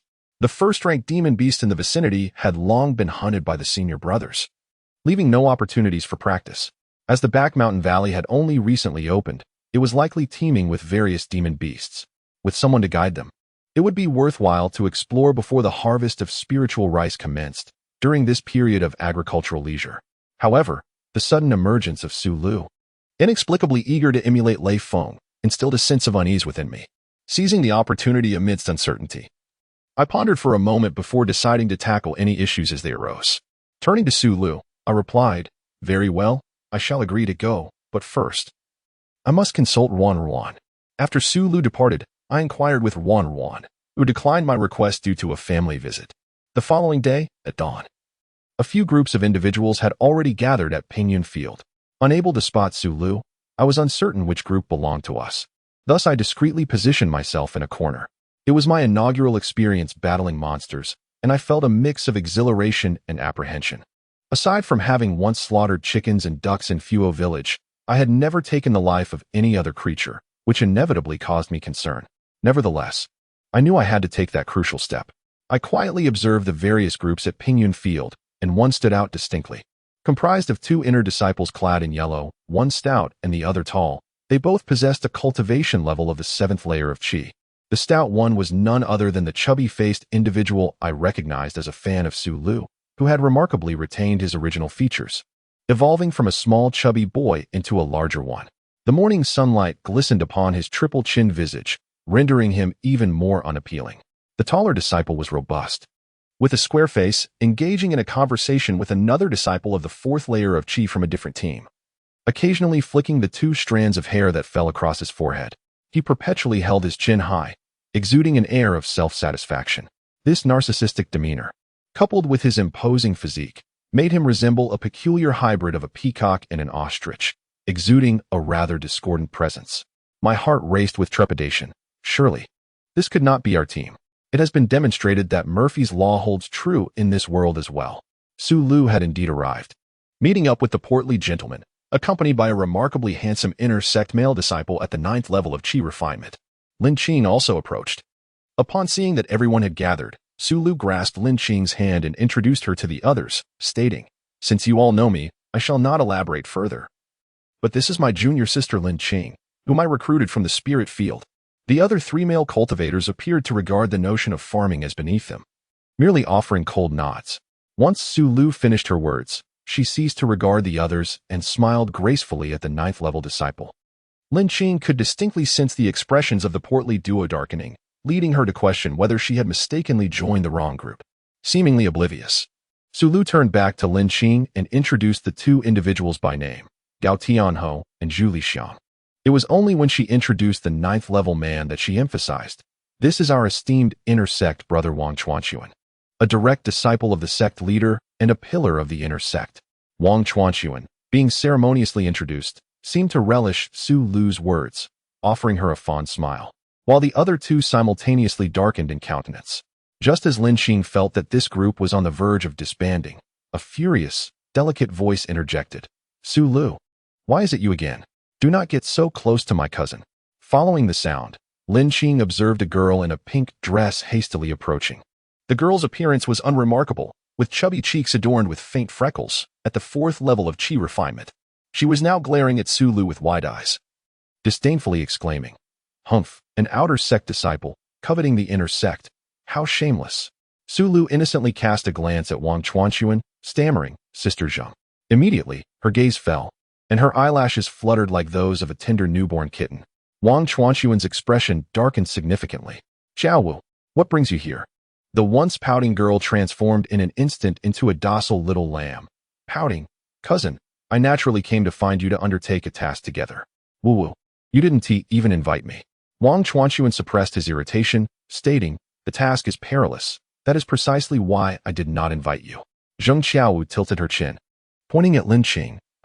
I don't believe you. Look at her. She is barely this tall and only at the 3rd level of qi training.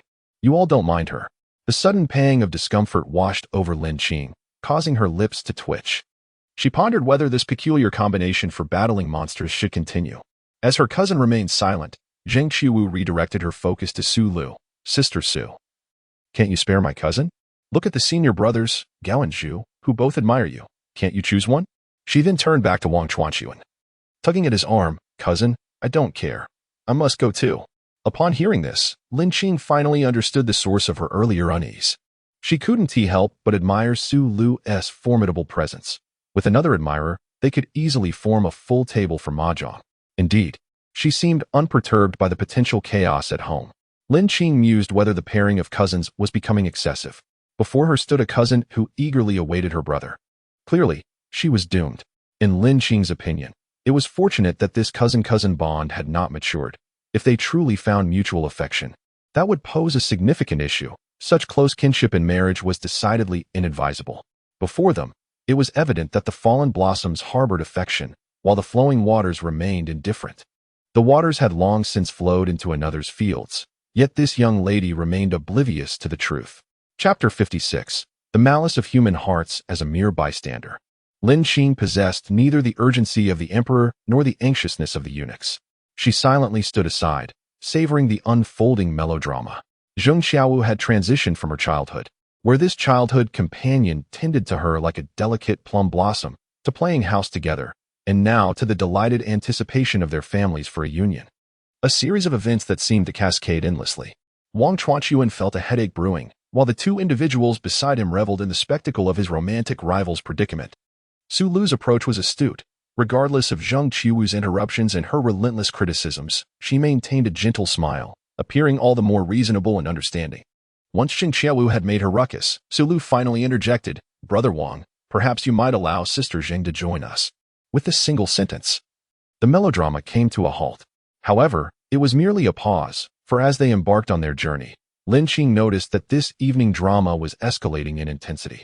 Leading their small team of monster hunters was Wang Chuanchuan, with Su Lu positioned slightly behind him on the left and Zheng Qiaowu slightly behind on the right. Zheng Qiaowu, possessing a higher cultivation level than Su Lu, often nudged her backward, while behind Su Lu were two stout companions. Lin Qing, neglected by all, found herself trailing at the rear. The heavier companion, observing Wang Chuanchuan ensnared by Zheng Qiaowu, seized every opportunity to express concern. "Is Sister Su feeling tired? Would she like some water?" In contrast, the other, Zhu Lixiang, bore a thinner skin than his stout counterpart and acted with less obsequiousness. Though not as obsequious as the corpulent fellow, the previously arrogant and narcissistic expression had long since vanished. Instead, he stood attentively by Su Lu's side, occasionally exclaiming, "Sister Su, when we encounter perilous beasts, you should take refuge behind me. Sister Su, when the time comes, I shall share my findings with you." Oh, the fervent gaze he cast was enough to ignite one's heart. It appeared that Su Lu was quite fortunate in her admirers. Albeit the two suitors trailing behind her were rather unappealing, lacking in aesthetic charm. Lin Qing couldn't help but admire Su Lu. Setting aside how she had managed to rally these individuals for the task at hand, it was remarkable how she maintained her pace alongside Wang Chuanchuan, all the while casting flirtatious glances, yet still finding the time to soothe the sentiments of the companions behind her. Such remarkable social finesse was something Lin Qing felt she could never hope to achieve, even after decades of cultivation. What left Lin Qing particularly speechless was Su Lu's subtle nudging of the rotund figure towards her direction. For instance, Senior Gao. "Have you not noticed how adorably petite Junior Lin Qing is? Senior Gao, have you not observed how remarkably fair Junior Lin Qing's complexion is? Forgive her for maturing late. She remained as slender as a sprout, failing to capture the attention of the corpulent fellow, thus betraying the trust of both the party and the people." At this juncture, Lin Qing believed she had uncovered Su Lu's ulterior motive for including her. Evidently, she wished to avoid offending the portly inner sect disciple and intended to divert his attention with her presence. To think she would attempt to shift the blame for her own troublesome suitors and execute a strategy akin to surrounding Wei to rescue Zhao was truly astute. After a rather awkward journey, the group finally arrived at the forested valley of the rear mountain. This verdant expanse, vast and lush, was a veritable paradise for a cadre of chi practitioners unable to take to the skies, teeming with flourishing flora and abundant spiritual energy. Lin Xing followed behind, initially thinking that she might encounter some first-tier demon beasts to hone her skills. However, to her surprise, they scarcely encountered any small demons or beasts along the way. Wang Chuanchuan and his companions had a clear objective, navigating through twists and turns, leading them to a secluded and hidden cave entrance. The cave was shrouded in darkness, obscuring its interior, and a faint black mist lingered in the air. She quietly inquired of Zheng Xiao beside her, "Senior Sister Zheng, why have we seen so few first-tier demon beasts on our journey?" Zheng Xiao, finding Lin Xing agreeable, replied, "The first-tier demon beasts in this area have all been consumed by second-tier beasts." Lin Xing was taken aback by this revelation, her spirit renewed as she became vigilant.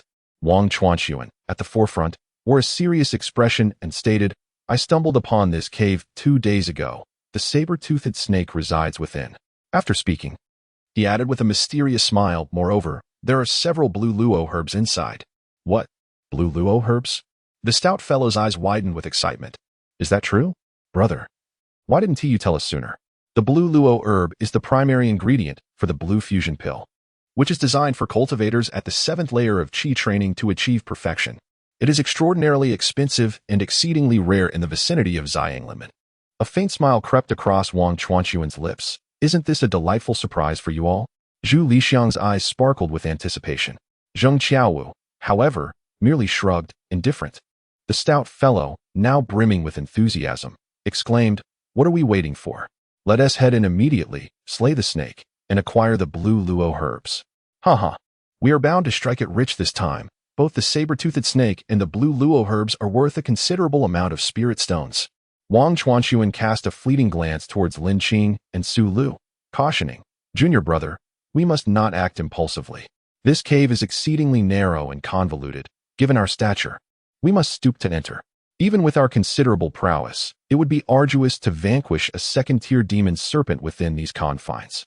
He paused momentarily before continuing, "Thus, it is imperative that an individual of diminutive stature ventures inside to lure out the demon serpent." His gaze then turned icy as he fixed it upon Lin Xing.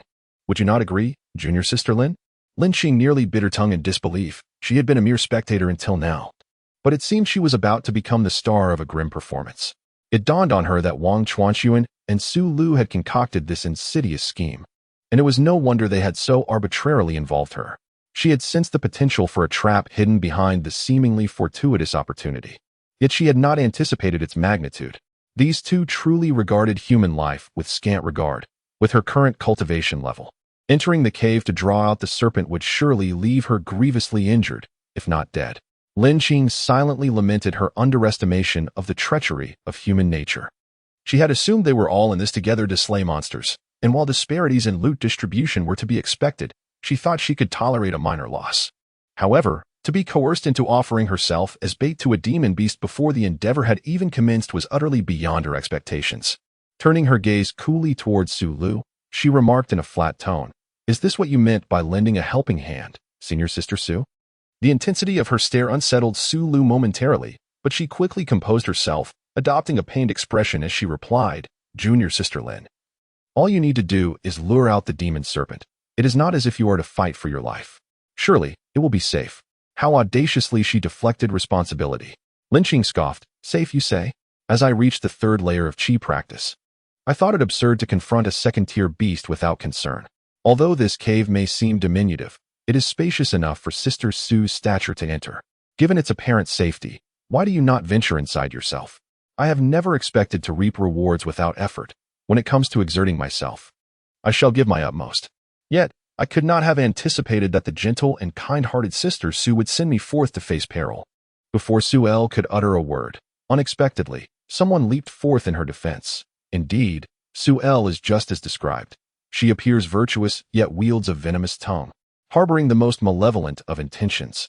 "Cousin, have you discerned this?" Lin Xing felt a vain pulse on his forehead, realizing that this individual was equally oblivious. It was evident that Wang Chuanchuan and Su El had conspired in advance. As anticipated, upon the humiliation of their beloved, The others quickly aligned against Lin Qing, blocking his retreat. Wang Chuanxuan, filled with indignation, declared, "Enough of this prattle. Whether you wish to or not, you shall go." With a forceful sweep of his hand, he propelled Lin Qing towards the cave's entrance. Lin Qing, cast to the ground, immediately scrambled to his feet, drenched in cold sweat, the chill creeping up from his feet. He gazed at the group and inquired, "The saber-toothed serpent you speak of, does it possess a head as large as a disc, with several long and fearsome fangs, its eyes resembling lanterns, and measuring approximately 15 to 16 meters in length?" Wang Chuanxuan sneered. "Humph, it seems you have done your research. Since you are aware, why not provoke the serpent?" Trembling with fear, Lin Qing drew forth his Qingmu sword, stating, "There is no need to provoke. It is right behind you."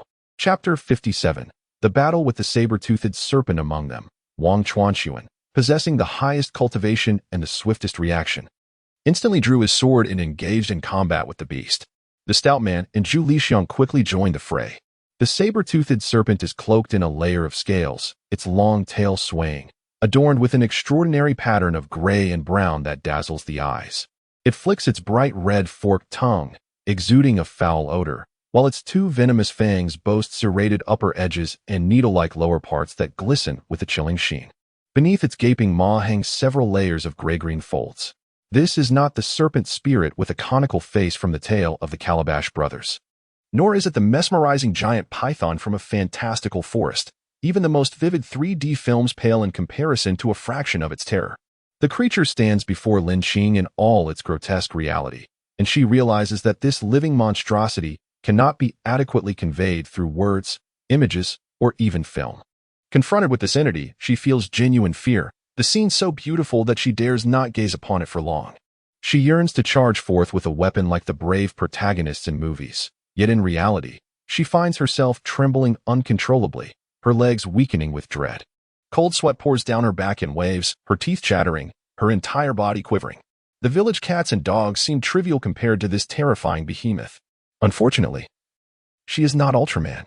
The courage of that young girl fills Lin Qing with a sense of shame, compelling her to steady her nerves. Below, the saber-toothed serpent, eyes glinting with malice, lunges toward Wang Chuanxuan. With a swift movement, he evades, the serpent barely grazing past him. He swiftly counters, striking at the serpent with his blade. The demon serpent, wounded, lets out a cacophonous shriek that echoes through the air. Beside him, Su Lu and Zheng Qiaowu are jolted, spitting blood, while Lin Qing feels a sharp pain in her consciousness, but manages to endure, her complexion paling further. Gao Panzai and Zhu Lixiang exchanged glances upon discovering the injured sword-toothed snake, and, taking advantage of its weakened state, they surged forward to claim its life. However, the formidable serpent proved to be a formidable adversary. With a sweeping motion of its tail, Zhu Lixiang was flung aside, and Gao Panzai's strike went awry. Fortunately, Wang Chuanxuan, with his superior martial prowess, swiftly followed up with another thrust, embedding his weapon into the long tail of the sword-toothed snake, which emitted a mournful hiss in response. Just as victory seemed within reach, an ominous rustling sound echoed from a small crevice. Lin Qing, sensing impending danger, felt a chill run down her spine. In a flash, a larger sword-toothed snake emerged with ferocious intent. Witnessing its companion's plight, the giant serpent unleashed its wrath, its massive tail thrashing violently, sending Gao Panzai and Zhu Lixiang crashing against the stone wall, causing them to spit blood. Alarmingly, it was a mutated sword-toothed snake. Zhu Shidi, you handle the smaller one.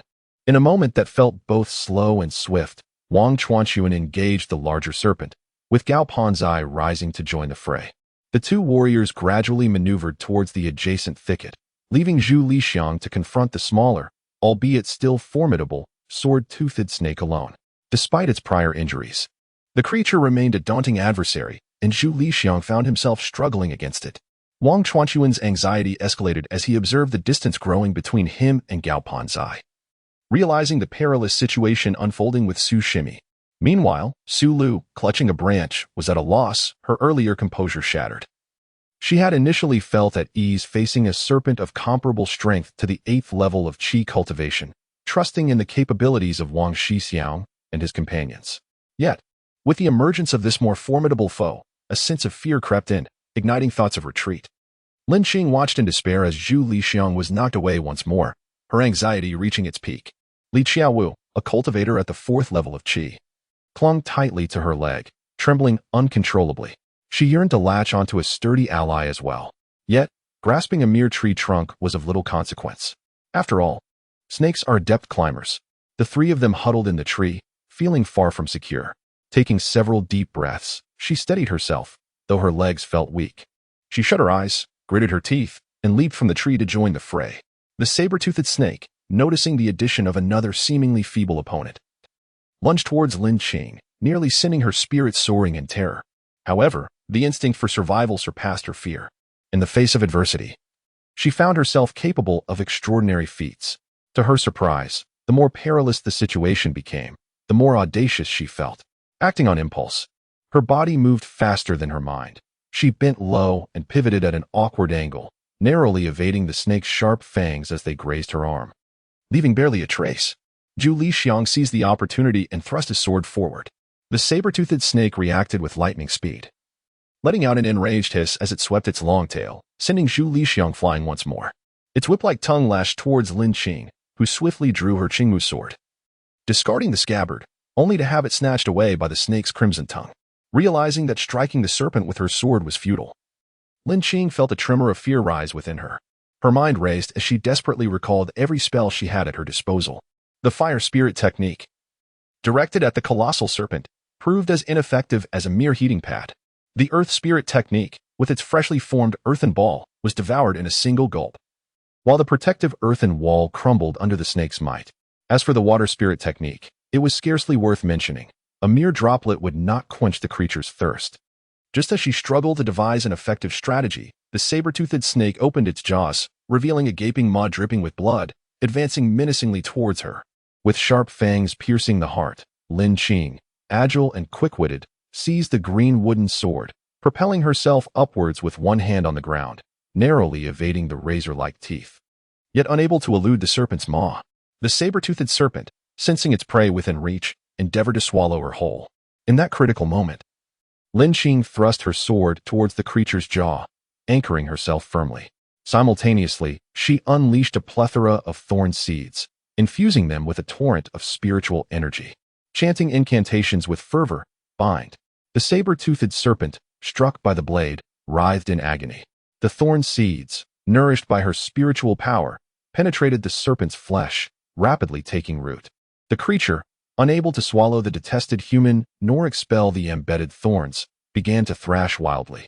Lin Qing incessantly hurled more thorn seeds, which continued to sprout, some even climbing along the serpent's body. As Lin Qing leaped from the serpent's maw, the injured beast was relentless in its pursuit. Its long, sinuous body coiled around her, sending her crashing to the ground, causing her bones to ache painfully. It then attempted to drag her back towards its gaping mouth. Terrified, her hair standing on end, she cried out, "Brother Zhu, lend me your strength, pierce its vital points quickly. I've held on for so long, I can't endure much longer." Observing the dire situation, Zhu jumped into action, thrusting his sword into the saber-toothed serpent once more. Unfortunately, the serpent's rolling motion thwarted his efforts to strike its weak spot. Despite calling for her comrade, Lin Qing knew better than to place her hopes solely on another.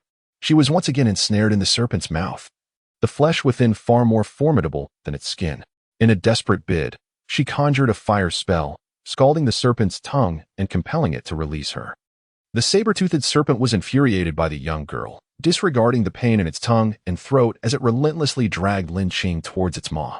Covered in a sheen of sweat, Lin Qing utilized thorns to obstruct the monster's swallowing, gripping her verdant wooden sword with one hand while desperately swinging a hoe, used for farming, with the other, all the while continuing to thrust thorns deeper inside. Amidst the chaos of blood and the stench of death, her hoe unearthed a small, crimson object that faintly shimmered with inner light. Without a moment's thought, she hastily tucked it into her bosom. Ignoring the filth and disorder, she pressed onward, hacking furiously within the serpent. With each determined strike, the serpent's movements began to slow. Inspired by the sight of the thorns lodged in the creature's mouth, Julie concluded that they must first subdue it before delivering the final blow. He then unleashed his own thorns, and with their combined efforts, the beleaguered saber-toothed serpent was ultimately ensnared, rendering it nearly immobile. As the danger subsided and Lin Qing prepared to escape the serpent's maw, Su Lu, perched in a tree, leaped down with grace, executing 2 swift strikes that pierced the serpent's vital point, deftly avoiding the geysers of blood that erupted. Unscathed, he delivered the final blow, ensuring the serpent's demise. Chapter 58. The unashamed. The serpent's blood pooled around them, a vivid crimson that saturated the earth, casting a surreal red veil over the surrounding tender green grass, creating a scene both enchanting and grotesque. Shaken, Lin Xiaodao collapsed onto the ground, her vision blurred by the overwhelming red. Rubbing her face, she realized her hands were coated in a thick, foul substance, and she was far dirtier and more wretched than the grass beneath her. After enduring such peril, she lifted her gaze to the verdant canopy above, where sunlight filtered through in delicate shards, reminiscent of gold. To be alive, indeed, was a blessing. The scene she had just experienced sent shivers of fear coursing through her. Her little fingers trembled involuntarily as she struggled to rise, only to discover that her legs quaked uncontrollably, rendering her immobile. Beside the carcass of the serpent, Su Lu stood poised with her sword. Lin Xiaodao gazed at her calm and composed silhouette, compelled to acknowledge that the young girl possessed a psychological resilience far superior to her own. In bewilderment, she pondered what sustenance these ancient children consumed to grow so unperturbed by bloodshed and violence, seemingly devoid of any psychological barriers. Without even the slightest transition, the authorities always arrived only after the dust had settled. Amidst the chaos, Su Lu shone the brightest. While others bore wounds to varying degrees, she remained untouched, even managing to evade the spray of blood that would have sullied her attire. Unlike xianxia, who, despite not participating in the battle, bore the glaring evidence of blood spattered on her chest from the serpent's roar. Beyond her pristine appearance, Su Lu's unwavering demeanor contrasted sharply with the stillness of the others, making her actions the focal point. With remarkable agility, she swiftly severed the thorns from the saber-toothed serpent's body. With a deft thrust of her Qingmu sword, she cleanly pierced the serpent's flesh, extracting a dark green serpent gall and a piece of deep red crystal. Turning to the approaching Wang Chuanchuan with elation, she exclaimed, "Senior brother, look, we have acquired a second-tier beast orb." With a playful grin, she placed the crystal in Wang Chuanchuan's palm, teasingly adding, "It's for you to safeguard." Seeing Su Lu unharmed, Wang Chuanchuan smiled indulgently. "Since it was you, junior sister, who vanquished it, it is only fitting that it be entrusted to you." Zhu Lixiang paused momentarily, then reflected that since it was given to his beloved, everything was indeed worth it. Lin Xiaodao brushed the dust off her body and finally stood upright, noting that the faces of those around her seemed as if they had been swept away by a fierce wind. She realized that they were all fans of Su Lu, and surely she would benefit the most from this circumstance. Yet, the ease with which she took advantage of the situation made her wonder, were they all lifeless? At that moment, Zheng Qiao could no longer contain herself. "Cousin, don't be deceived by her. This saber-toothed serpent was slain through the combined efforts of Brother Zhu and Sister Lin. Su Lu had no part in it." Wang Chuanxin glared at Zheng Qiao. "Nonsense. While I am well aware that Brother Zhu contributed the most to the defeat of this demonic serpent, I distinctly witnessed Sister Su's final few strikes as I approached." Su Lu's eyes glistened with unshed tears as she gently bit her lip, feigning innocence. "It's all right, Brother Wang. I truly did not contribute much. I am simply content to have delivered the final blow that freed everyone from their predicament. This demon pearl rightfully belongs to Brother Zhu. After selling the serpent's skin and flesh, a portion of the spirit stones will suffice for me." Lin Xiaodao listened on the sidelines, her heart filled with disdain. What a charming little schemer. Yet, it was evident that some individuals were driven by base instincts, their heads seemingly replaced by tumors. Zhu Lixiang ran his fingers through the fringes of his hair, positioning himself to showcase what he deemed his most flattering angle. "Sister Su, do not be modest. It is only right that I assist you in any manner. Since you were the one to ultimately slay the saber-toothed serpent, the demon pearl rightfully belongs to you." Hearing this, Lin Xiaodao offered a mocking smile to Zhu, Su, and the others present, clearing her throat before declaring, "The demon pearl may indeed be bestowed upon Sister Su. But let us not forget my contributions, which should be converted into spirit stones for me in due course." Wang Chuanchuan and the plump Gao stared in confusion at Lin Xiaodao, who had suddenly spoken, feeling utterly bewildered. This little girl, the youngest and least skilled among them, appeared the most disheveled. They had just witnessed her crawl out of the serpent's maw. Had it not been for junior brother Zhu and junior sister Su slaying the beast, her life would have been forfeit, and what merit could she claim? They could easily dismiss her with a token reward. ignoring the several bewildered male disciples around her.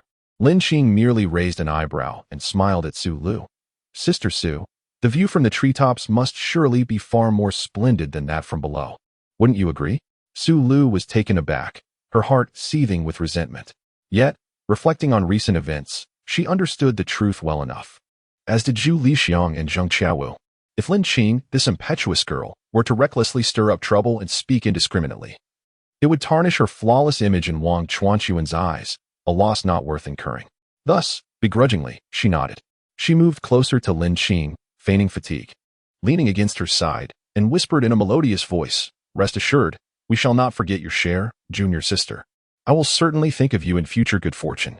Under the eaves, Lin Qing had to carefully assess the situation. They were all adversaries.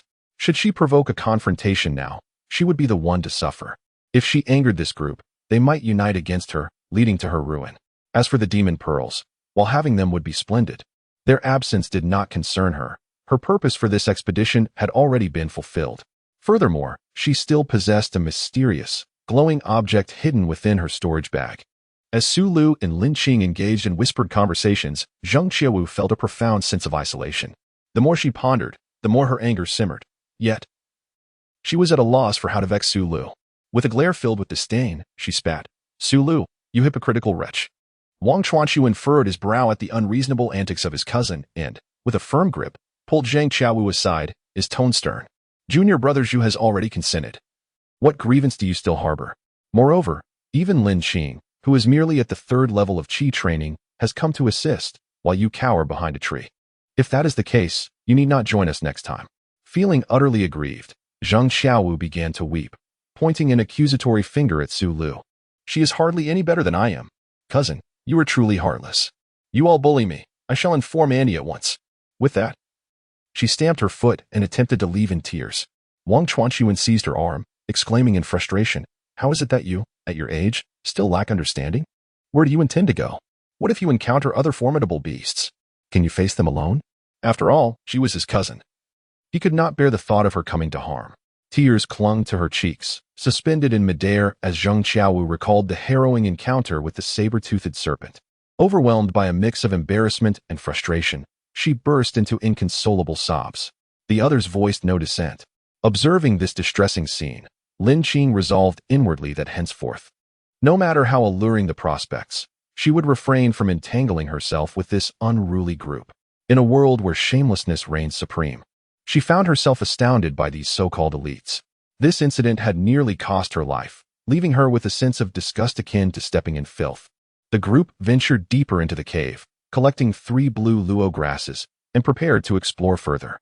At that moment, a voice resonated from the inner valley, striking fear into their hearts. Chapter 59. The Ancestor Seeks Disciples. The voice resonated like the evening drum and morning bell, captivating the hearts of the audience.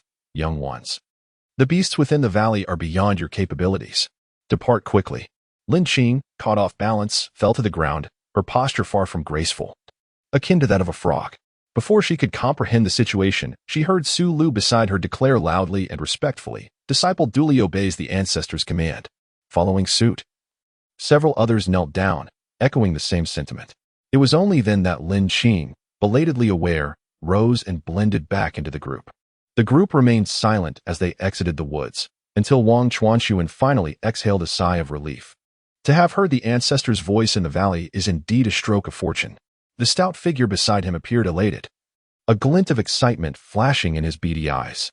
"Senior brother, was that truly the ancestor?" Zhu Li shot him a glance, retorting, "Is there any doubt? It is undoubtedly our singular ancestor of the Xianglin sect." Ultimately, each person departed, their hearts fluttering with a mix of emotions, some exhilarated, some anxious, and others fearful. The journey to the rear mountain valley concluded satisfactorily. No one had perished, and all objectives were achieved. Once everything was settled, Lin Qing was uncertain how Su Lu had explained matters to Wang Chuanquan, but she ultimately received 40 inferior spirit stones.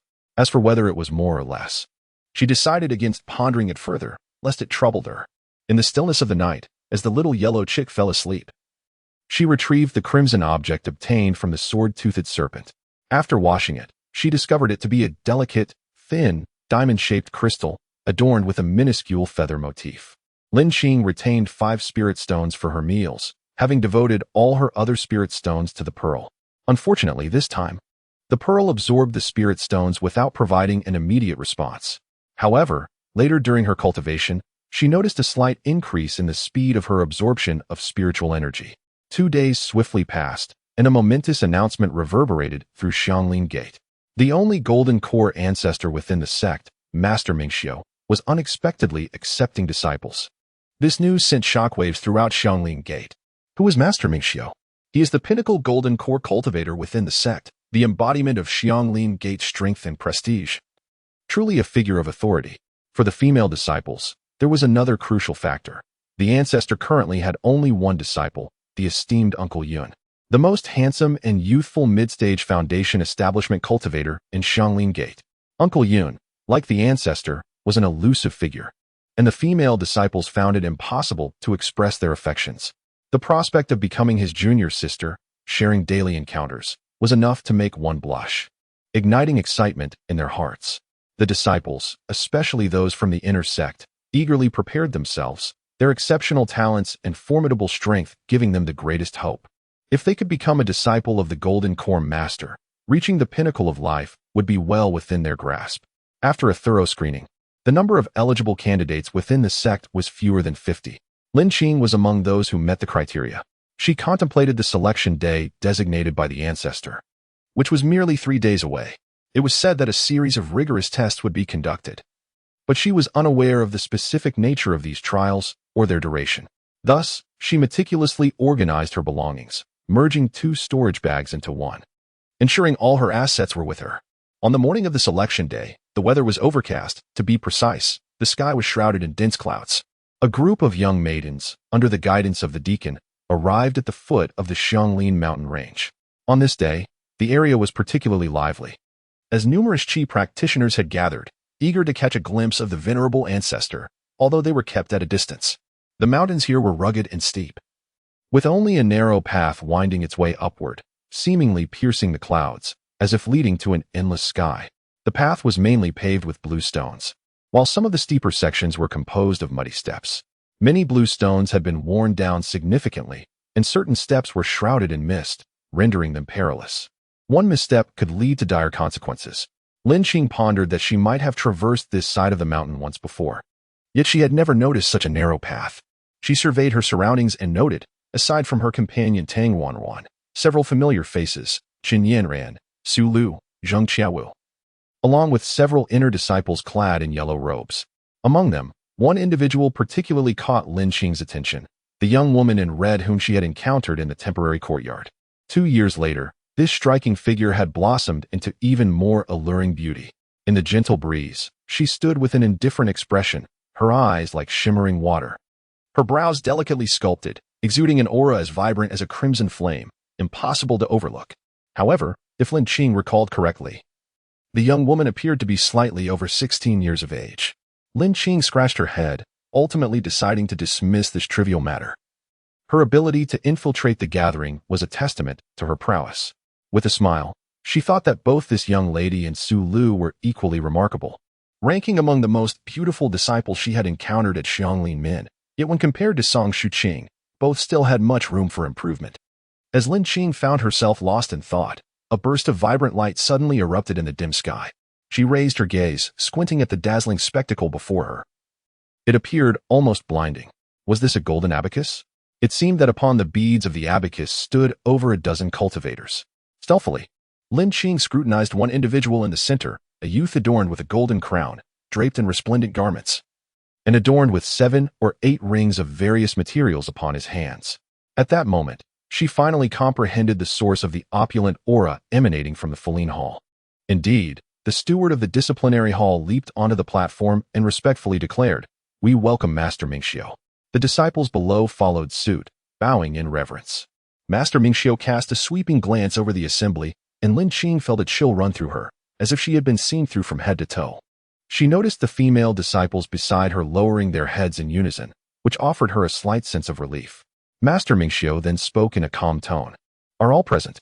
With a nod, he replied, "Proceed with the arrangements." After the introductions, The group remained seated upon the golden abacus before swiftly soaring towards the mountain peak. As the revered elders and leaders departed, the young girls began to engage in hushed whispers. Tang Ruanruan tugged at Lin Qing's sleeve and whispered, "Did you see our ancestor just now?" Lin Qing nodded in acknowledgement. Tang Ruanruan clasped her hands beneath her chin, gazing dreamily in the direction where the ancestor had vanished, exclaiming, "Our ancestor truly exudes an impressive presence. A man must know how to earn wealth." Lin Qing merely chuckled. Chapter 60. Trial of the first course. Noticing Lin Qing's lack of engagement, Tang Ruanruan shifted the topic, pointing towards the bluestone steps. "I never realized there were stone stairs here before. Could it be that our ancestor's test involves climbing these steps?" Lin Qing pondered for a moment before responding. That seems plausible. What she truly wished to convey was an unwavering certainty. Gazing at the seemingly endless, overlapping staircases, she sighed inwardly, realizing there was no suspense whatsoever. The arduous ascent or challenging competitions have long been cherished by modern corporate training, and it appears that the realm of cultivation lacks originality as well, now merely serving as the preliminary dish for the selection of disciples by the esteemed ancestors. The steward, observing the young girls whispering among themselves, cleared his throat, and immediately silence fell upon the crowd. He stood with his hands clasped behind his back and proclaimed, "This place is the path of seeking enlightenment, transformed from the treasures of the esteemed Mingxiu. It serves as the first trial. There are a total of 4 challenges, and all participants will have their cultivation sealed at the first level of qi refinement. Before sunset today, the first to overcome all trials and stand before the esteemed master shall have the chance to become a disciple of Mingxiu. Only one will be chosen. Do you comprehend?" Upon the utterance of the phrase, "only one shall be chosen," she sensed a subtle shift in the atmosphere, even catching glimpses of sparks in the eyes of several female disciples. It seemed that a fierce competition was about to ensue. Noticing that some had grasped the gravity of the situation, the steward continued, "Fear not. Should you encounter peril or find yourselves unable to persevere, merely signal for assistance, and help will be rendered, albeit at the cost of your qualification. Opportunities such as this are rare. I implore each of you to exert your utmost effort." With the steward's command, the young girls surged forward towards the path of seeking enlightenment. Lin Qing, however, remained stationary, observing the scene. Tang Ruanruan took a few steps forward. Then, realizing Lin Qing had not followed, hesitated and inquired, "Lin Qing, are you not coming up? Only by hurrying can you secure a position at the forefront." Lin Qing followed at a leisurely pace, saying, "There is no need to rush at the beginning. Let us first observe the condition of others as they ascend this path of enlightenment. The Hall Master has mentioned that there are several stages. The order of arrival holds little significance. Just by observing the appearance of this path, one can discern that it is no mere sprint, but rather a marathon. I am uncertain of the challenges that lie ahead, but the Hall Master did allude to the time constraint of sunset, which suggests a need for strategic allocation of strength." As she noticed others entering, seemingly akin to climbing a mountain in the mortal realm, she finally stepped inside. At the summit, the esteemed Master Mingxiu sat in a position of authority, accompanied by the sect leader, the Hall Master, and several core Foundation establishment disciples. One of these disciples leaned towards Yunjia standing beside him and whispered, "Junior brother Yun, upon your emergence from seclusion, I see that your cultivation has significantly advanced. Congratulations." Yunjia replied, "Thank you, senior brother. It is merely a result of some recent insights." The disciple continued, "Originally, the master had only one direct disciple, but after today, you shall have a little junior sister. It is a pity that the master does not accept male disciples. Otherwise, I would have vied for a position as well." Yunjia turned to glance at him, responding earnestly, "Even if senior brother were a woman, it would still be impossible." The Foundation establishment disciple raised an eyebrow. "Oh? Why is that?" A serious voice interjected, "Because senior brother is not under the age of 16. The male disciple's lips twitched, and it took him a moment to process the response. Feeling somewhat embarrassed, he scratched his nose and chuckled awkwardly. "I was merely jesting, huh? What do you think, junior brother Chin?" He then turned to a round-faced Foundation establishment disciple beside him. The round-faced monk disregarded him and instead inquired of Yunjia, "Brother Yun, why does the master only accept female disciples under the age of 16? Upon hearing this, the surrounding Foundation establishment disciples perked up their ears. Yunjia, having just emerged from seclusion, was informed of his master's intention to take on new students. Although he was somewhat surprised, he did not press for details, however. His master voluntarily shared the specifics with him. After contemplating for a moment and recalling that his master had mentioned this matter should not be concealed, he replied, "The master has recently acquired a high-grade earth-level cultivation technique, which is unique in that it can only be practiced by female disciples under the age of 28 whose innate talents are yet to be determined." As Lin Qing embarked upon the path to seeking Dao on the cloud stairs, she found that, apart from being somewhat steeper, it bore little distinction from ordinary staircases. Initially, her pace was neither hurried nor slow. She even monotonously counted the steps she had traversed, the young girls ahead or behind her, as well as the wildflowers and grasses lining the path, were all vividly visible. Unbeknownst to her, a mist began to envelop her, and her fellow disciples, who had brushed past her moments earlier, suddenly vanished. She called out several times, yet no one responded. Even the rustling of leaves in the breeze was absent. As if she had been cast alone into a silent and vast haze. She continued to ascend, but before long, an invisible pressure struck her, akin to having several heavy sandbags forcibly placed upon her back. Wiping the sweat from her brow, she felt disheartened. How could it be that she was burdened while climbing a mountain? Had the tactics used to train new recruits in the special police force been repurposed? Fortunately, ever since she began cultivating with the refined spiritual energy from the beads, she felt as though she had become like Popeye after consuming spinach. Carrying a few sandbags was no longer a challenge. As she adjusted to her surroundings, the wind along the mountain path shifted, and those shadows remained elusive. The amplified sound of heavy breathing intermittently pierced the air, occasionally interspersed with rapid heartbeats that echoed in her ears. Without comrades by her side, and the road ahead shrouded in uncertainty, the haunting sounds played psychological tricks upon her. Alas, even the best-laid plans succumbed to the toll of prolonged physical exertion. Lin Qing had long lost count of her steps in the heights she had scaled. Her breath grew labored, sweat soaked her back and chest, and her calves ached with fatigue. The stone path appeared increasingly blurred before her eyes, a disorienting vision that posed a grave danger. Suddenly, she heard a young girl's cries. "I can't lift my legs. I can't endure this any longer. I want to leave." No sooner had the words left her lips than a flash of iridescent light swept overhead, leading Lin Qing to suspect that someone had taken the girl away. Gradually, step by step, her calves had become numb, devoid of sensation, while her knees throbbed with sharp pain akin to needles. Should she pause to rest before continuing?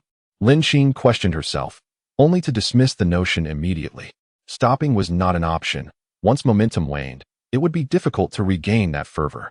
Moreover, her pace was not particularly swift, and should she halt, the opportunity to be chosen by the ancestor's disciple would slip away. Thus, stopping was utterly out of the question. Time flowed steadily, and the girl's cries echoed intermittently, as one after another, individuals were taken away. The stone steps ascend infinitely, embodying a despair devoid of purpose that gnaws at the human spirit. The wind howls as it rushes into her throat, constricting her airway with discomfort. She mechanically lifts her legs, persistently repeating the motion in a monotonous rhythm. One foundational practitioner remarked to another, "I never anticipated that the one racing to the forefront would be such a diminutive girl." Yun Che recognized the young maiden. She was the little girl he had brought from the Southern Mountain sect. After several years, she had grown slightly taller, yet she still retained her youthful appearance. The other practitioner replied, "Indeed, the trials of the path to enlightenment are arduous. We have all endured them. This girl may be small, but her strength is formidable. It appears her chances of triumph are quite substantial." Suddenly, a voice called out, "What is happening?" The second foundational practitioner turned to see the once spirited young girl curled up on a step of the path to enlightenment, trembling. Was she succumbing to exhaustion? The head of the deaconess hall also observed the scene. The girl on the azure stone appeared as fragile as a leaf, seemingly ready to be swept away by the wind. He shook his head and lamented, "What a pity. It seems the young lady is too fatigued to complete the trial." He summoned a foundational practitioner, preparing to instruct him to assist her down.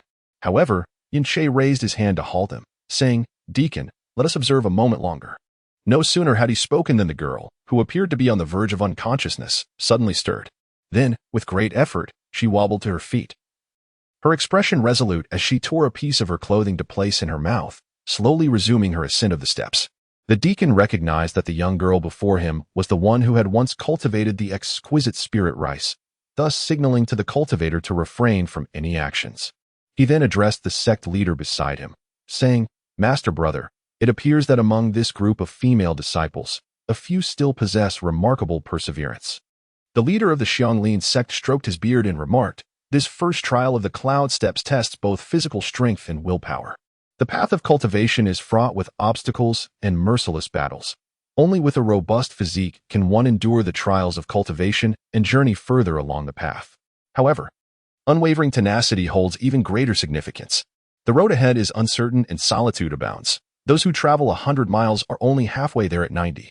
When faced with hardship and adversity, it is crucial not to falter or succumb to despair. Such steadfastness is what allows one to sift through the sands of chaos and reach the shores of immortality. Only by passing through the trial of the cloud steps can one earn the right to become a true disciple." As the spectators voiced their opinions, Lin Qing, walking upon the path of seeking the Tao, felt as though she were on the verge of a lamenting song. In truth, her health had not been robust during her childhood. Injections and medication were commonplace for her. She recalled that every new year from elementary to middle school, her parents would take her to visit her homeroom teacher, not with the hope of receiving academic guidance, but rather to implore the teacher to watch over Lin Qing's health. Due to her frail constitution, her physical education grades had always hovered near the passing mark. It was not until university that, for reasons she could scarcely recall, she found herself inexplicably encouraged to participate in the marathon at the student sports meet. Once committed, there was no turning back. It was her inaugural foray into athletic competition. She vividly remembered that the sensation during the latter half of the race bore a striking resemblance to her current plight. Both filled her with an overwhelming sense of powerlessness, as if she might perish in the next moment. However, at that moment, the fervent encouragement from her classmates filled her with an overwhelming sense of responsibility, while the unwavering support of her friends moved her deeply. Most importantly, a small, tenacious voice within urged her not to succumb to despair, but to persevere. For only through perseverance could she transcend her limits. A surge of emotions coursed through her, and it felt as though a fleeting thought illuminated her mind. At that moment, the long stagnant barrier to her cultivation began to waver, and the beads of her cultivation method began to shift, indicating that she was on the brink of advancement. Lin Qing felt as if she were losing her sanity. She internally screamed, "Must it be this excruciating?" Unlike others who could simply meditate steadily and sweetly ascend, as if savoring honey, her path to advancement was fraught with torment, a veritable tragedy. Familiar pain surged forth like a tidal wave. At present, she was unaware of any method to temporarily halt her advancement and could only endure it relentlessly. Exhausted and in agony, she succumbed to the overwhelming sensations, collapsing upon the steps, a scene witnessed moments ago by the foundational cultivators in the Hall Masters. After a few breaths, she suddenly realized that her master was calling her from ahead. This trial, where victory was paramount and friendship secondary, was far from over. Thus, she gritted her teeth, tore a piece of cloth to stuff into her mouth, and rose once more. Fortunately, amid adversity, the pain of expanding her meridians did not torment her for as long as usual. As she braced herself for the second wave of peculiar itching, the outcome she awaited was utterly disheartening.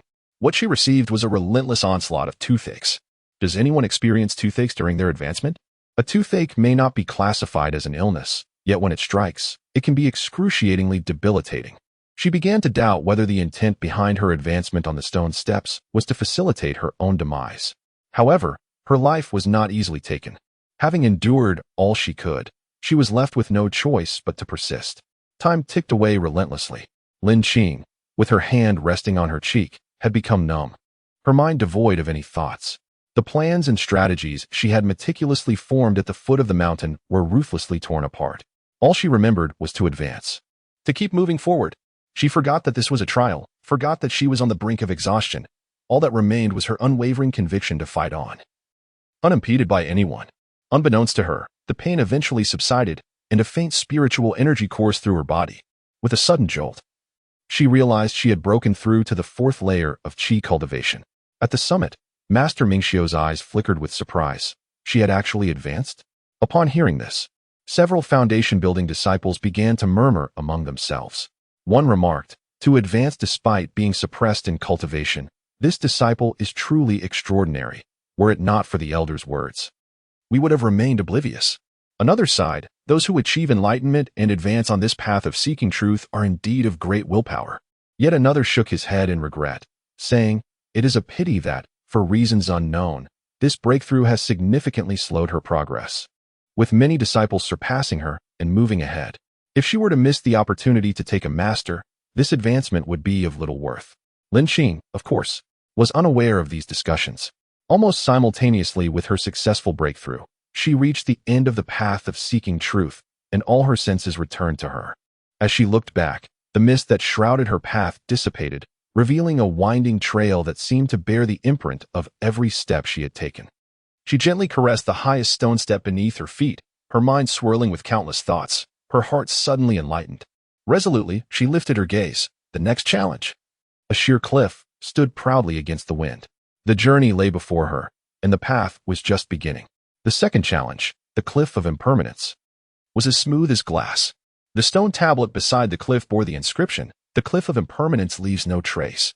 Yet, to Lin Xing, it was evident that while the wind left no mark, humans inevitably left their footprints.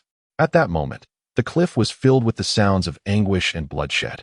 Among those on the cliff, Zhang Xiaowu and Chun Yin Ran were nowhere to be seen. It was uncertain whether they had not yet ascended or had already been eliminated. At the halfway point, at the summit, stood a girl in red. Slightly behind her were Su Lu and several inner disciples, while Tang Ruan was crouched low, cautiously climbing upwards. Occasionally, injured disciples would tumble down like dumplings. Crying out in despair, Lin Xing then noticed that a certain area below the cliff had surprisingly soft earth, allowing those who fell to land safely. Some who fell continued to ascend, while others remained at the base, at a loss. The cliff face was perilous. Those who reached out were swiftly pierced by the sharp spikes that protruded from the rock, causing blood to flow freely.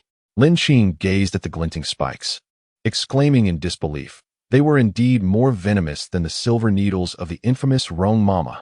Chapter 62. The cliff of impermanence leaves no trace after advancing. Despite her cultivation still being suppressed at the first layer, Lin Xing's body felt invigorated. She furrowed her brows, scrutinizing the cliff face. It was so smooth that, without the spikes, there would be no foothold at all. As she extended her hand, just as she had anticipated, a sharp spike protruded from the cliff face upon contact. Lin Xing, channeling her energy, executed a fire spell. However, these spikes, though appearing as fragile as thorny branches, proved as indestructible as steel needles, compelling her to abandon the notion of incinerating them. Subsequently, she retrieved a dagger from her storage pouch and struck it with force, leaving only a faint mark. She couldn't help but exclaim, "What formidable spikes!" Shifting her approach, she employed a hammer to chisel into the cliff, attempting to carve her way upward, only to discover that the surface was as unyielding as iron, refusing to yield to her efforts. The seemingly invincible cliff, the impervious retractable spikes, and the iron-like wall suggested that she must adhere to the rules of this treacherous game. Lin Xing mused to herself while stroking her chin. The individuals struggling on the cliff, akin to the 8 immortals crossing the sea, each displayed their unique talents. After climbing for a while, Lin Xing realized that the situation was not as straightforward as she had imagined, encountering several challenging sections. This endeavor tested not only her balance but also her reflexes. Navigating these obstinate spikes resembled a game of whack-a-mole. One misstep could send her tumbling to the abyss below, forcing her to start anew. Yet, time was a luxury she could not afford to waste. The hall master observed Lin Xing's rapid ascent with admiration, noting, "This young woman possesses intelligence. Not only is she diligent in farming, but she also approaches her cultivation with great dedication. Currently, her speed in climbing is remarkable. Should anyone reach the summit, she is likely to be among them." The sect leader stroked his beard and gestured toward the top 2 climbers, remarking, "Those 2 are quite impressive as well." The hall master turned to follow his gaze, responding, "Indeed, among these 3, which does the senior brother believe has the greatest chance?" The master smiled enigmatically. "Let us observe further. There are still 2 challenges ahead." Meanwhile, Lin Xing maintained a heightened focus, striving to arch her body and ascend steadily with each step. Although she remained somewhat distant from the 2 at the summit, she gradually climbed to the 3rd position. In contrast, Tang Ruan had tumbled down due to a moment of carelessness. As time passed, the journey along the cliff became increasingly arduous and nerve-wracking. Having traversed more than half of the precipice, fatigue began to take its toll on both her physical and mental strength, and the winds grew ever fiercer. Lin Xing found herself directly beneath the girl in red, while Su Lu occupied the diagonal position above her, forming a vertical equilateral triangle among the 3. At that moment, Su Lu's voice reached Lin Xing's ears. "Senior sister, you are already part of the inner sect. Why must you continue to compete with us? The master only accepts one disciple. Please allow me to take your place. Rejected, Su Lu felt a surge of frustration. As the speed of the individual above her remained consistently just beyond her reach, making it difficult to overtake. She glanced downward at the approaching Lin Qing. A significant threat indeed. A fleeting thought crossed her mind, and with a flicker of green light in her hand, she hurled a dagger with intent. Without a point of support, she began to plummet downward. Misfortune always seems to strike unexpectedly. Lin Qing, positioned directly beneath the girl in red, watched as a figure careened toward her, a sense of hopelessness washing over her, as if contemplating an escape from life itself. Yin Zhu, who had been quietly observing her, felt a tremor in his eyes. Beside him, a round-faced foundational disciple gasped in astonishment at the scene unfolding before them. What audacity! This girl attacks her fellow disciple so viciously right in front of us? Another sharp-faced disciple let out a cold snort and remarked, "The master accepts only one disciple. And there is an inherent competition among the junior disciples. As we approach the precipice, if we do not vie for our interests now, when shall we? Moreover, that young girl has not resorted to lethal measures. Such behavior is quite commonplace in the pursuit of benefits." The round-faced disciple shook his head and replied, "While that may be true, it ultimately lacks a semblance of honor." The sharp-faced disciple scoffed, "Could it be that you have been in the sect for too long, forgetting that the world of cultivation is precisely a realm of rivalry? That young girl, decisive in her actions, transforms disadvantages into advantages. I believe it is only such disciples who can traverse further on this path." Meanwhile, the sage Mingxiu, who had been fixated on the cliff, remained silent. His gaze shrouded in profundity. If she were to fall completely, it would be far too late. Grasping a nearby sharp protrusion, she closed her eyes, gritted her teeth, and contracted her chest, forcefully hurling the remainder of her body against the cliff face. In an instant, countless spikes emerged from the rock, piercing into her flesh, anchoring her and halting her descent. Blood gushed forth, staining her garments, and from a distance, the cliff appeared to wear a diminutive red veil. Lin Qing pressed her trembling lips against the cliff, her teeth chattering audibly. The spikes that pierced her palms and the ones nestled beneath her arms were particularly excruciating, causing her entire body to shudder uncontrollably, her face drenched in sweat. Tears welled in her eyes, and her heart ached profoundly. Why must it be so arduous to seek a master? Tang Ruan gazed below, her heart aching as tears streamed down her cheeks. She was torn between urging Lin Qing to abandon her plight and cease her suffering or encouraging her to persevere. As Lin Qing stirred once more, Ruan cried out hoarsely, her purpose lost in her desperate calls, "Lin Qing, Lin Qing." Lin Qing slowly extracted her hand from the sharp thorns, wiggled her toes, and took several deep breaths. Feeling a slight relief, unable to restrain herself, she muttered, "It hurts so much, more than enduring a dozen blows from a spiked club. When will this torment come to an end?" Glancing downward, she felt a surge of frustration, a bitter taste rising in her throat, nearly choking her. Gritting her teeth, she exclaimed, "Hey, have you clung to my thigh long enough? Hurry up and find your own thorns to climb." She longed to kick away the girl in the red dress clinging to her leg, but alas, her entire limb was pinned down.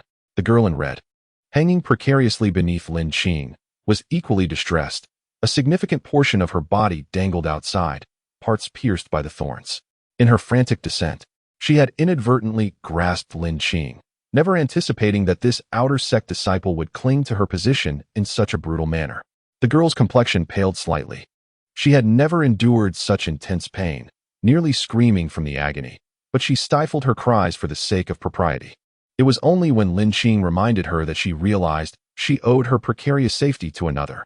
Annoyed and remorseful that a person she deemed inferior had gained the upper hand, she pressed her lips together in silence, casting aside the thorns and seeking new grips. Finally releasing Lin Qing. Lin Qing took a deep breath and gradually extracted her body from the sharp thorns. The agony of this extraction nearly caused her to bite her lips to shreds, involuntarily letting out a series of gasping sounds.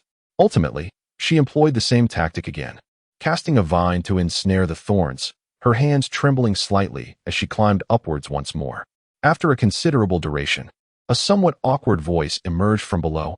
"I am Mei Rao. Thank you for earlier." A faint smile graced the corners of her lips. When Lin Qing and Su Lu simultaneously reached the summit of the cliff, they were met with a fierce gust of wind that knocked them off balance. Goodness! Lin Qing wiped her face, rose, and hurried a few steps, only to stumble again as the wind gusted beneath her feet. One challenge after another. It truly did not grant a moment's respite. Chapter 63. The Hunt in the Wind. Beside her, Su Lu's eyes flickered as she softly remarked, "Lin Qing, I shall not concede to you." Lin Qing gazed into the chaotic gusts and replied, "Su Lu, I will not relinquish this opportunity either." The two advanced into the tempest together. The fierce winds were akin to blades, striking the exposed skin and immediately slicing tiny gashes. Lin Qing's previous wounds, subjected to the relentless onslaught of the cold wind, reopened regardless of whether they had healed, old injuries compounded by new ones, a torment reminiscent of slow slicing. Throughout her journey, her previous ascents had been traversed in pain, and now her tolerance for suffering had significantly strengthened. She was uncertain whether to feel gratified or not. After several steps forward against the wind, she discerned that this gust was rather peculiar. Not only did it indent the surface of her skin, but it also seemed to navigate with uncanny precision, burrowing into her nostrils and ears, causing a throbbing headache. "I certainly hope I won't suffer from migraines like Chow Chow in the future," she mused. She pondered with concern, unable to resist casting a glance at Su Lu. Perhaps Su Lu had endured less torment than she had, for she appeared somewhat disheveled by the gusts of wind, and her strength did not match Lin Qing's, causing her to lag slightly behind. However, Lin Qing's moment of triumph was short-lived. To her astonishment, Su Lu produced an unknown magical artifact from her storage pouch, shrouding her head entirely, leaving only her eyes visible. Lin Qing thought this would be the end of it. But Su Lu then retrieved a black cloak and wrapped it around herself, rendering her impervious to the raging winds. Lin Qing watched in disbelief, her eyes nearly falling from their sockets. How astonishing! Is this even permissible? Hadn't the disciplinary hall expressly prohibited the consumption of elixirs and other external aids? This artifact is also an external object. Isn't that cheating? She raised her gaze towards the dim horizon ahead. Noticing that no Foundation establishment disciples descended to take Su Lu away, indicating that this artifact was indeed allowed.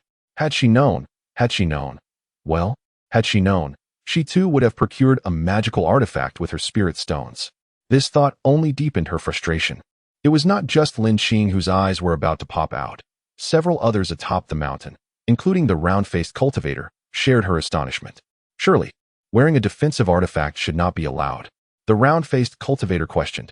The sharp-faced cultivator immediately retorted, "These young ladies, who doesn't cherish their beauty? Protecting their skin is entirely reasonable.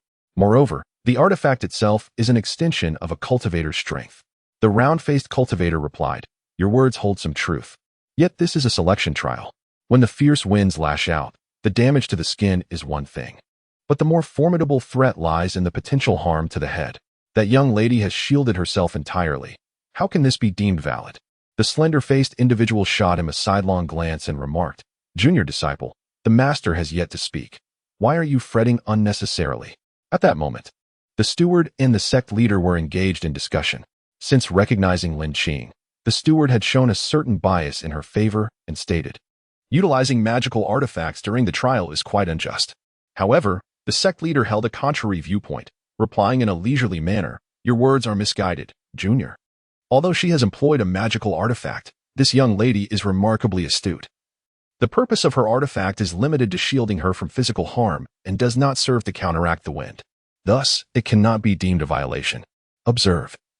Her pace has not quickened, which likely explains why the master has yet to speak." The steward shook his head, somewhat discontented, and the sect leader continued, "Moreover, this trial does not primarily examine one's ability to ride the wind. Just watch." Meanwhile, Lin Qing was nearly battered into a state of disarray by the fierce wind.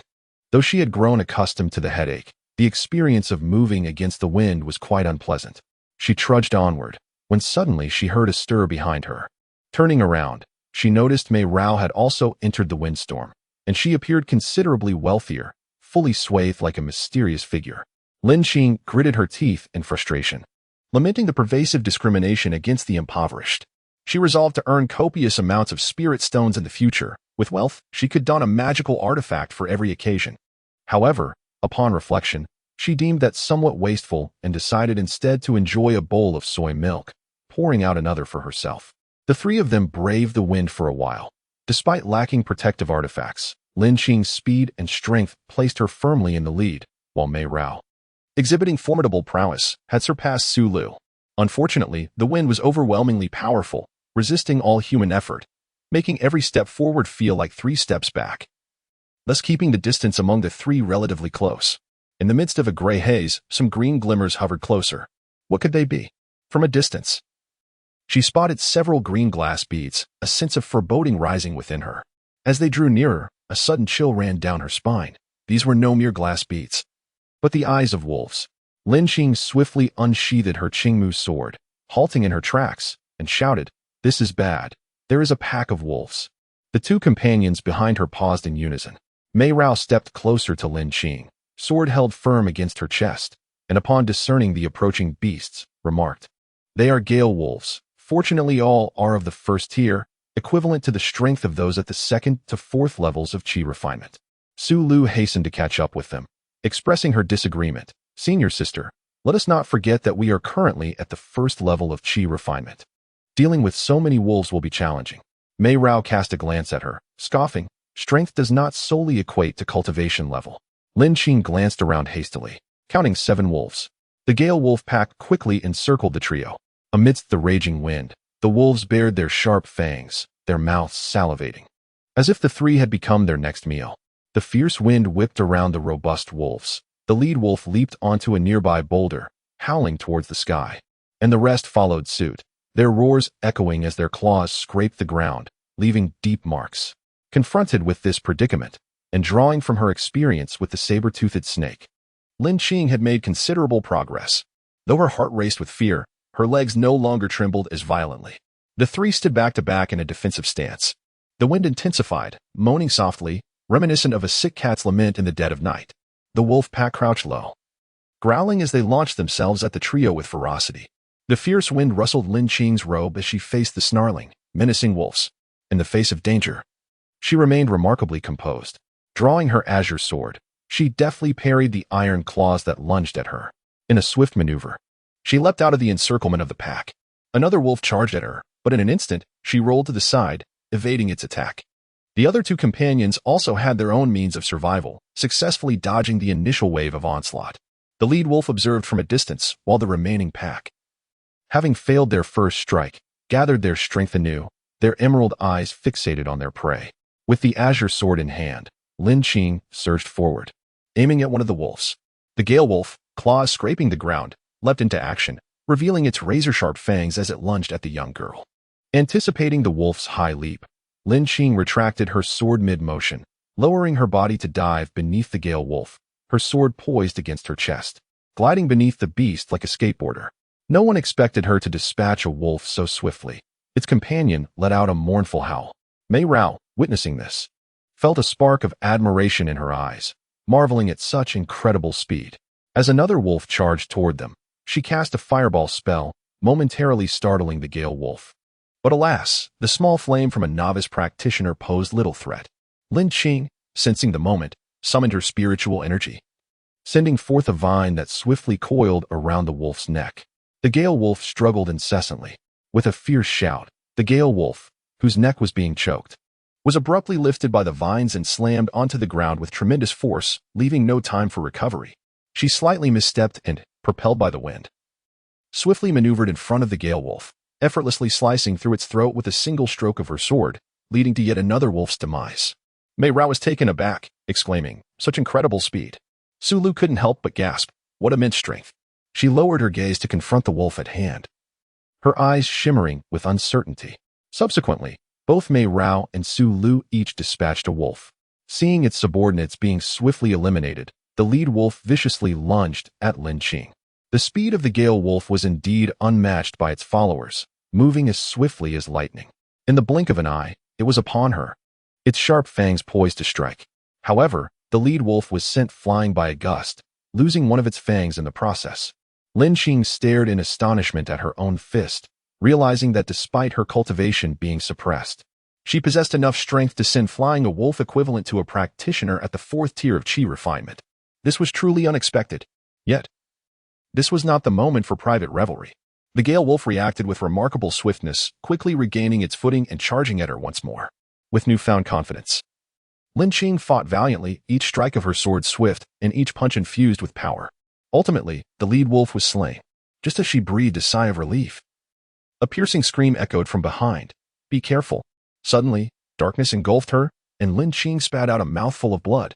Am I cursed by the god of misfortune? Why is it always me who gets hurt? Chapter 64. The Illusion of Inner Demons. With a resounding thud, Lin Qing was pinned beneath the gale wolf that had been hurled towards her. Not far away, Sulu stared wide-eyed in panic, helplessly at a loss for words, stammering. I didn't mean it. Mei Rao revealed a hint of a cold smile. Is it not intentional? Sulu was positioned quite far from Lin Qing. In this hunt, aside from the lead wolf, several other formidable wolves had already been slain. The remaining two were equivalent to the second layer of qi refinement. Capturing them should pose no difficulty. Given the ample space, how could it possibly become uncontrollable? What an extraordinary coincidence. Mei Rao's gaze pierced through to the woman whose expression was as delicate as a lotus flower. She bore a striking resemblance to someone from her memories, equally detestable. Though the swift-wind wolf possessed ordinary strength, its massive size rendered it a formidable opponent. No matter how fast Lin Qing was, or how great her strength, she remained merely a fragile girl of flesh and blood. Should she be struck, she would either perish or be grievously injured. Mei Rao had witnessed far too many of these twisted fates. After voicing her thoughts, she ignored Lin Qing and approached the lifeless swift-wind wolf, uncertainly asking, "Hey, are you still alive?" After a pause, a muffled groan emanated from beneath the wolf's corpse. "Not dead, but I don't feel too well." Once freed, Lin Qing discovered that one of her legs had been crushed. Yet the trial persisted. Silence lingered among the three of them, with only the whistling wind filling the air. After a moment, Su Lu's delicate voice broke the stillness with an apology. "Lin Jr. sister, I truly did not mean to." Lin Qing's gaze was fixed intently on Su Lu, and she huffed through her nose. "Su Lu, I thank your entire family for their unintentional actions. At such a tender age, how could one possess such a ruthless heart?" In the blink of an eye, they were comrades, and in the next, one was calculating the life of another. Her malevolence rivaled that of the queen in the mirror of illusions. Su Lu was taken aback, her complexion paling. Realizing that their elders might be observing them, she swallowed her indignation and replied, "Junior sister, why must you speak so sarcastically? Given the situation, what else can I do?" Lin Qing raised her brows, contemplating whether she should greet with a smile and express gratitude. "At most, you could break one of my legs, and I would offer an apology." She scoffed. With the ancestral guardian watching, you wouldn't dare to act brazenly. Without hesitation, Lin Qing retorted, "Very well. Extend your left leg." With a mocking smile, Lin Qing added, "Su Lu, if you were to candidly acknowledge your ill intentions, I would commend you as a true villain.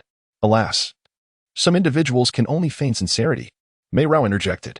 Seeing that the two were targeting her, Su Lu abandoned her pretense, straightened her posture, and retreated while stating, "Lin Jr. sister, if you fail to comprehend, I can do nothing about it. Since you are injured and unable to continue the trial, it would be wise to accept your fate and rest well. The hour grows late. I shall take my leave." With that, she turned and hurried away against the wind. Mei Rao sheathed her sword, and, glancing at Su Lu's departing figure and then at Lin Qing, who sat on the ground, a flicker of conflict flashed in her eyes.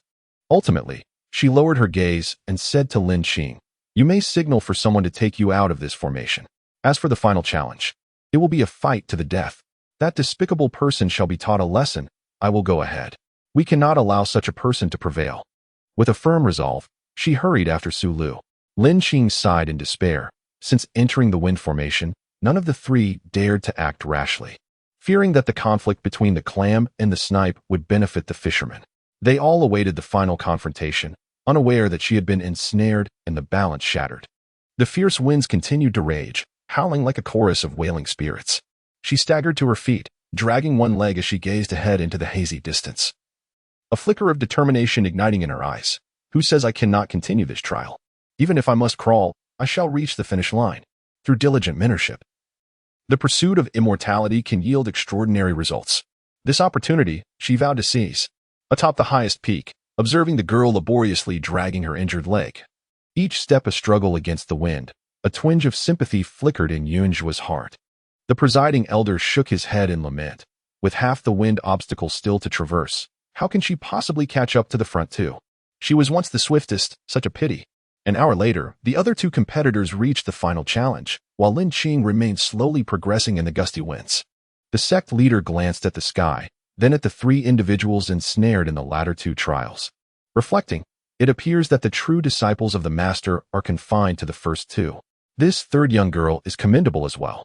If only my Qi training disciples possessed such tenacity and skill, how could our sect not flourish? Life is filled with abrupt farewells, arriving unannounced in moments of sorrow, joy, confusion, or complete unpreparedness, thrusting before you the departure of someone profoundly significant. Mei Rao found herself once again on that fateful day. On a late summer afternoon, not a whisper of wind graced the air. The grand vermilion gates of the Duke's residence stood wide open, with servants bustling in and out incessantly. Suddenly, a heart-wrenching wail echoed from the main courtyard. On that sweltering afternoon, she lost her most cherished mother. Within 100 days, still enveloped in the grief of her loss. Her father married the woman who had once called her mother-sister. Since ancient times, with the presence of stepmothers, stepfathers have also emerged. After the stepmother bore a child the following year, the father's affections further tilted. The young girl, possessing an extraordinary wisdom beyond her years, must defend the substantial dowry left by her mother. Within the confines of the household, silent battles rage on daily. As a legitimate noble daughter, she cannot endure the indignities inflicted by malevolent spirits.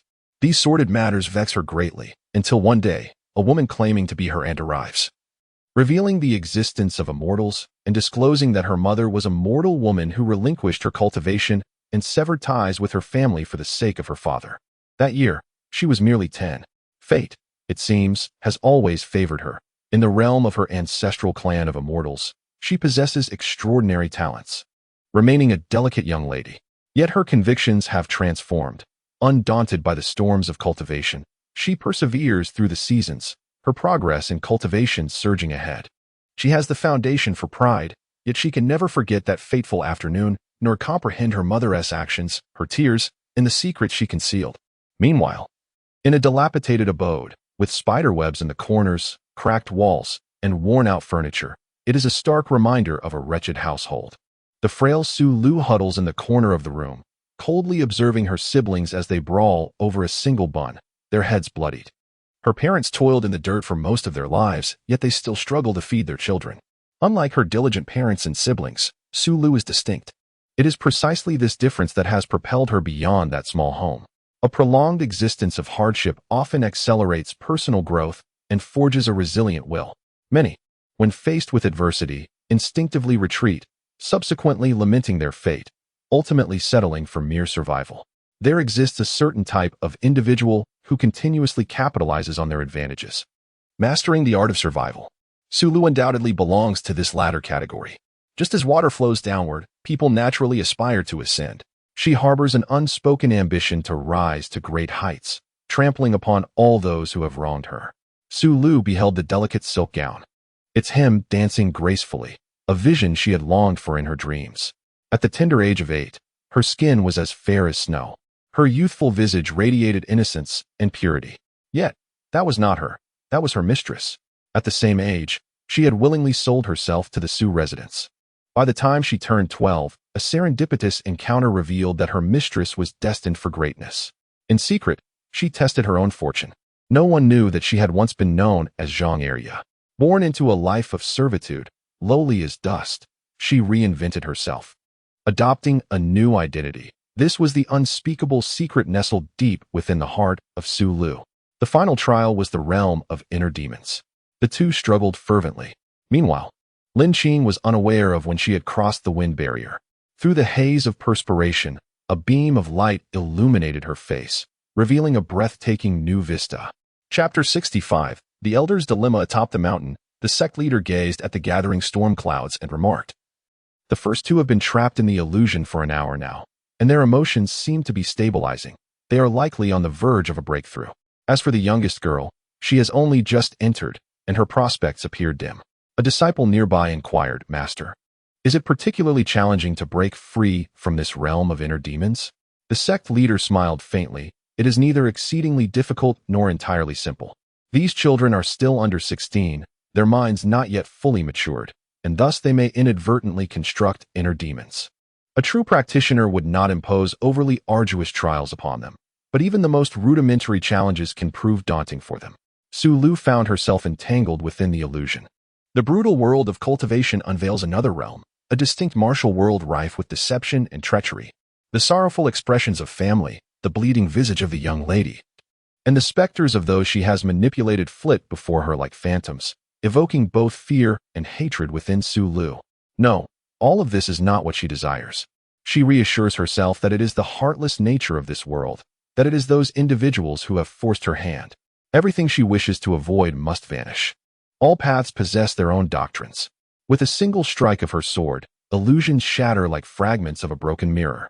Su Lu is drenched in cold sweat, her breath coming in rapid gasps.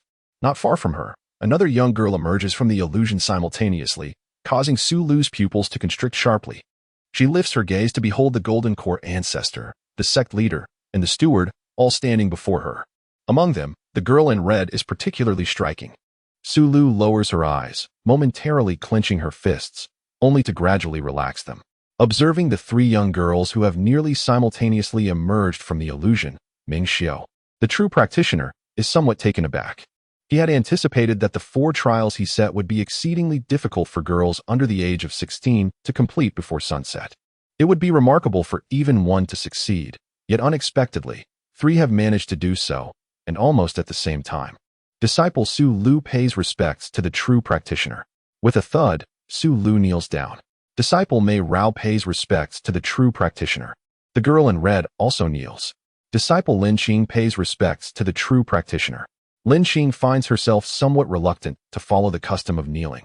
Yet seeing the others kneel, she realizes the importance of not faltering at such a critical moment and follows suit. Ming Xiao observes the 3 young flowers obediently kneeling before him, lost in contemplation. By a fortunate twist of fate, he acquired a high-quality, earth-level cultivation technique suitable for female practitioners. To prevent this precious knowledge from being lost to time, he contemplated taking on disciples.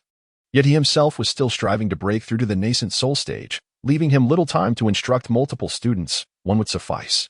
However, the choice of whom to accept posed a dilemma, as it would inevitably harm the other 2. The 3 individuals kneeling on the ground were engulfed in a whirlwind of thoughts. To be candid, the appearance of the Mingxiu Jinren was entirely different from what Lin Xing had envisioned prior to today. As a novice still within the confines of the beginner's village, she never expected to meet the sect's ancestral master. Yet, with the sect leader as a reference, she assumed that someone of higher cultivation would resemble a venerable elder of at least 50 years. Instead, the person before her exuded the aura of a wealthy youth. The thunder and wind howled in unison, while lightning streaked across the sky, as if a pair of hands sought to rend the heavens asunder. She could not have imagined that the exit of the trial lay at the precipice of the Xianglin sect's rear mountain. In such inclement weather and perilous surroundings, safety was a grave concern. As for Su Lu, her thoughts were less whimsical than Lin Xing's. Rather, she was preoccupied with devising ways to win the favor of the ancestral master and eliminate the other 2 competitors from contention. Meanwhile, Mei Rao exuded confidence. Although the 3 had arrived almost simultaneously, there was still a subtle distinction in their timing. While she could not discern who among the last 2 was faster, she was certain that she had surpassed them by a breath. The ancestral master gently raised a hand, signaling, "Rise." The 3 stood simultaneously, awaiting further instruction with utmost respect. Su Lu's eyes darted as she recalled that some of her previous actions had likely escaped the scrutiny of the higher-ups. Thus, she bowed deeply to Lin Xing and Mei Rao, her expression earnest as she took the initiative. "Senior Sister Mei, Junior Sister Lin, during the trial, my eagerness for victory may have inadvertently offended you both. I hope for your understanding." Upon concluding her words, she innocently raised her gaze to the elder. Lin Xing's lips twitched. Su Lu was indeed cunning. With such a remark, not only did her little antics become legitimate, but she also managed to assert her presence in front of the real master, compelling them to magnanimously forgive her. As the few interacted, the observers exchanged whispers. The chief steward inquired curiously, "Master, if it were you, which would you choose?" The sect leader pondered for a moment and replied, "All 3 have successfully passed the trials, demonstrating commendable insight, character, and capability. If it were I would select the youngest. This little girl has excelled in every challenge, particularly in the final one, where her speed in breaking through is unparalleled in my experience. Her resolve is unwavering, and her potential is limitless." Seeing that the sect leader finally spoke from the heart, the chief steward nodded in satisfaction, affirming that a child who loves farming is indeed commendable. The real master Ming Xiao maintained a calm expression, stating, "It is commendable that you have all successfully navigated 4 challenges within a single day." The 3 eagerly looked at the master, aware that the crucial moment was approaching, and Lin Qing felt her heart race. "Mei Rao," the elder gently called. A flicker of joy crossed Mei Rao's eyes as she looked up and replied, "Disciple is present." Just as the elder was about to announce the results, a voice suddenly interjected, "Elder, I understand that interrupting the master is quite inappropriate. But there is one matter I do not comprehend." Real Master Ming Xiao raised an eyebrow at Su Lu and asked, "What is it?" "The criteria for selecting disciples this time stipulate that candidates must be under the age of 16. It is known that Sister Mei does not fall within this age range." Mei Rao, the one being accused, could hardly contain her resentment. Master Ming Xiao's piercing gaze turned towards Mei Rao. "Is what you say true?" Realizing she could not conceal the truth, Mei Rao suppressed her rising panic and replied defiantly, "I may have misrepresented my age. Deceiving the Hall of Elders is indeed my fault. However, I am merely a few months over the limit. In the realm of cultivation, time stretches infinitely. What significance does a few months hold? This opportunity is rare, and I am unwilling to let it slip away. Is it wrong to fight for it? Nonsense. I have set this condition for a reason," Master Ming Xiao replied, his brow furrowing. Ultimately, Mei Rao lost her qualification, struggling as she was escorted away. As for the remaining 2 candidates, Master Ming Xiao found himself in a rare moment of indecision. Originally, the 3 had nearly broken through simultaneously. Yet Mei Rao had managed to be a heartbeat ahead. The speeds of the other 2 were nearly indistinguishable. He observed them closely. One girl, battered by the raging winds, bore the marks of her struggle, blood mingled with dust, rendering her unrecognizable, much like a filthy little kitten. Yet, she possessed a pair of bright phoenix-like eyes, sparkling like fallen stars, reflecting clarity and resilience, as if she could bear any tremendous burden. The other girl had a delicate, fair face, seemingly capable of yielding water. A single tear hung on her fluttering eyelashes, poised to fall, enhancing her fragile appearance while hinting at an underlying strength. Her eyes gazed at him earnestly, revealing the deep-seated yearning and plea within. The performances of both individuals in this trial were commendable. One exhibited resilience, while the other displayed wisdom. However, upon comparison, it was the young girl, Lin, who brought forth greater astonishment, though regrettably, she faltered for but a fleeting moment. In that fleeting instant, imperceptible to others, he found himself unable to make an immediate choice. Compounded by the fact that the young girl appeared rather disheveled amidst the ominous clouds and the cacophony of thunder and lightning. The venerable Jin Dan, known for his principles and a hint of fastidiousness, found himself in a quandary. In Chapter 66, Why Not Choose Me? The Master Ming Xiao scrutinized the 2 individuals once more. One was covered in dirt, while the other was fair and delicate.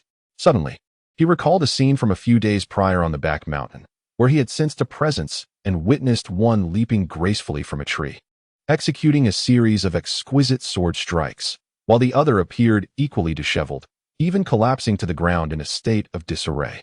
Opportunities often arise from the most casual thoughts of those in power.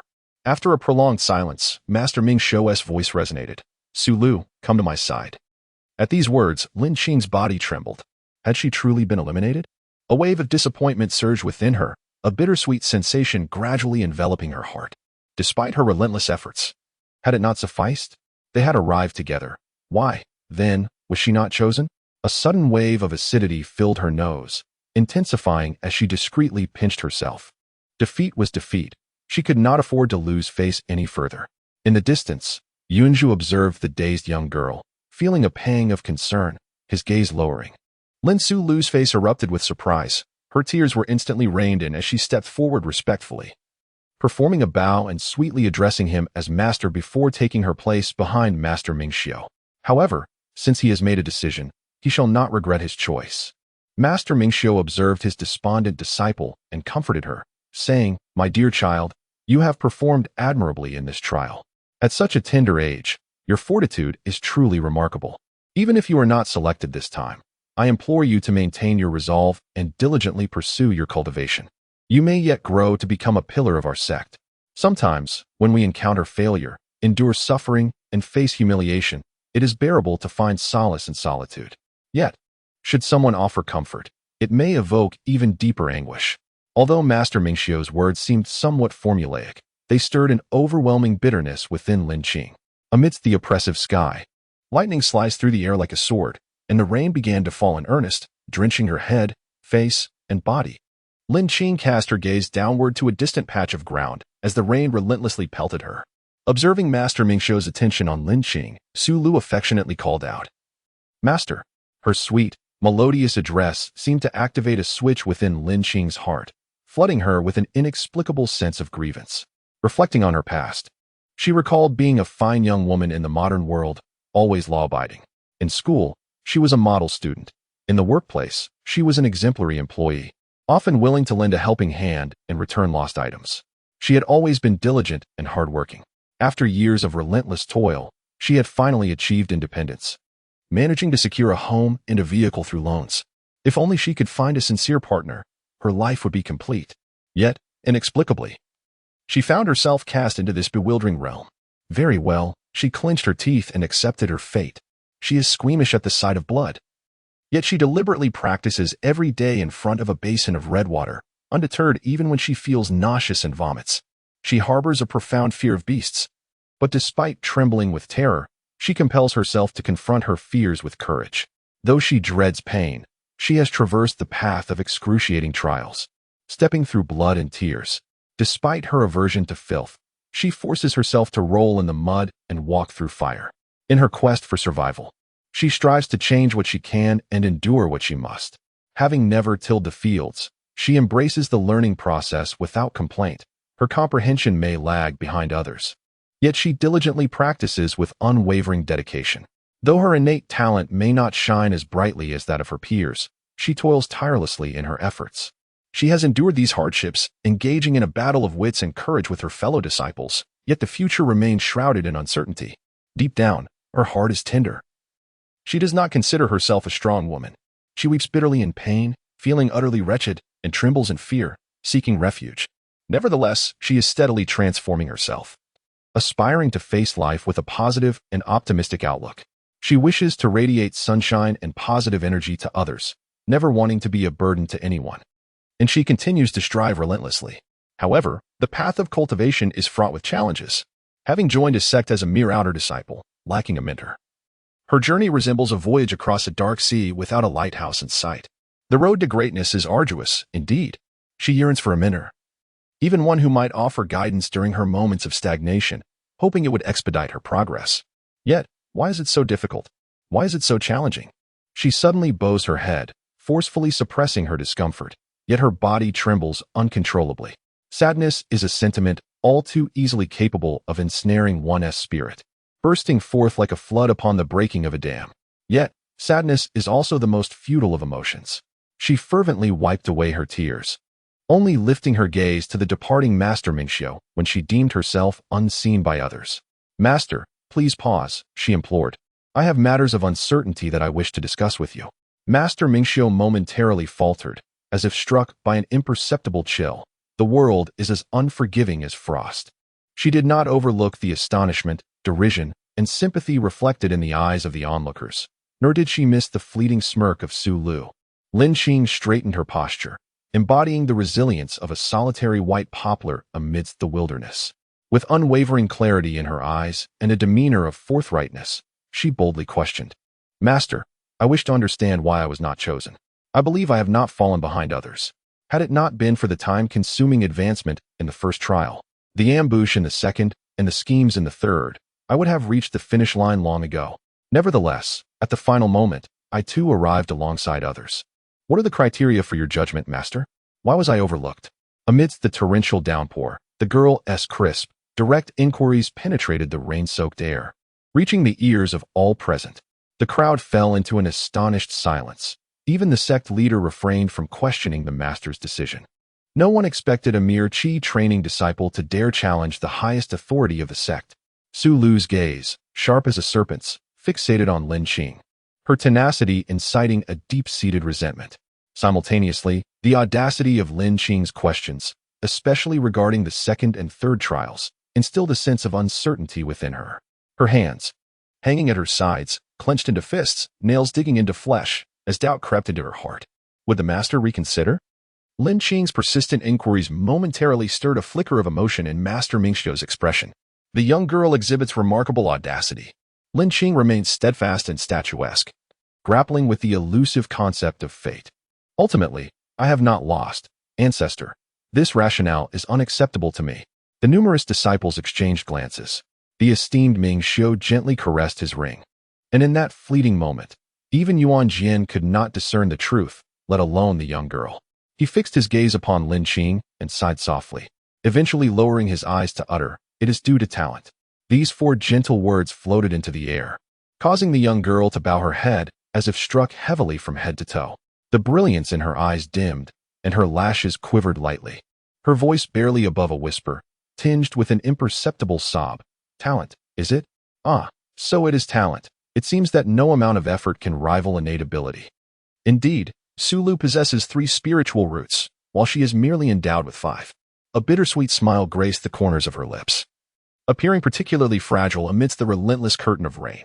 Having spoken, she turned and departed with the disciples in a grand procession. The rain intensified, and on the mountain's precipice, a solitary figure stood motionless. In the midst of her disorientation, someone returned. Chapter 67. Listening to Qing's words within the veil of rain, the noble gentleman, resplendent like pearls and jade, approached. He observed the girl sitting alone at the cliff's edge, her diminutive form embodying both fragility and strength, a paradoxical sensation. Yunzhu let out a soft sigh.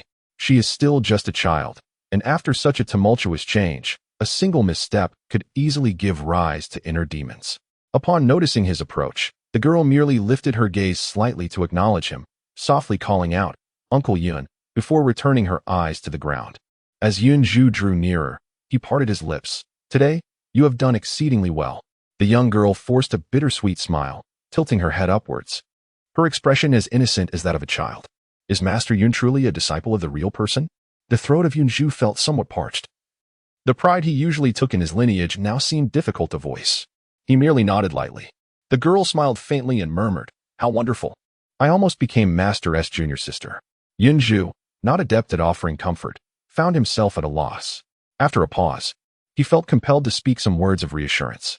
He eventually settled beside Lin Qing and said, "Lin Qing, you have performed admirably today.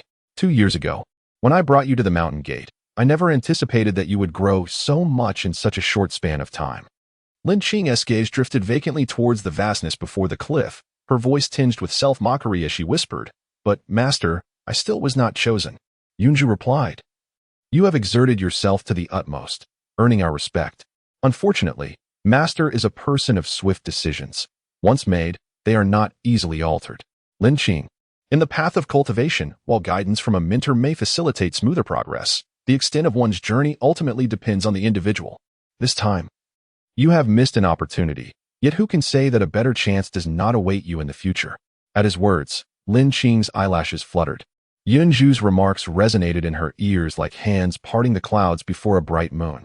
She sighed softly within, realizing her own folly. What use was her fixation on not being chosen by the real person? The outcome was already determined, and reality lay before her. After all, she had only cultivated for 2 years. Life is so long, perhaps in time, she could find an even better master. Even if not, she need not compare herself unfavorably. Many solitary cultivators achieved great heights, did they not? With her head bowed, Lin Qing contemplated. In life, gains and losses are inevitable. To falter due to innate talent is a fate bestowed by the heavens, beyond one's control. Yet, this is preferable to failing due to a lack of effort, for one must do justice to their age. With this thought, the gloom within her dissipated like dew meeting the morning sun. Suddenly, a wave of embarrassment washed over her as she recalled her numerous, humiliating moments, all witnessed by Yunzhu. Oh, the impulse to hang her head in shame was indeed strong. She casually wiped away the rainwater, rubbed her cold face, and gradually rose to her feet. Bowing deeply to Yunzhu, "Thank you, Master Yun, for your enlightening guidance. I shall forever cherish it in my heart." Seeing her eyes shine with clarity and composure, Yunzhu understood the underlying message and nodded gently. He then smiled and said, "The Master is aware of your hardships and has placed a foundation establishment pill at the sect leader's office for you to collect at your leisure." A flicker of surprise crossed Lin Qing's eyes before she slowly shook her head. "I shall not take the foundation establishment pill." Lin Qing, you must not act out of spite." "Master, I am not acting out of spite. It is simply that I currently lack the capability to safeguard the pill." She gazed at Yunjia, her face glowing with determination. Please convey to the master that when the time comes for me to establish my foundation, I shall not hesitate to accept it. This reasoning was quite sound, and Yunjia wholeheartedly agreed. It was indeed rare for a young girl to maintain such clarity in challenging circumstances, so he replied, Very well, I shall relay your message to the master. After navigating through the earlier haze of frustration, Lin Xing felt her spirits lifted significantly. Noticing Yunjia's lingering concern, she reassured him, Rest assured, master. I have come to terms with it. A moment ago, I was indeed overwhelmed with distress. Despite my usual optimism, encountering such disheartening circumstances left me unsettled. But now, she broke into a grin, saying, If the master does not choose me, it merely indicates his poor judgment. I am no less than Su Liao, and in the future, I shall prove it. Her words resonated with conviction, yet Yunjia felt a pang of disbelief. After all, he too had been selected by the master. Nevertheless, the young girl had candidly analyzed her feelings and even jested about them, suggesting that all was well. He was astonished by her optimism, for not everyone could rebound so swiftly. At that moment, a clear voice rang out through the rain, Brother Yun, the master has sent me to find you. It seems there is a matter of importance to discuss. Through the heavy curtain of rain, Su Liao approached with a floral umbrella in hand. She cast a glance at Lin Xing, a flicker of triumph crossing her mind. However, she felt a tinge of confusion. Lin Xing was acquainted with Brother Yun? Yet, what did it matter? From now on, she would be the rightful junior sister. A subtle smile curled at the corners of Su Liao's lips as she thought, Lin Xing, you were destined to lose to me, and that disparity will only deepen. Upon hearing that the master sought him, Yunjia felt it inappropriate to linger any longer and addressed Lin Xing. Should you encounter any difficulties in the future, do not hesitate to seek me out. The weather is unfavorable today. You should return home early. Lin Xing nodded in agreement and turned to walk away. Su Liao's gaze pierced through him like a needle, and suddenly recalling something, she chuckled, resolutely pivoting to chase after Yunjia, eagerly holding the umbrella for him. Amidst the dreamlike veil of rain, her cheeks flushed slightly, and with a sweet smile and a tone imbued with innocence, she said, Brother, the master just mentioned he would impart to me the high-grade techniques. I am truly worried about mastering them. You must assist me, okay? Was this truly what she had missed? Lin Xing gazed into the distant rain, a faint smile gracing her lips. Well, if it is gone, then so be it. We cannot alter reality, but we can at least change our own disposition. The torrential downpour fell heavily, as Lin Xing sat alone at the edge of the precipice. The rainwater sent a chill through her heart, yet simultaneously sharpened her mind. Suddenly, she felt a light tug at the hem of her garment. Upon inspection, she was astonished to find it was the little yellow chick. Lin Xing scooped it up, exclaiming in delight, Little Yellow, what brings you here? You're drenched. Truly a veritable drowned rat. The chick rolled its eyes and burrowed deeper into her embrace, even managing to dislodge her storage pouch. Lin Xing nestled the chick within her arms, retrieving her pouch, and murmured, This contains all my possessions, Little Yellow. I shall cultivate my skills and acquire spirit stones in the future. She paused, realizing that the chick had swallowed something, and panic surged within her. Hey, don't eat anything indiscriminately. It could be deadly. No, it could be fatal for you. No sooner had she spoken than her ill-fated words manifested, with a thud. The little chick fell to the ground, unresponsive. Lin Xing, perplexed, gently nudged the chick. Hey, Little Yellow, I was merely jesting. You needn't take it so seriously. The chick remained motionless. It was then that Lin Xing sensed something was amiss. She prodded the chick once more. Little Yellow, please don't frighten me. The chick lay there like a marionette cut from its strings, utterly unreactive, and Lin Xing was truly alarmed. What on earth is this? It's more potent than rat poison. In her frantic state, she leaned closer, cautiously feeling for signs of life, and upon detecting a pulse, she breathed a sigh of relief. Now, she was in urgent need of a veterinarian. Cautiously cradling the chick in her arms, she immediately dashed towards the deacon's hall. Just as she took a breath, amidst the patter of rain, something whistled towards her. Without warning, a blow struck her already injured leg. The pain was excruciating. Chapter 68, An Ominous Arrival. The agony pierced her to the bone, causing Lin Xing to collapse onto the ground. An ominous presence approached. She swiftly rose, scanning her surroundings while unleashing her spiritual awareness. Before long, a man and a woman emerged leisurely from behind a large rock. The man, clad in green, was slender and had a sharp, monkey-like face, clearly a prime candidate for a villain.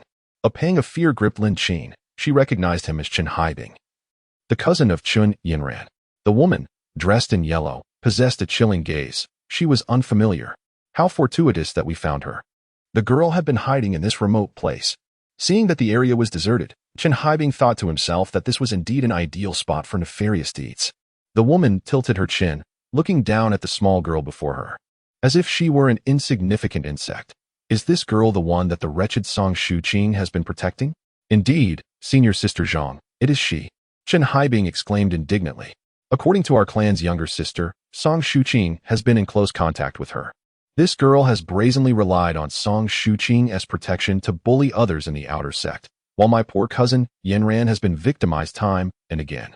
The woman, with her almond-shaped eyes narrowing, sneered coldly. Humph, one who associates with a wretch is likely to be a wretch herself. The memory of Song Shuqing weeping in the arms of Master Xiao, while he glared at her in fury, ignited her rage. Gritting her teeth, she thought, if I cannot lay hands on you, Song Shuqing, then I shall not be unable to deal with others. Today I shall rid myself of this insolent wretch. Let us see what prowess Song Shuqing possesses. A glint of malice flashed in Chen Haibing's eyes as he immediately echoed, Sister Zhang. You truly embody the spirit of an inner sect disciple. Your audacity leaves me in awe. The chilling exchange sent shivers down Lin Qing's spine.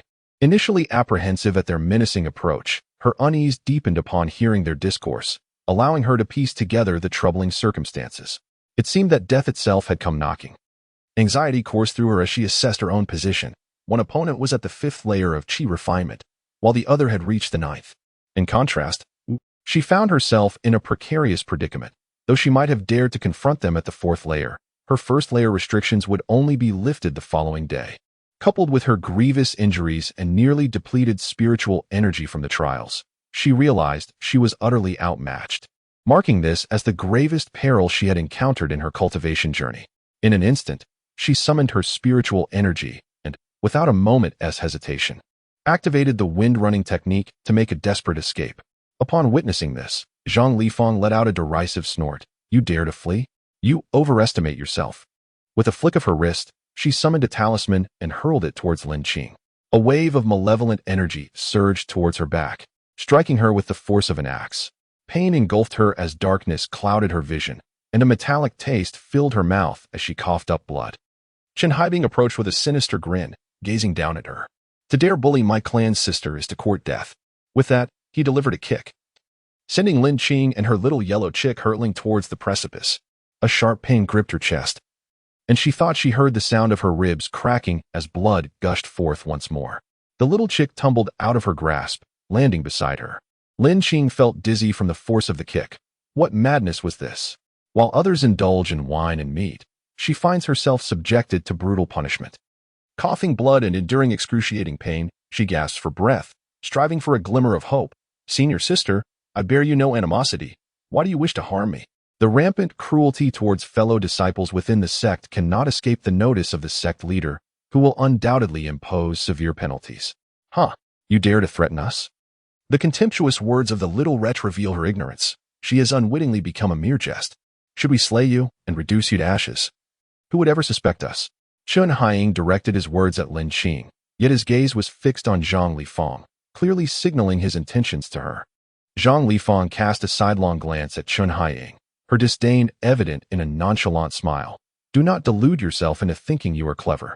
Chen Haibing, taken aback, silently retreated behind Zhang Lifang, choosing not to speak further.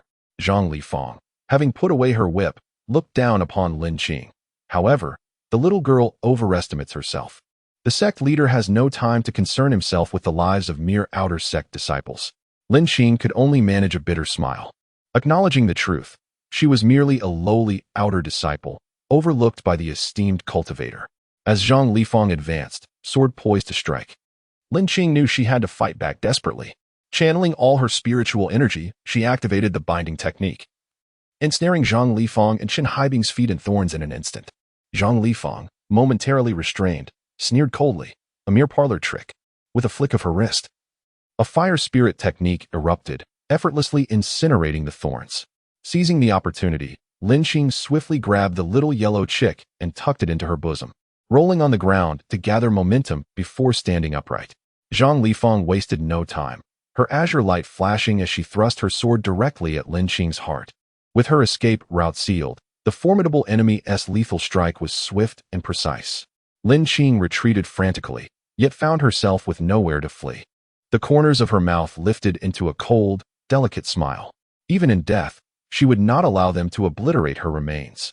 Amidst the tempest, Chen Haibing and Zhang Lifeng watched in horror as the young girl fell backward into the abyss. The two were momentarily stunned and rushed to the edge of the cliff. The precipice was unfathomably deep, and coupled with the fierce winds and torrential rain, visibility was lost and sounds became indistinct, making it perilous to venture down for a search. Junior sister Zhang, that Lin Qing is gravely injured. This cliff rises over 3,000 fathoms. Should she fall, she will surely be shattered beyond recognition, leaving no hope for survival. Humph, I did not expect this little vixen to possess such tenacity. It is a pity I did not remove her storage pouch earlier. Such narrow-mindedness. Low-ranking outer disciples are often nothing but refuse. You speak true. I have indeed been short-sighted. As Lin Qing fell, her eyes clouded with confusion, the fierce winds, icy rain, and the overwhelming pain along with the sensation of weightlessness made her thoughts drift. This day was undeniably the most unfortunate of her life. Not only had she failed to become a disciple, but she was also on the brink of losing her life. After more than 4 years in this world, it seemed everything was about to come to an end.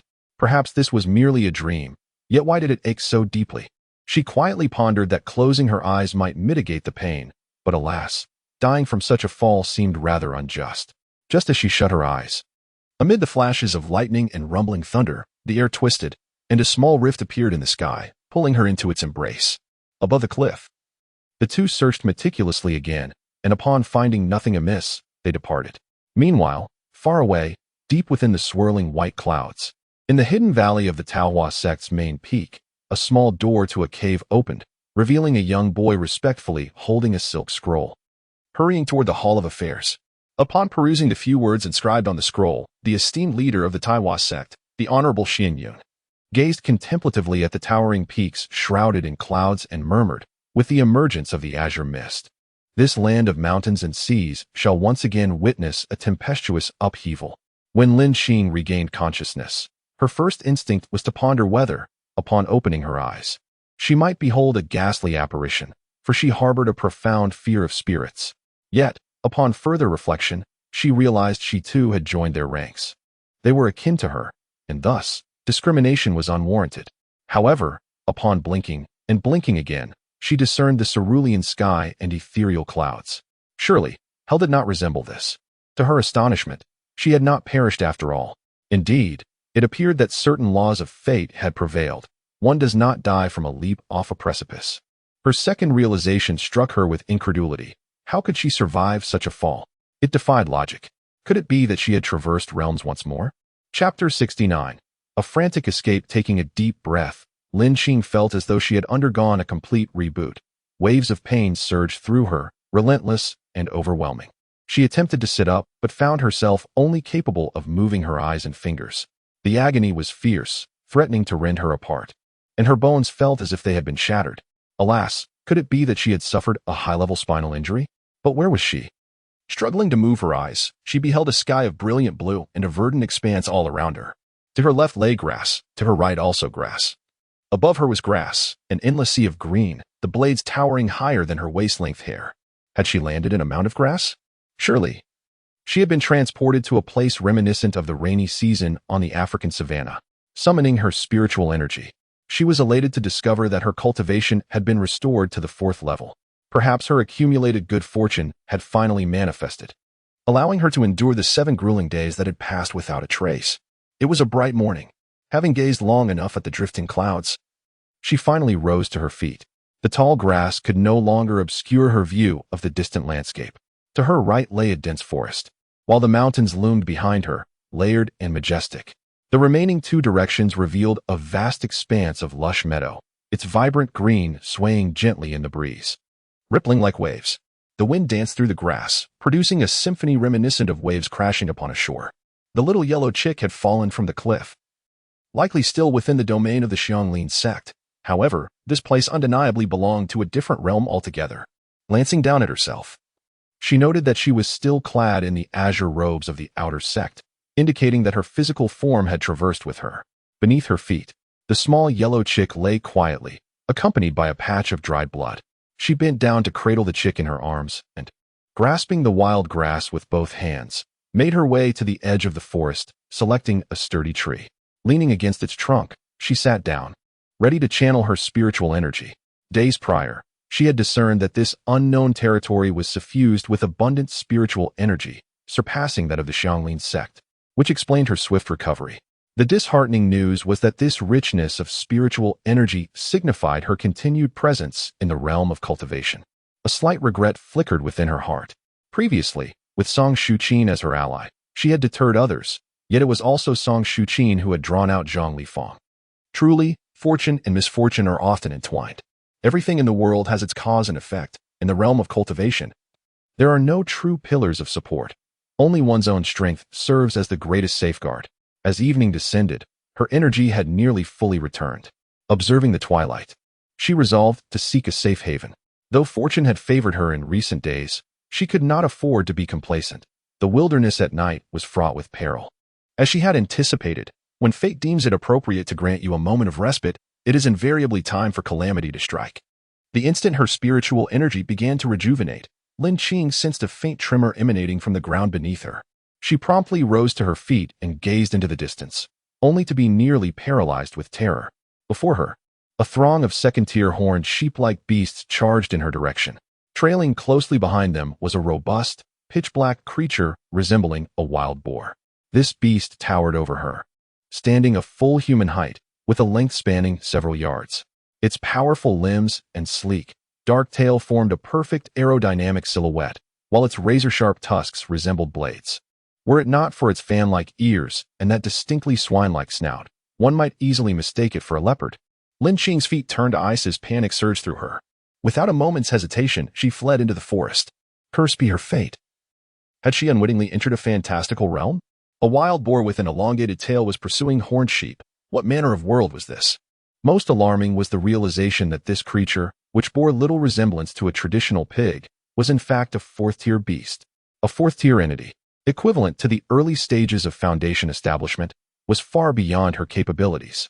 Should it capture her, given her current condition, she would be crushed in an instant, extinguished beyond revival. Unable to confront it, her only recourse was to flee. As long as a path remained, she was adept at running. These thoughts flashed through her mind in a heartbeat. After sprinting for a while, she glanced back and was horrified to discover that the horned sheep seemed to be frantically pursuing her. Overwhelmed with despair, she lamented, with so many paths available. Why must you relentlessly follow me? In the chaos, one straggling horned sheep was caught in the jaws of the beast, blood gushing forth. The wild boar's orange-yellow eyes glinted with a chilling light as they fixed upon her. Lin Qing seemed to behold the specter of death brandishing its scythe. Unable to suppress a piercing scream, her mind went blank, wishing fervently for additional limbs. Just as her body was poised, calamity struck. Good heavens! Such a graphic scene was more than she could bear alone. At the brink of life and death, she could no longer afford to worry about her injuries. She unleashed a remarkable potential, running with an elegance akin to petals dancing in the breeze, light as a swallow, frantically darting deeper into the forest. The flock of sheep was relentless, their pursuit no longer merely a matter of survival, but a ferocious intent to annihilate her kin. She recognized this as a gruesome haunt. As long as she could outpace the sheep, that would suffice, she incessantly reassured herself. It was unclear how much time had passed when the chaos in the woods began to dwindle. Concealed among the towering trees, Lin Qing cautiously peered down. In the dim light, the ground was strewn with foul blood, and the demon boars were hunched over, tearing into their prey, emitting grunting sounds intermittently. With a shudder of trepidation, she patted her chest, relieved by her cleverness in scaling the tree, while a few horned sheep battled the demon boars. Yet, this place was unsuitable for prolonged stay. The stench of blood could easily attract other ferocious beasts. However, she was hesitant to make any rash movements. After a moment of internal conflict, she resolved to climb even higher. Surely, swine could not ascend trees. She stifled her breath. Moving stealthily to the opposite side of the tree, diligently continuing her ascent.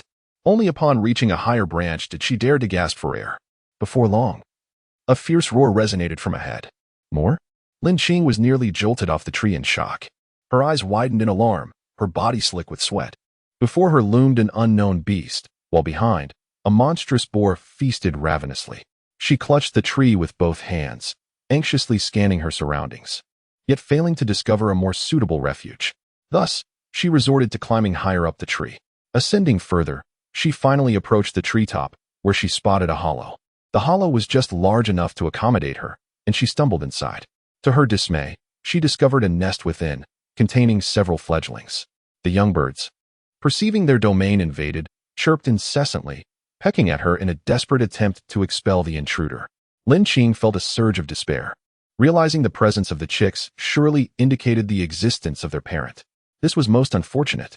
As she attempted to inch her way out, a sudden roar of a ferocious beast resonated from outside, causing her to freeze in place. The beast's growls echoed closer and closer, while the chicks continued their relentless pecking.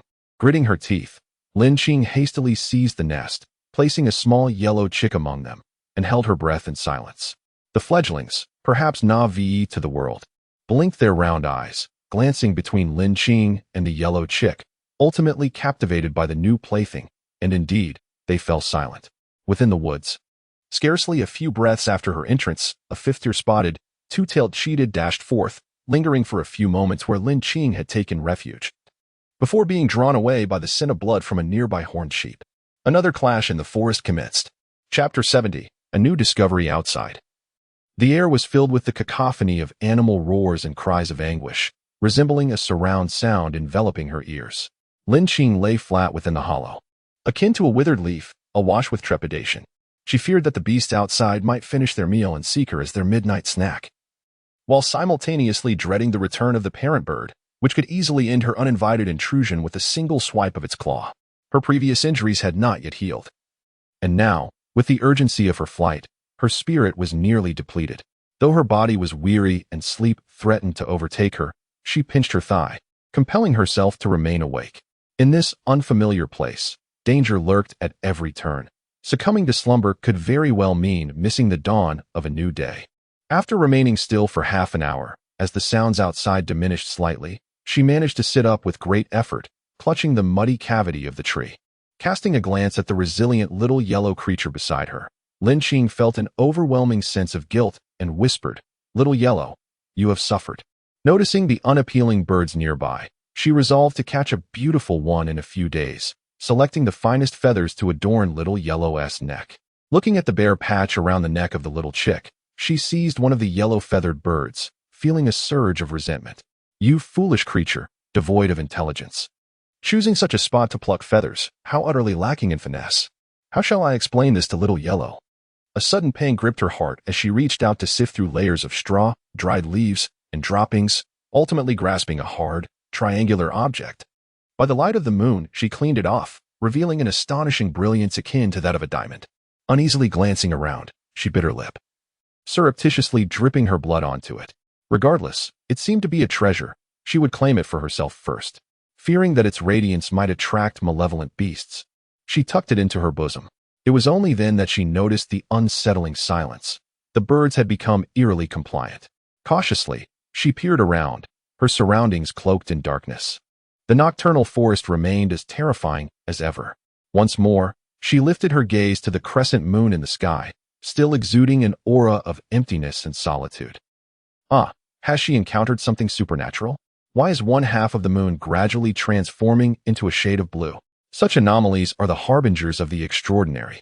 After a moment of contemplation, she hastily arranged herself, commencing her breathing exercises. This world is far too enigmatic. Regaining her strength is of utmost importance. Her mind gradually emptied. Her body relaxed, and with each inhalation and exhalation, her heart began to calm, melding with the surrounding environment. Silence enveloped the realm, and a crescent moon hung high in the heavens. The silvery moonlight, interspersed with delicate azure hues, cascaded like gossamer upon the shimmering lake, the gently swaying emerald fields, and the towering trees of the forest, as if whispering profound tales. On this moonlit night, the roars of the forest beasts subsided, as if all beings had succumbed to slumber, absorbing the vitality bestowed by the blue moon.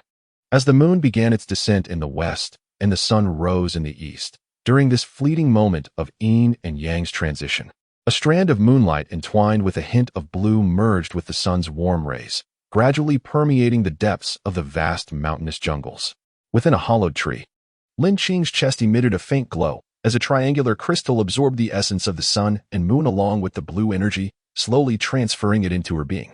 The orb within her dantian spun rapidly. 3 streams of pure energy, twinkling like stars, merged within her. After the sun and moon completed their transition, the orb abruptly expanded. This night of meditation felt like a dream, a surreal reverie, until a faint crackling sound from her chest startled her awake. After delivering a self-inflicted slap, she muttered, "How utterly inappropriate. How could I have dozed off while meditating?" As dawn broke, the triangular diamond she had retrieved from her embrace shattered into countless fragments. Lin Qing had barely cradled these shards in her palm when they swiftly transformed into fine powder, scattering with the breeze. To her astonishment, both she and the little yellow chick had miraculously recovered. A fleeting thought crossed her mind, yet before she could seize it, the birds around her suddenly stretched their necks and chirped exuberantly, akin to fervent citizens welcoming a returning hero. Concurrently, a sharp, distant cry echoed through the air. Lin Qing was immediately startled, her hair standing on end. Amidst the thatch above, she clumsily wriggled out of her hiding place, only to be enveloped by an ominous shadow that darkened her vision. Trembling, she lifted her gaze, only to encounter a pair of piercing eagle eyes, sharp talons, and an astonishing presence. The corners of her mouth twitched as she murmured, "If I claimed I was merely passing through, would you believe me?" The mother eagle, visibly agitated, posed a grave threat. A fierce talon swung toward her. Lin Qing rolled to the side, narrowly evading the strike, yet the unforgiving reality of her confined surroundings proved relentless. Consequently, she plummeted downward like a dart, but fortuitously, the dense canopy of trees cushioned her fall multiple times. Moreover, her innate cultivation ensured a relatively safe landing. The pursuing mother eagle was momentarily distracted by the chirping of her chicks. As Lin Qing touched the ground, she wasted no time and dashed into the forest. It would be a jest indeed if the eagle confirmed her chicks were unharmed, only to return seeking retribution. At that moment, she would become a mere laughingstock, torn apart. Contemplating her dire fate, Lin Qing darted through the woods with agility surpassing that of a monkey. This time, fortune favored her. Before the eagle could seize her, she discovered a cave. Once she caught her breath, she finally took a moment to assess her own condition. She was bewildered by the events of the previous night, yet her spiritual energy and injuries had fully recovered, hinting that she had somehow benefited. Upon introspection, she noticed that the orb in her dantian appeared slightly larger, with 3 inexplicable spots of gold, silver, and blue adorning its surface. Curious, she attempted to prod the orb with her spiritual energy to discern its condition.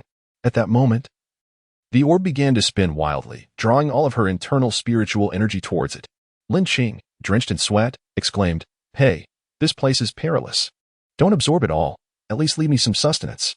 However, the orb disregarded her pleas, continuing to nearly deplete her energy. Just as she contemplated a more explosive reaction, the orb abruptly ceased its movement, and the golden and silver spots vanished as if devoured. Subsequently, tranquility enveloped the surroundings. Lin Qing was at a loss, unable to fathom the orb's intentions. Unexpectedly, a sudden transformation occurred. The dark green point at the center of the orb dissolved like ink dropped into water, gradually coloring the entire orb a vibrant green.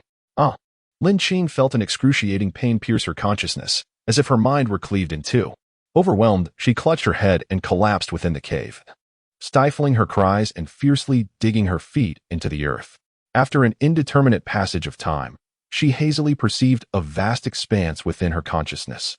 From an unknown source, a tumultuous wave surged forth, gradually coalescing into a lake.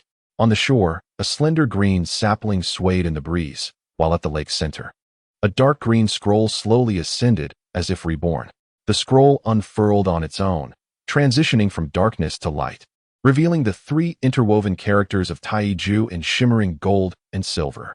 The power is formidable. Having healed, she forgot the pain. Lin Qing was left astonished, feeling a tremor coursing through her body. Chapter 71, Awakening. Lin Qing was both shocked and delighted. Where did this come from? Shaking her head, she realized it was not an illusion. The scroll of laws still resided within her mind. The vast and hazy expanse of consciousness remained intact. Could this truly be the legendary Sea of Awareness? Lin Qing, feeling her heart racing, gasped, her mouth forming an O. What a windfall. She had acquired the technique, and the sea of awareness had successfully been opened. Excitedly, she contemplated standing up, placing her hands on her hips and bursting into laughter. But fearing the potential attraction of a beast, she settled for a quiet chuckle instead. Once she regained her composure, she examined the pearl in her dantian once more. It now bore but a single blue dot, its essence restored to its original hue, and most crucially, the dark green speck had vanished. So, that green point had represented the technique. She assured herself with conviction. As her consciousness stirred, the Tai Sutra revealed its first page, inscribed with, "From the Tao comes nature. Nature precedes fate." These succinct lines struck deep into her heart. Almost immediately, before she could scrutinize further, the sutra began to turn its pages as if animated. The speed so swift that she could barely catch a glimpse of a few words. The recording of post-chi cultivation swiftly faded away. She closed herself off to focus, and the chi cultivation section turned page by page in her mind. To her astonishment, the entirety of the chi cultivation content comprised only a small fraction of the entire sutra. She gasped in awe.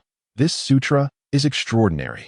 It seems to unlock according to the practitioner's level, with much more content yet to be unveiled. She pondered how far one could cultivate to the highest realm.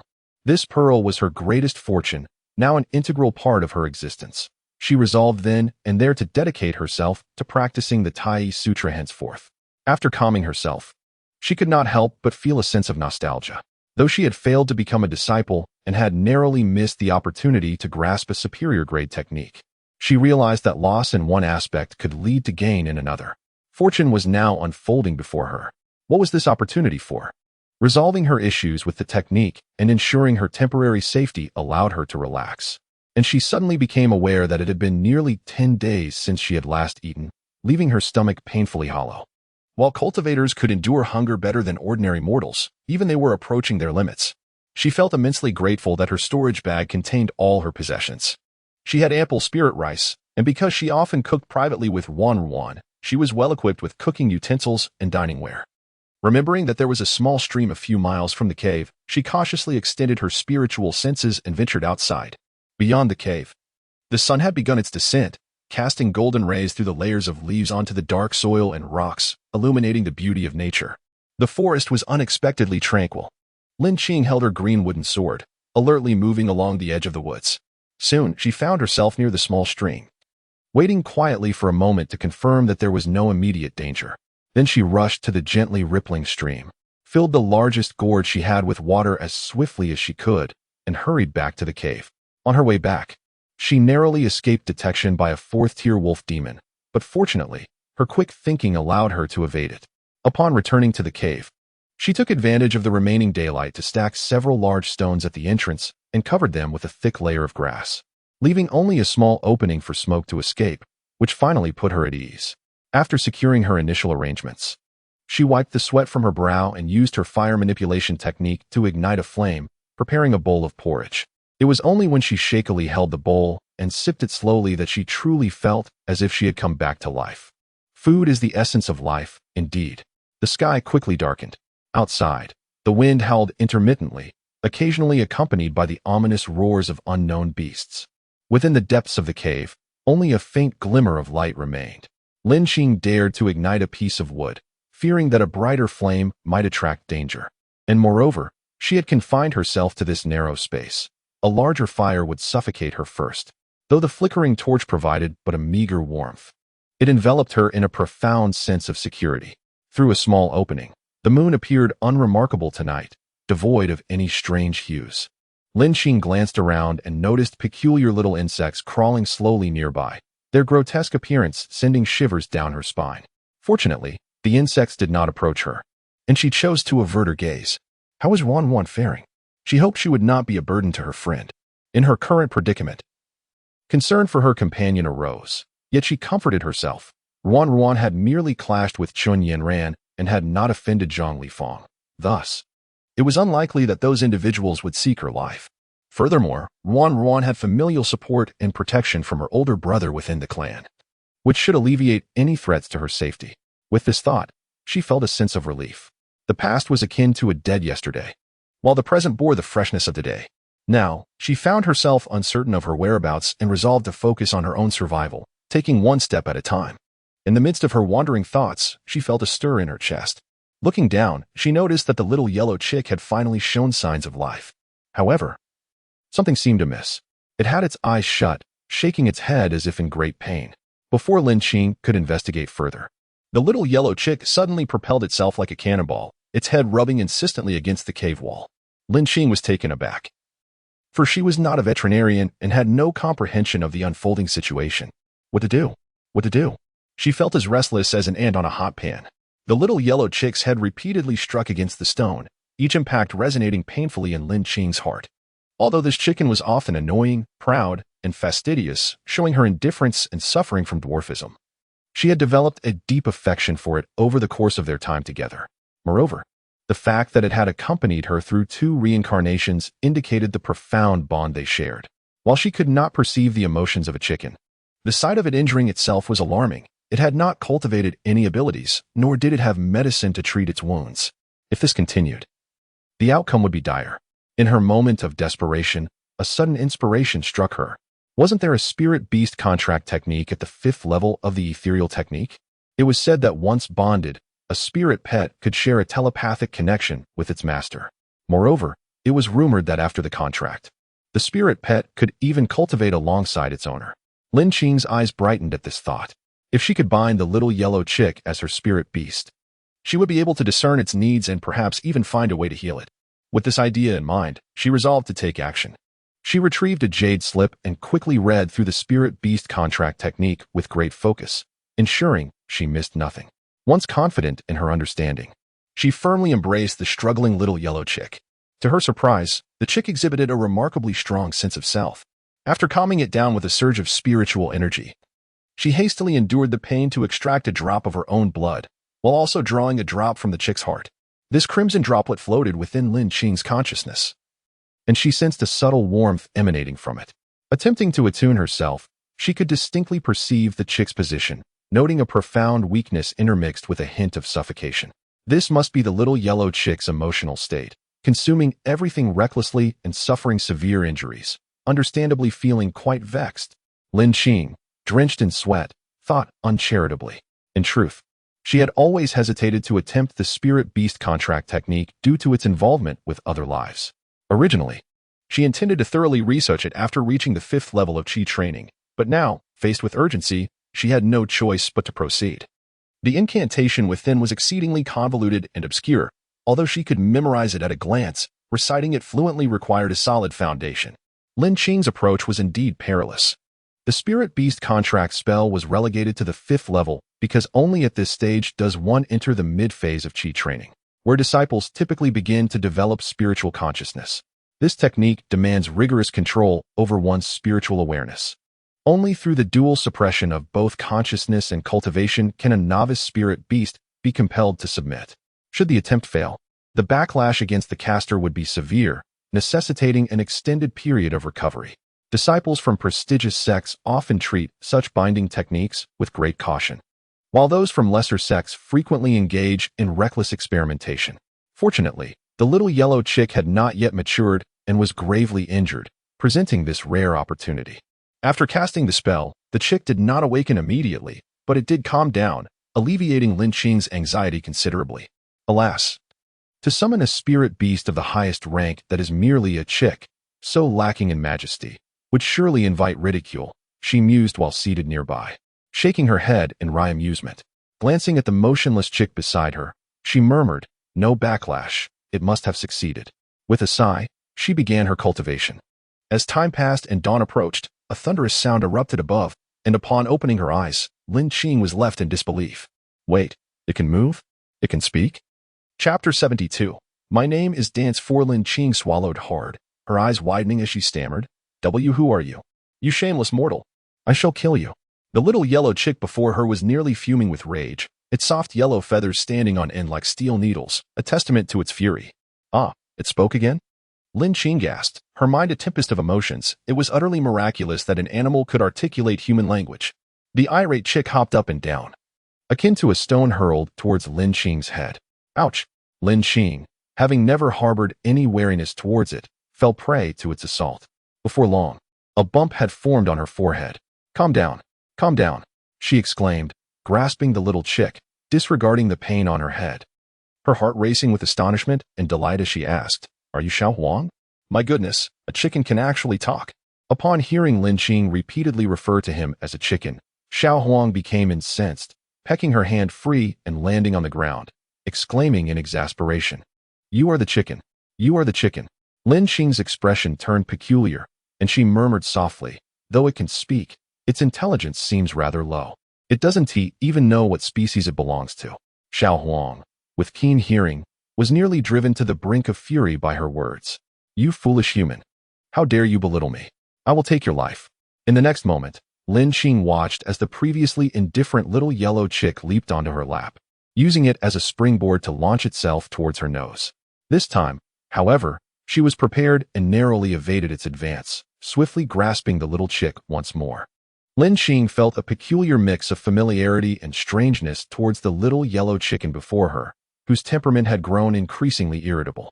This proud creature had always exhibited a disdain for other animals, often flaunting its indifference even towards her, though she had never taken offense. Yet now, it seemed to have taken a turn for the worse. "You mere mortal, how dare you form a spirit-beast contract with me? You are seeking your own demise." The little yellow chicken thrashed about frantically, its beady eyes wide with fury as it bellowed, "Release me at once." Lin Qing, feeling a surge of irritation herself, tightened her grip on the squirming chick and brought it closer.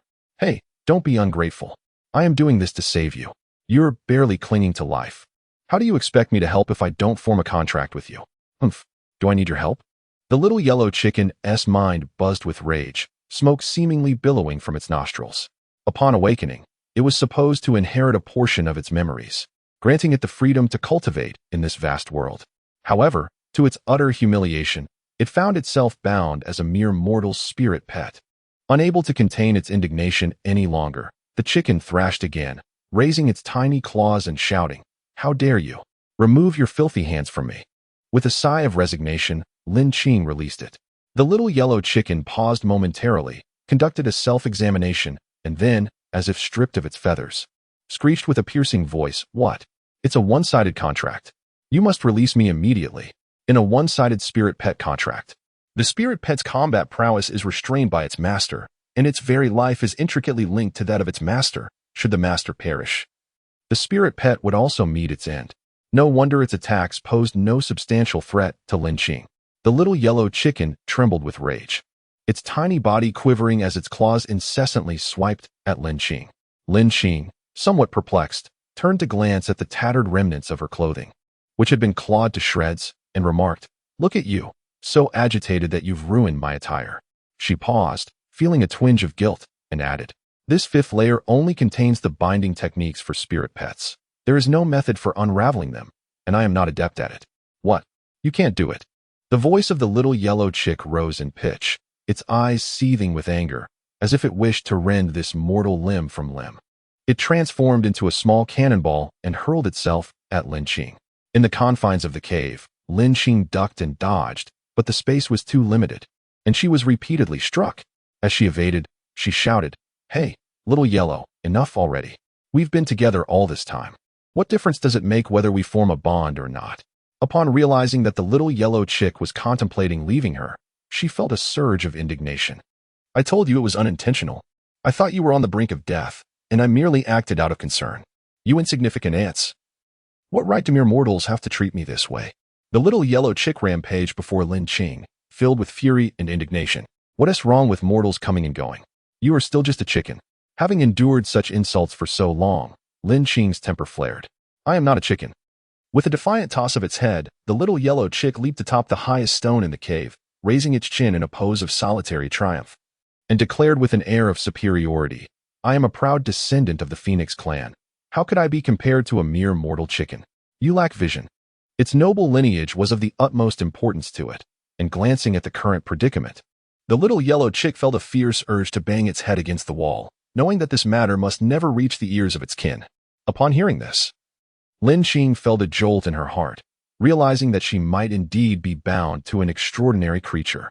She had once jested that this gluttonous chick could only repay her debt by transforming into a phoenix, and lo and behold, it was indeed a phoenix hatchling. Yet, considering that the little yellow chick exhibited no remarkable abilities and currently held her in disdain, Lin Qing, resigned to her fate, declared, "I care not whether you belong to the phoenix or dragon lineage. I have no interest. We are utterly lost in this place. So what is it that you wish to do?" The little yellow chick, witnessing Lin Qing's defiant demeanor, felt a surge of indignation. However, as a newly awakened fledgling phoenix, its memories were only just beginning to unfold, leaving it at a loss for how to proceed. It could only force itself to suppress its anger and commanded, "Humph. Once we escape this wretched place, I shall immediately seek a means to break the curse." Seeing that the tone of the little yellow chick had softened somewhat, and sensing a willingness to endure, Lin Qing, who preferred gentleness over harshness, raised her hands in a gesture of reassurance and replied, "Rest assured, I will not burden you.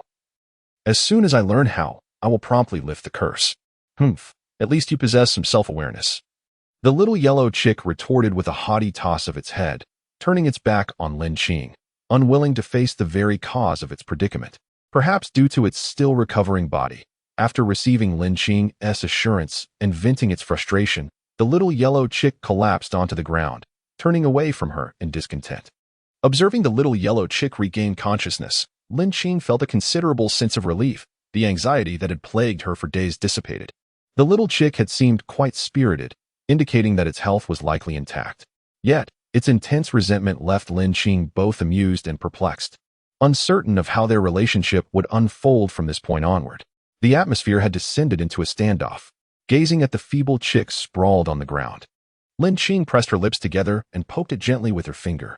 "Hey, little yellow, are you truly a descendant of the Phoenix clan?" The chick turned its head with a flourish, leaping 3 feet into the air. "Is there any doubt? All right, you are indeed a phoenix.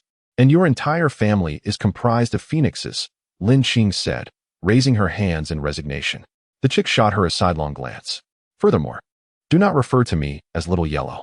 Do not presume I am unaware that the mutt next door, belonging to the Lin family, shares that name. We of the Phoenix clan are exceedingly noble. Such a name is nothing short of an insult. No wonder it had previously ignored her when she called it that." "Then what is your name?" Lin Qing inquired with an air of curiosity.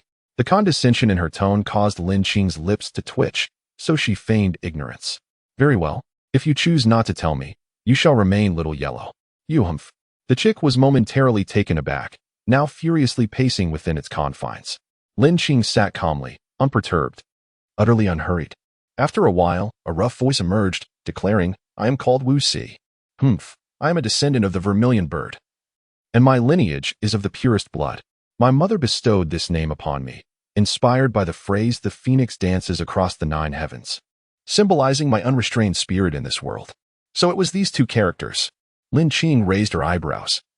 Such a thunderous connotation could only have been conceived by this flamboyantly self-assured creature before her.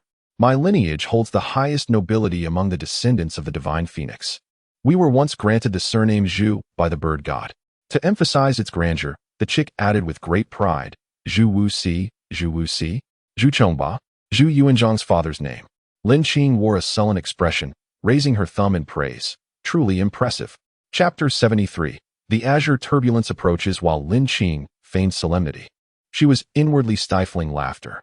It appeared that the naming conventions of the Phoenix clan were not as remarkable as one might expect. Zhu Wuxi, clearly unacquainted with the history of the Ming dynasty of Great China, was irked by the sight of Lin Qing's barely contained mirth, prompting him to scold her. "With such an unbecoming laugh, shouldn't you be hastily devising a way to?" Lin Qing hesitated momentarily. "Well, at present we find ourselves in unfamiliar territory, without encountering other cultivators, and the outside is teeming with demonic beasts. We can only proceed with caution." Seeing Zhu Wuxi about to erupt in frustration again, she quickly shifted the topic. "By the way, Wuxi, isn't it true that beasts must attain at least the 10th tier of cultivation to shed their throat bones and speak? How is it that you can?" With a haughty snort, Zhu Wuxi leaped onto a large stone, adopting the demeanor of a solitary master. "Our Phoenix clan possesses a bloodline of unparalleled superiority, far beyond that of mere beasts.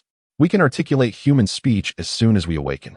"Ah, that is indeed quite remarkable," Lin Qing responded, playing along with enthusiasm. Zhu Wuxi, puffing up with pride, had yet to finish his grandstanding when a sudden soft sound echoed within the cave. Though faint, it was audible enough to catch attention. Zhu Wuxi stood frozen in shock. What was that sound? It seemed to emanate from him. With a bewildered gaze, he turned to Lin Qing, clearing her throat. Lin Qing retrieved a storage bag and said leisurely, "Lord Zhu, would you care to have a meal first?" Yet, in her mind, she mused that even the divine beasts must not immediately feast upon the winds and drink the dew upon awakening. Zhu Wuxi, his earlier pride somewhat deflated, hopped down from the stone, tacitly agreeing. Lin Qing observed Wuxi as he consumed the spirit rice and inquired, "Wuxi, what brings you here alone in the presence of Xiaodao? Where are your kin?" When I discovered it that day, the little yellow chick was evidently newly hatched. No mother would abandon her offspring. Lin Qing pursed her lips, for due to the bond with her spirit pet, she could vaguely sense Wuxi's emotions. And it seemed this topic struck a chord deep within him. Noticing Wuxi eating the spirit rice, she took out a bowl of water and placed it beside him. Thinking that Wuxi, too, was a pitiable solitary creature. Just as she intended to offer him some comfort, she heard him retort with a haughty attitude, "You, an insignificant ant, should cease your probing into the affairs of our Phoenix clan. Mind your own business. Why linger here? Hurry and seek your own way out." His tone was entirely that of a master addressing a servant. Lin Qing felt a surge of indignation. Indeed, it was foolish to harbor any sympathy for him. With a swift motion, she snatched up the spirit rice from the ground.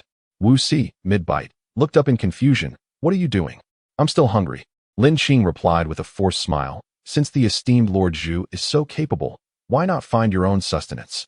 Before long, a sharp cry echoed within the cave. Startling a flock of birds, how could my unparalleled beauty have come to this? Where are my precious phoenix feathers? Do not look at me.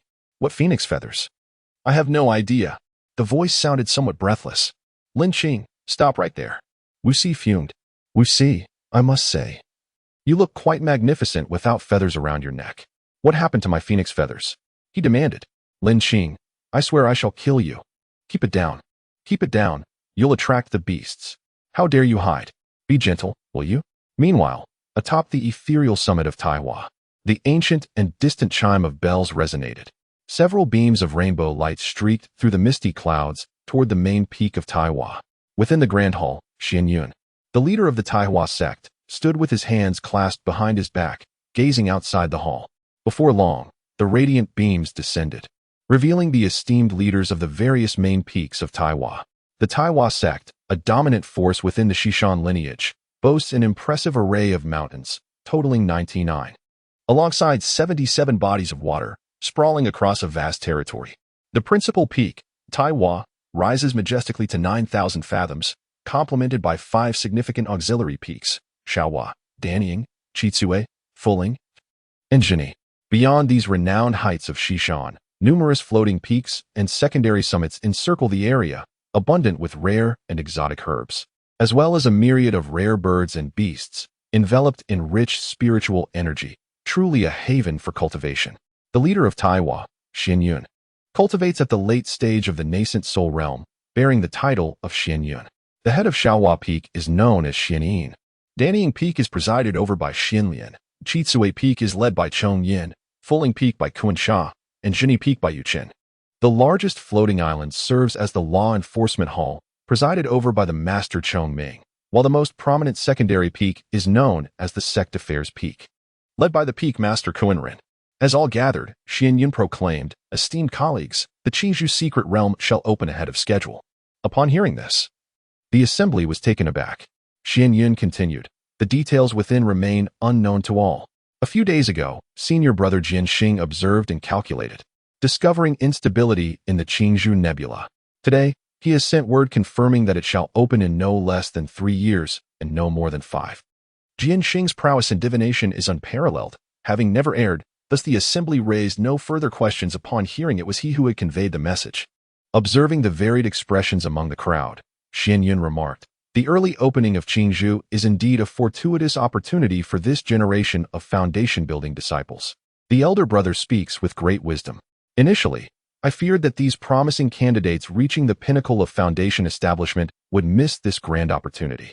However, it seems that the Qingzhou secret realm has opened early, which is indeed fortuitous." The presence of Master Xianyin is as sharp as the edge of a blade, his voice deep and resonant like the vibration of strings. The Qinghua secret realm is replete with countless spiritual treasures. 5,000 years ago, the formidable Qingling Saint Lord deployed multiple sacred artifacts to establish the Yuntian formation within the realm. Regrettably, this secret realm was accessible for but a fleeting 3 months, and during our own foundation establishment period, we were unable to uncover these artifacts. Culinary, the seemingly amiable elder of the sect affairs peak, bears a visage lined with wrinkles akin to a desiccated potato. The formation techniques of the Qingling Saint Lord evoke profound admiration. Were it not for the constraints of our cultivation levels, I would yearn to delve deeper into my studies. Master Yuqin could not help but sigh in contemplation. The head of the law enforcement hall, Master Zhengming, cloaked in a black robe, possesses a rugged visage marked by a long scar traversing his left brow. His demeanor exudes an air of authority tempered with cold detachment, particularly evident in his eyes, which harbor an infinite chill and a sense of impending doom. Although he does not speak with intention, his words strike like shards of ice. Elder brother, I wonder if Brother Jianxing has deduced the whereabouts of this secret realm's entrance. Master Xian Yun shook his head in response. The location of the Qinghua secret realm's emergence is capricious. We can only ascertain that it lies within our western mountain territory. Whenever this realm opens, for the first 2 or 3 years, a Qinghua tree will sprout at its entrance, bearing 3,000 fruits. Only by obtaining these fruits can one enter and exit the secret realm. I have already dispatched disciples to investigate the whereabouts of the fruit-bearing tree. The battle for the Qinghua will be a fierce contest, akin to a struggle between dragons and tigers. The esteemed leader of Danning Peak, clad in a brown long robe, exuded an air of cultured refinement, resembling a middle-aged incarnation of the jade tree and orchid. He stroked his beard and sighed. Brother, is our gathering today related to the disciples' trials? The silent and reticent Lord Kunsha of Fulling Peak allowed a brief gleam to flash in his eyes. We shall adhere strictly to the sect master's orders. The assembly echoed in unison, bowing respectfully. As the crowd gradually dispersed, Master Xian Yun gazed into the heavens, his expression wavering between light and shadow. The coming years would not bring tranquility to the Western Mountain sect. However, there was a possibility that Tai Hua could make further progress. Chapter 74. The Saint Lord Qingling is a rogue 3 months later. At Tai Hua sect's Zhan Yi Peak, in the grand hall atop the peak where discussions were held, the esteemed Lord Yuqin sat in a position of authority. All foundational stage cultivators of Zhan Yi Peak who were not in seclusion had gathered below. With the announcement of the imminent opening of the Qinghua secret realm, excitement surged among the disciples like boiling water. Most had heard of this secret realm, initially slated to open in 50 years, and thus had not paid it particular attention, especially the higher-tier foundational disciples who had other aspirations. Yet, with this unexpected turn of events, how could they contain their exhilaration? However, most disciples only had a superficial understanding of the secret realm. With the opportunity to enter in 3 to 5 years approaching, it was imperative to delve deeper into its mysteries. Song Shuqi, having just successfully established her foundation, stood beneath Lord Yuchun, her beautiful eyes brimming with curiosity. Surrounded by familiar sect members, she boldly inquired, Master, what treasures lie within the Qinghua secret realm? The eyes of many disciples sparkled with anticipation as they held their breath, eagerly awaiting Lord Yuchun's response. Notably, the Qinghua secret realm is the final resting place of the Dao companion of Saint Lord Qingling, the revered Saint Lady Zijing. The Saint Monarch has established the Cloud Heaven Great Formation within the secret realm, with a sacred artifact placed at each of the 4 formation eyes. Regrettably, for millennia, no one has been able to locate these formation eyes, presenting an extraordinary opportunity for you all. Additionally, numerous other treasures are buried within. Upon hearing this, the disciples collectively inhaled sharply. Sacred artifacts are indeed something to revere for foundation-building disciples. Song Shuqin, filled with excitement, inquired, Master, could this Qingling Saint Monarch be the one recorded in the texts? To this, the Jade Chn true monarch nodded, affirming. It is rumored that the Qingling Saint Monarch possessed exceptional talent in his day, excelling not only in formations, but also in profound magical arts. Song Shuqin's eyes widened in astonishment. If this realm harbors such abundant treasures, could it be that the Saint Monarch was also a master of artifact refinement? The expression of the Jade Siege in true monarch suddenly grew peculiar as he cleared his throat and replied, Ahem, these treasures were not crafted by Qingling. It is said that the Saint Monarch created a unique secret technique known as evasive flicker, which allows for instantaneous teleportation when mastered.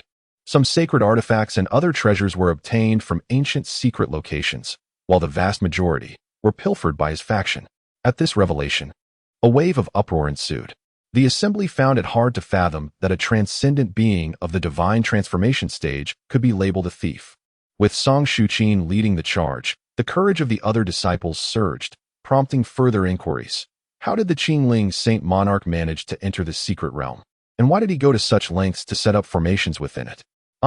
The crowd was astonished. Since ancient times, the dead cannot be resurrected. The Qingling Saint Monarch truly defied convention by attempting such an audacious act. The Azure Miasma secret realm was formed millions of years ago by the harmonious confluence of earthly and celestial energies.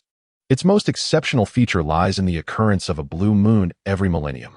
Should one manage to absorb the essence of this blue moon, they could undergo a profound transformation, rendering them impervious to all toxins.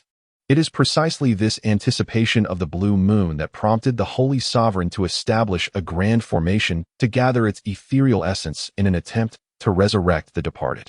The disciples' eyes gleamed with envy, hardly daring to believe their ears. Within the realm of cultivation, the presence of miasma and toxins is rampant, often catching practitioners off guard. To be immune to all poisons would indeed be an extraordinary existence, beyond comprehension. If one were to encounter the blue moon, even without taking any action, merely managing to absorb a fraction of its power would render the journey worthwhile. However, the rarity of this event, occurring only once every 1,000 years, and with the secret realm open for merely 3 months, renders the odds exceedingly slim. Jade Dust True Monarch shook her head slightly, recognizing her young disciple's pure heart. Though virtuous in many aspects, she remained naive when it came to matters of the heart. She continued, moreover, the Purple Tranquility Saint Sovereign dedicated her life to swordsmanship and harbored a penchant for collecting renowned swords. Upon her departure, historical records indicate that the Azure Ling Saint Sovereign placed her life sword, the Drifting Cloud, by her side, while the remainder was scattered throughout the Azure Miasma secret realm, serving as focal points for the formation. Some of these swords have been recovered, and we at Taiwan also possess a few, such as Elder Tian's Child Execution Sword, which was acquired from the secret realm years ago. Upon hearing the initial remarks, the disciples felt that this couple's affinity for treasure hunting was indeed a perfect match. However, upon reaching the final sentence, they shuddered in unison, recalling the icy demeanor of their revered uncle master, Zifeng Tiangang, whose gaze softened only when it fell upon his child execution sword, sending a chill down their spines. Nonetheless, the sword primarily attracted the fervent pursuits of that group of madmen from Xiaohua. At last, the esteemed Yu Qinzhenjuan's expression grew solemn. The Qingzhou secret realm is one of the most significant secret realms on the Shanghai continent, with limited quotas. In just a few days, the disciples will undertake their trials. The opportunities lie firmly in your hands. Furthermore, as disciples of the Zhenyi Peak, our responsibilities are immense. Those chosen must exert their utmost effort to locate the focal point of the formation. All the disciples responded in unison. Similar instructions were imparted at each peak. Meanwhile, within the Qizhou secret realm, the sky was shrouded in darkness. Ominous clouds loomed overhead while the cries of malevolent birds echoed, skimming low across the treetops, heralding an impending storm. A person and a chicken trembled in fear, seeking refuge in a small hole beside the bushes. One must promptly ascertain whether there are any other ferocious beasts lurking within the depths of this hole. The small, injured yellow chicken, with one leg crippled, furiously squawked at the bloodied figure beside it. This hole is not deep. I have just scanned it with my spiritual perception, and it should be safe for the time being. Also, Zhu Wuxi, cease your incessant shouting at me. Attracting the attention of demonic beasts is hardly my fault. Exhaustion weighed heavily upon me, and Lin Qing felt equally exasperated. Fool, I was communicating with you telepathically. The intellect of mortals is indeed limited. Zhu Wuxi scoffed disdainfully. I must be delirious from my injuries, Lin Qing replied weakly. She shook her head, attempting to dispel the vexing negativity that clung to her. She could not deny that during her initial days of recuperation, her fortune had been remarkably fortuitous. She managed to heal without a hitch for so long. How was it possible? She harbored serious doubts that those 7 or 8 days had completely exhausted her reservoir of good fortune. What kind of world is this? Devoid of any human presence, yet teeming with bizarre creatures? Since embarking on her path of cultivation, her low level of cultivation, coupled with the necessity to farm, had prevented her from venturing out into the wider world. Moreover, one is quite impoverished and has not perused much literature concerning beasts. It is hardly surprising that in the realm of cultivation, one might be unfamiliar with 7 or 8 of the creatures. However, even a person of modest knowledge would recognize that a rabbit with a pig's tail or a bobcat with rabbit ears signifies an extraordinary world. She couldn't help but lament, pondering when this prehistoric cinematic rendition of a wilderness hunter, in which she starred, would finally reach its conclusion. Chapter 75. A Comprehensive Guide to the Verdant Woods. Ahem. I have finally extricated myself from that white tiger beast, having survived the ordeal. Lin Qing wiped away a trace of blood from the corner of her mouth and leaned ungracefully against the stone wall at the cave's entrance. And you dare say, at that moment, you ought to have engaged in a fierce battle. Although Zhu Wuxi limped on one leg, he still imparted his wisdom with vigor. He too felt a sense of indignation. These past 3 months spent in the company of this human had rendered him akin to a rat scurrying through the streets. With all dignity lost, Lin Qing cast him a sidelong glance. Mr. Zhu, esteemed elder, have you lost your mind? That was a peak, 3rd-tier tiger-type demon beast, equivalent to a human at the pinnacle of chi refinement. The fact that we managed to escape is commendable in itself. Had it not been for her astuteness, she might have even lost her life. Tiger species are inherently ferocious, with formidable combat capabilities. Knowing full well they could not triumph, why waste chakra on such endeavors? It is crucial to acknowledge the perilous nature of this place. Fewer injuries equate to greater safety. Yet Zhu Wuxi vehemently disagreed, asserting that when faced with a formidable foe, one must first engage in combat. Only if utterly outmatched should one retreat. He leaped onto Lin Qing's leg, his injured foot pointing accusingly at her. Resembling a strict headmaster chastising a wayward student. Humph, you lack ambition. It is clear you are simply frightened. Indeed, I am filled with trepidation. I am not a valiant warrior like Wu Song, capable of confronting a fearsome tiger. It is only natural for an ordinary person to feel weak-kneed when faced with a creature as colossal as a van. She might muster the courage to flee with a small chick in her grasp, believing wholeheartedly that she deserves a multitude of accolades for such bravery.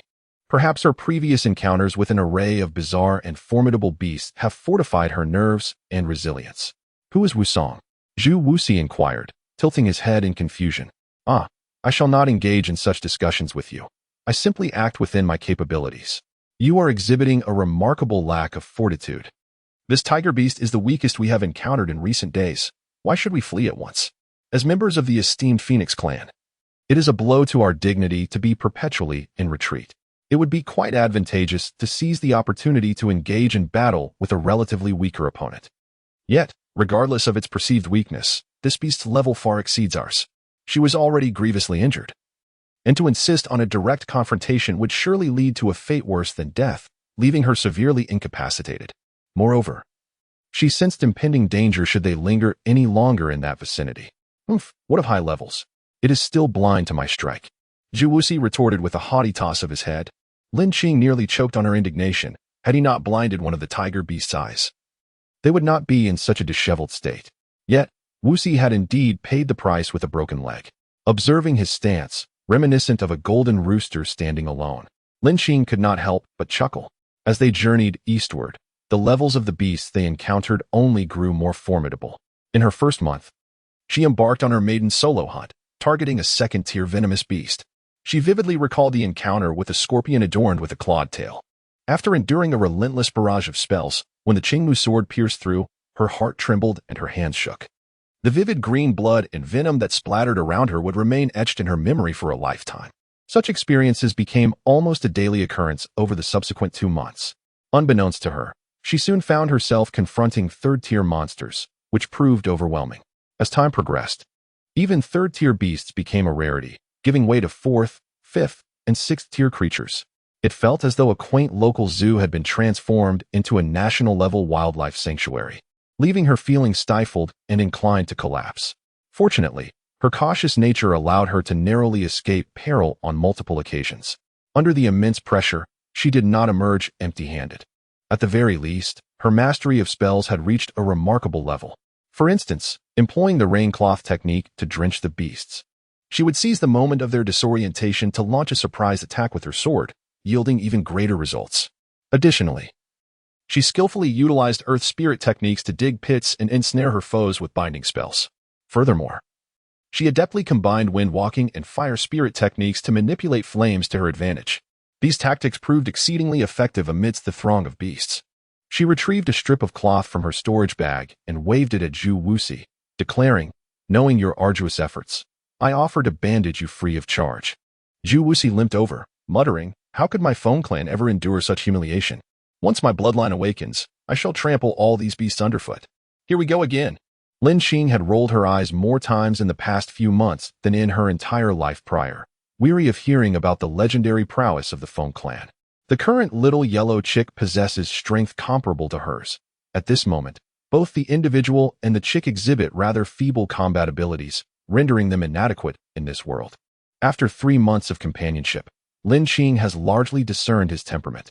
Thus, she gently acquiesces, saying, "Indeed, I await the day when you display your remarkable prowess. At that time, you may take a cue from me, your little brother. However, for now, we must maintain a low profile, concealing our true potential while patiently biding our time to capture greater prey, allowing these demon beasts to grow fat before we strike. Please, come to terms with reality. Just wait and see."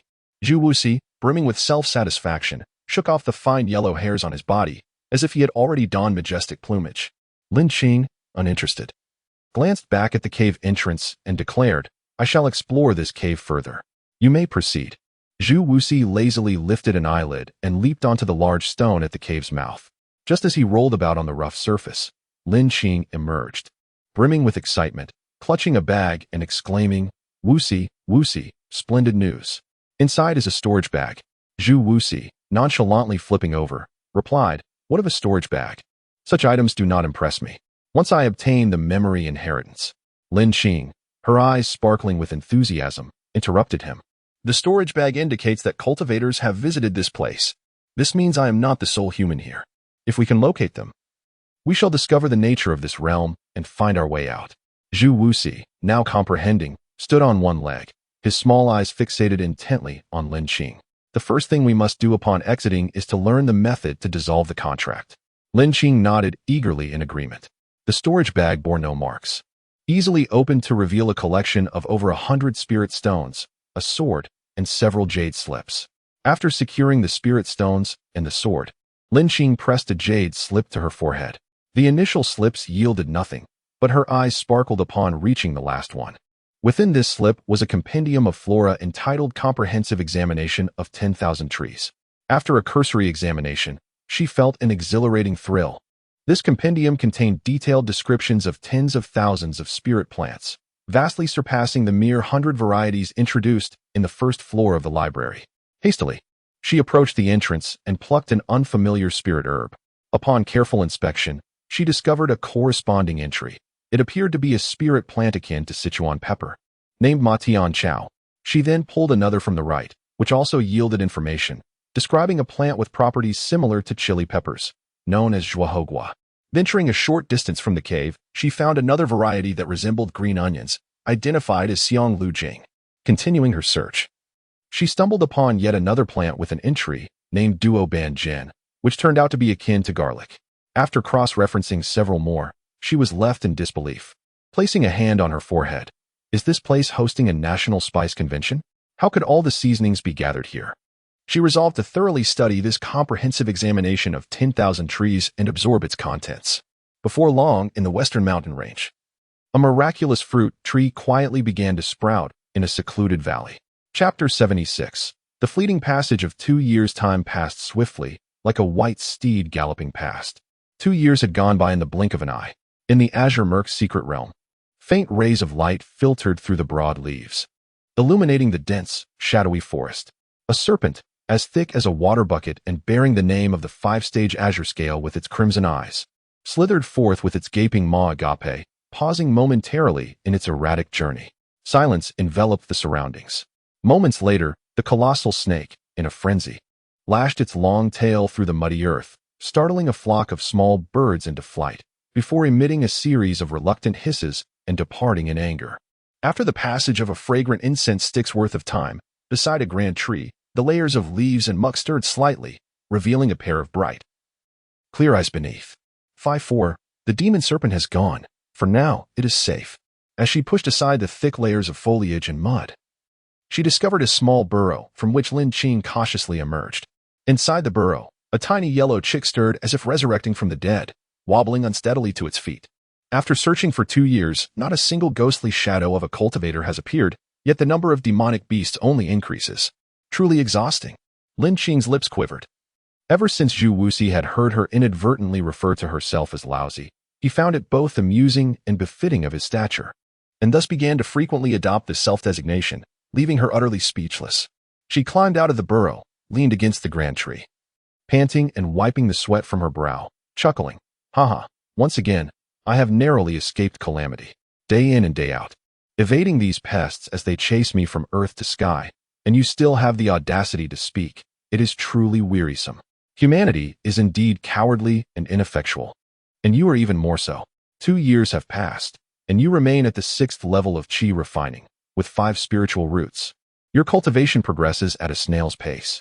The tiny yellow chick perched upon Lin Qing's shoulder, fuming indignantly. Lin Qing cast a sidelong glance at him and gestured with 2 fingers, indicating, 2 years of evading and fleeing from my life. If I haven't regressed in my cultivation, progressing 2 levels is already extraordinary. She brushed off the dust from her attire and continued. Moreover, what are these insignificant creatures? Are there any that surpass the 3rd tier? If you can catch one for me to see, then if they are mere insects, we are but dust. Besides, I truly possess 5 spiritual roots. Where do you derive such opinions? Do not underestimate the humble green onion. 5 spiritual roots are still roots. Zhu Wuxi slid off Lin Qing's shoulder, hopping in indignation. You, Lin Qing, have become increasingly audacious, always retorting against me.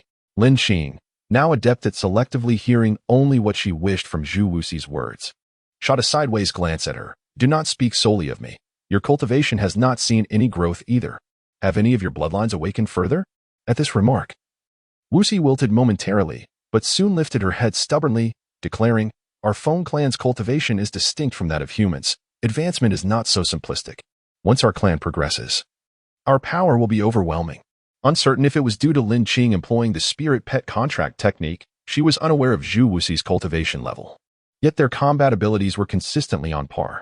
In truth, over the span of 2 years, Lin Qing had not merely ascended 2 levels, but had completed 6 tiers.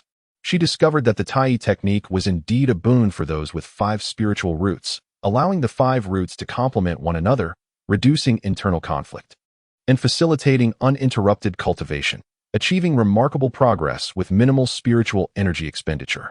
Thus, she had meticulously retrained all 4 levels of qi refinement according to the Tai technique. The rapid advancement was partly due to the abundant spiritual energy within the Qing Zhu's secret realm, making cultivation exceedingly efficient. Secondly, thanks to the pearl's purification of spiritual energy, and after absorbing a multitude of spiritual essence, coupled with the sustenance from the 100 spiritual stones she had collected, her cultivation speed accelerated further. Moreover, with the experience and insights gained from the previous layers, she completed the first 4 levels of refinement within a year, a feat made possible by a confluence of various factors. The 2 rounds of cultivation solidified her foundation remarkably. However, the tribulations she endured during this advancement could fill a river with her lamentations. Compared to the previous discomfort of using the Tai technique, it was merely a pale imitation. The seamless integration of the Tai technique with the pearl was exquisite, yet the agony was nothing short of cataclysmic. The initial 3 layers involved the tempering of her skin, which began with an irritating itch that escalated to excruciating pain, transforming her outer layer as if it were being remolded in fire. Each level was more intense than the last. By the 3rd layer, the pain felt akin to being flayed alive, driving her to the brink of self-destruction. Yet, upon completion, her skin became exceptionally fair and resilient, with wounds healing at a rate surpassing that of an ordinary person. The transition from the 4th to the 6th layers brought about tangible agony, as every cell was subjected to torment. The flesh beneath her skin twisted and turned, as if preparing to be made into lion's head meatballs. Lin Qing nearly lost her sanity, repeatedly admonishing herself to abandon this method of cultivation. However, emerging from this crucible, she felt increasingly light and agile, her flesh robust and invigorated. With this relentless honing, her pain tolerance soared to 5 stars, and her strength surged correspondingly. By the time she reached the 6th level of Qi training, she could effortlessly slay second-tier demonic beasts with a single blow. Fortunately, she did not become excessively bulky. Otherwise, she would have questioned whether she had inadvertently shifted to a body cultivation path. There is no such thing as a free lunch. To gain extraordinary benefits, one must endure what others cannot bear. Moreover, she possessed a profound understanding that having a body as strong as a Vajra would undoubtedly be a tremendous asset in her cultivation journey. As for the previous discomfort she experienced when advancing to the 4th level, Lin Qing speculated that it might have been due to the absence of the original official cultivation methods accompanying the pearls, which led to the adverse effects. Lin Qing, why are you dawdling? You must continue with your assessment, Zhu Wuxi proclaimed, standing before her with hands on his hips, his demeanor serious. Both of them found joy in the exchange. Zhu Wuxi relished the sight of Lin Qing's frustrated expressions when she struggled to answer, and each time she faltered.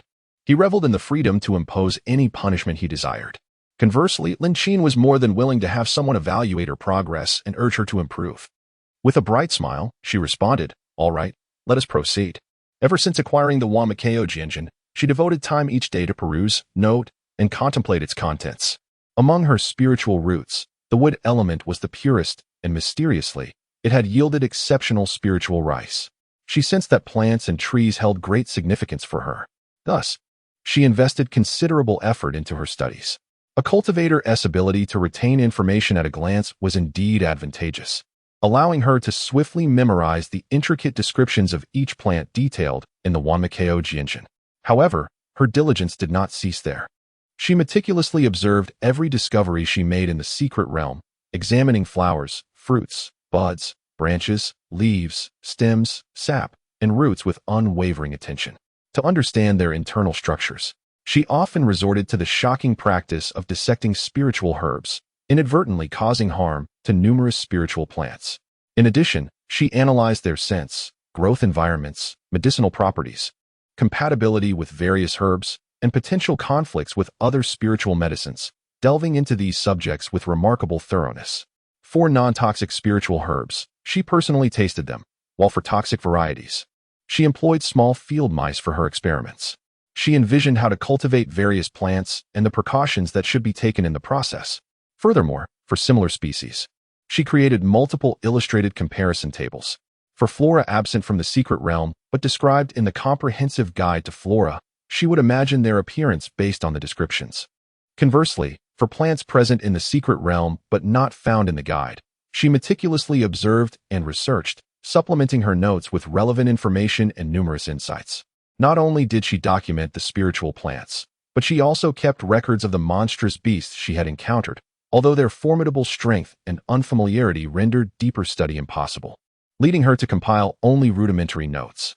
She transcribed a copy onto a blank jade tablet specifically for Wu Xi's assessment, but alas, this individual never studied, instead exerting efforts solely to vex her.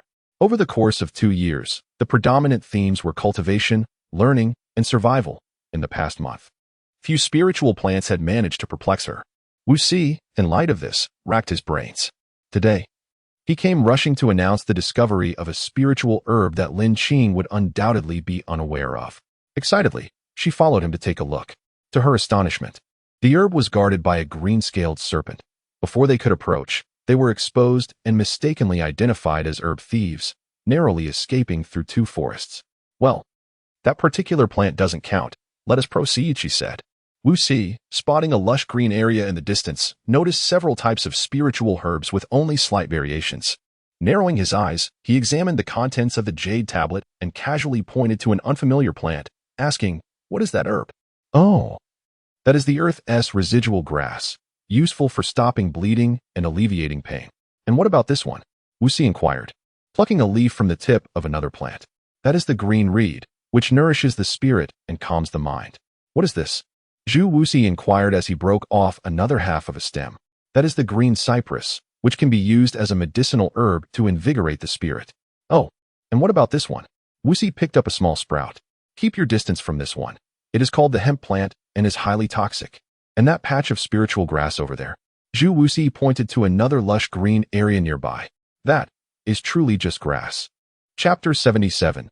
Tonight is quite safe. That night, a man and a chicken took refuge in a crevice of the cliff. Outside, The wind howled mournfully, occasionally interrupted by the distant roars of tigers and the cries of monkeys.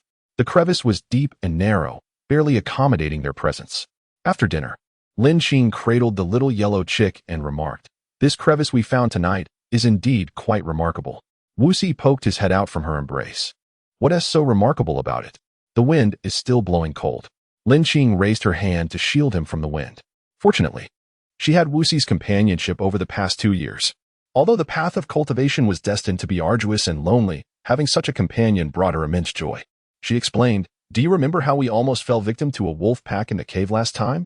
The variety of demonic beasts on the ground is vast, and the dangers are numerous. The aerial demons are far fewer compared to those on the ground. And look at this crevice, so long and narrow, with a small opening. Even if larger birds were to discover us, they wouldn't be able to squeeze in. Tonight is quite safe. We can rest well. Isn't it because I discovered the qishuan fruit growing on the cliff that I found this crevice? I quizzed you about that fruit 10 days ago. It dispels dampness and sharpens the vision, and it is quite delicious." "My memory is excellent," Wuxi declared proudly. Lin Qing smiled and nodded in agreement. Since learning about the compendium of flora, the benefits have been substantial. Foremost among them is the resolution of dietary concerns. The edible spiritual plants detailed in the compendium predominantly thrive in this region. Over the past 2 years, despite the difficulty of obtaining red meat, she has sufficiently replenished her vitamins. Occasionally, she manages to collect a bird's egg or catch a fish, adding ingredients like hemp grass, burning throat fruit, and fragrant companion stems, resulting in rather delightful meals. However, there are significant regrets, primarily stemming from poverty. She does not covet the rare spiritual herbs guarded by third-tier and above ferocious beasts. Yet the mountains are abundant with spiritual plants, many of which are centuries old. Such flora, as long as it remains alive, tends to appreciate in value over time. Unfortunately, Lin Qing possesses not a single jade box to preserve these spiritual herbs. She attempted to collect numerous plants and store them in her spatial pouch, but within mere days, they perished. The thought of such precious resources being rendered worthless pains her, as if she had lost precious spirit stones. She has contemplated alternative methods, such as pragmatically using them to enhance her cultivation. However, after consuming several large ginseng roots, the only outcomes were bouts of stomach upset and nosebleeds, proving utterly unhelpful. Given such favorable conditions, one would think she could refine elixirs. Alas, fate has not favored her. She was unprepared upon her second reincarnation, lacking knowledge of elixir formulas. Without a furnace, and having never cultivated elixir flames, she remains ignorant of the refining process. Despite spending 2 years in the cultivation realm, she had yet to grasp even the rudiments of alchemy before being cast down the cliff. Her attempts at alchemy are utterly bewildering. Undeterred, she has repeatedly employed fire spirit techniques, yet all she managed to produce were remnants of peculiar-smelling concoctions. Thus, she now felt akin to a wealthy landlord, imprisoned yet surrounded by mountains of gold and silver. Visible yet unattainable, she could only lament the futility of her situation, resorting to the theoretical as she repeatedly absorbed the intricacies of the myriad trees. Uncertain of how long she had lingered in the darkness, Lin Qing sensed something amiss, tightening her grip on the little yellow chick. "What is it?" Zhu Wuxi inquired, his tone laced with discontent. "Wuxi, have you noticed that apart from the whispers of the wind, the cries of other beasts have suddenly vanished? I had long since observed that the nearby insects have fallen silent. Could it be that they have all succumbed to slumber?" Zhu Wuxi pondered deeply. "That is hardly likely," Lin Qing replied, cupping her hands to gaze outside with a sigh. After waiting a while longer, she remarked, "This silence is unnatural. Something significant must be on the horizon." No sooner had she spoken than a thunderous sound reverberated through the mountain cliff. Before the echo subsided, another tremor followed. "Lin Qing, your words carry a portentous weight. Clearly, there are beasts colliding with this cliff. Wasn't it asserted that tonight would be safe?" Lin Qing sprang to her feet, her embarrassment palpable. "The plans of man are no match for the whims of heaven. If these beasts continue their assault on the cliff, we must hasten our departure. Should it collapse, we would find ourselves in dire straits." As they approached the cave entrance, each peering out cautiously, they beheld 2 colossal beasts locked in a fierce struggle. One resembled a bird, boasting 3 heads and 6 eyes, with 6 legs and 3 wings, its forelegs ending in sharp claws, while its hind legs were equally razor-like. Its wings spread wide, casting a shadow that obscured the sun, rendering it immensely formidable. The other creature took the form of a serpent, adorned with 4 wings. Its body as thick as several water barrels. The two were engaged in a tumultuous battle, neither yielding to the other. What manner of beast is this? Lin Xing's mind roared. Having grown accustomed to the myriad strange creatures of this world, she had never encountered one of such magnitude before. Oh, how do you know? Lin Xing was taken aback. Since when had Wu Si become so knowledgeable? While I may not be well versed in flora, my phoenix clan is revered by all beasts, and the avian species were the first to pledge their allegiance. How could I possibly be unaware? So you recognized the previous beasts? Why didn't you mention it? You never asked. How logical. At such a critical moment, why are you still dazed? Hurry, the screeching serpent is approaching. Large chunks of debris began to rain down. This is bad. It seems we cannot remain here. The cave is collapsing. Lin Xing, clutching Wu Si, dashed towards the exit, only to realize that 2 formidable foes awaited outside. She swiftly sought an alternative route to escape. The screeching serpent, struck, emitted a resonant wail as it soared into the air, diving towards the open-eyed eagle. Seizing the opportunity while the two battled midair, Lin Xing hastened her ascent. With a thunderous crash, another violent impact struck the cliff, sending shards of rock cascading down, striking her painfully. Damn it, when deities clash, mortals suffer. The rock she clung to began to tremble perilously. She needed to find another grasp immediately. As she turned her head, she was met by a vortex like eagle eye, the size of a lantern. Good heavens! Lin Xing felt a chill run through her veins. She exerted all her strength, scrambling frantically. Just one more step, and she would reach the cliff's summit.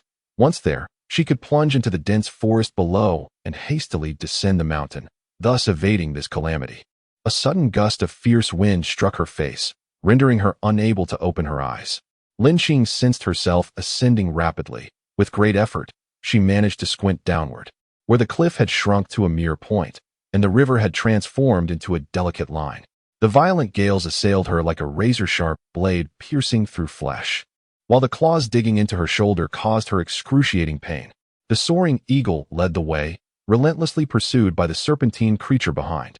Lin Xing felt an urge to weep, lamenting, "As you frolic with such delight, could you not take me along?"